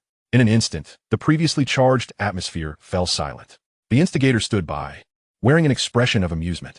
Lin Xiao glanced at her older brother and then at the stunning Su Luoxue, who could almost bend her will. Wasn't her brother dating a wealthy matron? Did he truly deserve someone like her? Despite feeling a wave of embarrassment, Lin Xiao could not suppress the exhilaration bubbling within her. She tentatively stepped forward, clinging to the boy's arm. "Sister-in-law, is that you?" Su Luoxue was momentarily stunned. Lin Feng's sister had just referred to her as sister-in-law. The distinction was palpable. When Shen Haoran had called her sister-in-law, it had felt like addressing a dying man. Yet Lin Xiao was undeniably related to Lin Feng by blood. Was she now being acknowledged? I apologize for earlier. The beautiful woman found herself at a loss for words. A businesswoman dominating the Jiangsu market now felt utterly flustered at being called sister-in-law. At that moment, Lin Feng stepped forward, gently tucking a stray lock of hair behind Su Luoxue's ear. Silly girl, is my assurance not sufficient? I was dining here with Lin Xiao. She was just contemplating a purchase. Speaking of which, what brings you here? I just missed you. Su Luoxue felt her face burn with embarrassment, unable to muster the courage to meet Lin Xiao's gaze. Lin Feng had only exhibited such a demeanor when he had yet to pursue Su Luoxue, making this display all the more perplexing. He could not help but shift the blame on Lin Xiao. Lin Xiao, look what you've done. You frightened your sister-in-law. Lin Xiao shot him an exasperated glance. Nevertheless, she released his arm and obediently approached Su Luoxue. Sister-in-law. Huh? Thank you. Huh? Lin Xiao hadn't even registered why Su Luoxue was thanking her when she suddenly found 500 yuan in her hands. Su Luoxue, flustered and stammering, fumbled through her pocket to find only 500 yuan and quickly pulled out her phone to scan for WeChat. Add me on WeChat, and I'll transfer you the money. Silly girl, why are you sending money to Lin Xiao? Lin Feng chuckled, swiftly intervening to halt Su Luoxue's next move. Clearly, hearing Lin Xiao call her sister-in-law had filled Su Luoxue with joy. You call her sister-in-law and get money? Why don't you let me call you that too? But only if I'm allowed to bully you afterward. Without hesitation, Lin Feng transferred 50,000 yuan to Lin Xiao. Lin Xiao, take your sister-in-law shopping, and you should buy a couple of things for yourself as well. Enjoy your time together. All right. Lin Xiao was astounded by the sudden influx of cash. Both 550,000. With such wealth, she could buy her own life. She eagerly grabbed Su Luoxue's hand and led her toward the store they had just eyed. That store was the same one Lin Feng and Su Luoxue had visited before. The moment the attendant spotted Su Luoxue, she rushed over to greet them. Sister-in-law, let's go with this store. I think there's a dress here that suits you perfectly. Su Luoxue glanced in the direction the girl was pointing. Was that not the white moonlight dress Lin Feng had purchased for her? But that was fine. It seemed Lin Feng genuinely favored it. After all, the previous one had been torn to shreds. Outside the store, Su Mengyao crossed her arms, observing Lin Feng. Brother-in-law, I almost thought you were cheating on us. I was tempted to take action. Lin Feng cast her a sidelong glance. You were just meddlesome. Do I strike you as that kind of person? Perhaps I should have Chun Haran delete you from WeChat. You come across as a real vixen. Su Mengyao felt scorned, fearful, and ultimately quieted down. All she could do was mutter a defense. I didn't misjudge. Your sister is simply too beautiful. Who could have known? The entire afternoon unfolded with Lin Xiao leading Su Luoxue on a shopping spree, while Lin Feng and Su Mengyao trailed behind. It wasn't until 5 o'clock that Lin Xiao finally ceased her retail therapy. In truth, she hadn't bought much. Their household lacked funds. And even though Lin Feng urged her to splurge, she could not spend extravagantly. Most of the money had gone towards Su Luoxue's wardrobe, leaving her with scant items of her own. As they emerged, Lin Xiao held onto Su Luoxue's hand, animatedly discussing something. Lin Feng strained to hear, but could only observe Su Luoxue's somewhat awkward expression as she patiently listened to Lin Xiao's enthusiastic chatter about how lovely the clothes were and inquiring about which dramas Su Luoxue followed. How could the beautiful woman respond? She hardly used her phone and knew nothing of dramas. Feeling anxious, especially in the presence of Lin Feng's sister, she was apprehensive about saying the wrong thing. Lin Xiao remained oblivious to Su Luoxue's discomfort, incessantly prattling on in search of a common topic. Sister Luoxue, what drew you to my brother? Was it his relentless pursuit? If you feel threatened, just blink. You possess both wealth and beauty. Why? At such a young age. Do you seem so despondent? If I were in your shoes, I certainly wouldn't choose my brother. At the mere mention of Lin Feng's name, Su Luoxue's eyes flickered. I brought off phone back. Initially, he was quite resistant. Lin Xiao was taken aback. Had her elder brother truly once dismissed others? It seemed both of them were somewhat deluded about their own standings. Upon overhearing Lin Xiao's teasing, Lin Feng realized it was too late to intervene, and he could only plot his revenge in silence. After finishing her jest about her brother, Lin Xiao shifted the conversation. Sister Luoxue, I find the clothes here utterly delightful. If I return, I must select a few pieces for you. You truly are a living mannequin, aren't you? This left Su Luoxue in an awkward predicament, prompting her to hastily divert the topic. Thank you for today, Lin Xiao. You seem quite fond of shopping. Would you like me to gift you a mall? What? Lin Xiao exclaimed in disbelief, rubbing her ears. Hadn't she just referred to Su Luoxue as a mannequin? What was this about gifting a mall? Was she out of touch with the times? Was this how conversations were conducted? Su Luoxue, noticing Lin Xiao's stunned silence, became flustered, thinking she had perhaps been too stingy. Well, Lin Xiao, I've already gifted a mall to our phone. How about I give you 2 instead? 3 would be fine too. Lin Xiao stood there, momentarily dazed, before turning to glance at her elder brother. Seeing Lin Feng smiling with his arms crossed, everything felt surreal. Ultimately, Lin Xiao declined Su Luoxue's offer to gift her a mall. As long as her sister-in-law treated her elder brother well, that sufficed. A mall? Accepting it would surely shorten her lifespan. As two luxury sports cars glided into the villa district, Lin Xiao was not as astonished as when Schoenhauern had arrived. After all, she had turned down the offer of two malls, so a villa was hardly surprising. However, upon arriving at Su Luoxue's villa, she was still taken aback. It was the finest in the area, boasting a vintage style that Lin Xiao adored. As a child, she had dreamt of living in such a villa, spending her days enjoying the scenery and tending to flowers, preferably by the seaside. Upon disembarking, she linked her arm with Lin Feng's and followed Su Luoxue into the villa's front yard, reminiscent of Schoenhauern's earlier entrance. Brother, do you both live here every day? Did sister-in-law buy this or rent it? Does your sister-in-law even need a rent? Oh right. Su Luoxue, walking ahead, became slightly buoyed by the repeated calls of sister-in-law from the two siblings. Beside them, Su Mingyao couldn't help but click her tongue in disbelief. It seemed that the two siblings would do anything for Su Luoxue. Her good sister was far too easy to please. Once inside the villa, Lin Feng took Su Luoxue's hand gently, squeezing it. Luoxue, shall I show Lin Xiao around the villa? Would you like to join? To be honest, this was Lin Feng's first opportunity in 2 years to fully appreciate the villa's grandeur. Previously, Su Luoxue had kept him confined, allowing little freedom for exploration. The villa was undoubtedly around 500 square feet, and even if Lin Feng's estimate was low, it could only be underestimated. With a swimming pool, an indoor gym, and ample space, there were more rooms than needed. Shue, we can find time to swim here. I've never seen you in a swimsuit, Lin Feng suggested. Su Luoxue responded with a gentle hum. If our phone likes it, that's fine. I'll have someone come clean tomorrow. Throughout this exchange, Lin Xiao felt increasingly awkward, unable to excuse herself to explore the villa, and was left to endure a torrent of affectionate banter between the couple. She noted how genuinely Su Luoxue treated her elder brother. No matter the request, she would acquiesce without a second thought. As for Su Mingyao, she had long since hailed a taxi to leave. Why endure the embarrassment of witnessing the couple's affection while also putting herself at risk? She wasn't foolish enough to follow Lin Xiao around the villa, especially since she had a home of her own, albeit not quite as lavish as Su Luoxue's. Dinner was once again prepared by Lin Feng, during which Lin Xiao seized the moment to tease her elder brother. Sister-in-law, my brother is so scatterbrained. If he ever displeases you, just let me know, and I'll help you teach him a lesson. Su Luoxue remained silent, pondering whether Lin Feng ever listened to her. She was troubled by her inability to find an excuse to confine the boy. Now that he provided her with a sense of security, she could hardly justify imprisoning him. Would she really have to limit his confinement to 3 days a week? Lin Feng soon completed the 4 dishes and a soup, now adept in the kitchen, his culinary skills rivaling those of ordinary restaurant chefs. At the dining table, Lin Feng and Su Luoxue continually served each other dishes, while Lin Xiao quietly played the role of a transparent observer. The meal lasted nearly an hour, primarily consisting of Lin Feng and Su Luoxue displaying their affection, while Lin Xiao had finished her meal 20 minutes earlier. Seeing Lin Feng and Su Luoxue finally set down their utensils, Lin Xiao leapt up to wash the dishes. The experience had been torturous.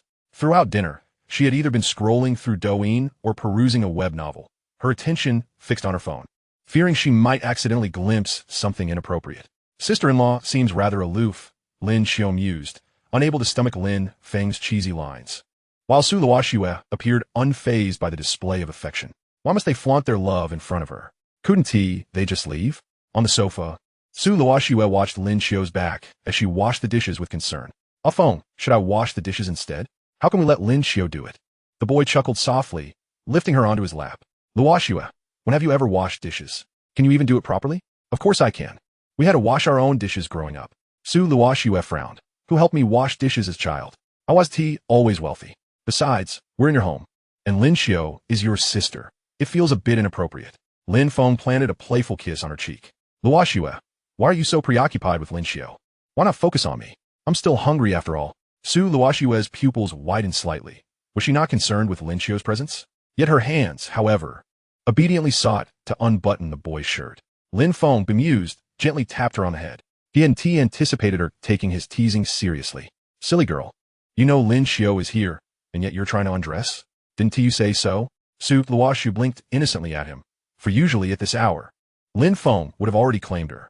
Now, not only had he withheld that privilege, but he was also teasing her. Shall we simply head to the second floor?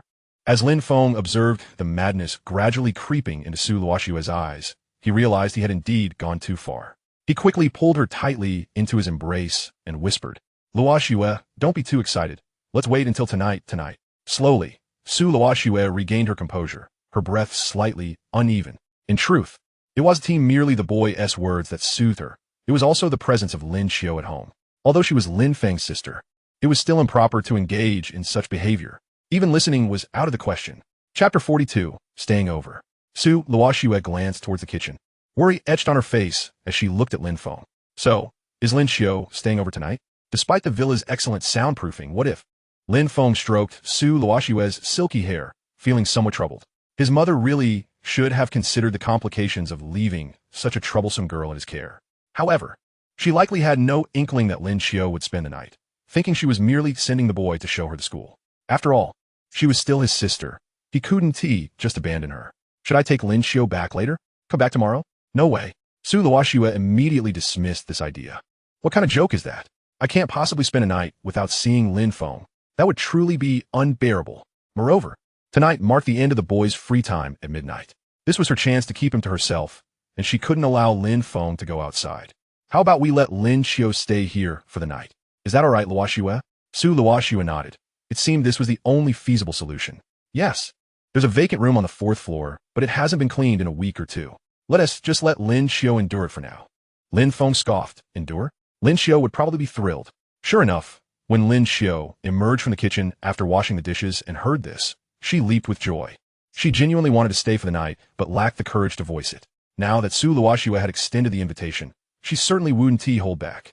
Thank you, sister-in-law. Lin Xiao bowed deeply to Su Luoxue, her delight unmistakable. Shall I go check it out first? Lin Xiao was eager. Primarily wanted to see her room, and also not wishing to be a third wheel.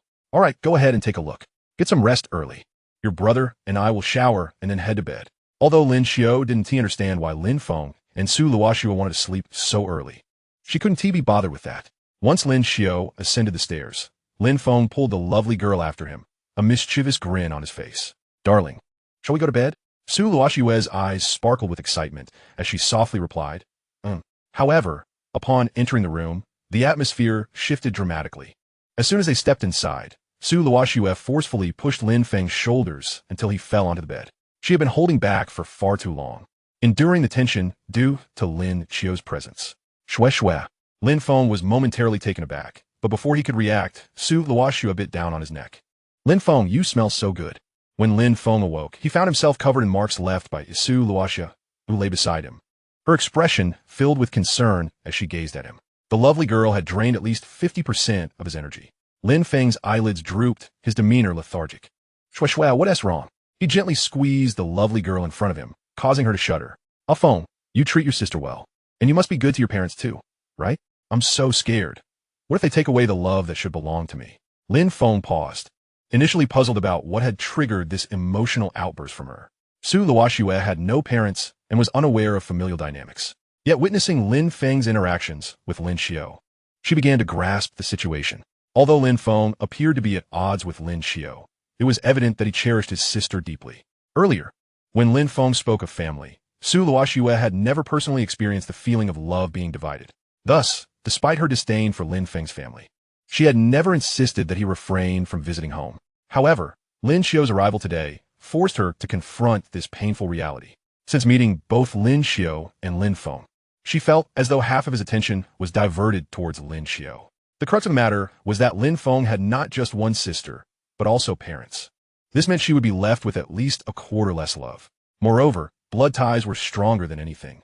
Su Luoxue did not believe her position could ever compare to that of Lin Feng's family. Consequently, the love she received would likely be even less than a quarter. Seeing the helpless expression on the lovely girl's face, Lin Feng struggled to sit upright and embrace her. Silly girl, do you still not trust me? Is my love for you not enough? Hold me tight and feel it. Su Luoxue kept her gaze lowered, returning the embrace with a firm grip. I just want Feng to love me wholeheartedly. With more people around, this love becomes muddled and diminished. Having grown up without parents, Su Luoxue was particularly sensitive to feelings of neglect. Lin Xiao's arrival today had undoubtedly struck a nerve. Lin Feng was unsure how to articulate that his love for Su Luoxue had not waned. Yet, it was a fact that with Lin Xiao in his life, he had to allocate some of his time to the little girl. Luoxue, Loving someone doesn't mean you have to occupy all of their time. Even with Lin Xiao here, my love for you hasn't diminished by a single bit. Do you understand? I don't understand. I just want a phone to always be by my side. Lin Feng ceased his futile attempts to explain, wishing to provide this lovely girl with a sense of security. Still ensnared in sorrow, Su Luoxue instinctively resisted when she sensed the boy's movements. A phone, don't. Lin Feng's hand trembled slightly as he gently placed Su Luoxue down and kissed her forehead. What's wrong, Luoxue? Are you still unhappy? Su Luoxue turned her head away, remaining silent, which only heightened Lin Feng's anxiety. Luoxue, don't you want me to tease you? Su Luoxue continued to remain silent, firmly pressing her lips together and shaking her head. Lin Feng observed the lovely girl for a while, before finally releasing his hold around her waist and standing up from the bed. Before long, Su Luoxue could no longer contain herself and began to whimper softly, her strength gradually waning. When Lin Feng asked if she would allow him to tease her now, she weakly but resolutely shook her head. Eventually, even the strength to shake her head disappeared. Chapter 43. Is the boss going for a morning run? Ultimately, Lin Feng was unable to persuade Su Luoxue to agree to his teasing. He could only hold the lovely girl in silence, feeling as though he might burst into flames. Luoxue, if you're unhappy, just hug me, all right? Please don't keep silent. Su Luoxue's face flushed, yet she steadfastly shook her head. Let us get some sleep first. We'll call it night for now. Lin Feng was on the verge of tears. Sleep? He needed to be able to sleep to do so, given the current state of affairs. Remaining sane was already a challenge. Observing the redness in Su Luoxue's eyes, Lin Feng once more asked the lovely girl, do you really not want me to tease you? Unsurprisingly, he received a negative reply. Su Luoxue pressed herself tightly against the boy, fighting against her discomfort. I think I'm tired. Let us sleep for now. But we haven't even showered yet. Are we sleeping now? I don't want to shower today. Lin Feng could only acquiesce to the intentions of the beautiful maiden. It appeared that the matter concerning Lin Xiao still lingered, and it seemed prudent to maintain a low profile until Lin Xiao was sent off in the next couple of days. Feeling the softness before him, Lin Feng took a deep breath and gently caressed Su Luoxue's hair. Let's rest for now. We can wash up tomorrow. At midnight, Lin Feng was roused from his slumber. Blinking his drowsy eyes, he realized that the enchanting maiden was teasing him. As he attempted to move, he felt a binding restraint. Had he been locked up again? After a moment of bewilderment, he finally grasped the situation. Tonight marked the time of his imprisonment. This lovely maiden feared that he might awaken in the early hours and miss a single second of being bound. Or perhaps she intended to restrain him and then torment him further. Both scenarios were plausible. Was she engaging in a game of wits with him? Su Luoxue, witnessing the boy awaken, remained unfazed. Lin Feng was now bound hand and foot. Even if he wished to resist, it was a futile endeavor. The expression of shock and indignation on Lin Feng's face only heightened Su Luoxue's enjoyment. Yes, that was the very expression she desired. 2 years prior, when Lin Feng had been tied up by her, he bore the same look. It was only when she beheld the boy in this state that she could truly feel he was completely under her control, a sensation unattainable even through a simple embrace. In a moment of mischief, she decided to intensify her teasing. Ah Feng, for the next 3 days, you shall remain here, unable to go anywhere. Su Luoxue did not rise until 11 in the morning, and upon discovering Lin Feng awake and gazing at her, she could not resist the urge to tease him further. Lin Feng felt a throbbing at his temples. He had indeed not rested well the previous night. As he noticed Su Luoxue preparing to take action, he hastily called out, Wait, Luoxue, someone just called. Perhaps it was Lin Xiao. You should check to see what she wants. It was only then that Su Luoxue recalled the existence of Lin Xiao and hurriedly dressed before dashing out of the room. Lin Xiao had risen at 10, but was unaware of the location of Su Luoxue and Lin Feng's room. Seeing no one on the first floor, she stealthily returned to her own room, careful not to wander about the villa. During this time, she had made several phone calls, but Lin Feng did not answer. Has he gone to work? Lin Xiao mused to herself, feeling a twinge of anxiety. Surely, her older brother and his beautiful wife had not forgotten about her. How awkward, and how hungry she felt. After about an hour, her door was gently opened. Sister-in-law, Lin Xiao, feeling uneasy, turned to see Su Luoxue, her hair slightly disheveled. Sister-in-law, you seem even more beautiful. Lin Xiao gazed at Su Luoxue in disbelief. She was already stunning, but now her cheeks were adorned with blush that appeared so natural. So lovely. Su Luoxue, unsure of how to respond, merely nodded in acknowledgement. Lin Xiao, sensing the potential awkwardness, refrained from pressing further. She had discerned from their conversation the previous day that Su Luoxue was not particularly adept at interacting with outsiders. and she did not wish to make either of them uncomfortable. While she chose not to engage Su Luoxue directly, she couldn't help but steal glances at her. It must be said that Su Luoxue's beauty was simply beyond the norm. Even with her tousled hair, she exuded an allure that was perfectly imperfect, each strand appearing artfully disheveled. By the way, sister-in-law, where's my brother? Alphonse has gone to work. Su Luoxue's expression faltered slightly. Lying in front of Lin Feng's family was indeed a challenge for her. Oh, Lin Xiao's mind was filled with questions. Her brother was working while his wealthy wife remained at home. Yet, she withheld her inquiries. Descending to the first floor, Su Luoxue retrieved her phone and opened the WeChat chat window with Lin Xiao, tapping the transfer button with her thumb. Please accept a transfer of 50,000 yuan. Lin Xiao's eyes widened in astonishment upon reading the message. Yesterday, her older brother had given her 50,000, and now her sister-in-law was transferring her another 50,000? Sister-in-law, why are you sending me money? I can't accept this. Lin Xiao was hesitant to take it. She already had a substantial sum. Accepting this additional 50,000 would leave her unable to sleep peacefully. With Lin Feng absent, the atmosphere between her and her sister-in-law felt a bit awkward. Sister-in-law, I think I should head back now. Goodbye. Su Luoxue felt a twinge of embarrassment as the young girl refused her money, but she chose not to press the matter further. Returning to her room, she channeled her frustration into venting at Lin Feng. Alphonse, look at me.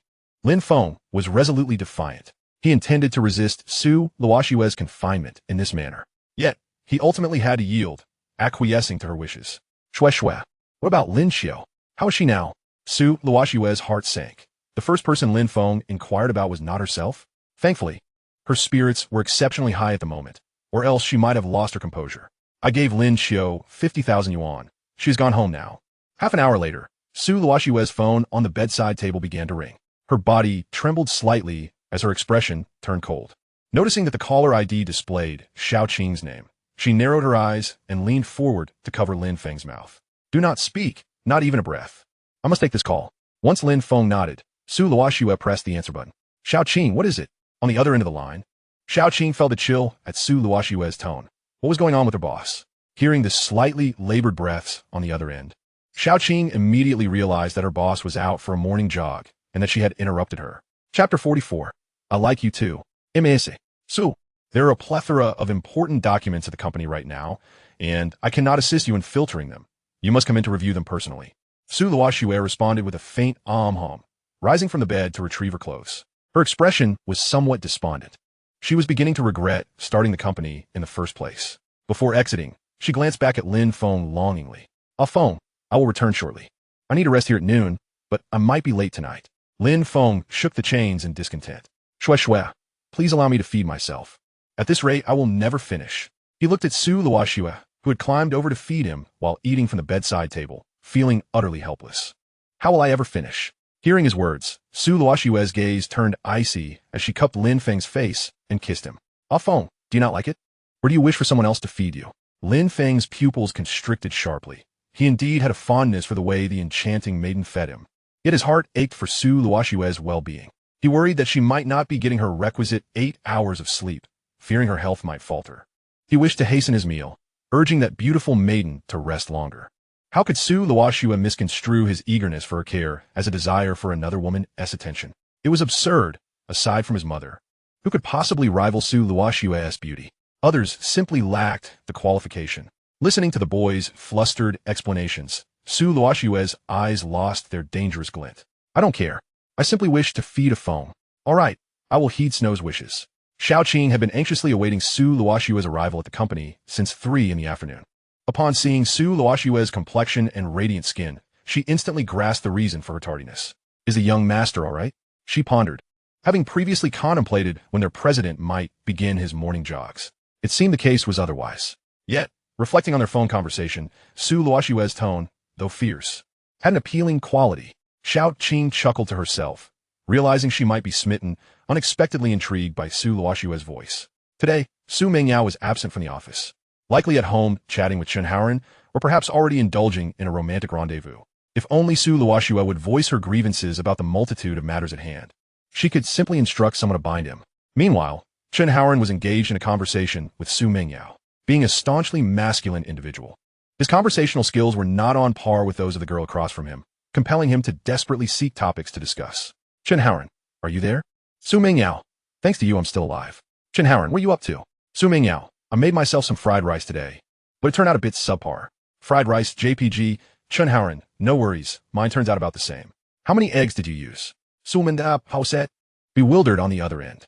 How would I know how many eggs I used? I bought this fried rice. It cost 20 bucks a serving. Isn't it supposed to be a compliment about how lovely my fried rice looks? Why is the focus on such odd details?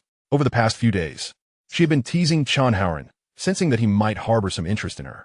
However, she felt at a loss for how to continue their conversation. Engaging a straight man in dialogue was bound to be exasperating. Perhaps, as Su Luoxue suggested, she should just tie him up and call it a day. Regardless, her fondness for him prevailed. She resolved to take her time, as she had ample opportunity. After all, one could not remain a straight man forever. She would gradually teach Chen Haoran the ropes. Before that, however, she wished to test the depths of his straightness. Could a person truly be this oblivious? Taking a deep breath, she sent him a rather provocative message. Su Mingyao, I'm on my period and it hurts. Chen Haoran, puzzled by Su Mengyao's prolonged silence, sat up straight upon receiving her latest message. He might not excel in other areas, but this topic was within his grasp. Chen Haoran, drink more hot water. Upon reading his reply, Su Mengyao's eyelids twitched momentarily before she regained her composure. After a series of mental battles, her expectations of Chen Haoran had shifted. Her demands were not particularly lofty. She merely wished for him to distinguish between this period and another.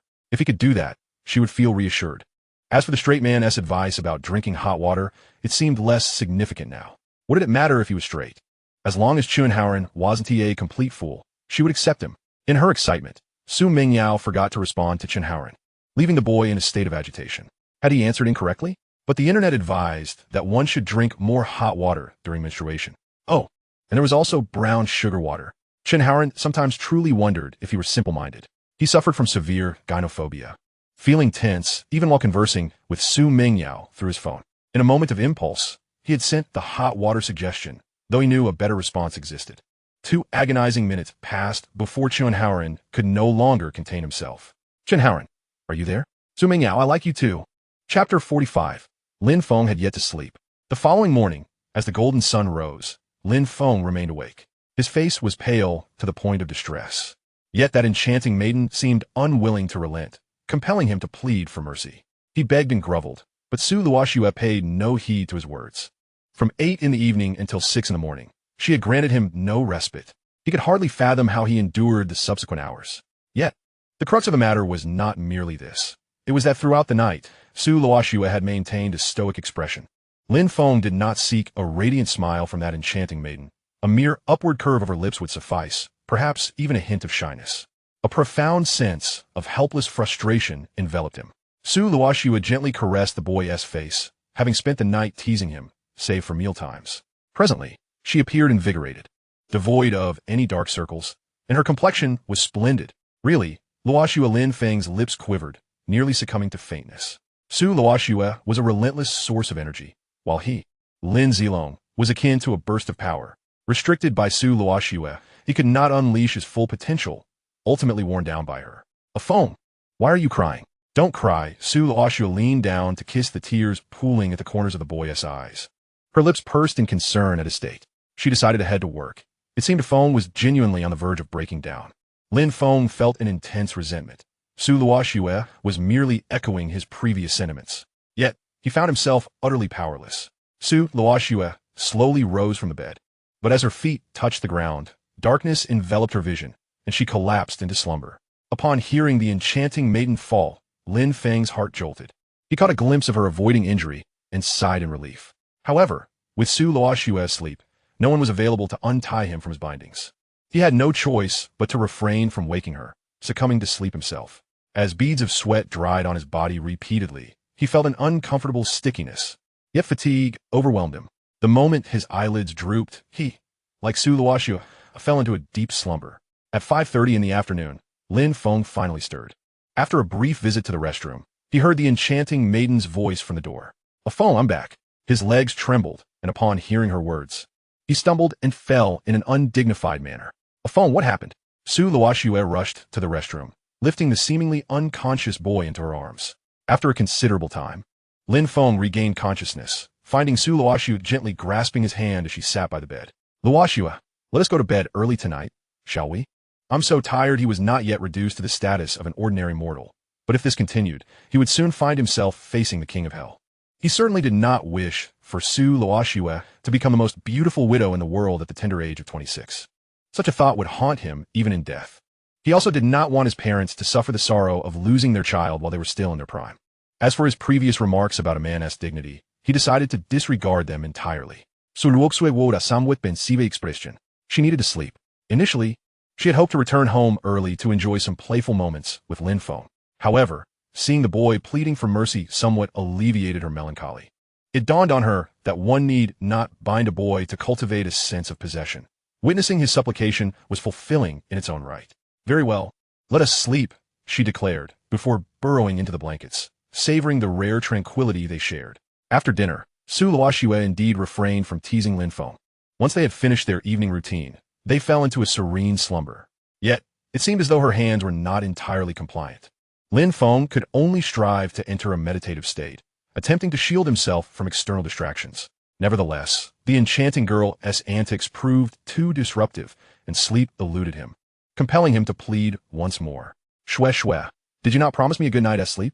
Lin Feng's eyes were rimmed with red. His words nearly clenched between his teeth.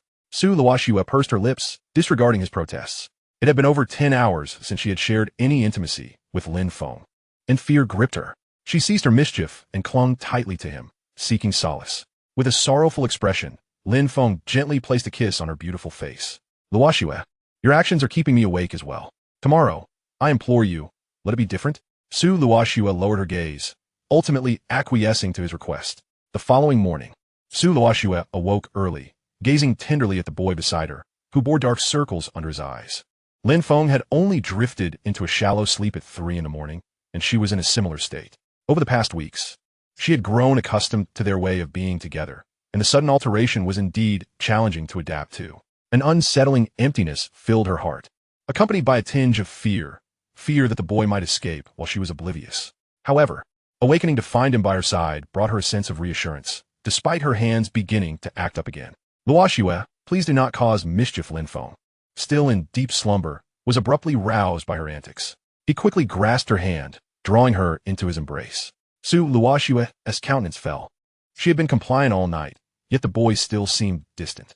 This led her thoughts to darker conclusions. Ah Feng, do you no longer care for me? Please, do not leave me. Feeling her grip tighten, Lin Feng hastily patted her back. Fool, hold me tight, and refrained from speaking. Su Luoxue seemed intent on enveloping him within her embrace, for only then did she feel secure. She recalled how Lin Feng had consistently provided her with a sense of safety, day after day. Yet, her affection for him was so profound that she craved even more assurance. Ideally, Lin Feng would offer her security every hour of the day. That was the post-marital life she had envisioned. Together, every moment, how splendid that would be. Ah Feng, may I take you to the company with me today? Is that permissible? Of course, you silly thing. It's not as though I've never been there before. Lin Feng's eyes sparkled with excitement. To the office? Surely, there would be no need for restraints. However, Lin Feng's hopes were soon dashed. There was no way Su Luoxue would relinquish her hold on him. Before their departure, she removed the chains from his wrists, only to retrieve 2 silver handcuffs from her belongings, fastening them around his hands and feet. Lin Feng couldn't help but chuckle at the sight. Su Luoxue truly could not bear to part with him for even a second. Moreover, he felt rather like a criminal in this state, as if he were moments away from facing execution. He attempted to move his limbs, but the limited range of motion was alarming. These handcuffs seemed custom-made for him, fitting him to a T. Luoxue, did you measure me for these? How can they be so precise? Su Luoxue, mistaking his surprise for anger, cast her eyes downward, reluctant to speak, with no intention of releasing him. After persistent inquiries from the boy, she finally revealed the truth. Actually, I did not measure you recently. I prepared these 2 years ago for you, but they were not needed at that time. Originally, the cuffs fit perfectly, truly, to the millimeter. However, in the past week, you have lost quite a bit of weight, resulting in a slight discrepancy. Chapter 46. You promised to give this today. The sports car halted at the company entrance, and Su Luoxue opened the passenger door, lifting Lin Feng into her arms. Despite the effort it took, her hands remained steady. Their entrance captured the attention of all employees. After all, the scene was utterly astonishing. Su Luoxue, radiant with joy, cradled a man who appeared somewhat pale in her embrace. Has President Su exhausted him? They whispered. No wonder she grows more beautiful each day. It seems she has her own beauty regimen. Upon noticing the employees' gazes upon him, Lin Feng felt a wave of embarrassment wash over him. After all, he was a grown man being carried into the office by his wife. How absurd. Yet, it seemed he had no choice in the matter. Let be, he thought. At this point, I shouldn't be concerned with trivialities, as long as I remain unembarrassed. It is others who will feel the discomfort. It was not that he lacked fortitude. He had simply lost face yesterday. He had succumbed to Su Luoxue, and that was undeniably humiliating. Sensing her boy being eyed by others, Su Luoxue shot a fierce glare at the nosy employees, who immediately fell silent. Although Lin Feng was not currently under her playful torment, the sight of his pale face ignited a fierce protectiveness and possessiveness within her. She longed to envelop him entirely in her embrace. Anyone who dared to gaze upon him for even a moment longer would find themselves unceremoniously dismissed. Yet, the ruthless demeanor she showcased to outsiders was utterly absent when it came to Lin Feng. With him, she only displayed tenderness.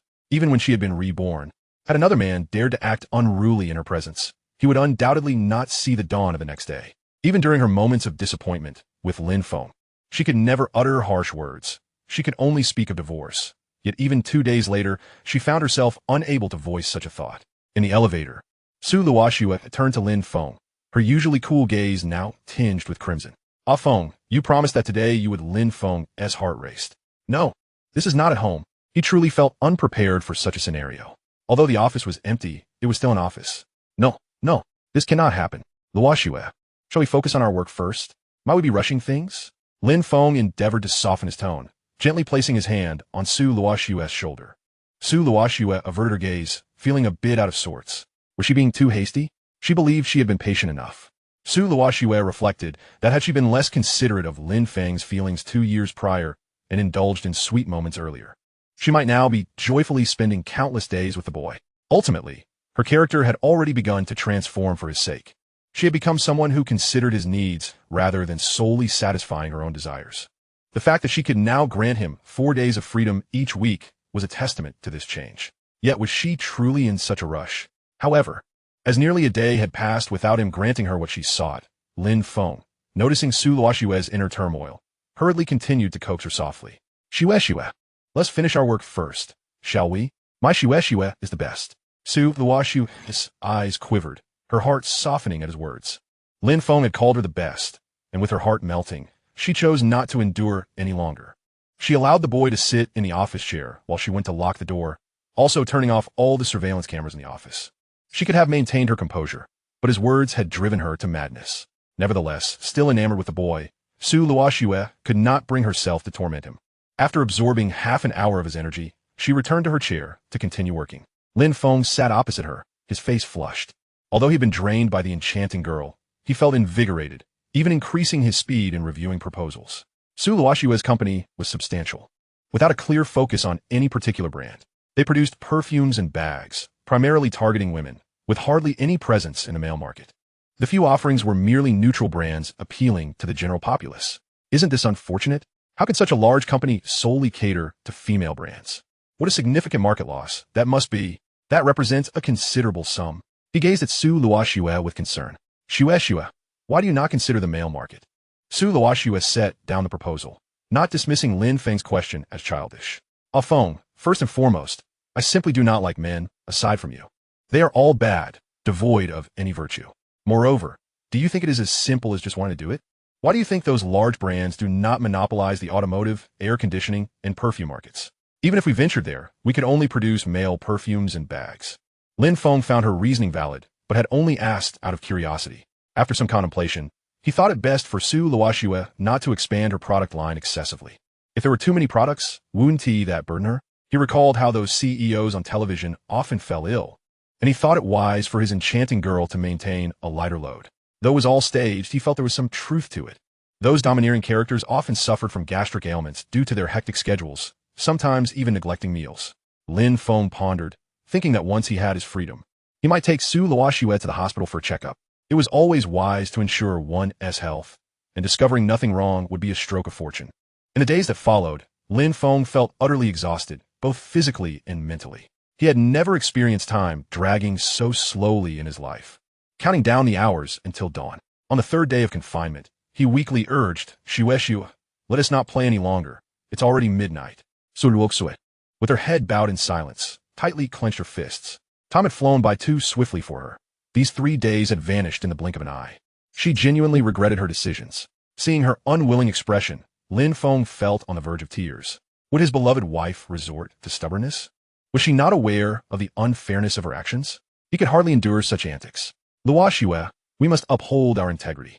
It is unacceptable to behave in such a manner. Be obedient. Reluctantly, Su Luoxue leaned forward to unlock the chains. To Lin Feng, her movements seemed to unfold in slow motion. Once the bindings fell away, he laboriously embraced the enchanting girl. Initially, she had intended to tease him, but his embrace caused her to shudder slightly. Undeterred, she straightened her posture, her cold demeanor contrasted by the unmistakable grievance in her eyes. A look no ordinary little wife could imitate. Feng, is something wrong? Lin Feng's expression darkened at her question. What did she mean by is something wrong? A man could not admit to such a thing. What he experienced was merely a temporary retreat, not a failure. He cradled Su Luoxue as they lay on the bed, gently massaging her abdomen. Shue, let us sleep for now. Tomorrow, I want to take you to the hospital for a checkup. Initially lost in poking Lin Feng's hand, Su Luoxue tensed at his words. Why must we go to the hospital? Me perfectly fine. She had hardly ever visited a hospital, always enduring ailments on her own. To her, hospitals were places one only visited when severely injured or on the brink of death, as she had experienced after a car accident. Sensing her anxiety as she tightened her grip, Lin Feng softly reassured her, No, we just want to conduct a simple health check. There's nothing to worry about. Yet, Su Luoxue remained apprehensive. Lin Feng would not casually bring up the subject of a hospital without cause. There must be something he intended to discuss. Could it be that he had been harmed? That seemed implausible, as she had been by his side all week. Was he unwell? The thought made her voice tremble as she turned to embrace him face to face. Feng, are you unwell? Lin Feng, somewhat annoyed, pinched her delicate waist. I merely suggested a hospital visit for a checkup, and you're panicking like this? After allowing her to fret for a while, he finally revealed the truth.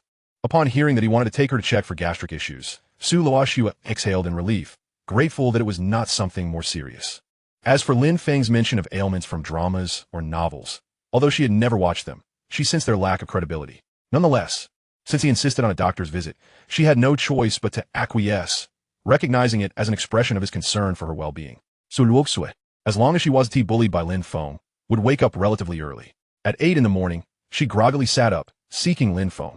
However, her biological clock had been altered to this new hour due to him. Before she could exit the room, Lin Feng entered first. He intended to take Su Luoxue to the hospital for her checkup, so they needed to leave early. Luoxue, we cannot have breakfast before the checkup. Let's head out now. Su Luoxue nodded, but made no move to freshen up. Instead, she clung tightly to him, drawing upon Lin Feng's energy. He did not rush her, gazing at the enchanting girl with affection. He believed he must have saved the world in a past life. For how else could he have been blessed with such a wonderful wife? She must have been a celestial being in her previous life to have crossed paths with him. Fortunately, in this lifetime, he had a chance to make amends.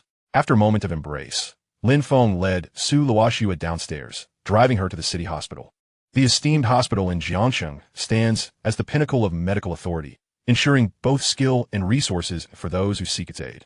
Despite the breathtaking beauty of Su Lin and her companion, the passers-by within the hospital merely cast fleeting glances, never lingering. The atmosphere is overwhelmingly oppressive, particularly outside the intensive care units where countless parents wait anxiously. Lin Feng is reminded of a poignant saying he encountered online.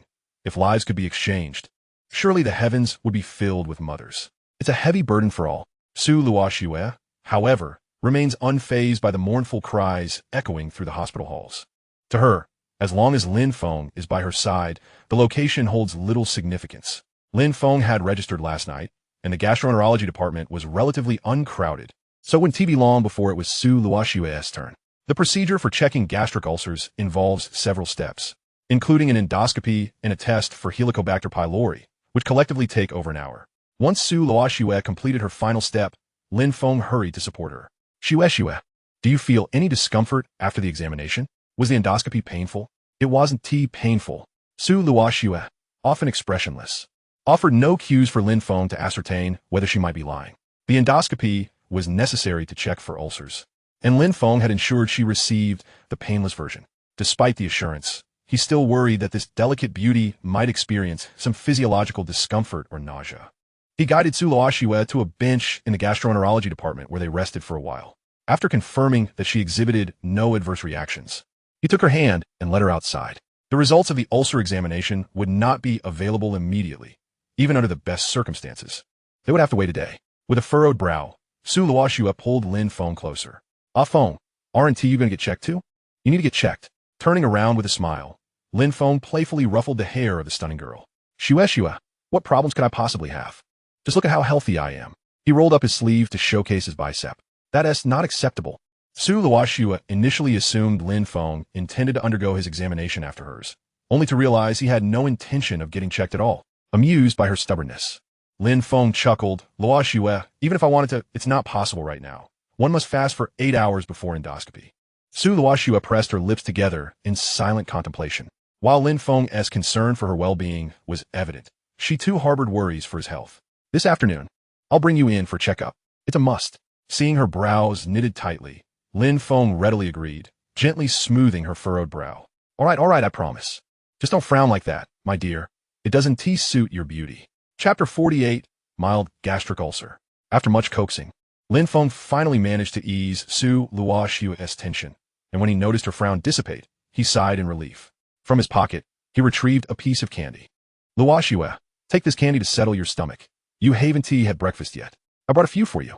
Though still a bit annoyed at Lin Feng for not taking care of himself, when she saw him offering the candy, her pupils dilated and her body trembled slightly. A few years back, a little boy had shown her similar concern. Though the candy's flavor had changed, the essence of the boy remained unchanged. Su Luoxue accepted the candy, clutching it tightly in her palm, speechless for a long while. Lin Feng, noticing her reluctance to eat the candy, assumed she didn't like it and quickly fished out other flavors. To his surprise, as soon as he produced another piece, she held onto the first candy even tighter. Luoxue, please eat some of the candy. Even if it's not to your liking, just have one to settle your stomach. Otherwise, you'll end up fainting from hunger. Su Luoxue shook her head, lowering her gaze as she murmured, It's not that it's bad. I just can't bear to eat it. By the time they exited the hospital, the sun was high in the sky. Since Su Luoxue refused to consume the candy he offered, Lin Feng hastened to find a nearby restaurant for a meal. The area around the city had a plethora of dining options, and he settled on a reasonably decent Chinese restaurant. At the dining table, Su Luoxue displayed little appetite, merely staring vacantly at the candy Lin Feng had brought her. Lin Feng, puzzled by her demeanor, could only help her by serving food while softly urging her to eat. Luoxue, are you still upset with me? I promise I will go for a checkup this afternoon. Can you eat a little? After a moment of silence, Su Luoxue glanced at him and finally picked up her chopsticks, though she was genuinely hungry. The primary reason for her reluctance stemmed from her desire not to worry Lin Feng. Seeing her finally eat brought Lin Feng a sense of relief, and he watched her intently as they dined. While her eating habits could not be described as cute or elegant, there was an undeniable aesthetic quality to her that captivated him. As he observed her, he suddenly recalled his earlier goal. He must make this enchanting girl smile. If Su Luoxue smiled, the beauty before him would become even more exquisite. He gently brushed a strand of hair from her face and softly asked, Luoxue, could you smile for me? I haven't seen you smile in a long time. Though Su Luoxue didn't fully comprehend why Lin Feng was so eager for her to smile, she acquiesced to his request. Her smile, albeit still somewhat stiff, was less terrifying than before. In the past, when she forced a smile, Lin Feng had genuinely thought his beloved wife suffered from a perpetual expressionless visage. Lin Feng smiled to himself, recognizing that he still had a long way to go to achieve his goal. But he was willing to wait for the day when her smile would come naturally. He tenderly stroked Su Luoxue's hair. Luoxue, I'd like to propose something. I want to take you to my school, and if possible, let you experience campus life for a couple of days. Campus life? Upon hearing the word school, Su Luoxue furrowed her brow slightly. Yet, she instinctively replied affirmatively, reluctant to deny any request from Lin Feng. Initially, she thought Lin Feng intended to return to school and not reside in the villa, which displeased her. It took a moment for her to realize he meant to take her along to the school. Having dropped out after junior high, Su Luoxue was unaware of her own examination scores.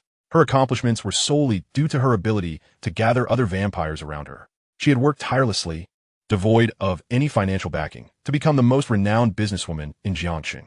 Naturally, she had no knowledge of what university life entailed. Her understanding of it stemmed from Lin Feng. While campus life wasn't particularly significant to her, what mattered most was being with Lin Feng. After their meal, the two returned to the office for a nap and to work, waiting for the requisite 8 hours of fasting to complete before undergoing the gastric ulcer examination. That afternoon, Su Mingyao was also in the office. Upon seeing her beloved sister and brother-in-law arrive, she greeted them with a beaming smile. Lin Feng, noticing Su Mingyao's cheerful demeanor, began to piece together the reason behind her happiness. Besides his good friend, he couldn't think of another reason that could elicit such joy in her. As expected, once they were seated, Su Mingyao eagerly shared her good news. Sister, brother-in-law, Chun Haoran asked me out this Saturday. Do you think he wants to confess his feelings to me? What if he suddenly kneels before me at night, presenting a ring and professing his love? How should I respond? Should I maintain a semblance of reserve, or should I throw myself upon him?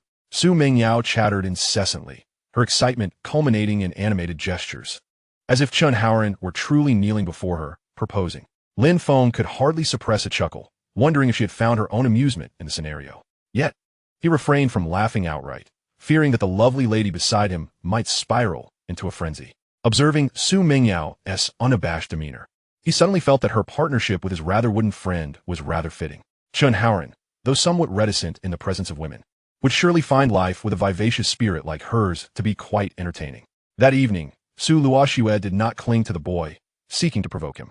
Instead, after work, she accompanied him to endure the 8-hour fasting period required for his examination. Lin Feng could scarcely contain himself. He had initially hoped to evade this medical checkup. To his surprise, Su Luoxue had remembered and even secured an appointment for him during her lunch break. He gently stroked her hair before informing her that undergoing a gastroscopy did not necessarily require an 8-hour fast. 6 hours would suffice. The regulations were not so rigid.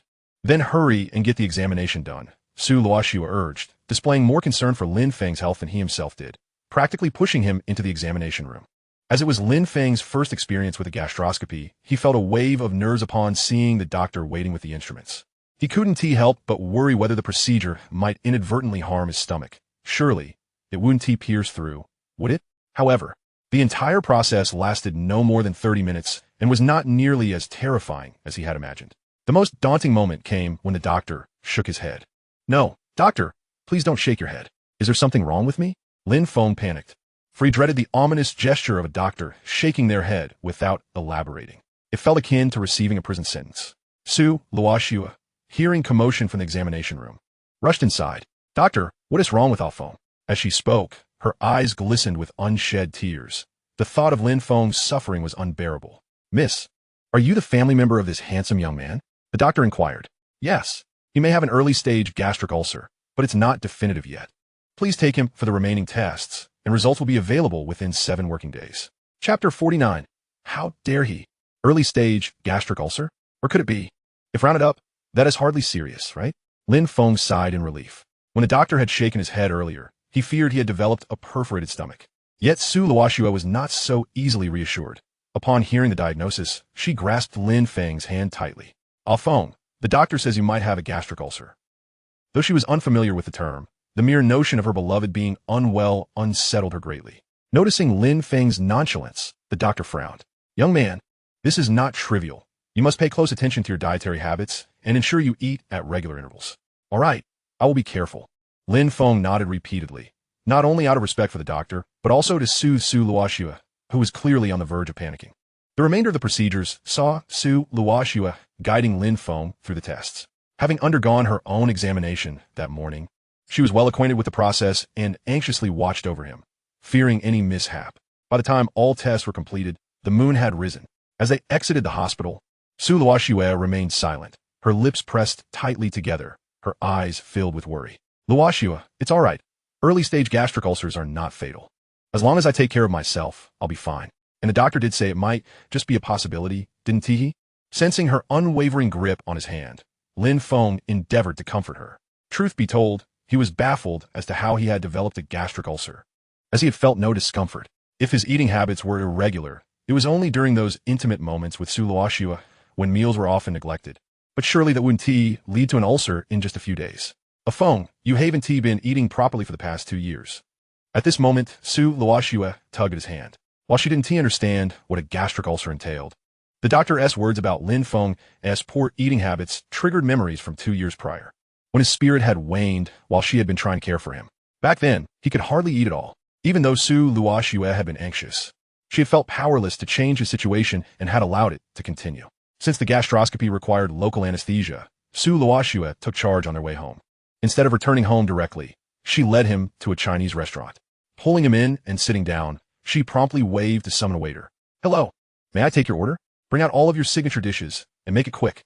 Tell your manager that I'll pay 10 times the price if everything is served within 20 minutes. Igriegajis." The waiter, taken aback by her commanding presence, hurried to inform the manager. The manager, initially flustered, quickly composed himself and approached Su Luoxue. "Good day, ma'am. May I ask if you could settle the bill in advance? We have a policy." Before he could finish, Su Luoxue opened her payment app. "There are still 18 minutes left." All right. The manager immediately bowed apologetically and rushed to the kitchen to relay her order. Watching the manager's frantic excitement, Lin Feng felt a pang of sympathy.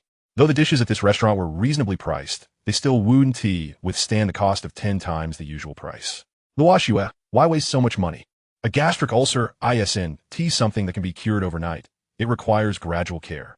Su Luoxue was unfazed. To her, the money was inconsequential. If it meant ensuring Lin Feng ate on time, she believed that spending a fortune would be worth it. The dishes soon arrived, filling the table with an array of over 20 delicacies. Lin Feng's expression darkened. "You have over 20 signature dishes?" It seems Su Luoxue was indeed out to exploit the tenfold price. He felt a twinge of annoyance and picked up the menu, only to confirm that there truly were more than 20 dishes, including the beef stir-fried rice noodles. The other patrons at nearby tables were astonished, hastily seeking the waiter to lodge complaints. "It's been 20 minutes, and we've barely received any of our orders. They arrived much later than us. Yet they can have over 20 dishes at once? Is your restaurant as service based on looks? Do you serve beautiful women preferentially?" The manager, all smiles, repeatedly bowed and assured them that their meals would be served promptly.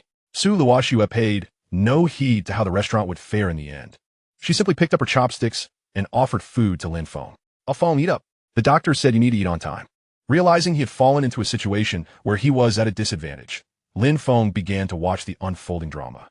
Initially, he thought to observe a bit longer, but upon seeing Su Luoxue's determined stance of "if you don't eat, I will keep holding this up," he had no choice but to smile and comply, eating the food from her chopsticks. From the moment they began their meal, the boy's bowl was incessantly filled with dishes.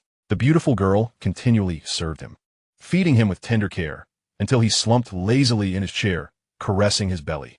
"That's enough, Luoxue. Truly, I cannot eat anymore." Throughout the entire meal, Su Luoxue had not touched her own food, solely focused on serving the boy. Noticing his bowl still brimming with food, she lowered her gaze and gently urged him. "Ah Feng, the doctor advised you to eat more." Lin Feng chuckled at Su Luoxue's earnestness. "Silly girl, when did you hear the doctor say you should eat more? He merely mentioned the importance of regular meals." Oh, Su Luoxue certainly remembered. She had fabricated that remark, observing that the boy genuinely could not eat any longer. She finally began to feed herself. Ultimately, with over 20 dishes, it was impossible to finish them all. After a pause, Su Luoxue stood to settle the bill. The manager had been closely monitoring Lin Feng's table, anxious they might dine and dash. Upon seeing Su Luoxue approach, he greeted her with a wide smile. "Good day, madam. Your total comes to 6,890 yuan, but we can waive the cents, so you only need to pay 6,800. Su Luoxue opened her payment app, scanning the code without batting an eye. Although the manager had mentally prepared himself, he was still taken aback by the scene. 6,800, nearly 7,000 yuan. The attire of this beauty appeared rather ordinary, even somewhat plain. She certainly did not resemble a wealthy individual. He glanced again at Lin Feng, who was still carelessly lounging at the table, absent-mindedly rubbing his belly. Why does he deserve this? After Su Luoxue completed the payment, the manager seized the opportunity to open his phone's camera and clicked flip, observing the unsightly hair on his mole and the strained nasal hairs. He hastily activated the beauty filter, maximizing the smoothing and whitening effects. Satisfied with his enhanced appearance in the camera, he nodded approvingly, even fussing with his hair. Unable to contain himself, he internally raged. What gives him the right? Chapter 50, Blushing. On the drive home, Su Luoxue kept glancing at the boy's belly. This continued even after they arrived. After disembarking, Lin Feng affectionately ruffled the beauty's hair. "Luoxue, with the way you're looking at me, I might as well be a pregnant woman. It's nothing serious." Su Luoxue was displeased. Lin Feng often insisted he was fine. Yet, the doctor had warned that this could develop into a gastroperforation, and the results were still pending. To speak candidly, the boy was likely suffering from a mild ulcer, if not a severe one. "Ah Feng, the doctor advised you not to take this lightly."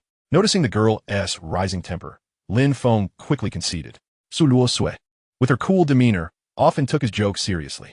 She bit her lip, cautiously placing her hand on the boy's belly. Lin Feng, does it hurt when I touch your belly? Of course not, Luoxue. I promise to eat well. There's no need for you to worry so much. To reassure her further, Lin Feng exaggeratedly pressed her hand down harder. This action startled the beauty, causing her to withdraw her hand in alarm. Glaring at him in mild frustration, Lin Feng was taken aback, realizing he had unlocked yet another expression from Su Luoxue. Now, she was even capable of glaring at him. It seemed she was genuinely upset. That said, her anger was still quite charming. She appeared reluctant to direct her ire at him, merely pursing her lips and casting him a sharp look. This expression, despite her cold facade, held a certain power. Yet, to Lin Feng, it was akin to a playful pout. A mischievous thought crossed his mind. Should he tease her a little more? Perhaps provoke her into a playful rage? Imagining that scene, he found it quite beautiful. However, it dawned on him that he hadn't teased her at all that day. Last night, he had been confined by her for far too long, exhausting much of his energy, thus opting for a day of recuperation. Yet today, he felt revitalized, his strength restored. Tonight, he would vanquish his foes. The villa district at night was unusually quiet, except for one vintage villa that buzzed with life. Tonight, Lin Feng unleashed his prowess, decimating his adversaries with overwhelming force. He felt an army of 100,000. However, the enemy was composed of formidable warriors, and despite his relentless efforts, they remained silent. Not a single cry of despair escaping their lips. In the room, Lin Feng tenderly wiped away the tears of the beautiful girl. Luoxue. Su Luoxue bit her lip tightly, forcing back her tears. Lin Feng said little, simply joining her in slumber. Perhaps due to the resentment from being confined, the beautiful girl seemed genuinely exhausted today. After a while, Su Luoxue lifted her hand, staring blankly at her wrist. It was red. Lin Feng nearly choked, hastily lowering her hand. All right, let us sleep now, Luoxue. Shue. Let us sleep, shue. It 1 TB red in the morning. The following day, Su Luoxue awoke at 12:30. The moment she opened her eyes, she stealthily descended to find a boy. Of course, her stealth was not by choice, but rather a necessity. She wanted to hurry, but her body would not allow it. The villa's spiral staircase took her nearly a minute to descend. In the kitchen, Lin Feng was reheating food when she quietly approached him from behind. Luoxue, you're awake? Lin Feng was quite surprised at how quickly she had risen. However, upon reflection, it made sense. After all, she had endured his teasing countless times. Naturally, she would not be as unaccustomed as before. Lin Feng wondered if she had absorbed some of his energy. Would he soon become an ordinary person? Su Luoxue hugged him for a moment before recalling the doctor's words from yesterday afternoon, rushing to take his hand. Ah Feng, the doctor said you must eat regularly. Have you eaten yet? Silly girl, the food is already cold. It needs to be heated for a bit. Oh. After Lin Feng spoke, Su Luoxue focused intently on the microwave. Although her face bore little expression, Lin Feng could sense her anxiety. Silly girl, being anxious now, 1 T change anything. A minute or two 1 T make a difference. After saying this, he was met with another fierce glare from the beautiful girl. They had never discussed matters when it came to this. The doctor warned that neglecting a gastric ulcer could lead to severe complications. If a perforation occurred, the harm to the body would be immeasurable. Once the food was heated, Su Luoxue fervently served the boy, while her own bowl remained empty. Lin Feng feigned anger, glaring back at the beautiful girl as he placed food into her bowl. Luoxue, you must eat too. If you don't eat now, you're neglecting your meal times as well. If you refuse to eat, then I 1 T eat either. Initially, Su Luoxue paid little mind to his earlier words, but she took notice when he uttered the last sentence. She opened her mouth as if to say something, but ultimately resigned herself to the necessity of eating. However, the lovely maiden stole glances at Lin Feng while dining, vigilantly ensuring he was eating properly. The time spent looking up at him even surpassed the time she devoted to her meal. It was only when the boy resorted to using himself as leverage that the beauty began to eat earnestly. After finishing their meal, Lin Feng pulled Su Luoxue to the sofa. The couch was remarkably soft, allowing Lin Feng to relax both body and mind. It was then that he noticed the first-floor living room felt rather empty. Aside from the dining table, sofa, and coffee table, there was hardly any furniture at all. The first-floor hall must be around 100 square meters, and Lin Feng mused that it would be rather eerie to descend into the living room during the dead of night. Luoxue, let's find a time to add some furniture to this house. Otherwise, it lacks the essence of home. After settling on the sofa, Su Luoxue kept her gaze fixed on the boy's abdomen, nodding in response to his words. Lin Feng wasn't certain if she was truly paying attention. So he waved his hand in front of her and reiterated his previous statement. Once she had finished speaking, the enchanting maiden finally regarded him with sincerity. I heard you. As for adding furniture, I'm not particularly knowledgeable about that. I'll just accompany Ah Feng when the time comes. Although Su Luoxue had seemed lost in thought moments before, she still listened intently to the boy's words. For her, furniture held little significance. All she required were chains and a bed. The presence of furnishings was, in her mind, entirely optional. She and Lin Feng spent the majority of their days in his room, rendering such items unnecessary. Chapter 51, Grandpa Turtle. Purchasing furniture was not an urgent matter, and Lin Feng did not feel compelled to rush into buying it. Moreover, even if he were anxious, it wouldn't matter. Su Luoxue was genuinely lagging behind at her work. He feared that the beautiful maiden would accumulate her tasks, leaving them to tackle together, which would soon take a toll on her health. At present, she was akin to a careless overseer, and the phrase 3 days fishing, 2 days drying the net would be an understatement. Today, as usual, the boy accompanied Su Luoxue to her company. Upon reaching the security booth, the barrier remained stubbornly lowered, indicating that Grandpa Turtle was up to his usual antics. The security booth's barrier could automatically sense vehicles, yet Grandpa Turtle persistently switched it to manual mode. Lin Feng rolled down the car window and waved towards the booth. Grandpa Turtle, could you please open the gate? It's me.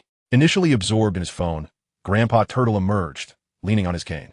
Lin Feng was accustomed to Grandpa Turtle's antics.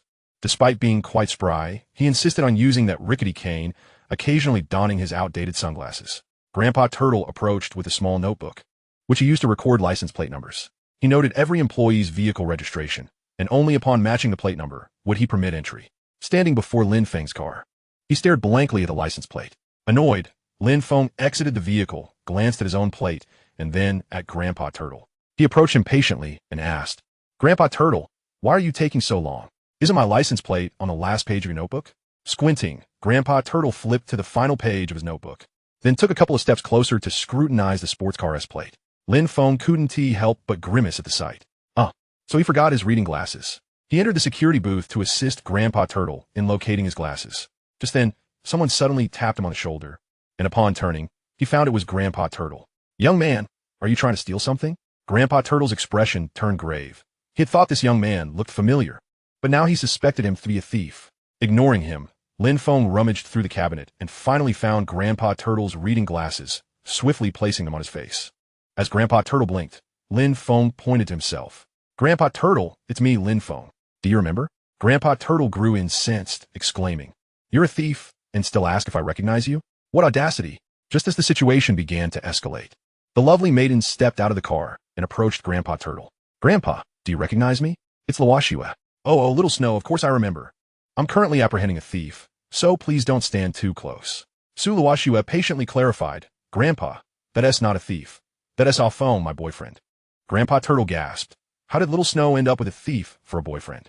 After passing through the barrier, Lin Feng cast a bemused glance at the enchanting maiden in the passenger seat. Luoxue, your company is entirely female. Why did you hire Grandpa Turtle as the security guard? And I can't shake the feeling that he might be a little senile. Lin Feng genuinely couldn't fathom why Su Luoxue had chosen to employ Grandpa Turtle.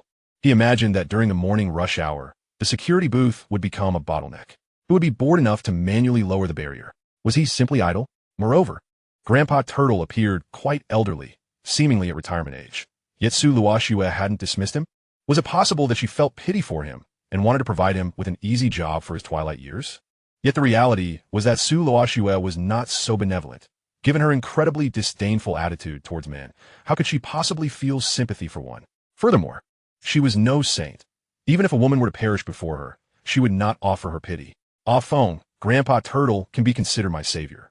After a long silence, Su Luoxue finally recounted her dark past. After escaping the orphanage, she had contemplated suicide, but meeting the boy had dissuaded her from that fatal decision. However, without money, survival in this society seemed impossible. At that time, Su Luoxue had just completed her middle school examinations, and her only thought was to find a simple job to sustain herself, whether it was screwing bolts or working as a waitress. Anything that provided her with food would suffice. Yet she had underestimated society's aversion to vampires. During interviews, the first consideration was not one's appearance or abilities, but whether one was a vampire. Although on the surface, the Dragon Nation allowed vampires to coexist with humans, many employers were unwilling to take that risk. If a vampire caused any trouble, While it would ultimately be the vampire's responsibility, the establishment would still bear the consequences. Su Luoxue could understand their reasoning. However, reflecting on it now, she realized that if she were the employer, she too would be reluctant to hire a vampire. No one would risk their business for a stranger. Yet, the actions of those employers have been exceedingly unkind to her at that time. She had spent her days living under a bridge. And it was not merely a matter of occasionally missing a meal. She often could not eat at all, ultimately resorting to scavenging for food. However, the scraps she found were hardly sufficient to sustain her, and after a few weeks, she collapsed beneath the bridge. During that bleak period, Su Luoxue truly believed she was on the brink of death, until Grandpa Turtle appeared. Grandpa Turtle was also a vagrant, but he was not as destitute as Su Luoxue. At the very least, he would put on a show of misery to beg for alms or rummage through trash cans for bottles and cans to sell. Old Mr.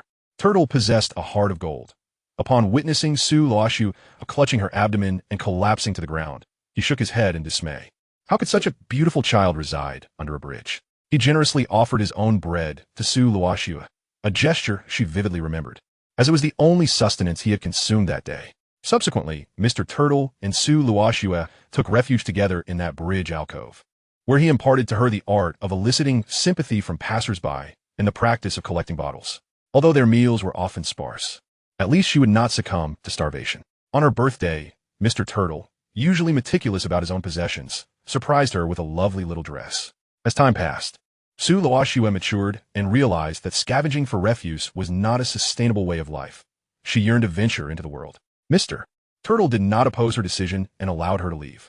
Eventually, Su Luoxue became prosperous and returned to seek out Mr. Turtle.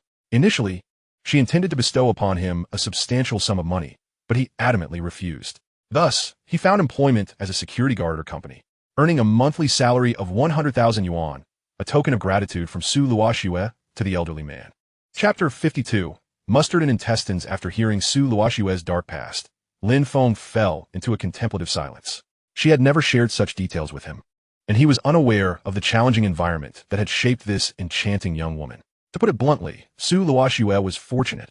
Had she encountered Mr. Turtle even a couple of days later, she might have perished. Noticing the glum expression on the boy's face, Su Luoxue gently clasped his hand. "Ah Feng, do not pity me. What I desire is your love, not your sympathy." One of the reasons she had refrained from discussing her past was her reluctance to revisit those painful memories. Now, in the embrace of love with the boy, there was no need to dwell on the shadows of her history. Lin Feng merely called her foolish, but chose not to elaborate further. He found himself incapable of empathizing with his previous life. Reflecting on Su Luoxue's experiences, he recalled his own fears of vampires in his past life. Su Luoxue took a deep breath and continued. "When I found Grandpa Turtle, he was already showing signs of dementia. Had I not recounted our shared history, he might not have recognized me at all. I have no particular demands for the security department. Grandpa Turtle dislikes utilizing modern devices, so I let him be. It won't adversely affect the company." At this point, Su Luoxue glanced at the boy, who appeared lost in thought.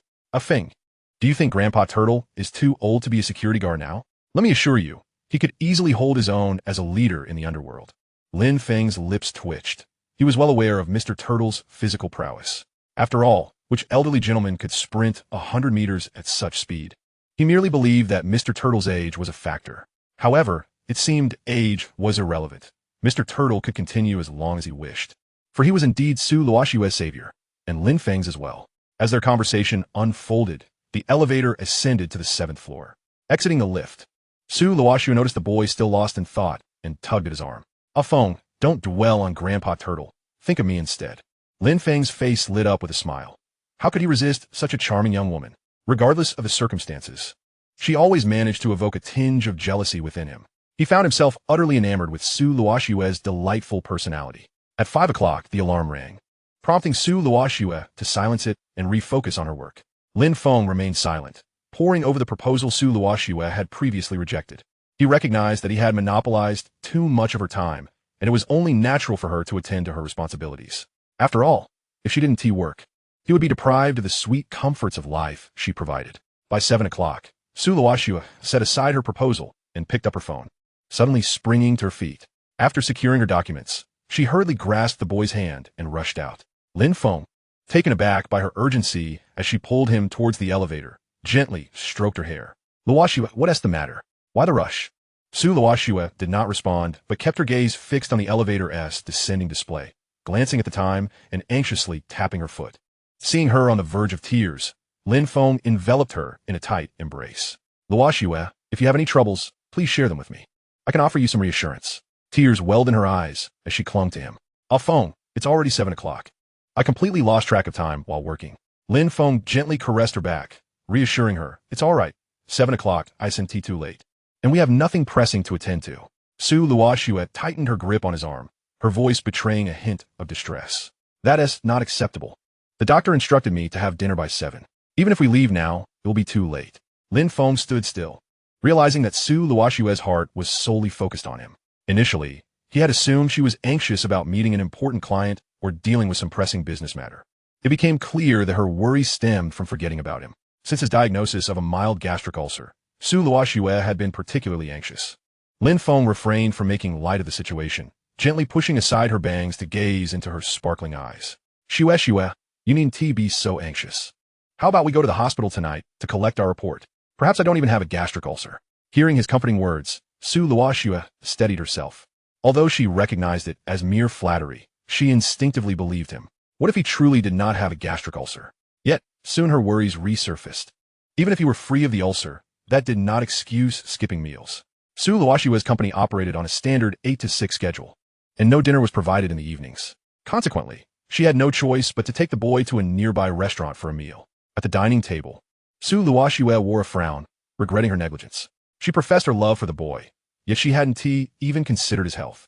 She felt a profound sense of guilt for not acknowledging the love and security he had provided her over the past weeks. Across from her, Lin Feng remained blissfully unaware of the tumultuous thoughts swirling in her mind. As dishes were served, he devoured his meal with an enthusiasm reminiscent of someone starved. It was only when he bit into something substantial that he paused. His expression contorted as he stared at the plate of intestines before him. Goodness, they even tried to mask the taste of excrement with spice? The most absurd part was the mustard. He now understood why the dish had a peculiar green hue. Half of it was excrement, and the other half was mustard. In that moment, he felt an overwhelming urge to confront the chef. Yet his love for his beautiful lady took precedence. He forced a smile and turned to Su Luoxue. Luoxue, the food here is quite delectable. I'll eat more.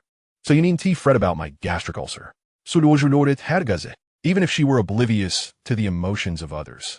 She could discern that the boy was merely seeking to comfort himself. Although sweet words could hardly alter the course of events, Su Luoxue found her spirits somewhat lifted. She bit her lip and gazed at the boy for a considerable while, gently taking hold of his hand. Feng, I'm sorry. I didn't mean to forget about your illness. There are reasons for it. Lin Feng couldn't help but chuckle. He had initially intended to say it was nothing, but the words caught in his throat. With a smile, he embraced the lovely girl in his arms and inquired, Then why did you forget, Shue? If the answer doesn't please me, there might be a punishment. Chapter 53, The Sage Mode. His voice, laced with a magnetic quality, resonated in Su Luoxue's ears, causing her delicate form to tremble involuntarily. Previously, Su Mingyao had claimed that her voice could render one's ears pregnant. At the time, Su Luoxue hadn't quite grasped what that meant, but now she seemed to understand. Taking a moment to steady her thoughts, Su Luoxue finally spoke. Didn't Lin Feng say he wanted to take me to school?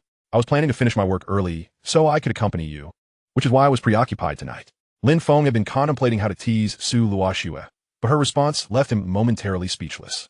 Was it true that this beautiful girl had been thinking solely of him? Previously, Su Luoxue was consumed by her own twisted affections, yet now, while her thoughts still revolve around him, Lin Feng sensed a hint of naivety in her demeanor. Perhaps this was her true nature, and the icy facade she had worn was merely a protective shell.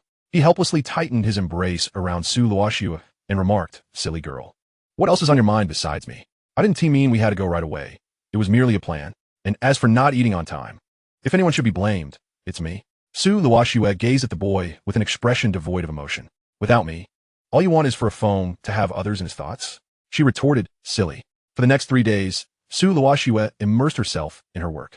However, she maintained a clear boundary between her professional and personal life, clocking out promptly at 6 each evening and refusing to bring work home. Lin Feng, aside from one visit to his own residence, remained by Su Luoxue's side. On the 4th night, within the confines of their room, Lin Feng found himself enduring inhuman torment.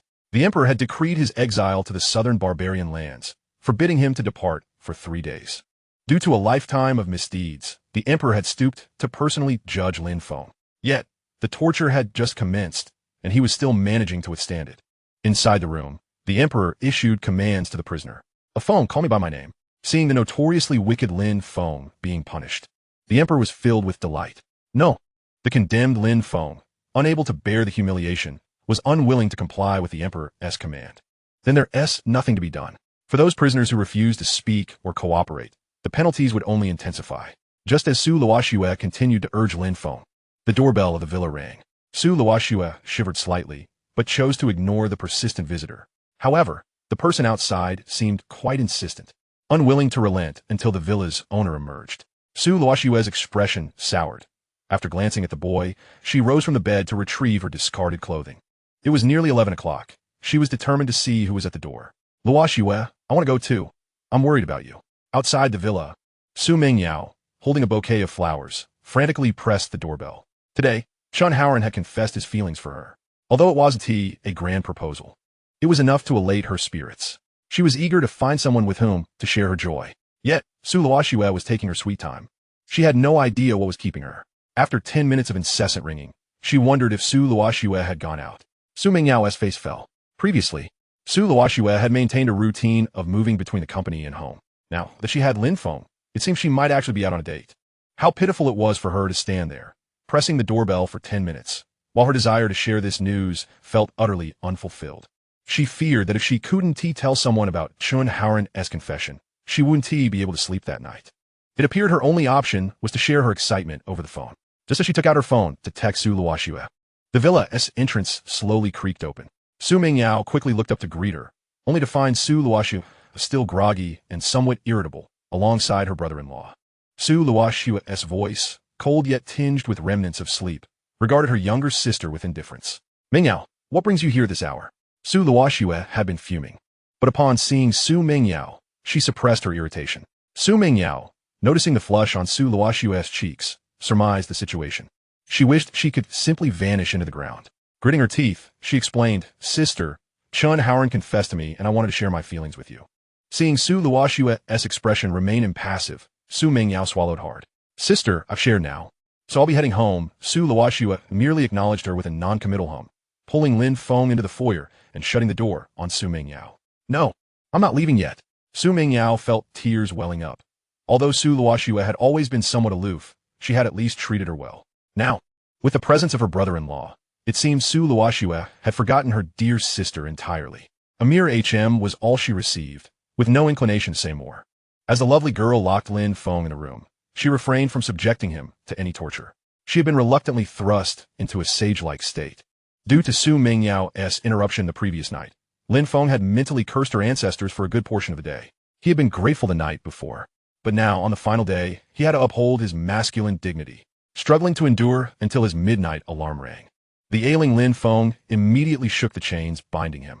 Luoxue at the time, the lovely girl, her gaze cast downward, feigned ignorance, showing no intention of unshackling him. Stiffly, she redirected the conversation.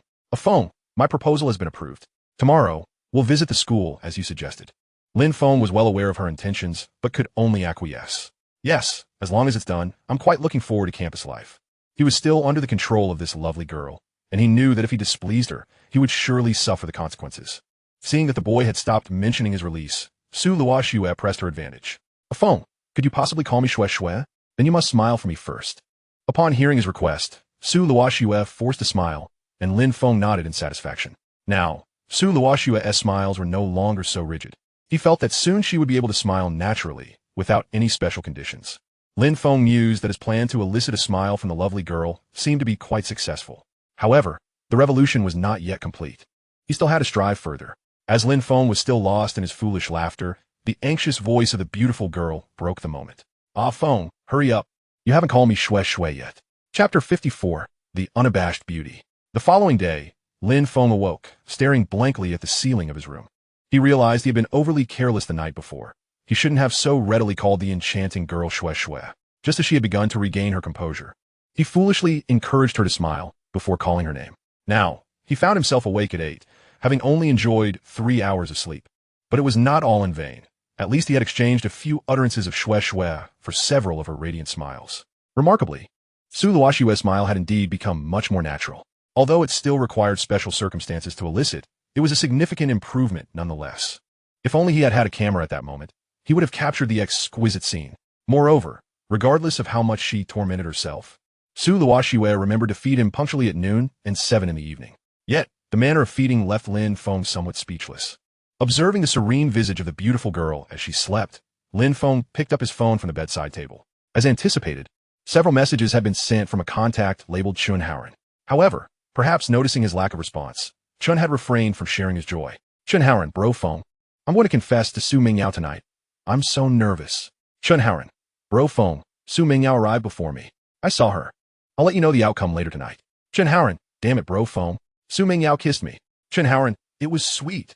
Lin Feng couldn't help but smile at his friend's messages. He could feel Chun Haoren's elation even through the screen. However, there was no need to share the sweetness of his partner's lips, was there? Such matters were best kept to oneself. After all, Lin Feng had never revealed to anyone that Su Luoxue's lips were sweet. He certainly wouldn't share that with others. It seemed that Chun Haoren had been overwhelmed by happiness. Lin Feng began typing a response when he suddenly felt 2 hands rest upon his shoulders. Ah Feng, are you chatting with Chun Haoren again? The cool breath of the beautiful girl brushed against Lin Feng's ear, causing a delightful shiver to course through him. He knew that any attempt to clarify that his relationship with Chun Haoren was not of that nature would be futile. Thus, he simply nodded in agreement with her words. Yes, Chun Haoren mentioned that he confessed to Su Mingyao last night, and now he is acting just as crazily as she did yesterday. Seeing the smile lingering on Lin Feng's lips, Su Luoxue could not help but feel a twinge of envy. Lin Feng had shared countless smiles with others. Moreover, he was now even neglecting to explain himself to her, despite the fact that she often disregarded his explanations. Noticing that the beautiful girl had yet to move, Lin Feng turned to look at her. Just when he thought she had changed her demeanor, he caught sight of her fangs, and a thrilling sensation coursed through his neck. Today, Lin Feng and Su Luoxue were to attend school. According to her, the workload had significantly lessened, and she had plenty of time over the next few days. As long as their school hours didn't encroach upon her time to bind Lin Feng, all would be well. After Su Luoxue had finished drinking his blood, her aura had noticeably elevated. Temporarily forgetting his intimacy with Chun Haoren, she grasped his hand and led him toward the entrance. Hey. Lin Feng tugged at her hand. What's wrong, Ah Feng? Lin Feng took a moment to catch his breath. Having been tormented by the beautiful girl the night before, and then further agitated by her just moments ago, he felt a bit drained. Luoxue, we can't just head to school like this. Shouldn't we dress a bit more formally? Formally? Su Luoxue blinked. Do we need to wear our work clothes to school? The boy seemed to grasp her thoughts and smiled. Silly, not that kind of formal. I wanted to wear a dress to school, and I'll pick something formal as well. Su Luoxue continued to blink in confusion. But I only have that one white dress left, the one you said you didn't want to wear. Lin Feng quickly covered her mouth, his face burning with embarrassment. He couldn't fathom how Su Luoxue could say such things with a straight face. The most perplexing part was that the beautiful girl appeared completely unashamed. It seemed she was intent on embarrassing him. Lin Feng was beginning to worry that his wonderful wife might lack understanding of certain things, such as human emotions and the concept of modesty. He feared that if she were to meet his parents or sister, she might utter something utterly outrageous. If she were to speak such words in front of his family, Lin Feng felt he might as well relocate to another planet. After a moment of contemplation, Lin Feng swallowed hard and gently cupped Su Luoxue's face. Luoxue, don't you feel embarrassed saying those things? About what? About what you just said. Don't you feel shy or anything? Not at all. Su Luoxue found Lin Feng's reaction curious. If she liked someone, why not express it openly? Why should there be any shyness? Moreover, they were alone in the villa, so she couldn't comprehend why he felt embarrassed. All right, Lin Feng chuckled as he ruffled Su Luoxue's hair, suddenly coming to a realization. This beautiful girl was, after all, a bit eccentric. Her lack of modesty was quite normal. Perhaps Su Luoxue truly loved him so deeply that she didn't feel the need for shyness? He didn't necessarily need her to conform to what normal people expected. Su Luoxue was simply Su Luoxue. She didn't have to cater to societal norms. He, Lin Feng, had no right to impose any expectations upon her. And indeed, he was deeply in love with the current version of her. Just as he settled into this thought, Su Luoxue's voice chimed in his ear again. So, does that mean we're not wearing that dress tonight? Aren't you the one who likes it the most? Silly. Stop talking about it. Chapter 55, School. Once the beautiful girl was dressed, Lin Feng ascended the stairs to find his formal attire. After searching for quite some time without success, He reluctantly settled for a random outfit.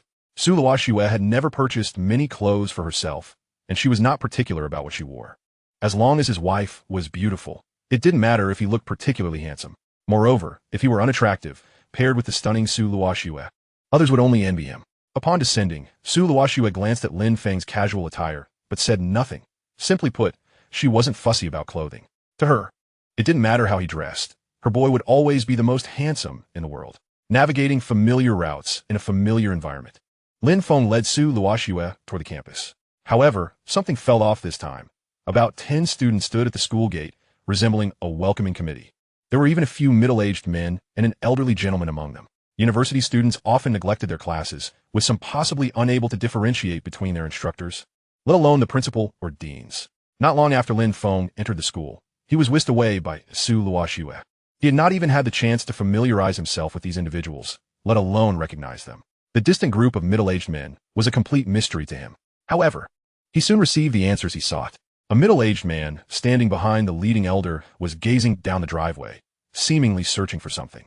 After several fruitless attempts, his attention was finally drawn to Lin Feng's car as it approached.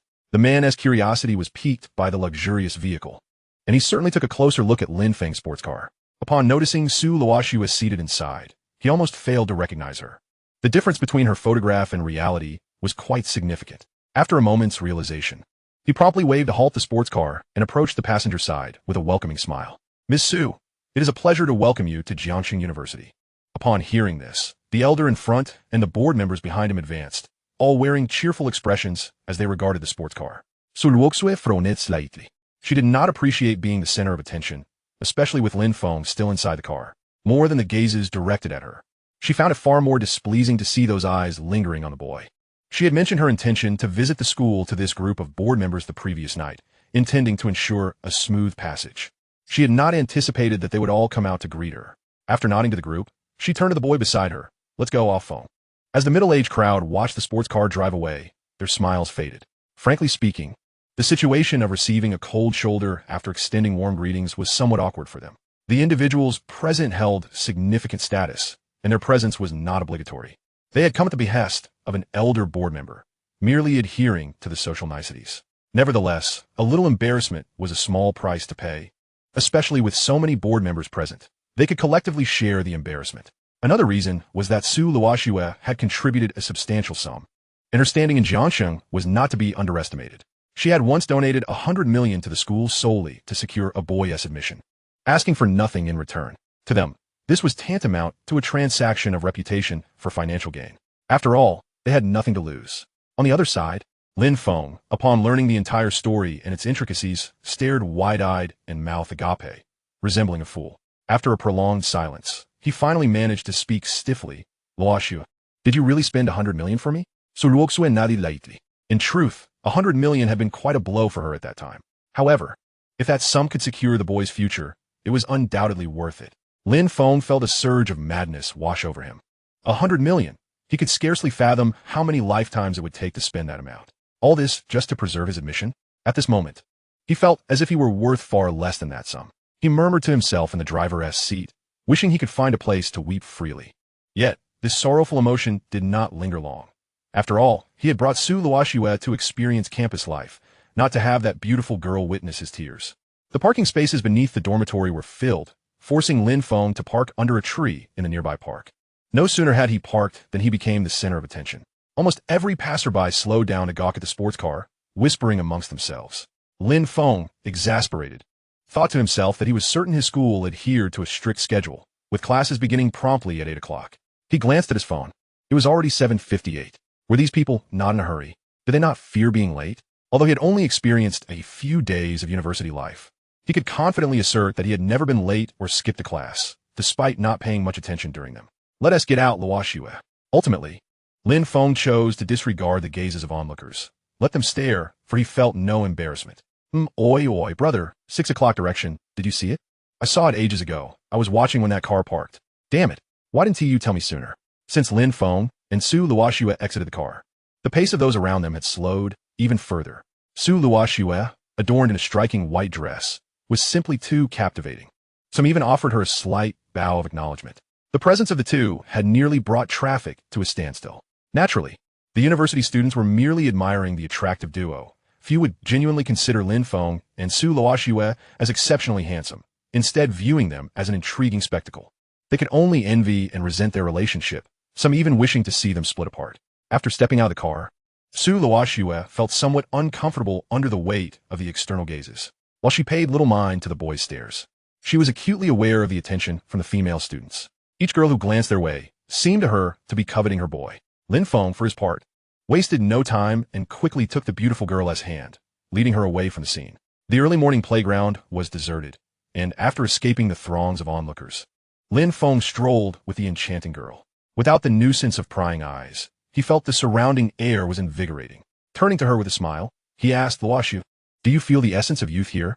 Or does the air feel fresher than at home?" Su Luoxue shook her head, her thoughts still preoccupied with the female students' glances at Lin Feng.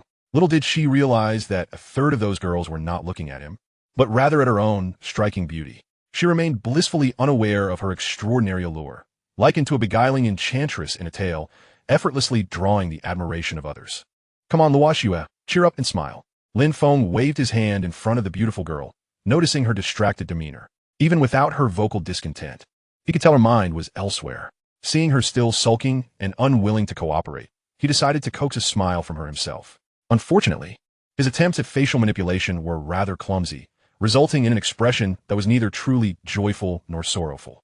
Su Luoxue's displeasure was evident, giving her an odd and somewhat comical appearance. With no response from her, Lin Feng continued to hold her hand as they walked across the playground, speaking to himself. "Luoxue, I remember this area well. It was here that I underwent military training. This was the sunniest spot. When you took me back to your home, I was at my darkest and ugliest."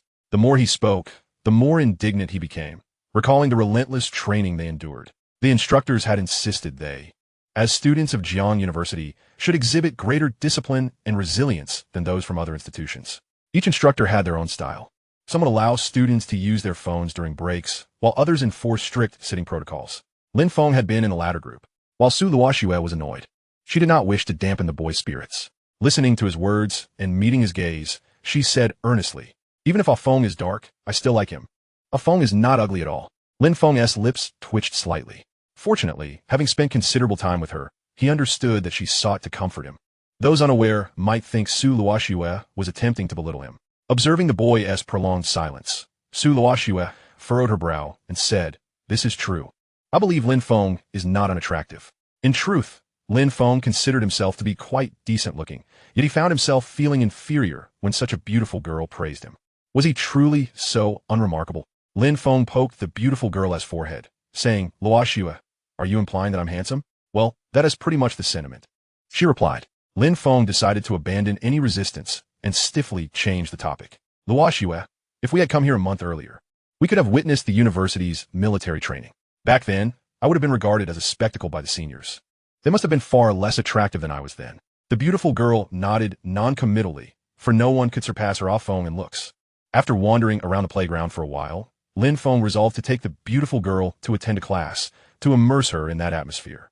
The classrooms at the school were quite spacious, with an average of 40 to 50 students per class, and smaller classrooms could accommodate 60. The large lecture halls typically had 250 seats, not to mention that many students skipped classes, so seating was never a concern. Su Luoxue expressed no objections, prompting Lin Feng to pick up his phone and inquire with Chunhauer about whether there was a class next. After receiving an affirmative response, he eagerly took Su Luoxue's hand and headed downstairs to Chunhauer's dormitory. After all, he was unaware of the classroom's location that Chunhauer had mentioned. Chunhauer had intended to lounge in his dorm, enjoying his time scrolling through Douyin, but upon receiving Lin Feng's message, he sprang into action, hastily getting out of bed, putting on his shoes and washing up. The dormitory was shrouded in darkness, as there were no morning classes. Hearing Chunhauer wake up, two of his roommates pulled back the curtains to peek out. "Hauer, are you going to Old Deng's class?" Chunhauer could easily guess what they would say next, and sighed in resignation. "Just give me your phones. Where are they?" Old Deng's class typically didn't require attendance, but if someone from the dormitory planned to attend, it was essential to lend a spare phone to a roommate. After all, what if Old Deng suddenly decided to take attendance? Upon hearing their roommates' inquiry about the phones, the two eagerly chimed in. By the desk lamp on my calculus textbook after grabbing the phones, Chunhauer glanced at his roommates sprawled on the bed, silently lamenting their fate. A stunning beauty was coming to class today, and his roommates were missing out. When Chun-Haoran descended the stairs, he was taken aback by Su Luoxue, who was clad in a flowing dress. He quickly averted his gaze. He felt that his sister-in-law appeared even more stunning than before. Her face radiated authority. Due to Lin Feng and Su Luoxue's presence obstructing the path, Chun-Haoran merely exchanged brief greetings before leading them to the classroom. The classroom was eerily quiet. Even armed with an AK, one could hardly take down a handful of students. In fact, old Deng had yet to arrive. Lin Feng's lips twitched at this sight. Is everyone so disrespectful towards the teacher? Just as he was about to voice his complaint, old Deng entered the classroom, holding a thermos and sipping water. Upon noticing the numerous students present, he promptly approached the podium, straightened his posture, set down his cup, and cleared his throat. Classmates, in the last session, we discussed Chapter 5. Chun-Haoran watched old Deng as if he had been injected with adrenaline, his temples throbbing. This teacher had been bullied for far too long, but one could only blame him for his own shortcomings. Since the second semester of their freshman year, old Deng had been their instructor, teaching nothing but easy subjects without taking attendance. Chun-Haoran sat in the second-to-last row, while Lin Feng and Su Luoxue whispered in the back. Feng, why are there so few people in university class? Lin Feng gently held the beautiful girl's hand and replied, Luoxue, this is simply how university life is. Many of those students likely skip class. Su Luoxue was not particularly interested in the surroundings. However, if each class allowed her to hold hands with the boy, she found the situation acceptable.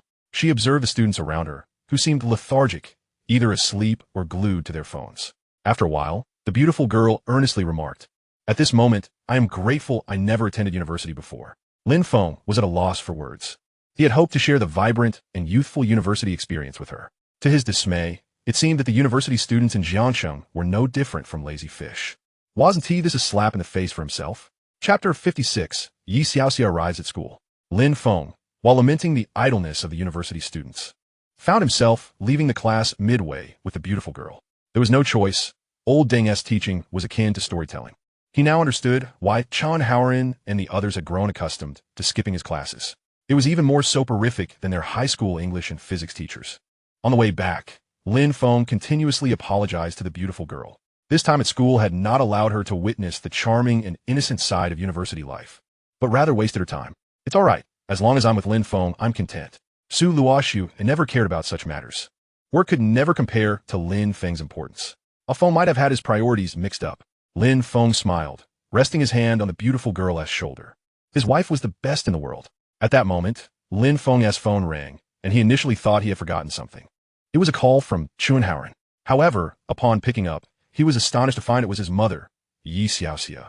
Lin Feng answered the call, but his mother's first words left him stunned. Xiao Feng, I'm at the entrance of your school. Can you come out? The security 1T let me in.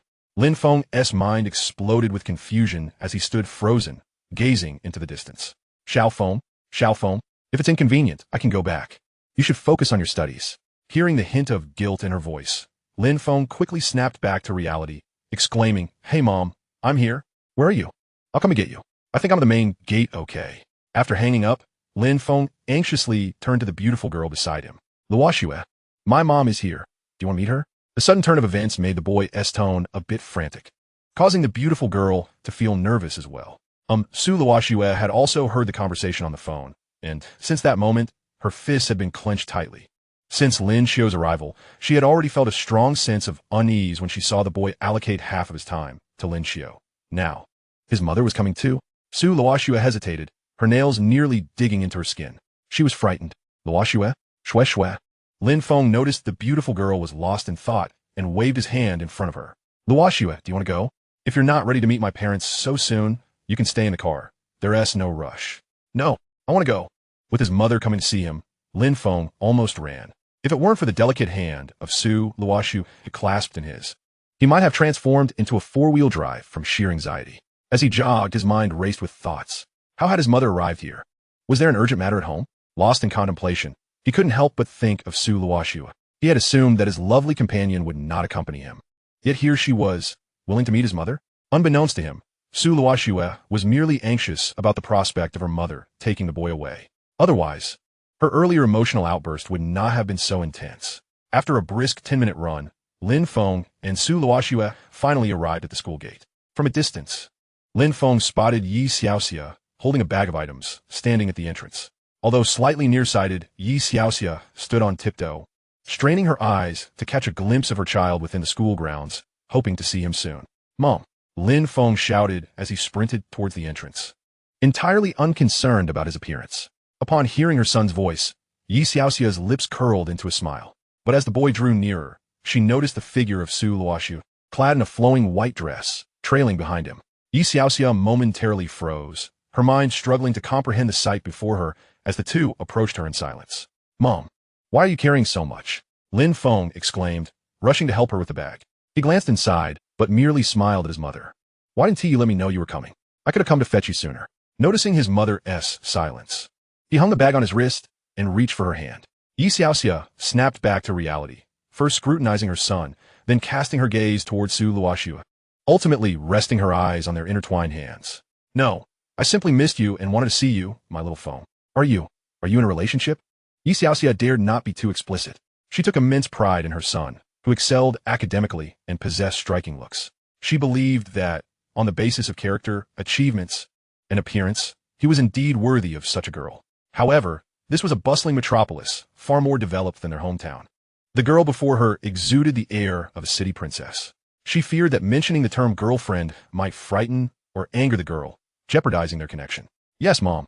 This is Su Luoxue, and we are indeed dating," Lin Feng declared proudly, lifting Su Luoxue's hand and waving it towards Yi Xiaoxia. Su Luoxue, feeling somewhat shy in the presence of Yi Xiaoxia, simply nodded in acknowledgement. Feeling the awkwardness, Yi Xiaoxia replied, "Well then, little Feng, I won't interrupt you any longer. I should head back." Seeing his mother's eagerness to leave, Lin Feng quickly grasped her hand. "Mom, why would you rush back after traveling so far?" His tone was tinged with urgency.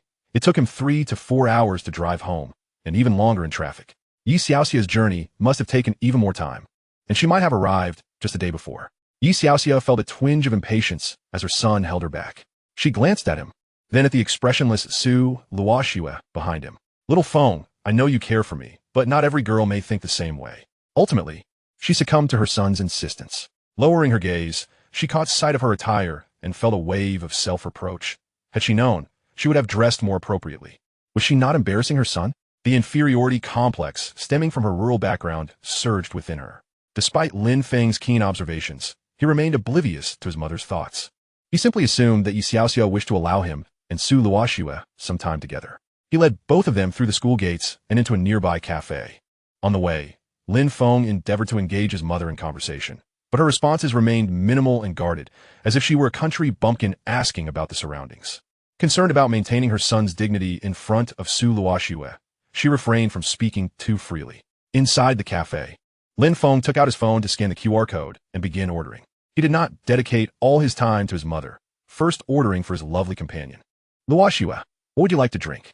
"I'll have what Arfing is having," she replied. "All right." After Su Luoxue placed her order, Lin Feng turned to Yi Xiaoxia. "Mom, what would you like to drink? They have more than just coffee. There's milk tea as well." Yi Xiaoxia quickly waved her hand. "Little Feng, I won't have any of that. I'm too old for such things." Having never tried milk tea in her life, she'd merely seen it online, where it was often criticized for being unhealthy. However, with Su Luoxue present, she couldn't admonish the boy to drink less.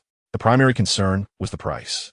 She had noticed the cost on the menu, 22 yuan. Lin Feng frowned at her response. "What do you mean by too old?" "In my eyes, you are as beautiful as ever." He chuckled, leaning his shoulder against hers. In his heart, he believed that no one could rival Su Luoxue, except for Yi Xiaoxia. Yi Xiaoxia had never heard such flattery before, and her eyes welled with tears as she cast her gaze downward to hide her emotions.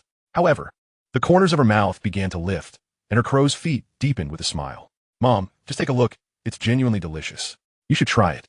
Yi Xiaoxia blinked and finally raised her head to look at the phone screen, but everything appeared blurred. She could only hoarsely reply, "Then I'll have what little Feng is having." "Great." Seizing the moment when Lin Feng turned away, Yi Xiaoxia hastily wiped away her tears with the back of her hand. After all, her son's friends were present. How could she cry in front of them? She glanced at Su Luoxue, who remained expressionless, making her feel even more awkward. By the time they finished the milk tea, the sun hung high in the sky. Lin Feng decided to find a nearby restaurant for lunch. He didn't refrain from ordering upscale dishes simply because Yi Xiaoxia was present, which caused her heart to ache as she realized the prices. Although Lin Feng didn't show her the payment screen on his phone, the sight of the dishes made it clear they were not cheap.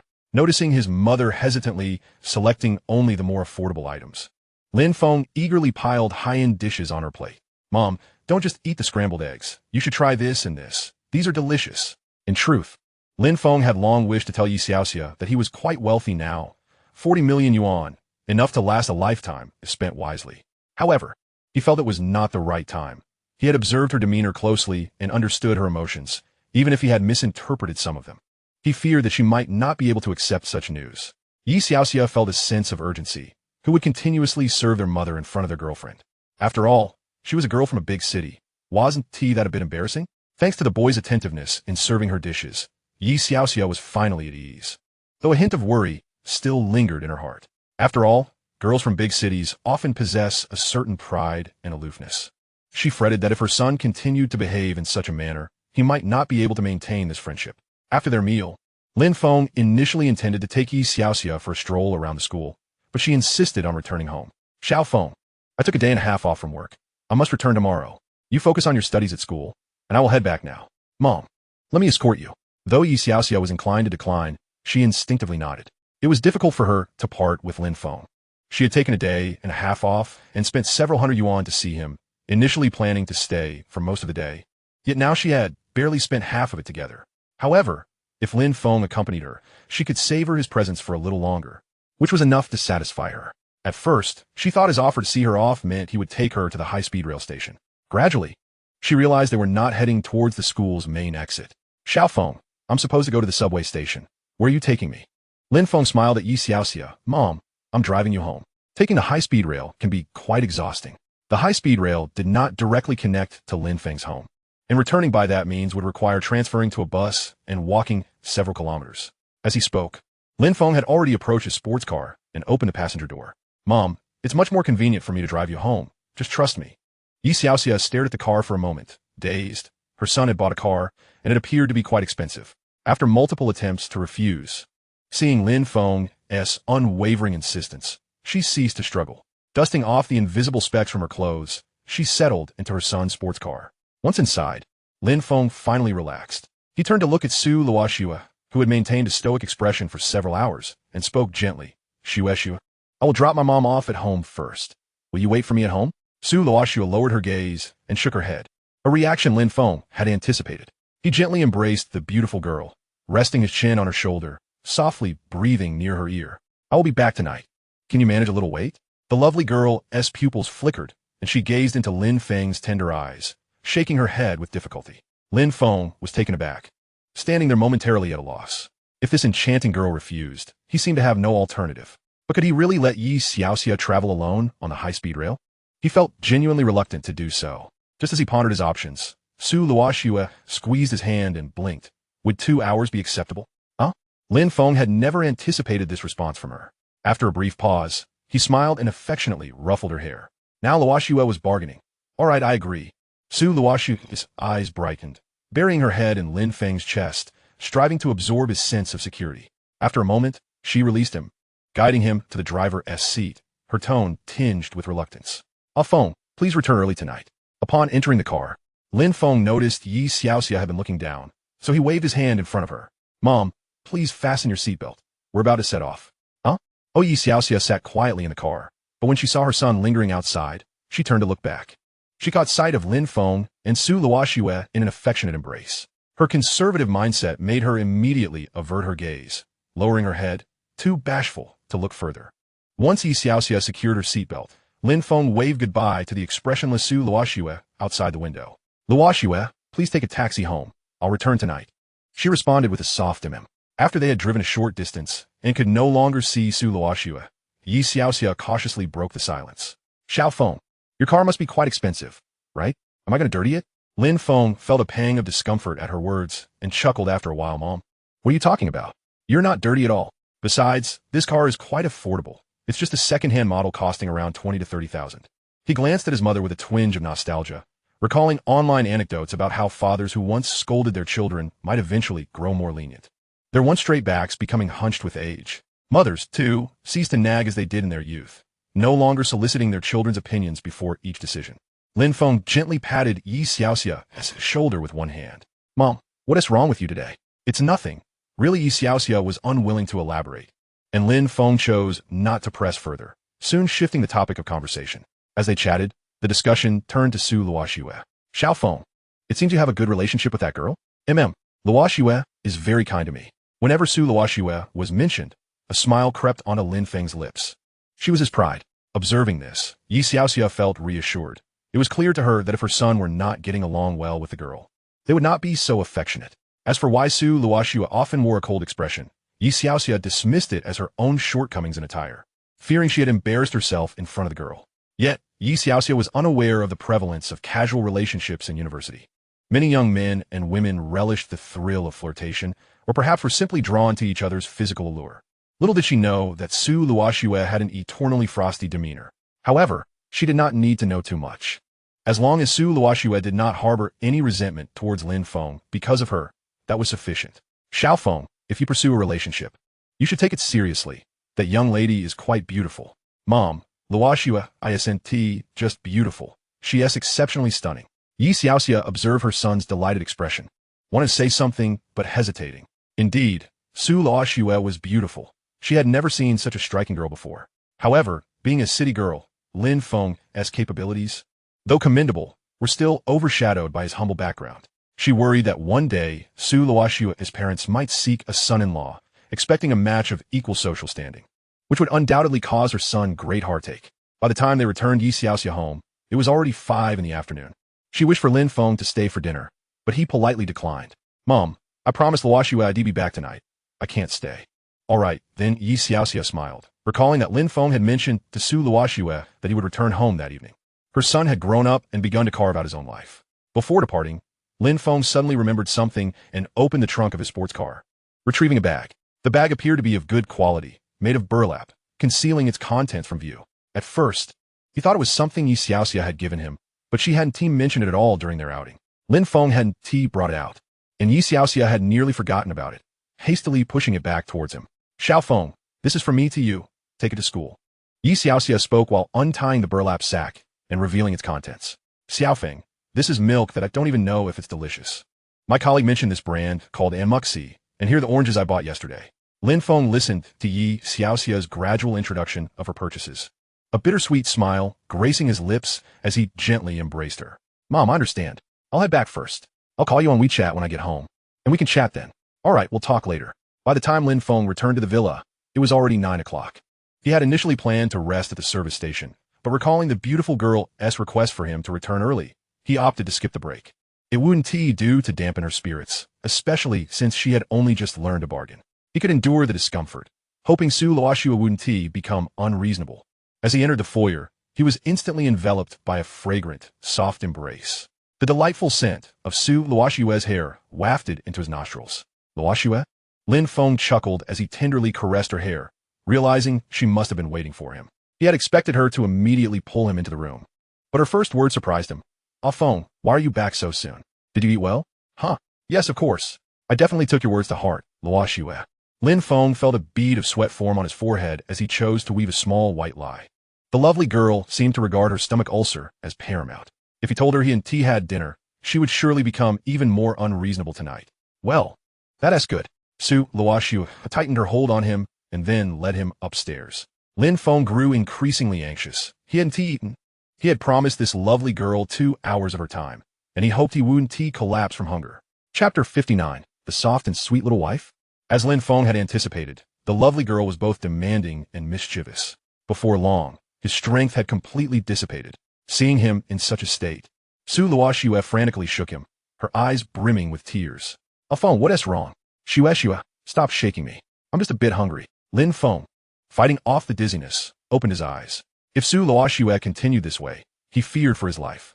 Hearing this, Su Luoxue quickly rose, her concern evident as she gazed at him. Fortunately, she didn't suspect that he had been dishonest, believing instead that it was merely a symptom of his gastric ulcer. She hurriedly opened her phone to order takeout. All right, I'm going to buy something now. 10 minutes later, Lin Feng's room was filled with an array of takeout, a delightful medley of aromas wafting into his nostrils. This time, Su Luoxue did not use her unique feeding method, but instead earnestly spoon-fed him, tears glistening at the corners of her eyes. Ah Feng, please eat. Lin Feng looked at her helplessly. Silly girl, I'm really just hungry, not on the verge of death. If I weren't tied up right now, I would definitely take apart your brain to see what it's made of. Shue. Let us go to the hospital tomorrow and get that test report. Otherwise, you'll worry endlessly. I genuinely feel fine. Big problem, young man. The doctor frowned, looking at Lin Feng, who was still insisting there was nothing to worry about. He thought the young man seemed rather carefree. While this isn't gastric ulcer, if you don't pay attention to your diet, it could very well develop into a mild one. Lin Feng no longer dared to be frivolous. Nodding earnestly at the doctor, after leaving the hospital, he wrapped his arms around Su Luoxue from behind. Dear wife, you heard the doctor. It's not a gastric ulcer. As long as I eat on time every day, I'll be fine. Su Luoxue felt a wave of relief hearing that it wasn't an ulcer, though she remained cautious. Then Feng, you must eat on time. All right.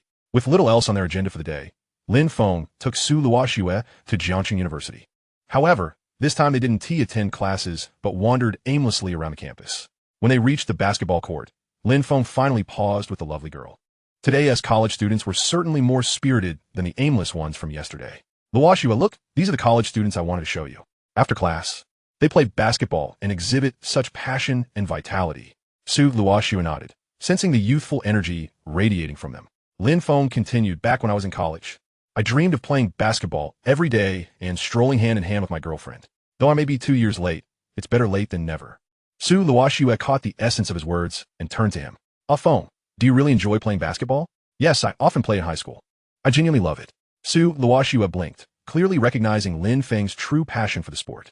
The group of college students initially played for fun, but gradually began to engage in more intense physical competition. Typically, they disliked having couples watch their games, especially those who flaunted their affection while observing. However, today was different. The girl present was akin to a campus belle. Even if she had a boyfriend, it wouldn't deter them from seeking a sense of validation. One player, unaware of the shift in intensity, remarked to another, Changgu, weren't we supposed to play casually? Why is it so intense? The player called Changgu stared in disbelief. What? I'm just playing casually. Do you really think this is intense? He deliberately slowed down his dribbling, appearing quite relaxed. The oblivious player stood there, confused. Why does Changgu seem so pretentious today?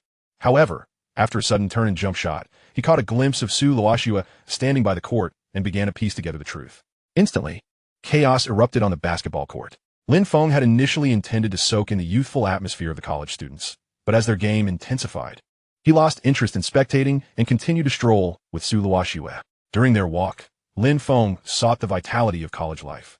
Though it was challenging to find, he certainly discovered quite a bit, allowing Su Luoxue to thoroughly experience the vibrancy of youth. Eventually, when they grew tired, they found a bubble tea shop to rest their feet. As they settled down, Su Luoxue suddenly wrapped her arms around Lin Feng's, resting her head on his shoulder. In that moment, Lin Feng felt a flutter in his heart, stiffly turning to look at her. Shue, why are you? He struggled to articulate his feelings, his words trailing off as he found himself at a loss. Feng, don't you like this? I see couples doing this, and I thought you would enjoy it. Su Luoxue released her hold, no longer leaning against him, yet her expression remained calm rather than forlorn as she gazed at him. Like it? Of course. I do. After Lin Feng regained his composure, a smile lingered at the corners of his mouth. He hastily grasped Su Luoxue's hand and entwined it around his arm once more, gently resting her head on his shoulder. Shue, how can you be so wonderful? You are the best girlfriend in the world. Su Luoxue was taken aback by the boy's sudden gesture. However, seeing the joy radiating from him due to her earlier actions brought her a sense of happiness as well. With a blank expression, she leaned against him. Lin Feng's heart swelled with delight as he lifted Su Luoxue's chin and took a deep breath, savoring her presence. Were it not for the crowd around them, he would have transformed into a woodpecker, who claims that one's wife is a cold and aloof CEO. In truth, she is a sweet and delicate young lady. After spending over 10 minutes in the milk tea shop, Lin Feng's smile never faded. It was only when he choked on his drink that he momentarily subdued his grin. Yet, moments later, he forgot about the incident and continued to chuckle foolishly. Chapter 60, Time Travel. After exiting the milk tea shop, Lin Feng was oblivious to how many times he had choked. It wasn't self-inflicted torture. He simply could not contain his laughter. While Su Luoxue felt a tinge of anxiety, she could only watch him impassively, unable to intervene. After a brief pause, Lin Feng found a bench under the shade of a tree to sit on. The lovely girl again nestled against his arm, resting her shoulder against him. Lin Feng relished the peaceful passage of time. After a while, when the surrounding university students had dispersed, Lin Feng stood up, stretching his neck to survey the area. Once he confirmed that the environment was entirely secure, He immediately cupped Su Luoxue's face, transforming once again into a woodpecker. It was only upon noticing the redness around her eyes that he felt a jolt of apprehension and refrained from further action. The atmosphere here felt far less secure than at his company. Luoxue, if you smiled, you would undoubtedly look even more radiant. Lin Feng gently tucked a stray lock of hair behind her ear. He considered it a significant progression that Su Luoxue could now link her arm with his, akin to the other female university students. Reason told him not to bring up the topic of her learning to smile just yet. Yet his instincts compelled him to do so. He longed to see her bright-eyed and beaming, with her arm entwined around his. Humans are perpetually insatiable, especially when it comes to those they cherish. Upon hearing his words, Su Luoxue's lips curled into a smile. She simply could not refuse his request. Luoxue looks truly beautiful. Lin Feng could not help but praise the lovely girl, who now wore a somewhat stiff smile. Not bad at all. Whether it was a psychological effect or something else, Su Luoxue's smile now appeared slightly more natural. Throughout the afternoon, Su Luoxue clung to Lin Feng's arm as they strolled around the campus. Although her expression remained inscrutable, she still attracted a multitude of glances. There was no denying that even with her seemingly expressionless demeanor, her beauty was undeniable. Moreover, the sight of her adorably leaning against Lin Feng would make any man weak in the knees.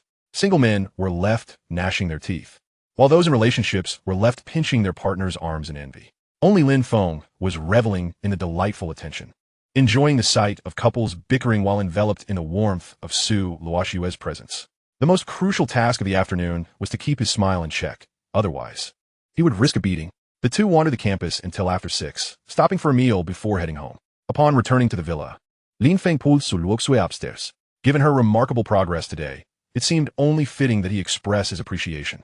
At 11:30, Lin Feng gazed at Su Luoxue with a grin. Shue, when you met my mom yesterday, did you feel nervous? Quite. Nervous, she replied. Shue, you've already accomplished half the task by meeting my parents. Do you plan to see them again in the future? Su Luoxue slightly opened her eyes, unable to concentrate on his words, and asked him to repeat himself. Lin Feng softened his tone and raised his voice slightly to repeat his question. I. The lovely girl managed only a single word before Lin Feng disrupted her thoughts. As previously mentioned, she found it impossible to focus on anything else and ultimately shook her head. I don't know. That's all right. I was just curious. You can think about it later, Luoxue. In truth, Lin Feng genuinely wished to take Su Luoxue to meet his parents, especially recalling the attitude and somewhat humble demeanor of Yi Xiaoxia towards him yesterday. If he were at home, he could better attend to their emotions and understand their thoughts. However, he could not force the lovely girl if she was unwilling. Lin Feng truly felt a pang of guilt towards Su Luoxue, although she struggled with words. She always accommodated him, even when it was something she disliked doing. For instance, she had unbound herself for him, learned to smile, and embraced a more dependent demeanor. He had indeed experienced a rebirth, yet seemed he had never truly given anything to Su Luoxue. The next morning, at 8 o'clock, Su Luoxue rose from bed. It was not due to newfound strength, but rather because she had set an alarm before Lin Feng playfully teased her the previous night. After tonight, she would have the opportunity to bind Lin Feng to her. She had a pile of plans awaiting her approval at the company, and she could not allow these matters to delay their bonding time tomorrow. If possible, she definitely would not bring Lin Feng to the office. He would not allow her to bully him during work hours, so she aimed to finish her tasks early to have more time to tease him. However, upon noticing that Lin Feng was still asleep beside her, she suddenly felt reluctant to go to the office. Thus, she reset her alarm for 9 o'clock and snuggled back under the covers. When the lovely girl opened her eyes again, Lin Feng was no longer in bed. Su Luoxue sat up for a while, feeling invigorated. She glanced at her phone, realizing it was already 11 o'clock. Had she forgotten to set her alarm? She stared blankly at her phone. Upon checking the alarm, she confirmed she had indeed set it for 8:10, leaving her even more perplexed. Was she experiencing time travel? However, she did not dwell on the question for long and shook off her thoughts, heading downstairs to find Lin Feng. Upon reaching the ground floor, she saw Lin Feng preparing to cook in the kitchen. He rushed over to embrace her as soon as he caught sight of her. Silly girl, running so fast. Aren't you afraid of getting hurt? Trying to bolster your sense of security? Lin Feng chuckled as he held Su Luoxue for a while before releasing her. All right, Luoxue, I'm gonna cook now. Okay. As Lin Feng entered the kitchen to prepare their meal, Su Luoxue watched from the side. In truth, she had never really attempted to cook. In her childhood, the orphanage provided meals, and during her teenage years, there was Grandpa Gue to assist her. Eventually, she became a successful businesswoman, never needing to lift a finger in the kitchen. As for whether she had ever cooked, she genuinely could not remember. But now, she no longer needed to recall those things. Her gaze turned to Lin Feng's chiseled profile. A Feng now cherishes herself greatly, as she has a Feng cooking for her. Chapter 61. I am being so proactive. After finishing their meal, the two hurried to the company. Today, Su Luoxue was simply engrossed in her work, refusing to accompany the boy wherever he suggested. Lin Feng was aware of what that beautiful girl was contemplating, and he swallowed hard, feeling utterly helpless. After all, he was still essentially a pretty boy. He should feel pleased about his beautiful girl's work. However, this lovely girl had fallen behind on her tasks for several days, and by 6 o'clock, she had barely completed half of the proposals. When the alarm rang, she emerged from her work like a wilted flower. If the workload was excessive, she wouldn't be able to stay at home with Lin Feng tomorrow and would have no choice but to bring the boy to the office. If anyone at the company were to covet her a Feng, they might as well gouge their eyes out. At 7, they sat down for dinner, and thereafter, the beautiful girl began to reject the boy's advances, unwilling to let him bully her. Lin Feng chuckled as he pinched the lovely girl's cheek, saying, Luoxue, you are being quite unreasonable. This is clearly my free time. Su Luoxue felt a twinge of guilt for her actions. However, if she were to allow the boy free rein to tease her, she certainly couldn't lock him up at midnight. Noticing the beautiful girl's silence, Lin Feng smiled helplessly. Was Luoxue truly being brazenly unreasonable? Was she not going to show any sign of affection? After saying this, Su Luoxue linked her arm with the boy's. Casting a glance at his expression, it seemed to convey, I am not being unreasonable. This is my way of showing it.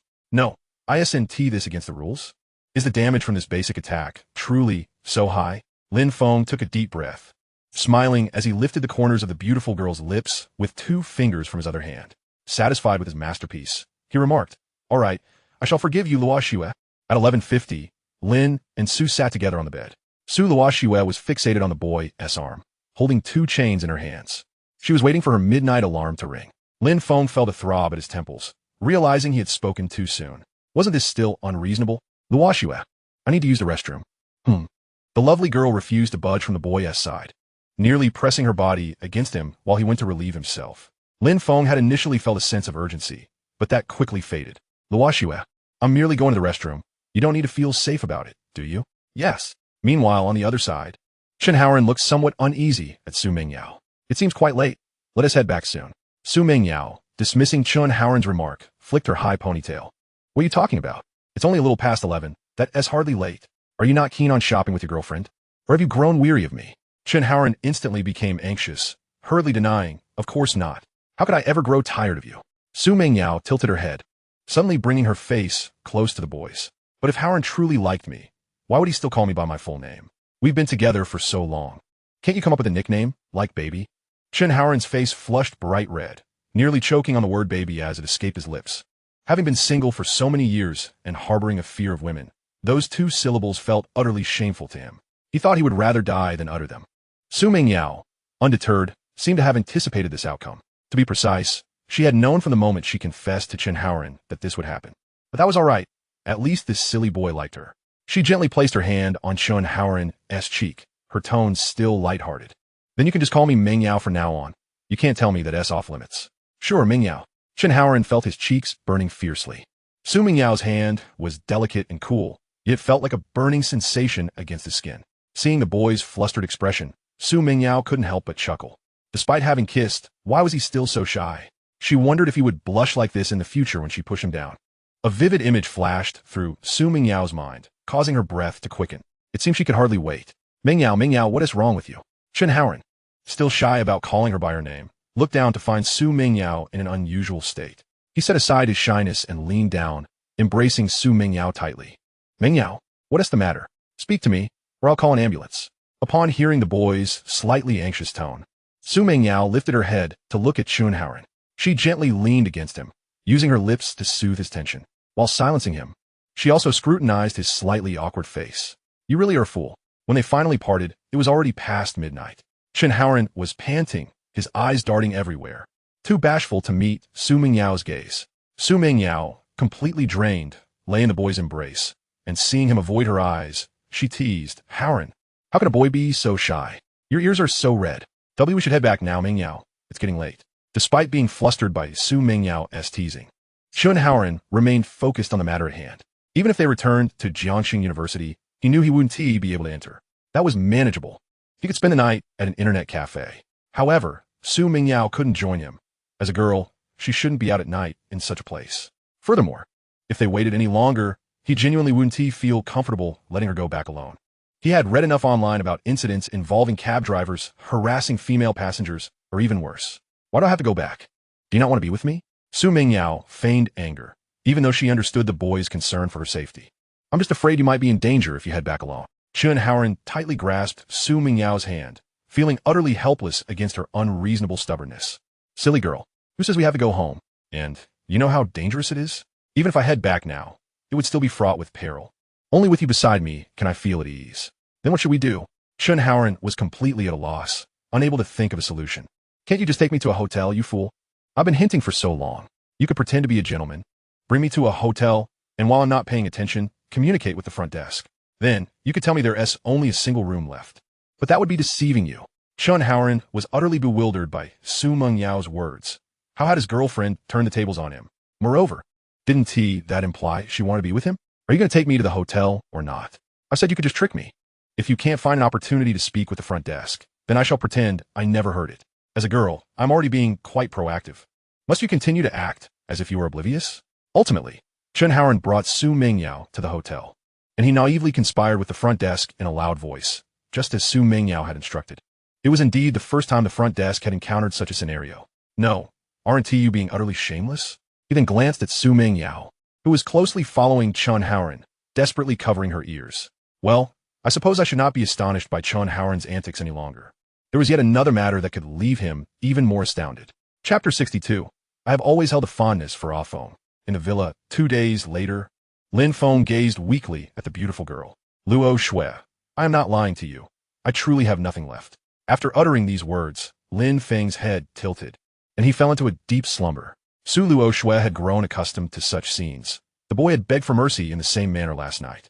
He had also succumbed to sleep in a similar fashion. She rose, pursed her lips as she observed the boy, and then gently slapped him. Well, it seems Ah Feng is indeed not deceiving himself today.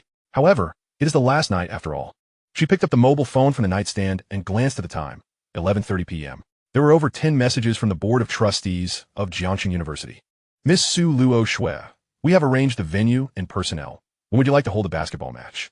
Originally, Su Luoxue had little interaction with those trustees, let alone converse with them, especially since they were all men. Yet, she had made 3 exceptions for the boy. 3 days prior, she had contacted the university's trustees, expressing her desire to organize a basketball match. There were no specific requirements, just the need for sufficient participants and a good venue. Although she had no understanding of the allure of basketball, was it truly more enjoyable than herself? The boy had said he liked it, and she could not forget the look of envy in his eyes when he had witnessed those university students playing basketball. What others possessed, her boy must also have. Thus, she unprecedentedly devoted her time with the boy to visit Jiangxing University and personally discuss the basketball match with the trustees. She was unaware of the costs involved in organizing such an event, so she casually provided some funds to ensure its arrangement. She glanced at the boy, unconscious on the bed, and replied to the messages, the day after tomorrow. The next day, Lin Feng stared blankly at the ceiling. Although the beautiful girl had already freed him from his chains, he felt no desire for movement. The beautiful girl, having awakened some time ago, lay on her side, gazing at the boy's sleeping face. Upon noticing Lin Feng had woken, she quickly embraced him. Lin Feng weakly looked at Su Luoxue, his hand feebly stroking her hair. It seemed his wife was becoming increasingly beautiful. He picked up his phone, opened the camera, and flipped it around. Seeing that his lips remained red, he could not help but pause. It seems he was not quite dead yet. Lin Feng, you truly are remarkable. Once he had replenished the boy's sense of security, Su Luoxue spoke softly. Ah Feng, Jiangxing University is preparing to hold a basketball match. Do you wish to attend? Lin Feng weakly responded with a sound of acknowledgement, then released the beautiful girl to continue staring at the ceiling in boredom. The basketball match at Jiangxing University has nothing to do with me. I am not part of the basketball team. It does concern you. This is a basketball match I have prepared for you. Su Luoxue's expression dimmed slightly. She had expected the boy to be thrilled upon learning he would be participating in the basketball match. This is the basketball match Luoxue prepared for me? Then of course I will go. Lin Feng propped himself up to embrace the beautiful girl, initially confused about what basketball match she meant. It turned out she had organized it just for him. Speaking of which, how could this beautiful girl host a basketball match for him? Lin Feng pondered. eventually remembering that he had accompanied Su Luoxue to watch others play basketball a few days ago. Had she discerned his fondness for the sport back then? He lifted the beautiful girl, gently teasing her nose. Silly, why didn't you mention sooner that this was a basketball match, especially for me? I thought Ah Feng liked basketball. But compared to basketball, I prefer Luoxue. Ah Feng. Upon seeing the beautiful girl's eyes turn crimson, Lin Feng quickly halted her dangerous thoughts. You mustn't say that. Oh. Observing that the beautiful girl had truly fallen silent, Lin Feng could not help but chuckle. It was worth spending so much time with her. Her every action now seemed to fall under his control. Now, Su Luoxue appeared somewhat foolish in his eyes. Lin Feng lay in the room for a full half-hour, staring at the ceiling before finally rising in a daze. The beautiful girl had accompanied him in silence for half an hour, and upon seeing him rise, she promptly did the same. Yet, Lin Feng merely brought the mobile phone from the nightstand closer, lying back on the bed like a salted fish. He had no particular intention. He simply wanted to check the time. Su Luoxue lowered her gaze. It seemed she could no longer frequently tease Lin Feng. He appeared to have become somewhat spoiled. 10 minutes later, Su Luoxue shook the boy's body. Ah Feng, it's time for breakfast. Only then did Lin Feng gradually regain some awareness. Sitting up and embracing the beautiful girl, murmuring a response. Su Luoxue had already ordered breakfast in advance via a delivery app.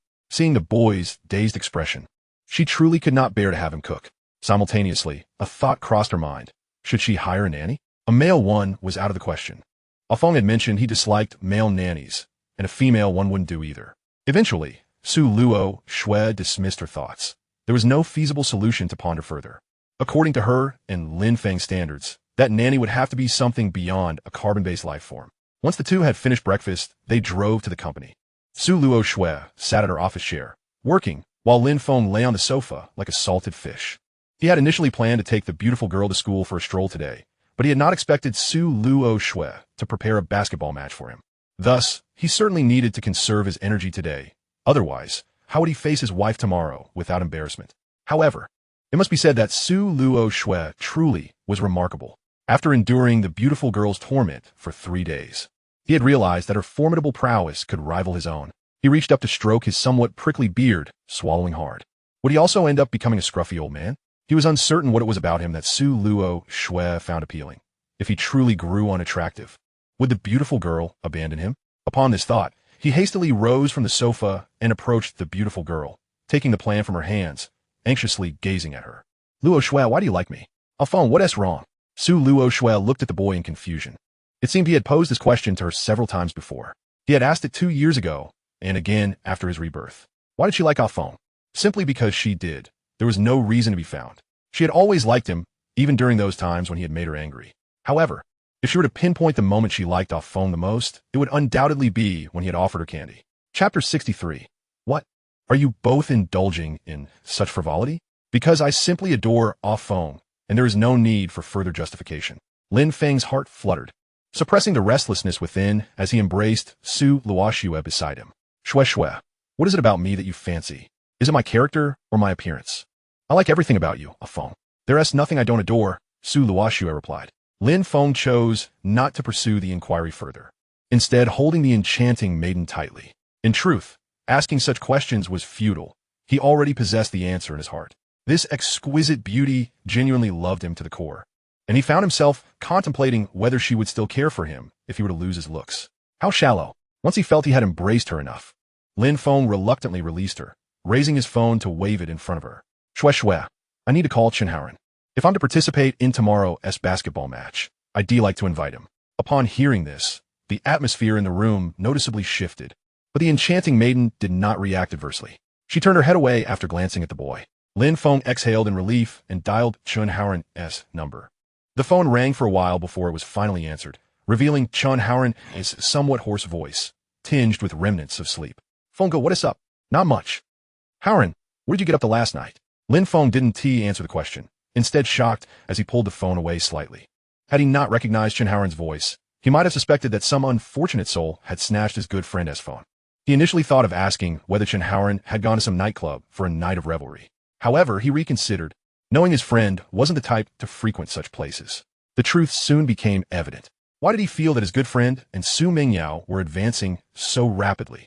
Hadn't they only been together for less than a month? Yet, from Chen Haoren's tone, it seemed he might be the one who had been swept off his feet. Lin Feng had urged him to exercise, but he had stubbornly refused. Now he was reaping the consequences. After chatting a bit longer, Lin Feng finally shifted the conversation to the matter at hand. Chen Haoren perked up upon hearing about the basketball match. Basketball? That sounds great. It's been ages since we played together. However, after a moment, a hint of concern crept into his voice. Fengge, it's not this afternoon, is it? I might be a bit tied up. On the other end, Chen Haoren struggled to move his limbs, biting his lip to suppress any sounds of discomfort. Not to worry. Just rest at home. The basketball match is tomorrow afternoon. All right, after hanging up, Lin Feng exited the chat with Chen Haoren and opened a pinned contact labeled Mom. Initiating a video call. After a brief wait, the call connected, revealing Yi Xiaoxia's slightly anxious yet joyful face. Yi Xiaoxia was at work. Being a diligent employee, she typically refrained from answering calls, especially video calls, fearing her boss might take offense and dismiss her. However, today was different. It was her son calling. Although Lin Feng called her almost every night, seeing her son's name still filled her with joy. Lin Feng shared a silly smile with Yi Xiaoxia for a while, then turned the camera to show the office couch. Mom, take a look at where I'm working part-time. Huh? Xiaofeng, ISNT at Monday? Why aren't you in class? Mom, college doesn't have that many classes, Lin Feng explained with a smile, gently stroking the hair of the beauty beside him. What kind of job are you doing? Yi Xiaoxia seemed to have an endless stream of questions for her son, seamlessly transitioning from one topic to another. I'm a secretary for a boss, who happens to be a stunning beauty, Lin Feng said, playfully pinching Su Luoxue's cheek. Then looking at her with a teasing grin. ISNT that right, boss? Upon hearing this, Su Luoxue tensed up. She had already felt nervous when Lin Feng had been talking to Yi Xiaoxia, and now he was adding fuel to the fire. Her nails dug into her palm. Fortunately, Lin Feng was aware that he didn't want to introduce her to his mother just yet, so he didn't shift the camera in her direction. Otherwise, she wouldn't know how to handle her panic. Huh? Xiaofeng, you're still at work? I want to interrupt you then, Yi Xiaoxia said, ending the call. Although she sensed something off in her son's tone when he spoke to his boss, she chose to remain silent, never wanting to undermine her son in front of others. She could only hope that when Lin Feng called later, he would remember to be devoted. The next day, the pair rose early for their morning routines. The previous night had been rather uneventful, and with the basketball match on the horizon, Lin Feng dared not indulge. Unfortunately, the enchanting maiden had spent the night with a gloomy expression, finally falling asleep around 3 in the morning. Unlike other girls, she didn't seek affection or cuddles from Lin Feng. She simply watched him sleep until she was truly exhausted. Lin Feng, on the other hand, felt invigorated today. He usually operated under a strict regimen, but with a rare day off, he felt energized. He gently massaged the dark circles under Su Luoxue's eyes, unable to suppress a smile at her lethargic demeanor. Shue, did you not sleep well last night? I was asleep by 11. The enchanting maiden, oblivious to his teasing tone, merely mumbled a faint Lin Feng smile, faltered as he felt a pang of sympathy for her. He held Su Luoxue close, but found himself at a loss for comforting words. After all, expressing them would inevitably come at his own expense. He resolved to wait until after the basketball game to address it. After breakfast, the two drove to school. Although the match hadn't started yet, their purpose there was not solely for basketball. Coincidentally, as they exited the dormitory, they spotted Chen Haoren and Su Mengyao. Chen Haoren was pinned against the wall by Su Mengyao, his face flushed as if it could bleed. Just as it seemed Su Mengyao was about to claim victory, Chen Haoren happened to catch sight of Lin Feng. Mengyao, Fengge and the others are here. Su Mengyao's heart skipped a beat, but her movements were too far along to retract. In a shocking moment, she leaned in and playfully nibbled at Chen Haoren's nose, all under Lin Feng's astonished gaze. He glanced at Chen Haoren's now crimson ears, then back at Su Mengyao, who was still oblivious, nibbling away. What? Are you both indulging in such frivolity? Chapter 64. I'm laying my cards on the table. I am indeed your affluent girlfriend? At that moment, both Su Mengyao and Chen Haoren felt as though they could perish from embarrassment. How could it be so coincidentally timed? Just as Su Mengyao had mustered the courage to initiate a bold move, Lin Feng and Su Luoxue had appeared. You could have come earlier or later. Eventually, both Chen and Su approached Lin Feng and Su Luoxue with their heads hung low. Lin Feng was about to speak when suddenly, darkness enveloped his vision. Don't look. As they drew near, Su Luoxue finally realized what was happening and covered Lin Feng's eyes with her hands. What had become of her enchanting demeanor? With a gentle smile, Lin Feng pushed Su Luoxue's hand away. You silly girl, you only cover my eyes after you've kissed? Your reaction time is a tad slow. He sighed. Ultimately, it was Chen Haoren who broke the silence, awkwardly glancing at Lin Feng. Bro Feng, Aren't we supposed to play basketball this afternoon? I thought I'd invite Meng Yao to watch. Chen Haoran fell silent, but he noticed the corners of his pale lips twitching. Are you trying to make your girlfriend come over to see you embarrass yourself? Realizing the atmosphere had grown cold again, Chen Haoran proposed a rather foolish suggestion. Bro Feng, since the four of us are together, why don't we go out for a meal? Lin Feng turned to glance at the silent beauty beside him, gently brushing aside her bangs. Shueshue, would you like to join us? If you don't, we could just have dinner together, the two of us. Su Luoxue instinctively wanted to agree. However, thinking back to how Su Mingyao had been urging her to go out for a meal, which she had declined, she decided it would be nice to go with her this time, bringing along Ah Feng as well. If Su Mingyao knew her thoughts, she would surely tease. Which one of them is the afterthought? Chen Haoran led the three to what he believed to be the finest restaurant at Jiangxing University. It was a Western dining establishment, one he had never visited before, having only heard about it from his roommates. As a college student for 2 years, he had barely explored the campus. Except for that one time with Lin Feng. The restaurant appeared quaint and exquisite, a place typically frequented by couples. Welcome, please follow me. The waiter greeted as Lin Feng and his companions were shown to their seats. Once seated, the two boys immediately began scanning the menu to place their orders. Chen Haoran, who had initially slouched casually, straightened up upon seeing the prices. He had intended to treat, but these prices were quite daunting. Chen Haoran was uncertain whether this establishment fell within the university's control, but it certainly seemed like it did not. The steaks were priced in the hundreds. And with a monthly allowance of 1,200, half of which went towards dating expenses, he could hardly afford such extravagance. He cast a furtive glance at Lin Feng across the table, realizing the stark disparity between their circumstances. With no other option, he reluctantly opened WeChat under the table to message Lin Feng. Bro Feng, I'm out of money. The dishes here are too expensive. Initially, Lin Feng had been cheerfully leaning against his beautiful companion, perusing the menu, but upon receiving Chen Haoran's message, his smile vanished. He swallowed hard and glanced nervously at his companion, who was tightly pressing her lips together in silence, sending a shiver down his spine. He shot a glare at Chen Haoran across the table. Why not just say it to my face? Now I might suffer because of your words. Lin Feng repeatedly squeezed the delicate hand of the beauty beside him, hoping she wouldn't have an episode here. Seeing Lin Feng's gritted teeth, Chen Haoran assumed he too found the prices exorbitant, thinking that his earlier demeanor was merely a facade. He mused that Lin Feng must be henpecked, with his wealthy girlfriend making him scrimp and save. Yet, he still refused to admit it. But who could he borrow money from now? Just as he was pulling at his hair in frustration, Su Mingyao leaned against his shoulder, her face flushed. Mingyao, don't say a word. She warned him in a hushed tone. With Su Luoxue present, she had lost her usual boldness and could only speak quietly. Chen Haoran instantly felt like a quail egg, his breathing becoming a bit heavy. Su Mingyao leaned closer to him, pretending to casually browse the menu on his phone. Haoran, I think all of these dishes look delicious. The little girl was so nervous that she forgot her boyfriend was not of the same financial standing as her. Chen Haoran's face paled as he saw the total amount needed for payment on the ordering screen. How many months of instant noodles would he have to eat to cover this? After racking up a bill of 2,000, Su Mingyao finally stopped, only to notice her boyfriend's face was as white as a sheet. It dawned on her that his monthly allowance was only 1,200. She chuckled softly, realizing that this foolish boy hadn't even mentioned that she had ordered too much, likely thinking about living on instant noodles next month. In this relationship, Su Mingyao had been considerate of his pride, but since they had just started dating, many details were easily overlooked. Fine, she decided to drop the act. After all, her sister was essentially supporting her husband. Why shouldn't she try the same? Besides, it seemed her good brother-in-law was enjoying his cushy life quite well.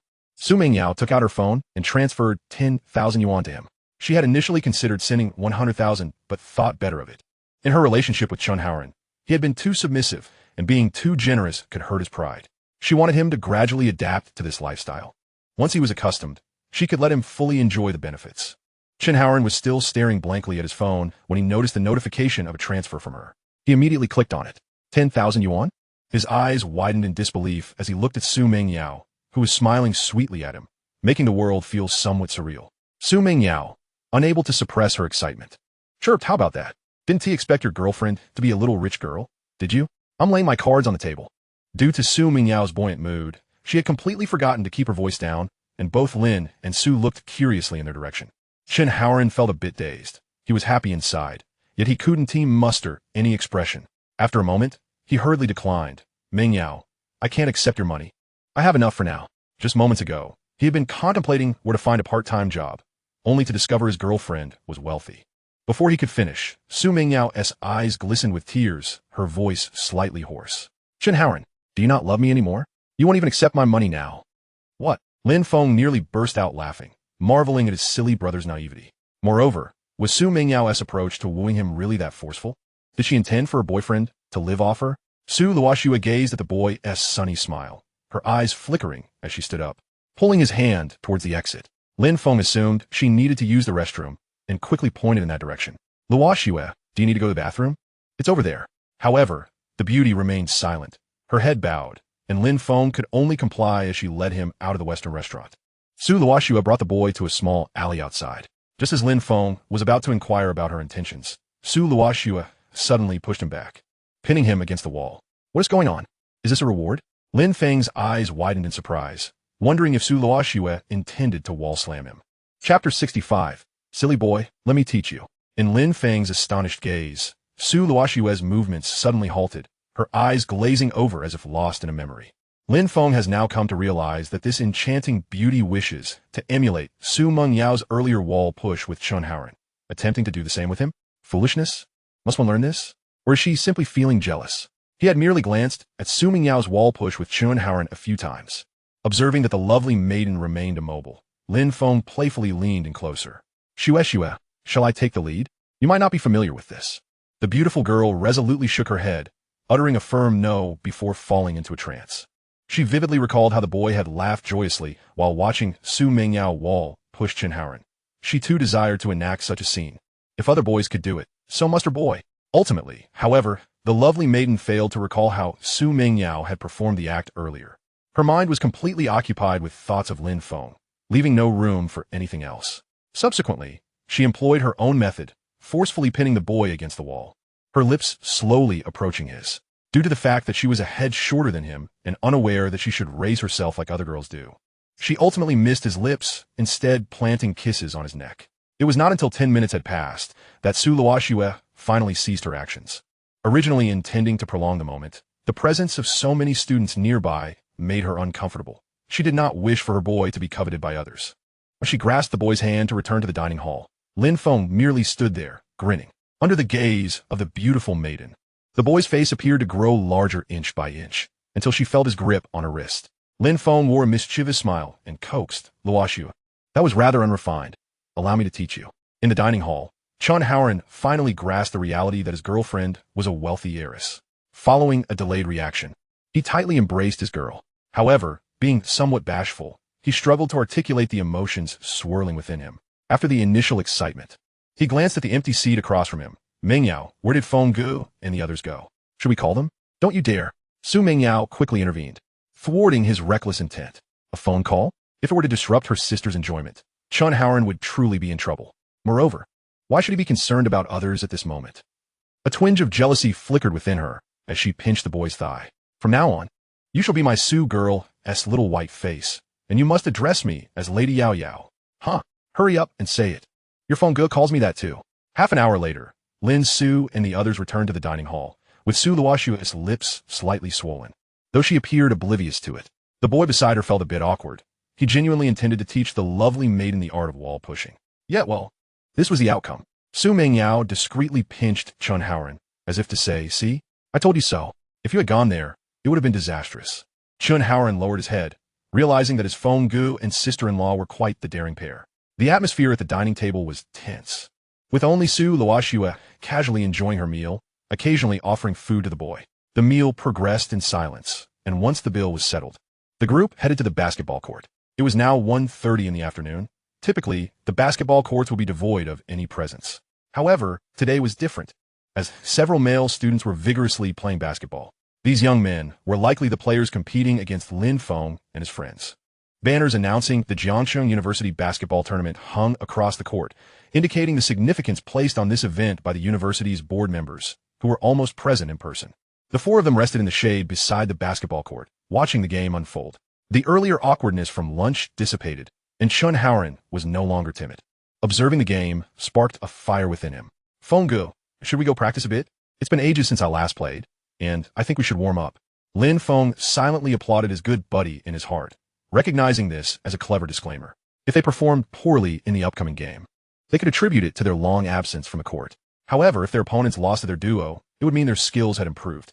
It seemed that while his good buddy might be foolish, at least love hadn't clouded his judgment.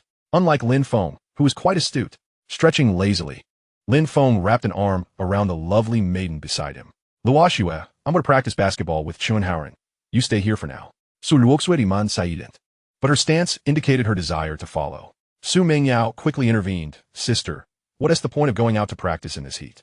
Just stay here and keep me company. All right, Luoxue, just sit here for now. It's quite hot outside. After much persuasion from Lin Feng and Su Mengyao, Su Luoxue ultimately abandoned her intention to follow the boys to the basketball court, though her eyes never strayed far from the boy-esque figure. Su Mengyao was left speechless. No matter how much she liked Chun Haoren, she wouldn't fixate on him to such an extent. Yet, her dear sister seemed as though she would perish if separated from her boyfriend. The school-esque basketball courts were interconnected, boasting 6 courts in total. However, having no basketballs to play with, Chun and Lin could only join others in their game. Hello, classmates. Are you accepting additional players? Sure, but we're not very good. No worries, we're not that great either. Upon hearing the opposing team's admission of being inexperienced, Chun Haoren felt a surge of confidence. Although he wasn't particularly skilled, he believed he could still hold his own against those lesser players. When the opposing team saw Chun Haoren's humble admission, they exchanged serious glances with one another, recognizing that they had found formidable opponents, as true masters often exhibited such humility. The player with the basketball tossed it to Chun Haoren, signaling for him to practice first. To their surprise, Chun Haoren failed to catch it, and even more astonishingly, Lin Feng behind him also missed the ball. An awkward silence enveloped the court. It seemed they truly were inexperienced. So, you weren't just being modest? Chun Haoren and Lin Feng exchanged glances, but they had no choice but to press on. They could find excuses if they played poorly, but if they simply walked away, it would be a blow to their pride. The outcome was as predictable as it was unfortunate. Lin Feng and Chun Haoren had not played in ages, and their skills reflected that. The most critical flaw was their complete lack of teamwork. Lin Feng collided with one wall, while Chun Haoren crashed into another. Their chaotic play could hardly be described as lacking in synergy. It was more a matter of each playing their own game. Sitting beneath the shade, Su Mengyao could hardly bear to watch the two. Was this what Chun Haoren had referred to when he spoke of teaming up with Lin Feng? Although she didn't understand basketball, it was clear to her that the opposing team was utterly dominating her boyfriend and brother-in-law. She believed that their encounter after the game, devoid of any physical confrontation, was quite commendable. After she had made her jest, she turned to observe Su Luoxue's expression, only to find that the enchanting beauty was still intently watching the 2 players on the court. Su Mengyao felt that her dear sister genuinely harbored affection for her rather unremarkable brother-in-law. The fact that she could endure watching as those 2 played like novices was telling. Sister, just how much do you like my brother-in-law? After uttering this, Su Mengyao hastily added, I don't mean to covet him. I'm merely curious and would love to hear your love story. Perhaps I could even offer you some strategies. Su Luoxue hergazet. The tale of her romance with Lin Feng was not one to be shared with Su Mengyao. Nevertheless, the notion of seeking advice was intriguing. Initially, Su Luoxue thought such guidance unnecessary, considering Lin Feng was her partner. Yet after today's unexpected wall slam, she realized that matters were seemingly more complex than she had assumed. Su Mengyao's romantic experience appeared to surpass her own significantly. Then perhaps you could teach me how to execute a wall slam? Huh. Oh sure. On the basketball court, Lin Feng and Chun Haoren were aimlessly tossing the ball about. Observing the boys' looks of bemusement mixed with reluctance to speak, Lin Feng felt a tinge of embarrassment, but was unwilling to exit the scene prematurely. After all, they were merely warming up. Losing face during the actual game would be a far greater embarrassment. After enduring an hour of relentless play, Lin Feng and Chun Haoren finally retreated, still muttering to the other boys about acknowledgement. They had truly been humiliated today. With their heads bowed, they sought to escape the scene, only to discover that their girlfriends were waiting nearby. Luoxue, Mengyao. The 2 girls held sports drinks in their hands. Su Mengyao was the first to act, shoving a drink into Chun Haoren's hands and then linking her arm through his. My boyfriend is amazing at basketball. I saw it all. After this, she turned to wink at Su Luoxue. Receiving the cue, Su Luoxue likewise handed her drink to Lin Feng, then entwined her arm around his and leaned against his shoulder. This gesture had become familiar to her, no longer feeling as awkward as it once had. Feng is also quite skilled. I noticed that too. Lin Feng and Chun Haoren were nearly overwhelmed by this wave of happiness, instantly forgetting the humiliation they had just endured. Meanwhile, The expressions of the other boys stood frozen in disbelief. They had long noticed the two beauties outside the court, initially assuming they had come to witness their impressive display of skill. To their surprise, they were merely the girlfriends of the two boys. Although they had just outplayed Chun Haoren and Lin Feng, the delight of their victory was overshadowed by a sense of loss. It felt as though they had triumphed in the game, but faltered in life itself. Why couldn't they receive a little acknowledgement as single men? Truly unfair. A complete disaster. This was undoubtedly the most humiliating experience they had ever faced while playing basketball. Without exception, the four departed the court under the envious and resentful gazes of the other boys. Once Chun Haoren and Lin Feng finished their drinks, the corners of their mouths still bore smiles. The earlier embarrassment was effortlessly brushed aside, as if the shame had not belonged to them at all. They reveled in a sense of vindication. However, this was the only means they had to retaliate, and it was, regrettably, rather pitiful. Once her boyfriend had regained his composure, Su Luoxue tugged at his arm. Lin Feng, it seems the basketball game is running late. Should we still go? Running late? The three turned to Su Luoxue in unison. For there was no one on the court at that moment. How could the game have commenced? It was only then that Su Luoxue revealed her chat logs with the school's board members. They had instructed her to attend the basketball match at Yandere's gymnasium, which was scheduled to start at 3 o'clock. However, they were now 10 minutes overdue. What? Sister, why didn't you mention this sooner? I was too busy watching our phone play basketball. Su Mingyao had assumed the game wouldn't start so promptly or that the school found the two boys' skills inadequate. To her surprise, it was simply her sister's oversight. The reasoning was refreshingly straightforward. It's all right. We still have time to make it. Lin Feng quickly intervened, dismissing the tardiness. After all, this match had been organized for the lovely girl. How could they simply forego it? By the time they arrived at Yandere's gymnasium, it was already 3:30. The venue was packed, yet no game was underway. The gym, much like the outside, was adorned with banners announcing the Yandere basketball match, with a special welcome to Su Luoxue. In the center of the court stood an elderly man, the school's board member. Initially, he had not planned to attend, but after being informed by a teacher that Su Luoxue had not yet arrived, he hurried over to manage the situation. However, to say he was in control was an exaggeration. The actual management fell to the teachers and student council. After all, the students did not recognize him. They were only there for the credits. Word had spread that attending the basketball game would earn them 3 credits, and they came en masse. The board member glanced at his watch, then at the entrance, obscured by the throngs of people. He picked up his phone, resolved the call if Su Luoxue did not arrive soon. Just then, a teacher he had stationed at the entrance suddenly shouted, "Make way. Please do not block the passage." In the board member's weary gaze, Su Luoxue and her companions appeared at the edge of the court. "Ah, the esteemed Su has arrived." After exchanging pleasantries, the board member called to the referee to commence the game, positioning himself prominently among the crowd. Internally, however, he felt a twinge of annoyance. Why was it that someone so business-minded as Su Luoxue could never be punctual?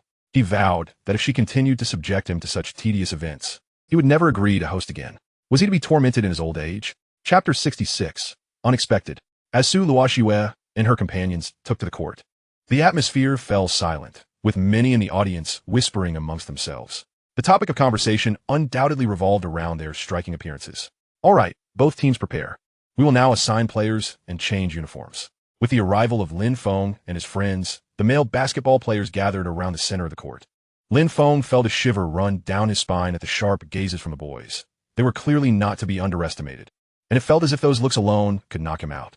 This was the genuine basketball team of Jiangxing University. They would not typically participate in such matches. Yet the allure of substantial prize money was too tempting to resist. The only condition was to ensure that the formidable players were placed on the opposing team, maintaining a balanced score. This was a novel requirement for them, but the prospect of earning money was too enticing to ignore. Just a film emperor, right? A minor issue. The basketball game commenced amidst the audience's raucous cheers. Truth be told, Lin Feng's skills did not pale in comparison to those of the basketball team. Were it not for their slight restraint, he would undoubtedly have faced a thorough beating. Fortunately, Lin Feng's charm was undeniable. Otherwise, the atmosphere would have grown utterly stale. Su Mingyao took a deep breath, observing her boy and brother-in-law struggling on the court, feeling somewhat embarrassed. She truly could not bear to watch any longer and hurriedly grasped Su Luoxue's hand to lead her away. "Sister, let us go buy some water for them, and we can return to watch later." Su Luoxue's gaze remained fixated on the boy, not even bothering to turn her head towards Su Mingyao. I don't want to. Su Mingyao had begun to understand her sister's character, stifling a mischievous smile as she said, "Sister, didn't you say you wanted to learn dating skills from me?" Or do you wish for me to help your brother-in-law buy it? Upon hearing this, the stunning beauty returned her attention from the boy, her gaze now firmly fixed on Su Mingyao. Although her expression remained neutral, Su Mingyao felt a chill creeping over her. Oh dear sister, please don't selectively go deaf. After a moment, Su Luoxue seemed to remember something and finally followed Su Mingyao out of the gym. Once outside, Su Mingyao kept glancing back, fearing that this beautiful woman might suddenly harbor ill intentions against her. Yet, her worries were unfounded. Su Luoxue was lost in thoughts of the boy playing basketball, completely oblivious to Su Mingyao's presence. Su Mingyao waved her hand in front of her sister's dazed eyes. But Su Luoxue showed no sign of acknowledgement. This little girl began to suspect that Su Luoxue might have been possessed or something. For this was not the Su Luoxue she knew. What happened to the aloof, the eternally frigid demeanor? This was simply a lovesick brain, wasn't it? She found herself doubting whether the beautiful woman's true nature was indeed aloof. Perhaps she simply disliked speaking, or didn't know how to. Furthermore, the societal prejudice against vampires might have rendered that aloofness a facade for the stunning beauty. Now, with Lin Feng's sudden change of character, it seemed the beauty had begun to sense the goodness in society, transforming her demeanor. Alas, it appeared that this delightful personality was only on display for her good brother-in-law. Leaving herself, the sister, cast aside, Su Mingyao and Su Luoxue spent about 10 minutes purchasing drinks. Initially, Su Mingyao thought she would return to witness her boy being beaten again, but to her surprise, they were now engaged in a back-and-forth battle with the opposing team. She truly did not comprehend basketball. Even if the opposing male basketball team was deliberately underperforming, she wouldn't have noticed. When she saw her boy score a point, her face instantly lit up with joy. Howren, so handsome. Hearing his girlfriend's cheer, Chun Howren felt a surge of adrenaline. Relying on his superb basketball skills, he scored repeatedly. Though ungraceful, at least he was scoring. Besides Su Mingyao, Su Luoxue's pupils quivered as she watched the youthful boy on the court, momentarily entranced. A smile unconsciously forming on her lips. Ah Feng looks even more handsome than before. Half an hour later, during halftime, Lin Feng and Chun Howren were exhausted. Sitting on the basketball court, sister, let us go deliver the water. Upon hearing the referee announce the halftime break, Su Mingyao immediately tugged Su Luoxue's hand and rushed over. Little did she know there was someone quicker than them, the lightly made-up Xia Ningbing. Baby, you must be tired now. I bought you some water. The gymnasium erupted in excitement. Xia Ningbing had tea planned to watch the basketball game. But when her roommate came and posted a video in their dorm group chat, claiming there was a handsome guy, Xia Ningbing saw Lin Feng on the screen. After applying some makeup and buying a bottle of water from the convenience store, she hurried to the gym. For the past few weeks, she had been unable to find Su Xia, and his unavailability made her suspect he might be pursuing another girl. Xia Ningbing, known for her lavish spending, found herself short on funds without her boyfriend as financial support. Thus, she thought of another ATM, Lin Feng. Originally, she hadn't expected to see Lin Feng, but here he was at Jiang University. In the basketball court, Xia Ningbing raised her head to meet Lin Feng's gaze, secretly elated to see his look of surprise. If he had remained expressionless, that would have been the worst outcome.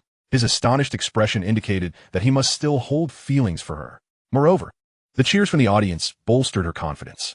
Xia Ningbing's mind was already drifting to which handbag she would purchase next. But suddenly, she felt a sharp pain across her face and, upon opening her eyes again, found herself sprawled on the ground. Lin Feng looked at her with disdain, utterly baffled by her audacity to call him baby. He had chosen not to engage with Xia Ningbing simply because he hadn't yet decided on her fate. However, that seemed irrelevant now.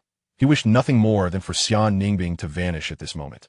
As for the potential consequences of fighting at school, Lin Feng was unconcerned. He was confident Su Luoxue would protect him. Even if she couldn't, he would still fight. He had painstakingly built trust with this beautiful woman. After dealing with Xia Ningbing, Lin Feng glanced around and quickly ran to Su Luoxue, who had intended to bring water. Shue, I didn't know Xia Ningbing would be here as he spoke. He wiped his hands on his pants, as if touching Xia Ningbing was a disgusting act. Su Luoxue's gaze flickered, her eyes downcast, lost in thought. Lin Feng felt an increasing sense of panic. He had noticed her smile while he was playing, but now her expressionless face genuinely frightened him. Just as he contemplated stepping on Xia Ningbing to express his loyalty, the beautiful woman gently took his hand. I believe in Ah Feng with those words. Su Luoxue led the boy to where Xia Ningbing lay. Su Luoxue neither struck Xia Ningbing nor stepped on her. She merely gazed deeply at her. Xia Ningbing, with her high ponytail and light makeup, indeed embodied the youthful and lively type of girl, at least compared to Su Luoxue. Chapter 67. Rubber Band? Xia Ningbing stared wide-eyed at Su Luoxue, her mind struggling to comprehend. Could this be the wealthy woman financing Lin Feng's lifestyle? She looked even more stunning than a celebrity. Before the situation could escalate further, an elderly voice rang out from the crowd. "Hey, President Su, what is going on?" It was the old school board member. He had only been in the gym for 10 minutes before leaving. Now he was in his office sipping tea. Upon hearing the teacher responsible for the gym mention that President Su's man had fought with a student, he nearly choked. After a while, he hurriedly drove back to the gym. He glanced at Su Luoxue, then at the fallen Xia Ningbing, feeling a throb in his temples. Seeing the beautiful woman saying nothing, he had no choice but to assist Xia Ningbing to her feet. Addressing the violence was manageable. However, if he, as a board member, remained indifferent while witnessing a student being assaulted, that would spell trouble. Making the news would be the least of his worries. "Teacher, they're hitting people," Xia Ningbing, unaware that the person before her was a board member, began to cry and complain as he helped her up. "Child, don't cry. Let us step outside to sort this out." With that, the board member supported Xia Ningbing out of the gym, and seeing this, Su Luoxue followed with the boy in tow. The board member wore a serious expression, yet this was not a suitable place for discussions. They could only take Su Luoxue and Xia Ningbing to his office first. "Come on, get in the car. We'll discuss this matter further in my office." Since Lin Feng's vehicle was parked quite a distance away, he and Su Luoxue shared a ride with that old school board member. In the passenger seat, Xia Ningbing continued to vent her frustrations, lamenting that she merely intended to deliver a drink to Lin Feng, yet he had unceremoniously assaulted her. The old board member hastily reassured her, "Child, once we reach the office, we will certainly provide you with a satisfactory resolution." Hearing these words from the old man, Xia Ningbing finally felt a sense of relief. Her eyes gleamed with malice as she plotted to extort a substantial sum. "Without at least 20 or 30,000, you won't be able to escape." If Su Luoxue were to disagree, she would certainly escalate the matter. Upon arriving at the board member's office, she dropped the pretense and outright demanded 30,000. Just as she anticipated the furious expressions from Su Luoxue and Lin Feng, she found them staring at her as if she were a fool. The instigator, Lin Feng, was too intimidated to speak up, merely passing the decision to Su Luoxue. "All right, I will transfer the money to you. Just provide me with your phone number." Xia Ningbing was taken aback by Su Luoxue's swift agreement. But given her prior generous dealings with the boy, she likely had the means. "You need to transfer it now." No sooner had she spoken than the sound of a payment notification chimed from her phone. Almost unable to suppress her laughter at the sight of 30,000. She was delighted. The old board member had initially thought he would have to mediate, but this resolution was unexpectedly straightforward. "This student, shouldn't you feel humiliated by the assault on your dignity and refuse to accept any money? How could she now be the one asking for it?" However, witnessing the situation resolve so easily, he breathed a sigh of relief. "So, do you find no issue with this outcome?" "No, teacher, I'll take my leave now." Xia Ningbing bowed to the old board member, genuinely fearful that Su Luoxue might retract her agreement. Although wealthy, she was not foolish. 30,000 for a slap was clearly a bargain. She thought she might even endure a few more slaps if it meant gaining more. Once Su Luoxue confirmed the matter was settled, she stood up to leave with the boy, only to be called back by the old board member. "Ms. Su, your actions today were quite reprehensible." The old board member spoke candidly, skipping the pleasantries, as this incident would undoubtedly impact Jiang University. If not handled properly, it could end up trending online. 10 minutes later, Su Luoxue emerged with the boy. She genuinely listened to the old board member's admonishments, though it only entered one ear and exited the other. Throughout the conversation, her focus remained on the boy. Had it not been for the consideration that he might still need to obtain his diploma here, she would have disregarded the lecture entirely. After they exited, they headed to the dormitory to retrieve a vehicle back to the gymnasium. Su Mingyao had been waiting at the gym's entrance. But the old board member's vehicle could not accommodate so many passengers, and Su Luoxue did not require her assistance. Thus, she could only wait outside the gym. Upon seeing her brother-in-law arrive, Su Mingyao rushed to greet him. "Brother-in-law, why did you take so long to return? Did that old man make things difficult for you?" Su Luoxue shook her head, with Lin Feng speaking on her behalf. Hearing that her sister had received a stern reprimand from the old board member, Su Mingyao's eyes widened in disbelief. "Wait, my sister was genuinely scolded?" However, she soon understood the reason and refrained from further comments. After chatting for a while, Lin Feng drove out of Jiang City back to the company. Given the gravity of the situation, returning to play basketball was out of the question. The primary concern now was to manage the online narrative. The Public Security Bureau would likely be activated due to the incident involving the beautiful girl. As the boy drove past Jiang University's entrance, the beautiful girl gazed at him intently. "A phone, Let us head home. Huh? Shue. Aren't you going to handle the company matters? This seems rather serious. Su Luoxue shook her head, acknowledging there was some impact, but asserting that as long as it was managed properly, it would generally be fine. Besides, what use would her presence at the company serve? Such matters could be delegated to Xiaoqing. After all, she was not well versed in public relations herself. Upon returning home, Lin Feng parked the car and ushered the beautiful girl inside the foyer. He had intended to grab a drink first, but the beautiful girl hurriedly pulled him upstairs. Lin Feng could only smile wryly, having just finished playing basketball. But who could resist indulging his wife? Once in a room, just as Lin Feng intended to change out of his basketball attire to shower, the beautiful girl stopped him. Su Luoxue looked intently into the boy's eyes and blinked, saying, "Oh, Feng, I want this one." Lin Feng nearly choked on his own saliva, lifting his arm to take a whiff. While Su Luoxue could tolerate his sweat, he certainly could not.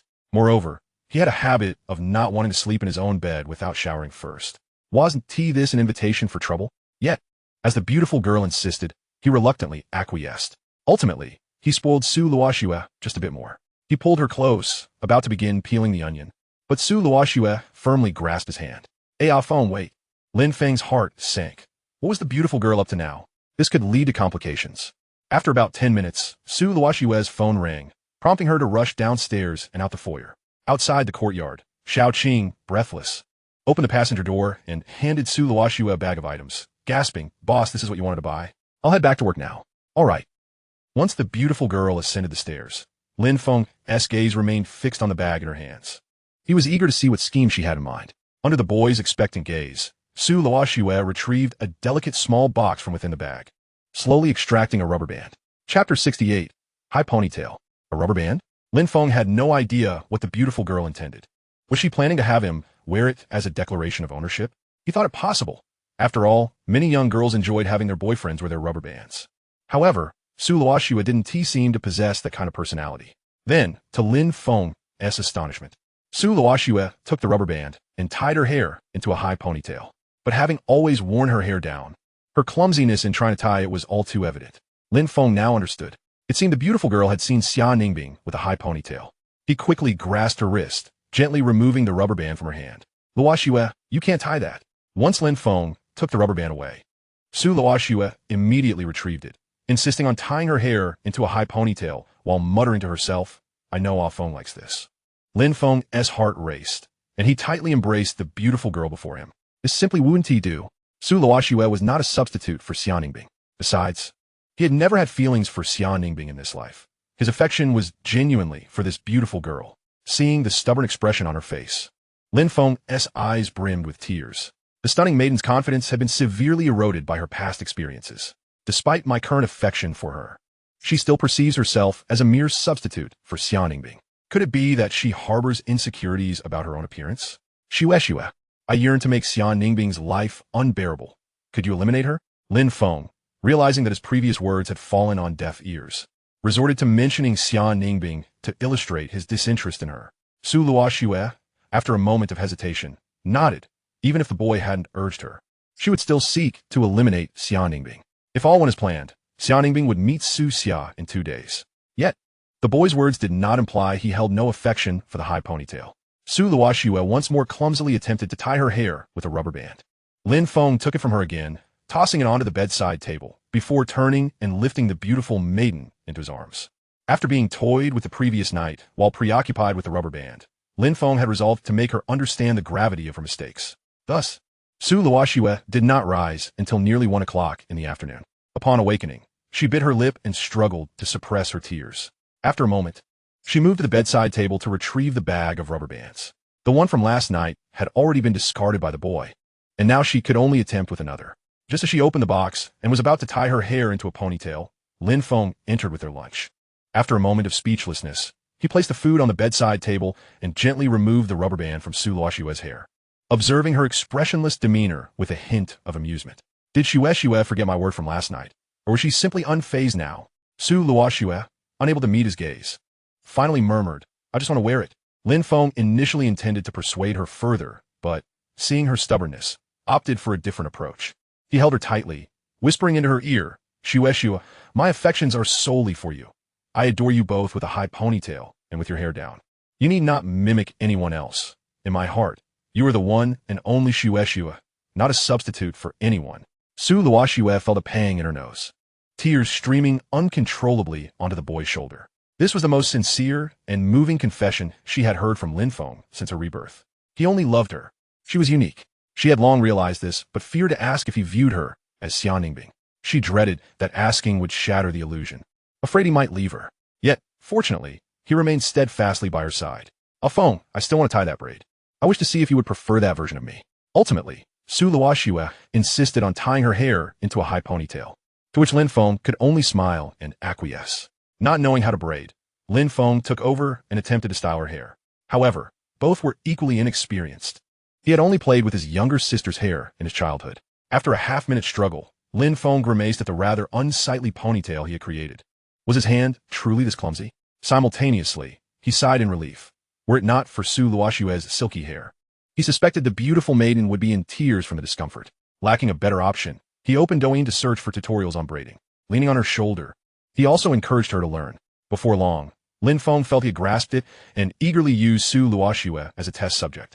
However, an unexpected mishap occurred, and he accidentally pulled out a few of her hairs due to his nervousness. Su Luoxue, being resilient, remained silent despite the discomfort. Quietly, she took the boy's rubber band and began braiding her hair herself. Under Lin Feng's astonished gaze, she successfully fashioned a reasonably normal high ponytail. Seeing the boy's shocked expression made her a bit anxious. Feng, does it look bad? After a moment of processing, Lin Feng quickly responded, what could possibly be wrong? Luoxue looks beautiful regardless, though I still prefer you with your hair down. His words were sincere. Indeed, the high ponytail did not quite suit her elegance and clashed somewhat with her demeanor. I think I'll keep this hairstyle for today. Su Luoxue, uncertain of the boy's sincerity, decided to retain the ponytail for now. As for how to gauge his true feelings about her hairstyle, she would surely find out by evening. The boy would not voice his likes or dislikes, but would express them through actions. Chapter 69. I'm a 20-year-old worker, not a beast of burden.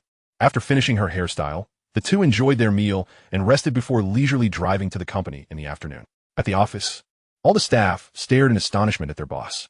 How could their stunningly beautiful boss suddenly sport a ponytail?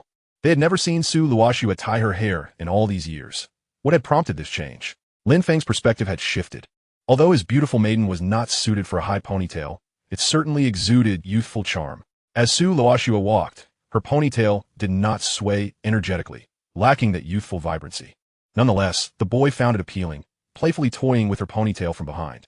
Unbothered by the curious gazes of her employees, Su Luoxue led her boy to her office. Feeling his hand constantly playing with her braid brought her joy. Lin Feng often played with her hair, but never with such fondness as today. Feng was merely deceiving himself, claiming he did not like it. Throughout the afternoon, Su Luoxue focused on her work, while Lin Feng continued to play with her braid from behind. Did her braid not sway? He simply made it sway manually. Ironically, the happiest person that day was not Lin Feng, but the busy little Qing in the sixth-floor office. The girl was on the verge of tears.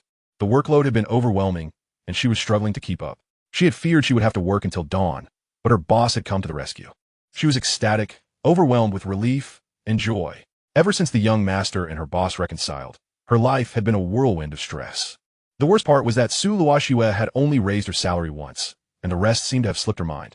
Yet, the girl dared not voice her concerns, caught between frustration and resignation. After all, who could refuse such a generous salary? Perhaps her boss had genuinely forgotten about the raise and would remember by the end of the month, rewarding her with a bonus. Everything would be fine. Little Qing would survive and continue on. Lin Feng, having tired of playing with the beautiful maiden's hair, settled onto the couch to browse his phone. His first order of business was to search for news about the brawl at Jiang University. The incident had yet to gain traction online, with minimal coverage available. Shueshue, has the public sentiment been contained? Lin Feng was acutely aware that Xia Ningbing was undoubtedly facing death.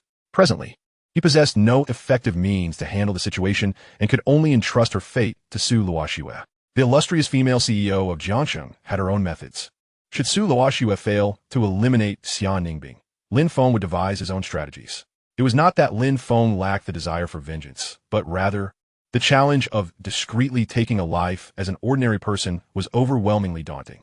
Uncertain of the outcome, Su Luoxue, after concluding her thoughts, sent a message to Shaoqing. The previous night, Lin Feng had spent hours explaining the situation regarding Xia Ningbing to her, and now she had ceased to pursue the matter concerning the dying woman. Upon receiving Su Luoxue's message, Shaoqing, who had been comforting herself in the office, found her smile abruptly frozen on her face. She had just been contemplating treating herself to a cup of milk tea and some grilled skewers. Glancing at the pile of proposals on her desk, she looked at her phone, where Su Luoxue had instructed her to inquire about the progress at the Public Security Bureau. President Su, are you intending to put me to death?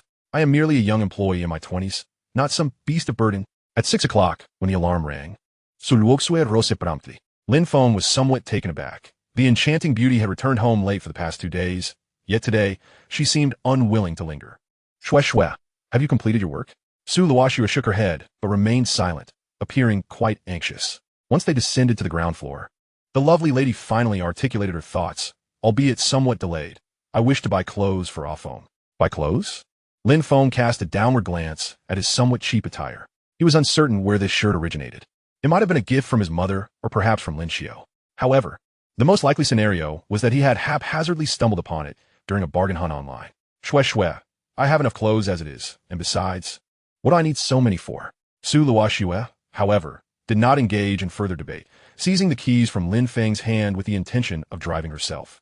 Lin Feng, perplexed by her sudden determination, yielded to her wishes. She drove to the underground parking lot of a mall that was already registered under Lin Feng's name, leading him briskly to the second floor, the very location where they had previously purchased skirts together. Hello, welcome. The saleswoman perked up upon recognizing Su Luoxue and Lin Feng, knowing they were significant clients. Hello, beautiful. Are you here to buy skirts again? I wish to purchase basketball jerseys. The saleswoman's eyelids twitched. Was this a prank? Yet she patiently explained to Su Luoxue, I'm afraid we do not sell basketball jerseys here. However, you might like to consider our new skirt styles. In that case, I would like to buy some elastic bands. The saleswoman inhaled deeply, tried to maintain her composure. She was already burdened by her job, and now had to deal with such absurdities. Shue, this is a store for skirts. They likely only carry skirts. Shall we first take a look at the skirts? Lin Feng chuckled softly, gently stroking the lovely lady's high ponytail. He now understood her urgency. She had come specifically to buy him a basketball jersey. Wait, I want to buy clothes for Ah Feng first. All right, let us purchase my clothes first, and then we can return to look at skirts.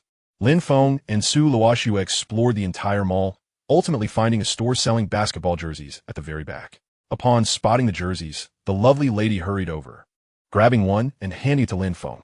Ah Feng, basketball jersey. I know. Lin Feng chuckled, affectionately ruffling Su Luoxue's hair. Shue, perhaps I should try this on first, so you can see how it looks on me? Su Luoxue was initially inclined to agree, but upon noticing the surrounding saleswomen, she quickly declined. Ah Feng, let us try it on at home instead. Lin Feng, understanding her unspoken concerns, whispered playfully in her ear, Shue, why not accompany me to the fitting room? That way no one else will see. The lovely lady blinked, seemingly convinced by his reasoning, and promptly followed him to the fitting room. Wait. The saleswomen outside widened their eyes. Excuse me, handsome and beautiful, this is the fitting room. However, they dared not voice their objections further, wondering if they should remind Su Luoxue and Lin Feng that such activities were not permitted in the fitting room. Inside, Lin Feng had changed into the basketball jersey. The feeling he experienced while wearing it was markedly different from the previous day. After all, he had actually played basketball yesterday, and that youthful exuberance combined with the jersey had created a striking effect. Now, however, it felt somewhat ordinary when viewed in isolation. Nevertheless, the lovely lady was utterly indifferent to these thoughts. To her, Lin Feng looked good in anything, even if he did not feel the same way. She could easily conjure the memory of his handsome appearance from the day before. As they emerged from the fitting room, Lin Feng had changed back into his previous attire. The saleswomen exchanged glances with Su Luoxue, assessing Lin Feng's condition before finally exhaling in relief. Yet, a sense of disappointment lingered in their hearts. What if the couple had engaged in something scandalous inside? They would certainly keep it to themselves. As Lin Feng and Su Luoxue approached, the saleswomen quickly masked their curious and speculative glances. Hello, sir, this jersey is priced at 199 yuan. Would you prefer to pay in cash or by card? Before she could finish her sentence, Su Luoxue snatched the jersey from Lin Feng's hands, retrieving a card from her pocket to present to the saleswoman. I'll take all the basketball jerseys here, and I want this one too. Overwhelmed by the sheer number of items, Lin Feng could only provide his home address to the saleswoman and ask Su Luoxue to add her on WeChat. Yet, the lovely lady insisted on taking a few items home immediately, and he had no choice but to acquiesce. After Su Luoxue completed the payment, Lin Feng observed the saleswoman hurriedly packing the jerseys, his lips twitching slightly. While he meticulously selected each item for Su Luoxue, she had effectively cleared out the entire store. After purchasing the basketball jerseys, they returned to the previous store selling skirts. Lin Feng picked out 8 skirts he liked and instructed the saleswoman to prepare an additional piece of each, resulting in a total of 16 skirts. The duplicates were for the lovely lady's casual wear, while the originals were intended for special occasions. Lin Feng similarly arranged for the skirts to be shipped back to their villa, but he, like Su Luoxue, took a few skirts with him. With their arms laden with bags, they continued to stroll through them all. Earlier, while searching for sportswear, Lin Feng had spotted several beautiful skirts, and he also needed to purchase some lingerie, as his wife was running low on options. After completing their shopping, they made their way to the underground parking garage. Although the lovely lady maintained her composure, her joy was almost palpable. Her happiness seemed to elevate Lin Feng's spirits as well. After a while, he suddenly recalled something important. She still needed to purchase furniture. By the way, Shue, did I not mention my intention to buy furniture earlier? Now that we are out, let us visit a nearby furniture store. Furniture? Su Luoxue seemed to have completely forgotten about this matter, her expression blank as the boy brought it up. Did Ah Feng ever mention this? Although this beautiful girl was wholly enamored with her boy, there were indeed trivial matters that slipped her mind. She was already exhausted from thinking about how Ah Feng teased her every night. The image of Lin Feng's nightly antics was etched in her mind. I simply desire our home to emanate a sense of warmth. Lin Feng patiently explained to the enchanting girl. Our home feels rather barren at the moment. I believe we should acquire more furniture. Su Luoxue recalled what the boy had described. Ah Feng had indeed mentioned this. She did not rush to respond, but instead glanced at her phone, then immediately shook her head. Ah Feng, it's almost 7 o'clock. We need to go for dinner. Lin Feng leaned over to glimpse the beautiful girl's phone and confirmed that it was indeed nearly 7. He chuckled, somewhat resigned. You silly girl. How is it that you remember this so clearly? All right then, let's head home first. Su Luoxue looked at the boy's cheeks, seemingly puzzled. It appeared that Ah Feng wanted to scold himself, yet he seemed so cheerful. Moreover, if it weren't for her, he would not even have a proper breakfast. She certainly needed to remember. Enjoying the unique tenderness of the beautiful girl, Lin Feng hummed a tune while driving. When he had first reincarnated, Su Luoxue had truly been indifferent to him, but now her heart and mind were filled with thoughts of him. After returning home and finishing dinner, Lin Feng washed the dishes and pulled the beautiful girl to sit together on the sofa. Shue, how about we take a walk outside? There seems to be a park nearby, right? Su Luoxue shook her head. She was not familiar with such matters. Before being with the boy, her life revolved around the company and home. This villa was merely a recommendation from Su Mingyao. She had no idea what was around here. Lin Feng was at a loss, so he took the beautiful girl's hand and attempted to lead her outside. Yet, Su Luoxue could not be moved no matter how he tugged. Lin Feng, puzzled, leaned down to see what the beautiful girl wanted. Luoxue, do you not wish to take a walk? Su Luoxue quickly nodded. Retrieving the sportswear she had purchased earlier that evening from the coffee table and handing it to the boy. Then, she checked the time on her phone. Ah Feng, it's 8 o'clock now. Lin Feng's face darkened. His original intention to take the beautiful girl for a walk was to distract her from her incessant thoughts. And it was only 8 o'clock. Even under normal circumstances, they would not start this early. Did he not count as a person in his own wife's eyes? What couple behaves like this every day? Shouldn't they hold hands and stroll together? This felt like a conspiracy against the husband.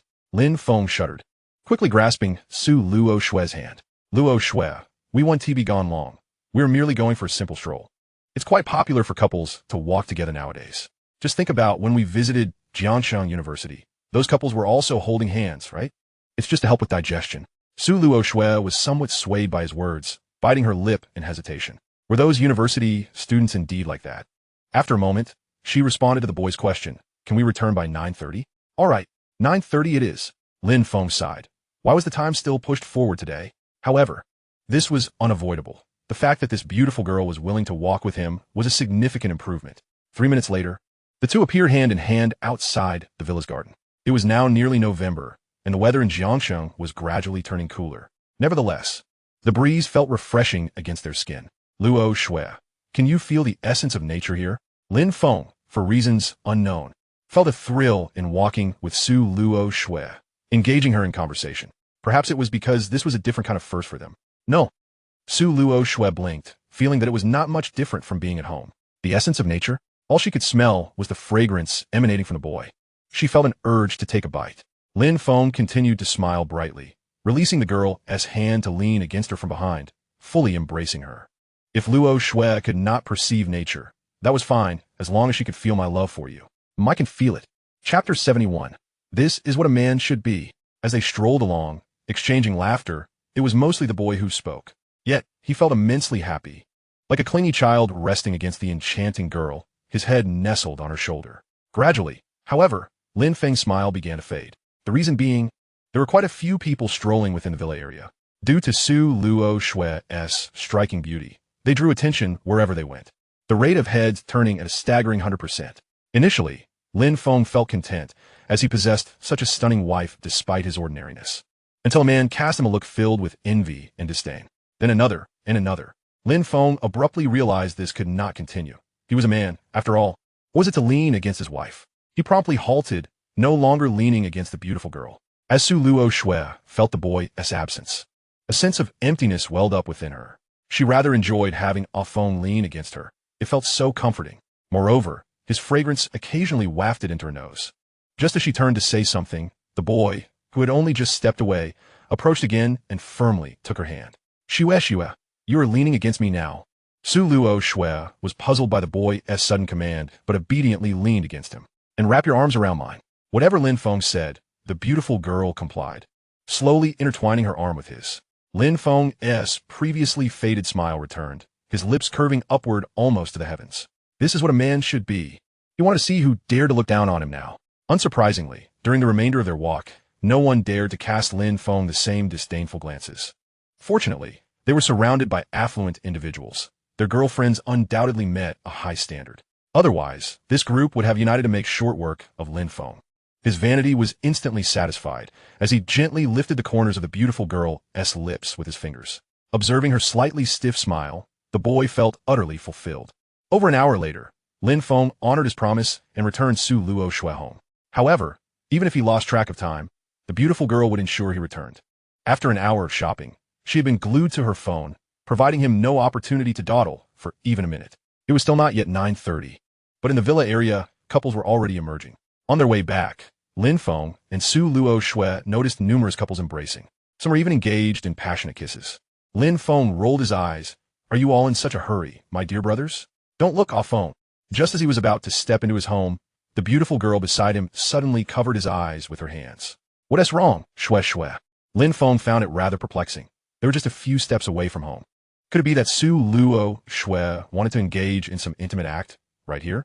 Perhaps she was attempting to surprise him by covering his eyes? However, after waiting for a moment, he realized that Su Luoxue was not actually moving, as if she merely wished to shield his vision. Unable to contain his curiosity any longer, he whispered, Shue, what are you doing? Didn't you want to kiss me? Why aren't you making a move? Only then did Su Luoxue come back to her senses and blink at the boy. I was watching others wall slam. The beautiful girl spoke with such earnestness that it nearly caused Lin Feng to choke on his own saliva. Well, it seemed he had overthought the situation. Lin Feng hurriedly freed himself from the girl's grasp and quickly pulled her towards the villa. Yet, before departing, he couldn't help but glance around. Sure enough, he spotted a couple nearby, engrossed in each other. The man seemed rather wild, his hands roaming freely, while the woman appeared to be quite fiery herself. No wonder this beautiful girl wouldn't let him see. As for whether that couple were lovers or married, Lin Feng couldn't say. In this affluent neighborhood, who truly knew the intricacies of such relationships? Upon returning to the villa, Lin Feng unabashedly delivered a playful slap to Su Luoxue's behind. You silly girl. Why were you watching others wall slam? And why didn't you let me see? I want to learn. Lin Feng chuckled in exasperation as he took her hand and led her to the wall, grinning at her. Shue, let me teach you. You don't need to learn from others. At that moment, Lin Feng genuinely wished to delve into the depths of Su Luoxue's mind to uncover the source of her surprises. How could she consistently astonish him? To his astonishment, the beautiful girl declared that she didn't wish for his instruction and rationally stated, I already know how. I learned from Meng Yao before. I just wanted to take a look. Lin Feng was taken aback. Weren't they together every day? How had Su Meng Yao taught her to wall slam? What kind of teaching was that? Surely she couldn't have been wall slammed by her. Lin Feng felt it was entirely plausible. With Su Luoxue's captivating looks, Su Meng Yao must be coveting his wife. I knew she was a flirt. It would be one thing if she had cheated on his good friend. But to betray her brother-in-law was entirely unacceptable. Lin Feng looked at Su Luoxue with a pained expression. Shue. What did you ask Su Meng Yao to teach you? Why didn't I know? And how did she teach you? Faced with Lin Feng's inquiries, Su Luoxue earnestly responded to each one. Well, when Ah Feng was playing basketball outside, Meng Yao and I were sitting under a tree. She said she would teach me about love, and I asked her. Hearing Su Luoxue recount how Su Meng Yao had blushed at the time made Lin Feng struggle to suppress his laughter. It turned out to be a misunderstanding. Based on the beautiful girl-esque description, Lin Feng imagined the scene. Su Luoxue, with a serious expression, inquired of Su Meng Yao how to wall slam, while Su Meng Yao stammered and blushed in response. This beautiful girl truly had no concept of shame. What a foolish girl.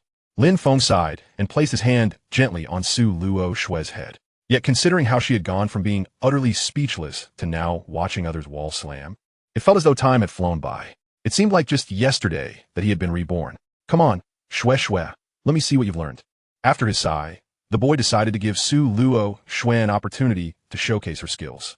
If this beautiful girl still couldn't manage it, he, as her husband, would he mind sharing some experience? All right, Su Luoxue replied, recalling the lessons Su Meng Yao had imparted, as well as the wall slam she had just witnessed. Slowly, she slipped her hand beneath the boy's shirt. Hey, Luoxue, didn't we agree to practice wall slamming? Su Luoxue ignored his remark, her brows furrowing as if she were contemplating something profound. Meng Yao had said that when a girl wall slams, she should look into the boy's eyes, grasp his wrist, and then lean in for a kiss. After a moment of fidgeting, the beautiful girl finally rose onto her tiptoes in the boy's eager gaze. Chapter 72. I'm contemplating how to act cute.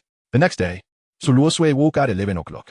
Last night, she had practiced wall slamming with Lin Feng before they spent 6 or 7 hours together on the second floor.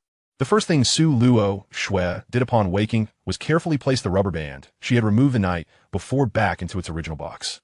However, she suddenly found herself disliking high ponytails.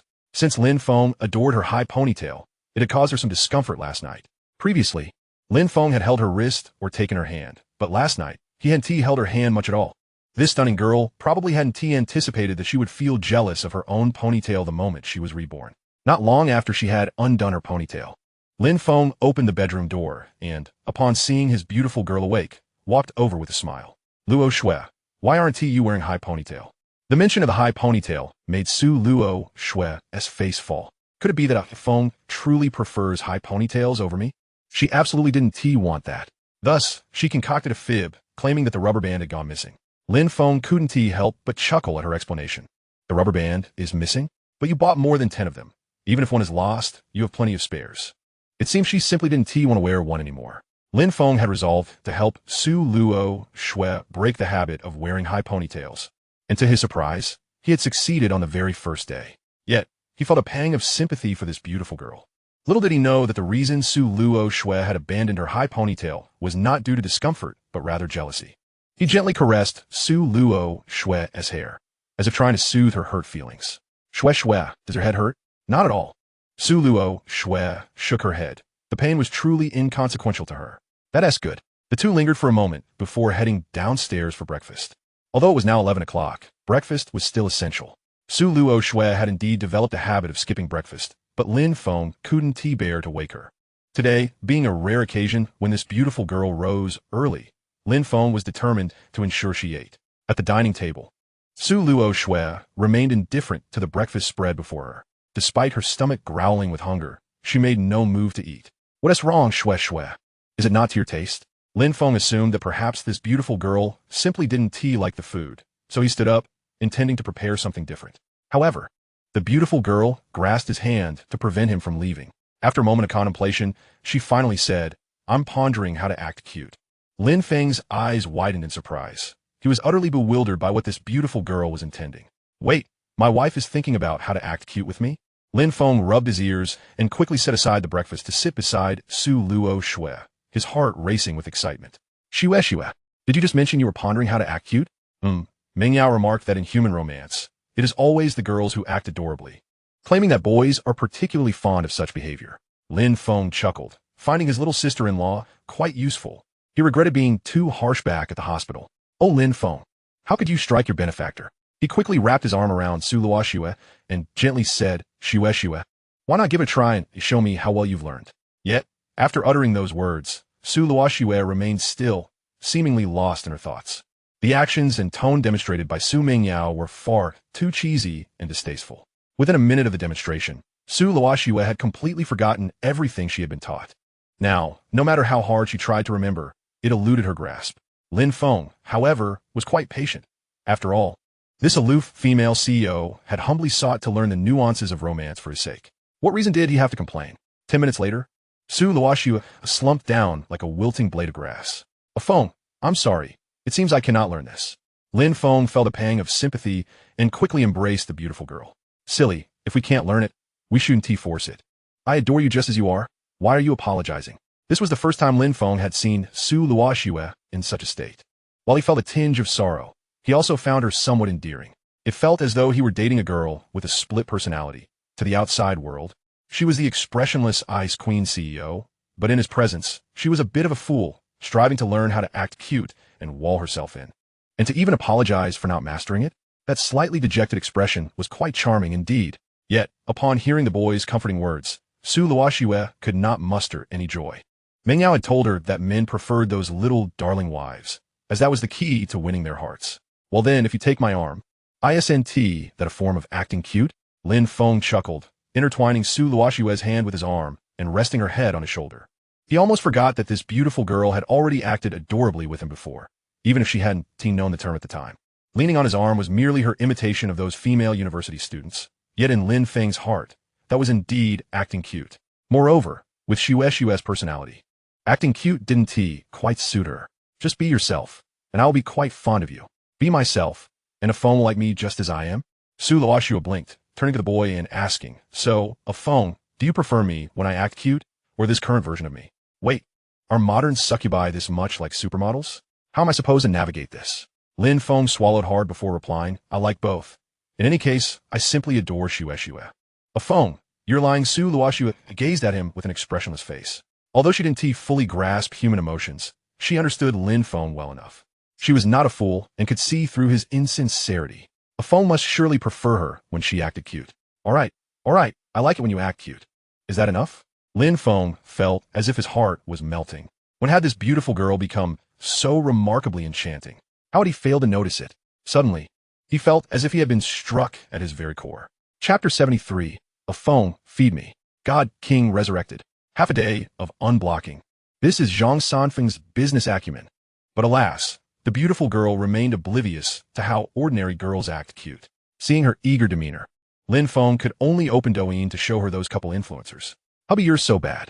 Oh, is that so? I have even worse things in store. The sounds emanating from Lin Feng's phone were rather scandalous, startling him into thinking he had clicked the wrong app. But upon inspection, he realized he had not erred. Had Douyin really evolved to this extent? Stealing a glance at Su Luoxue, who was diligently studying, he felt a flutter of anticipation. This beautiful girl had yet to call him hubby. If she were to utter, Hubby, you're so bad tonight, Lin Feng could scarcely imagine the bliss he would feel. Su Luoxue was initially focused on learning how girls acted cute. Upon hearing Lin Feng's silly laughter, she furrowed her brows and gradually turned away, cutting off the boy's view of her phone. Hey, Luoxue, aren't you being a tad selfish? You can watch others, but I can't? Lin Feng was not about to indulge Su Luoxue's whims. This beautiful girl wouldn't let him see those couples while she enjoyed herself. If he allowed this to go unchecked, he would have no outlet for his jealousy in the future. Su Luoxue was at a loss for how to respond to the boy's complaint. Being somewhat tongue-tied, she could never outsmart him in conversation and simply turned her back to ignore him. Feng, I'm not fond of talking. Please don't ask me. All right.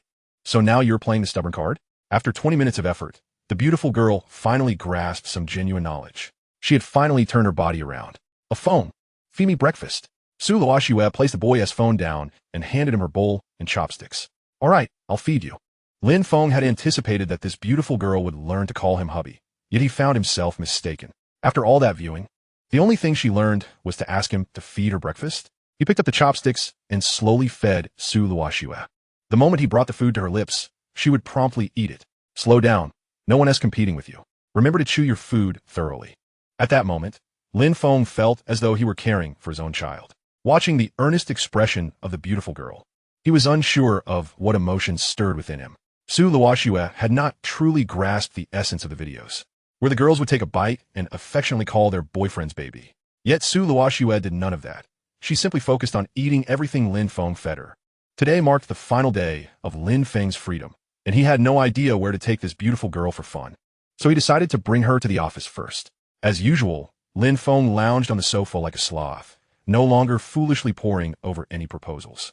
He felt that if he were to take on Su Luoxue's role, merely avoiding loans would be a commendable outcome. At 11:30, Lin Feng straightened up to observe Su Luoxue, who was still hard at work. Normally, this beautiful girl would be sitting beside him on the sofa, waiting for the noon alarm to signal mealtime. He tiptoed over to her side, only to discover that she was not reviewing any documents. Instead, she was scrolling through Douyin, searching for ways women act cute. Shue, when did you download Douyin? Are you even looking at these things? Hearing the boy's voice startled the beautiful girl, causing her to shudder. Although she could not fathom why she felt nervous, Lin Feng had managed to surprise her. Su Luoxue had set her phone to silent mode. Though she too did not understand why she did so, it was merely an instinctive reaction. Silly, what else do you want to learn? Lin Feng was genuinely at his wit's end. How fortunate I am to have such an extraordinary wife, wealthy and beautiful. She is also willing to transform herself for my sake. Feng, it's time for dinner. The alarm is about to ring. Su Luoxue seemed rather disinclined to engage in this topic, taking the boy's hand and leading him to the elevator. With Thursday behind them, the coming days marked the boy's loss of freedom. Lin Feng appeared to have accepted this arrangement, lying inertly in the evening like a salted fish, allowing the enchanting lady to pluck at him. Yet, the following day, he still bore a pallid complexion. On Friday morning, Lin Feng and Su Luoxue found themselves in swapped circumstances. The enchanting lady arose at 8:30, while Lin Feng did not awaken until after 11.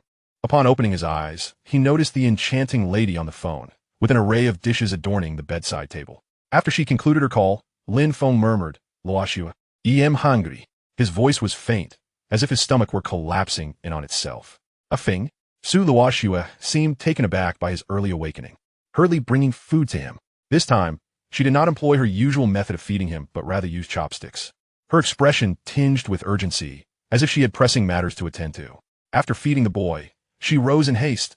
Feng, I must head to the office. All right. Observing Su Luoxue's anxious demeanor, Lin Feng assumed there was some pressing issue at the company and refrained from probing further. However, before she exited, he reminded her, Shue, even if you have urgent matters, do not drive too fast. And have you eaten? Remember to eat on time. Okay, yet. Upon leaving the villa, the enchanting lady did not head toward the office, but rather in the opposite direction, toward the abandoned factory that had previously ensnared Su Xia. The individual she had just spoken to was Heisey, who had called to inform her of Xian Ningbing's capture. Upon arriving at the abandoned factory, Heisey greeted Su Luoxue with a smile, much as he had previously. However, Su Luoxue did not respond with the same fury as before. She merely followed Heisey quietly. Since Xian Ningbing was a girl, Heisey refrained from treating her as he had Su Xia, merely gagging her and binding her tightly before discarding her within the factory. Miss Su, the person you seek is here, Heisey declared, leading Su Luoxue to stand before Xian Ningbing. Observing her still asleep, Heisey delivered a forceful kick to her face. Hey, wake up. Who told you to sleep here? Xian Ningbing was jolted awake, staring in terror at Heisey, only to then notice Su Luoxue standing behind him. She seemed to want to speak, but the gag rendered her voiceless. Su Luoxue's eyes were inscrutable as she gazed at Xian Ningbing's face, lost in contemplation. After a moment, she gradually picked up a metal rod from the ground.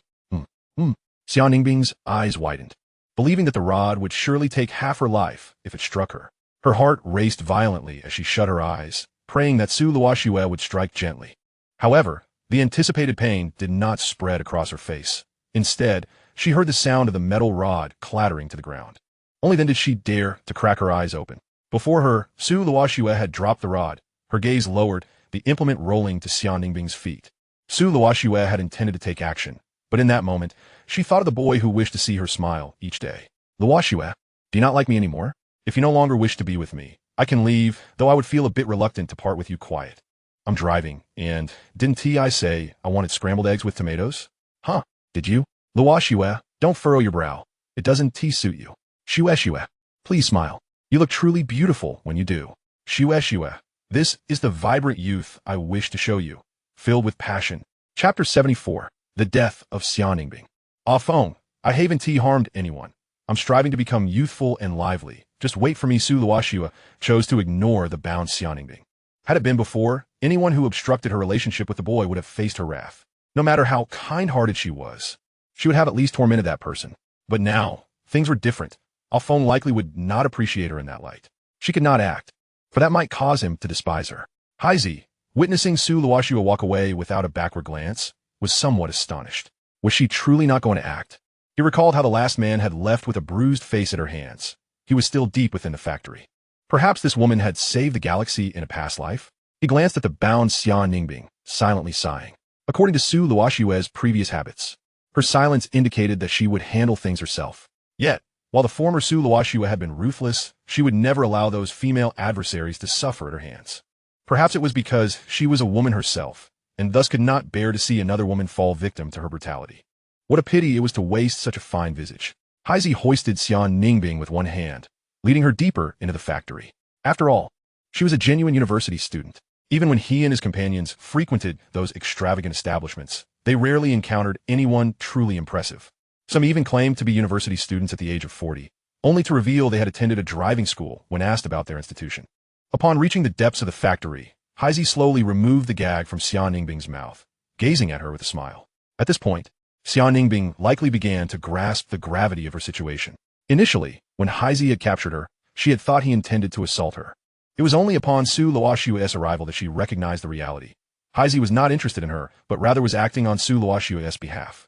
However, since Su Luoxue had not harmed her, did that mean she might survive? Handsome, please let me go. I will comply with anything you desire. I possess vast knowledge. Truly, I do. Seeing a glimmer of hope, Xian Ningbing attempted to charm Heisei, her tone dripping with allure. Heisei grinned wickedly. Had you not crossed paths with Miss Su, you would already be beneath me. What a shame. Xian Ningbing's expression faltered, seemingly puzzled by Heisei's words. It was only when Heisei approached a meat grinder deep within the factory that she comprehended the seriousness of her predicament. Please, don't kill me. Whatever you want, I will comply. I possess knowledge. Heisei delivered a sharp slap to her face, silencing her incessant pleas. When Xian Ningbing opened her eyes again, she found herself suspended in the air, completely unclothed, her feet hovering above the slowly turning meat grinder. No please. I beg you. I plead ultimately. Xian Ningbing's cries faded within the factory, and the world would no longer recognize her name. When Su Luoxue returned home, it was already 3 o'clock. At this moment, the boy remained in bed, gazing at the ceiling, counting the small pearls adorning the chandelier. Upon seeing her beloved boy, Su Luoxue rushed forward. What's wrong, Shui? Just moments ago, Lin Feng had nearly succumbed to slumber, entirely oblivious to the approach of the enchanting maiden. Feng, I haven't done anything wrong. Just wait for me. Hearing this bewildering statement from the beautiful girl nearly caused the boy's CPU to overheat. Fool, what have you done wrong before? Su Luoxue offered no reply, but continued to murmur, just wait for me. Lin Feng, left with no other recourse, merely followed the lovely maiden's lead. I have been waiting for you. Shui. Only then did Su Luoxue cease her murmuring, softly responding with a simple okay. At that moment, Su Luoxue was completely convinced of the boy's genuine affection for her. Yet, upon seeing Xian Ningbing, she felt a pang of insecurity, as if the boy could be whisked away at any moment. Thus, she refrained from visiting the company all afternoon, instead drawing energy from the boy. All right, Shui. I'm going to take a shower now. At 10 o'clock that evening, after a bath, the boy finally found a fleeting moment of freedom. Su Luoxue gazed longingly at the boy's retreating figure as he entered the bathroom. Typically, she would still be unbathed at this hour. However, she recalled advice from Douyin, suggesting that women should be understanding towards their men. She didn't wish for Lin Feng to perceive her as inconsiderate, hence her decision to refrain from teasing him further. In the bathroom, Lin Feng lay in the bathtub, teetering on the edge of slumber. He felt as though he were on the brink of death. He finally understood why it was said that men at the age of 25 were only fit for conversation. In truth, he could usually manage quite well, and with ease. Yet, Su Luoxue was a formidable opponent. He estimated that the enchanting maiden ranked among the nation's top 100. Lin Feng was hardly accustomed to such high-stakes situations. The only option left was to linger in the bathroom for as long as possible, hoping to avoid any sudden whims from Su Luoxue. Outside the room, Su Luoxue sat on the bed, continuing her observations of how girlfriends should act coy. Despite many aspects being beyond her grasp, she was earnestly learning. Suddenly, the phone on the bedside table rang. Su Luoxue instinctively thought someone was calling for her, failing to notice her own phone in hand. Hello. Xiao Feng in an instant. The room fell silent, and Su Luoxue felt as though her heart had stopped for a second. Yi Xiaoxia was calling via video. Upon seeing Su Luoxue, her complexion slightly flushed, in the extravagantly decorated room, she found herself momentarily at a loss for words. Ultimately, it was Yi Xiaoxia who broke the silence. Dear girl, Isn't Xiao Feng with you now? I'll call him later. Okay, Su Luoxue dared not utter a word. Typically, she was the one to hang up on others. However, faced with Yi Xiaoxia, she seemed reluctant to end the call herself, waiting instead for the other party to do so. Yi Xiaoxia, not want to hang up first, led to a prolonged, silent stare between them until Lin Feng emerged from the bathroom, wrapped in a towel. Shue shue, shall we go to bed now? Em truly tired. Not daring to look at him, Lin Feng assumed she was still engrossed in her studies of coyness videos, and he suddenly leaped onto her. All right, there's no rush to learn all this. I'm not in a hurry, Mom. Lin Feng's heart skipped a beat as he noticed Su Luoxue's somewhat displeased expression. Realizing the situation, he hastily tightened the towel around himself and rushed to get dressed. 20 seconds later, Lin Feng appeared on the phone screen, flustered and scratching his head. Unsure of what to say. Xiao Feng, are you about to sleep? Then I want to disturb you. Yi Xiaoxia was no fool. She quickly discerned what had transpired between her son and the girl from the city. Lin Feng felt that it was not the time for conversation, resolving to return Yi Xiaoxia's call the following day. As for how to gain his freedom from the enchanting maiden's hold, it seemed he would have to resort to displaying a bit more charm. Chapter 75. Engagement? After hanging up, Lin Feng's heart gradually ceased its tumultuous pounding as he turned to the nowadays Su Luoxue. Shue shue, have you lost your wits? Upon seeing her in such a state, Lin Feng instantly felt his tension dissipate. After all, he was in the presence of a stunning beauty. What was there to be anxious about? He ought to feel proud for having won over such a beautiful fiancée. Yet, after a moment of contemplation, Lin Feng considered another matter. Su Luoxue's apprehension about meeting his parents was concerning. With November already upon them, the new year would soon arrive. Was he really going to spend it without returning home? That was out of the question. But what if Su Luoxue was unwilling to accompany him? Lin Feng found this predicament quite challenging. After a moment, he shifted closer to the still-dazed beauty and carefully asked, Shue shue, do you really not want to meet my parents? Upon hearing this, Su Luoxue's demeanor shifted, a hint of worry crossing her otherwise aloof face. She nodded slightly, offering a soft Why shue shue? Is there an issue? Lin Feng's tone softened, wishing to alleviate the pressure on the lovely maiden. Su Luoxue gazed at the boy for a moment before articulating her fears. Ultimately, her concerns stemmed from the fear of Lin Feng's family taking away the love that belonged to her. Yet, there was another reason she withheld from him. She was genuinely afraid that Yi Xiaoxia or Lin Feng's father would disapprove of their relationship. After all, she was a vampire who had monopolized their son for 2 years. Furthermore, Lin Feng was exceptionally outstanding in every regard, appearance, character, and more. What if Yi Xiaoxia and the others found her lacking? She truly couldn't fathom what made her deserving of the boy's affection. All she had was a bit of wealth. Observing the lovely maiden's worried expression, Lin Feng pondered before suggesting, would you like to have a romantic wedding with me? Shue shue? Although Su Luoxue did not respond outright, the conflicted expression on her face indicated her desire. Shue shue. Let us go to bed for now and not dwell on this issue. Lin Feng chose not to press further, fearing that the enchanting maiden might struggle to sleep. However, just as he finished speaking, handcuffs appeared on his wrists. Watching the serious manner in which the lovely maiden secured them on him, Lin Feng's mouth twitched. Had he perhaps overthought it? Did Su Luoxue genuinely take his words to heart? Or was it merely a fleeting thought? Nonetheless, it was for the best. He feared that she might truly find it difficult to sleep otherwise. The following 2 months unfolded as usual until Chun Hao Ran sent Lin Feng an astonishing message. Brother Feng, I've met Meng Yao's parents, and I plan to hold a wedding after the new year. You must come. I'm definitely inviting you to be my best man. Upon receiving this message, Lin Feng was still rubbing his sore back, nearly dropping his phone. Similarly, Su Luoxue received the same news, albeit from Su Mengyao. Sister, I'm about to have my own family. Yesterday, I met with Chun Haoran's parents, and it seems they were quite satisfied with me. Haoran and I have decided to get married during the new year. As Su Luoxue glanced at the message on her phone, she could almost envision Su Mengyao jumping for joy in front of her. Yet, an inexplicable sense of melancholy washed over her. Mengyao was getting married to Chun Haoran? They had even met the parents? Suddenly, Su Luoxue felt a pang of guilt towards the boy. They had known each other for 2 years, and Lin Feng had repeatedly expressed his desire to introduce her to his family. After pursing her lips, she turned to Lin Feng, who was sitting beside her, only to notice him hastily cover his phone as soon as he saw her turn. Su Luoxue leaned over and flipped the boy's phone, revealing a message from Chun Haoran announcing his engagement. Shue shue, please let me explain, it's all right. Offing as Lin Feng braced himself for Su Luoxue's typical melodramatic outburst. She instead hugged herself tightly. It's all right, offing. I won't cause any more trouble. Please don't be afraid. Lin Feng initially thought that this beautiful girl had come to realize that her relationship with Chun Haoren was not as straightforward as it seemed. Little did he know, she had merely stumbled upon some misguided advice online. Throughout this month, Su Luoxue had been researching how girls should behave sweetly and be good girlfriends. These intermittent emotional blows made Lin Feng feel exceedingly fortunate. However, hearing Su Luoxue's recent words stirred a sense of pain within him. He was indeed somewhat masochistic.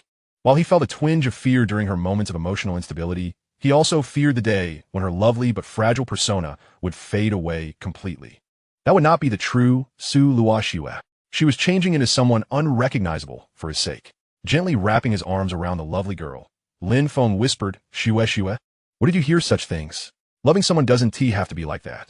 I believe your previous demeanor wasn't unreasonable at all. Your possessiveness was something I found quite delightful." Su Luoxue felt a flicker of temptation at his words, but resolutely shook her head. She had been genuinely happy to see offing this month. He must be deceiving her. She mused whether being her true self was even important as long as the boy was pleased. Furthermore, she had no definitive concept of what being her true self entailed. Was her current self still a version of herself? Feigning annoyance, Lin Feng playfully pinched her cheek and asked seriously, "So, Shue, do you trust my words or those from the internet? Do you wish to make me happy, or do you want to please those online? I want to make offing happy. Well, then that is settled. Even if Shue wishes to learn from the internet, she should completely change herself." Lin Feng gently tips Louis thought. This silly wife needed a little nudge. How could she be so astute in her business dealings, yet appear somewhat foolish here?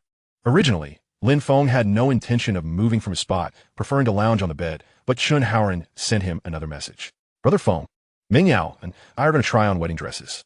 Would you and your wife like to join us?" Instantly invigorated, Lin Feng excitedly took Su Luoxue's hand. "Shue, Haoren and Ming Yao are going to try on wedding dresses. Should we go too?" Wedding dresses? Su Luoxue was aware of what they were, having previously researched them online when she insisted on dragging Lin Feng to get their marriage certificate. However, she did not grasp the profound significance behind wedding dresses, only knowing they were meant for brides. Seeing the boy's joy, she felt a spark of happiness and set off alongside him. Upon arriving at the meeting point with Chun Haoren, Lin Feng was disappointed to find only Su Mingyao and a handsome young man holding hands at the entrance. Walking up to the young man in disbelief, Lin Feng scrutinized him closely. "You are Haoren?" Lin Feng's reaction was remarkably restrained. The pale-faced Chun Haoren before him was nearly unrecognizable. Had it not been for his distinctive features, Lin Feng would have struggled to identify him. Su Mingyao had nearly drained the life out of him. "Brother Feng, what are you saying?" "Of course, I'm Haoren," Chun Haoren responded, lowering his head in embarrassment, knowing well the expression Lin Feng wore upon seeing him. After all, his parents had reacted similarly the day before, momentarily failing to recognize their own son. Su Mingyao's beauty had skyrocketed. She was no longer that youthful girl, but had taken on a more mature aura. She shot Lin Feng a sidelong glance before turning to Su Luoxue. "Sister, let us head inside to look at wedding dresses, and you and brother-in-law can help us choose." In stark contrast to the slightly joyous mood of Lin Feng and the others, Su Luoxue remained silent. The wedding dress shop boasted glass walls, allowing her to clearly see the gowns and matching suits inside. Her pupils trembled slightly, stirred by an inexplicable sensation. This bridal boutique was quite renowned in Jiangxing, boasting a wide array of wedding dress styles. Su Mingyao and Chun Haoren were practically beaming as they held hands, exploring the dresses together. It was evident to any observer which two among them were the soon-to-be wedded couple. After about 3 minutes of browsing, Su Mingyao halted before a particular wedding dress. Unable to move, the attentive shop assistant promptly approached to provide assistance. "Miss, this is a traditional Chinese wedding dress." Not wasting any time, Su Mingyao inquired, "How much is it to try this on? Is there a matching suit?" The shop assistant quickly bowed. "Miss, trying on the wedding dress costs 300 yuan, and our photographer can take pictures for you. However, there is no matching suit for this dress." Su Mingyao noted that, paying little attention to the price, as long as she wasn't being treated like a fool. A few minutes later, she picked out an extravagant suit for Chun Haoren. "Sister, come over quickly. We've found our selections." Lin Feng and Su Luoxue, having been meandering aimlessly, followed the sound of Su Mingyao's voice. The 300 yuan fee covered both the fitting and indoor photography. However, the expense was well justified, as the bridal shop provided a professional indoor shooting venue with skilled photographers. Often, the wedding dress is beautiful. Su Luoxue gasped, entranced. At the couple posing for their wedding photos, a hint of envy glimmering in her eyes. She wished to share that experience with the boy. Naturally, Lin Feng, ever the doting husband, immediately bent down upon hearing Su Luoxue express her desire to take photos. Su Luoxue likes wedding dresses. We can take pictures now. Let Meng Yao and Howren finish theirs, and we can find another photographer. Huh? We can take pictures even though we aren't married yet? Su Luoxue asked, sounding rather dim-witted. Lin Feng found it hard to fathom how this icy beauty could pose such a question. Silly girl, of course we can. Didn't Howren and Meng Yao also do so? They'll be shooting for 2 hours, and we can shoot for 4. Then Offing should be in the pictures too, of course. Lin Feng and Su Luoxue had not spent much time selecting wedding attire, having already chosen their outfits earlier. Lin Feng merely wanted to wait until Chun Howren and Su Mingyao finished before taking photos with his lovely girl. However, Su Luoxue, lacking a discerning eye, selected a relatively inexpensive suit for the boy. The shop assistant, noticing that Su Luoxue seemed somewhat bewildered, promptly approached her to provide an introduction. Miss, you may select your suits over there. We also have exquisite Chinese-style suits. The wedding gown your boyfriend chose for you was selected from that very section as well. Su Luoxue nodded and proceeded towards the high-end area. In truth, she still struggled to discern the distinctions among the suits, yet she acquiesced to the assistant's guidance. Ultimately, under the assistant's direction, Su Luoxue selected a suit that leaned toward the Chinese aesthetic. After Lin Feng finalized his clothing choices, his gaze remained fixated on Su Luoxue. He couldn't help but find amusement in the sight of this female CEO, furrowing her brow and biting her lip in concentration as she chose an outfit for herself. Lin Feng was well aware that Su Luoxue's fashion sense was rather lacking. After all, it was evident from the beginning that the beautiful lady possessed little more than loungewear and work attire, mostly of a rather mundane variety. Nevertheless, she foolishly adhered to the shop assistant's suggestions, opting for an outfit that the assistant claimed would suit Lin Feng. He observed all of this keenly. Silly wife, can you truly discern any differences?